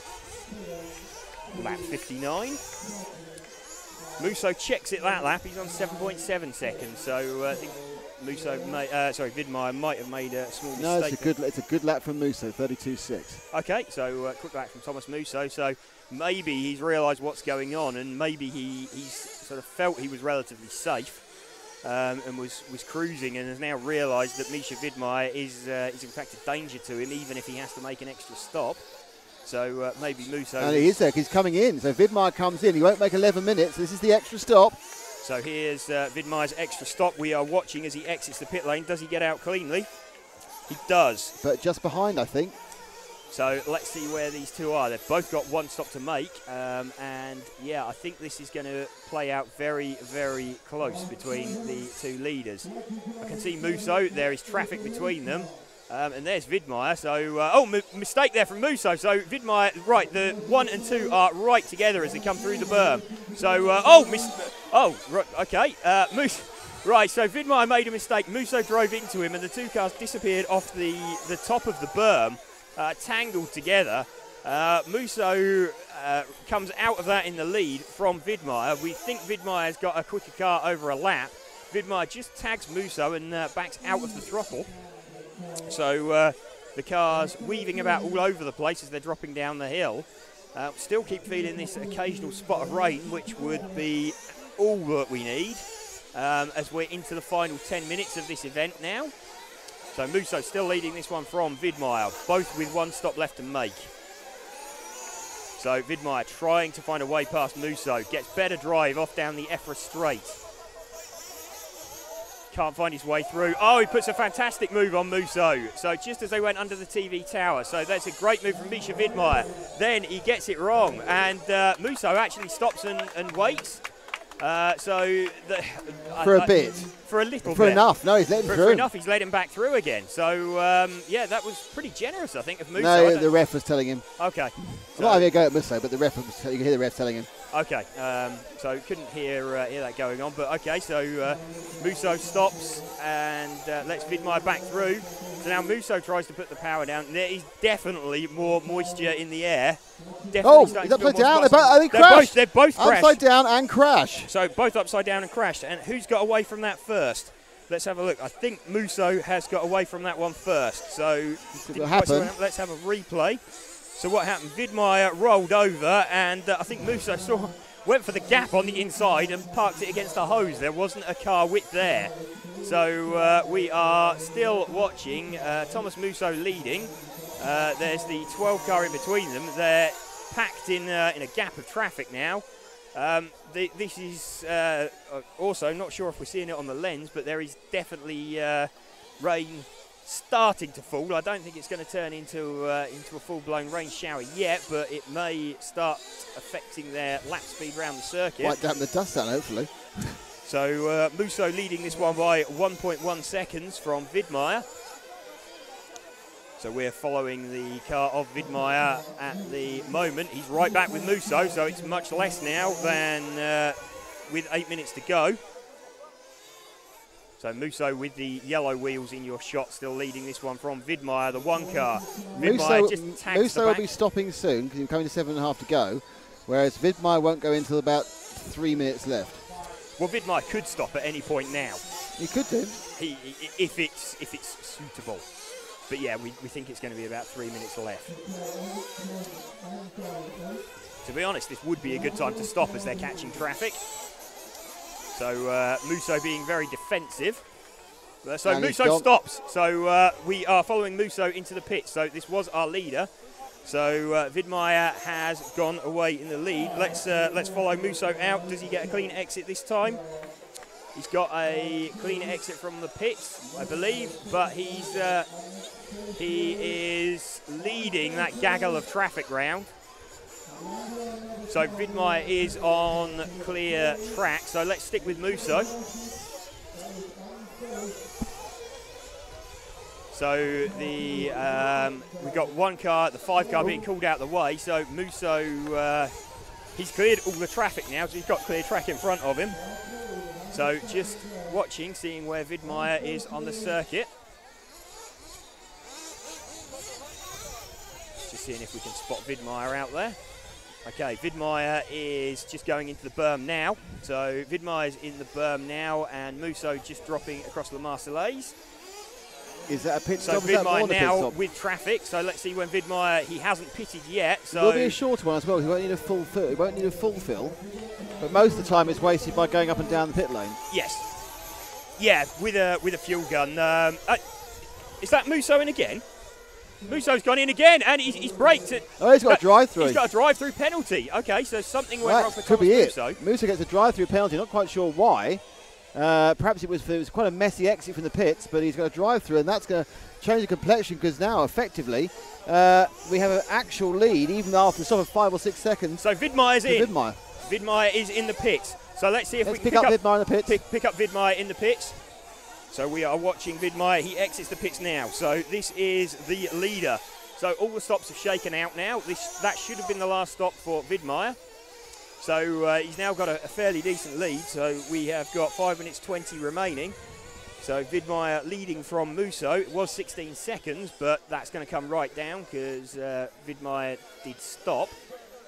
So I think that's going to be more in the region of 7 seconds or so. So Vidmaier's crossed the loop as we reach the 5 minutes remaining mark. So just waiting for Musso to come across the line. 7.5 seconds. So Misha Vidmaier now in a pretty comfortable position. As comfortable as it can be, leading a European B final. European B A main final.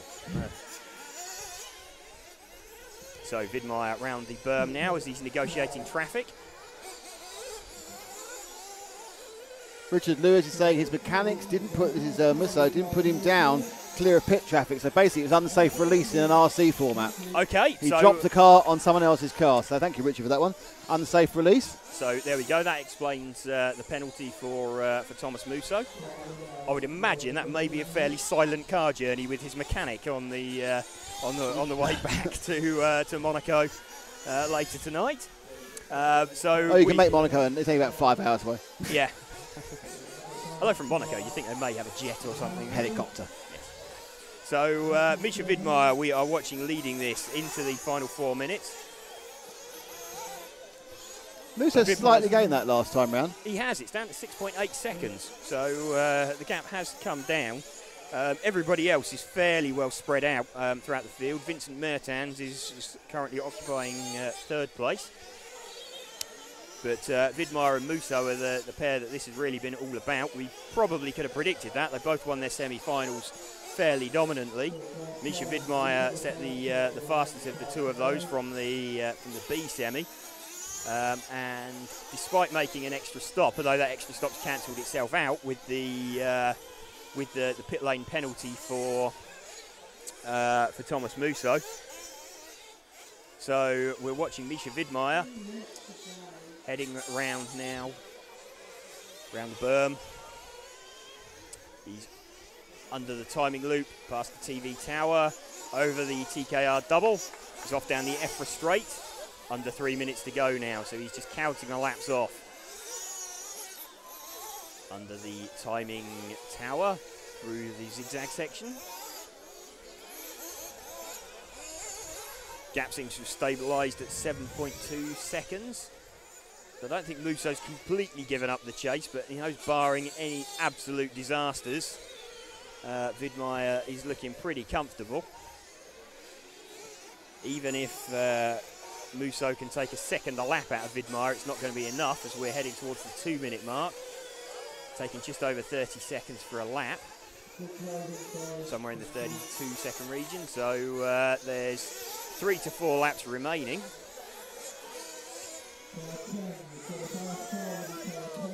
So car 10 just being called out of the way for the leader. So this is still the leader, Misha Widmeyer, that we're running with.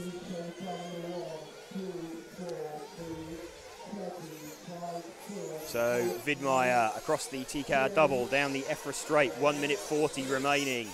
Just counting down the laps. Someone's cut being rushed back to the pits and he's dropped on the circuit. That's off screen. 10 is he's not being very friendly here to Misha Widmeyer. Eventually he gets the message and pulls on the anchors and gets out of the way. So we're still watching Widmeyer with less than 1 minute 30 to go. Gap over Musso now 12.8 seconds. So Musso obviously had a scruffy lap somewhere. So I think what's probably going to happen here is Widmeyer is actually going to make it through for an extra lap that Musso will not. So Widmeyer is probably going to have 2 laps at the end of this one as he makes it through. So he's down the step down, across La Marseillaise, through the Jeep turn, round the berm, under the timing loop. Misha Widmeyer looking very, very comfortable. Fantastic performance from the junior driver. Started from P1. Thomas Musso's given him a bit of a fright, but he's done absolutely everything he needs to do. Musso some 13.5 seconds back. So we're going to see Widmeyer with 20 seconds remaining. I think we're going to see Widmeyer make it. Widmeyer will definitely make it across. Don't think Musso will do. So no, here we go. It's a victory lap. This is. He's won it. So yeah, this is going to be a victory lap for Widmeyer, for Misha Widmeyer. We're going to hear the horn any second now. So Misha Widmeyer does actually take the win there. Thomas Musso cannot do anything about him now. He's having a terrible last lap. He's just crossed the line, and I believe his car's cut. So no, it's just crept forward, but he's right. Oh, sorry, right, okay. Saw what happened there. Musso realised that he had finished. Widmeyer has crashed 5 times in this slowdown lap. It doesn't really matter, but no. It does not really matter. No, I think Thomas Musso realised he was in front of a bunch of cars that were battling and stopped and and let them go, realising he couldn't do anything about Misha Widmeyer. So fantastic win there for Widmeyer. So now everybody has finished. Let's just get a look at the final results. So Misha Widmeyer takes the win at the end of 45 minutes. The only one to make that extra lap from Thomas Musso. Vincent Meertans from the 4th spot takes P3. Leonardo Valente. So top 4 showing their form. Great run from Aaron Munster, who made it in from the last chance. He comes home 5th. Then Guillaume Herbert, Max Hesse, Joao Lopez, Elliot Marcon, Sebastian Winterstein. And then bringing the field home, Celian Rousset, Joachim Callen, and obviously Milan had some kind of issue because he stopped after 27 minutes. Thank you, James. All the cars lined up in the pit lane, not for any picture bit point, but just because they are being scrutineered. Yep, this is obviously the moment where we hope nothing goes wrong for anybody. Would have been really interesting to see what happened if Thomas Musso hadn't had that drive-through. That would have cost him, what? About 6 seconds. I think that the basic fact was that when Milan was keeping it on the island, oops, who's that? Oh, when sorry. he was keeping it on the island, basically he was faster. So. Oh, actually, Thomas Musso had a faster lap, 31.5, plays 31.8. It was Chris Clear. Nothing in it, but not a lot in it. But Musso had a faster lap at one point. But yeah, I think I agree with you that Widmeyer had, in general, more lap speed. Okay, well that is that point. Hello, everybody. Hello, that's us. Well, I hope you've enjoyed the coverage from the 1/8 B Euros. I'd like to thank James Stewart for his sterling work on the voice and absolutely incredible sterling work on the what we've been doing. Camera, that was it. Yeah, no, I meant everything really from Harry. Well, a horrible feeling might have to move the car. I think it's near where the presentation area is. Oh yeah, there's a podium there. I hadn't spotted that before. Yeah. Which is a pity really, because I want to put things in the car. That's the mighty Jeep just there. No, there. And then just there is where the podium is. So we may have to do some Jeep-based moving slightly just to get the stuff in it later as the local crowd streams away. We are obviously back as RC Racing TV in not very much time at all. In fact, Thursday. Wow. It's Sunday. On Thursday, we'll be in Los Starlo. Harry will be there. We won't. For the large-scale touring cars, one of my personal favourites as an event because it just looks so good on the telly. Then I'll have a very brief break after that. We've got 6 days, again, not me, but Harry, and not you. Not me. In Penero, somewhere in Italy near Turin, for the off-road electrics. And then after that, we've got off-road large scale. After that, we've got the A version of this. After that, anyway, we've got lots of stuff. So lots and lots of weeks of racing coming up for you on RC Racing TV. My name is Nick Dome. Thank you very much. Thank you to TKR Graphics. Thank you to Jeep. Thank you to EFRA. We will leave you with a locked-off shot of the track with the sound down because I have some technical things to do. But really, that's it. That's the content done. But if you go to EFRA later, there'll be a fantastic report written by this man and some pictures. Yeah. See you all later. Goodbye.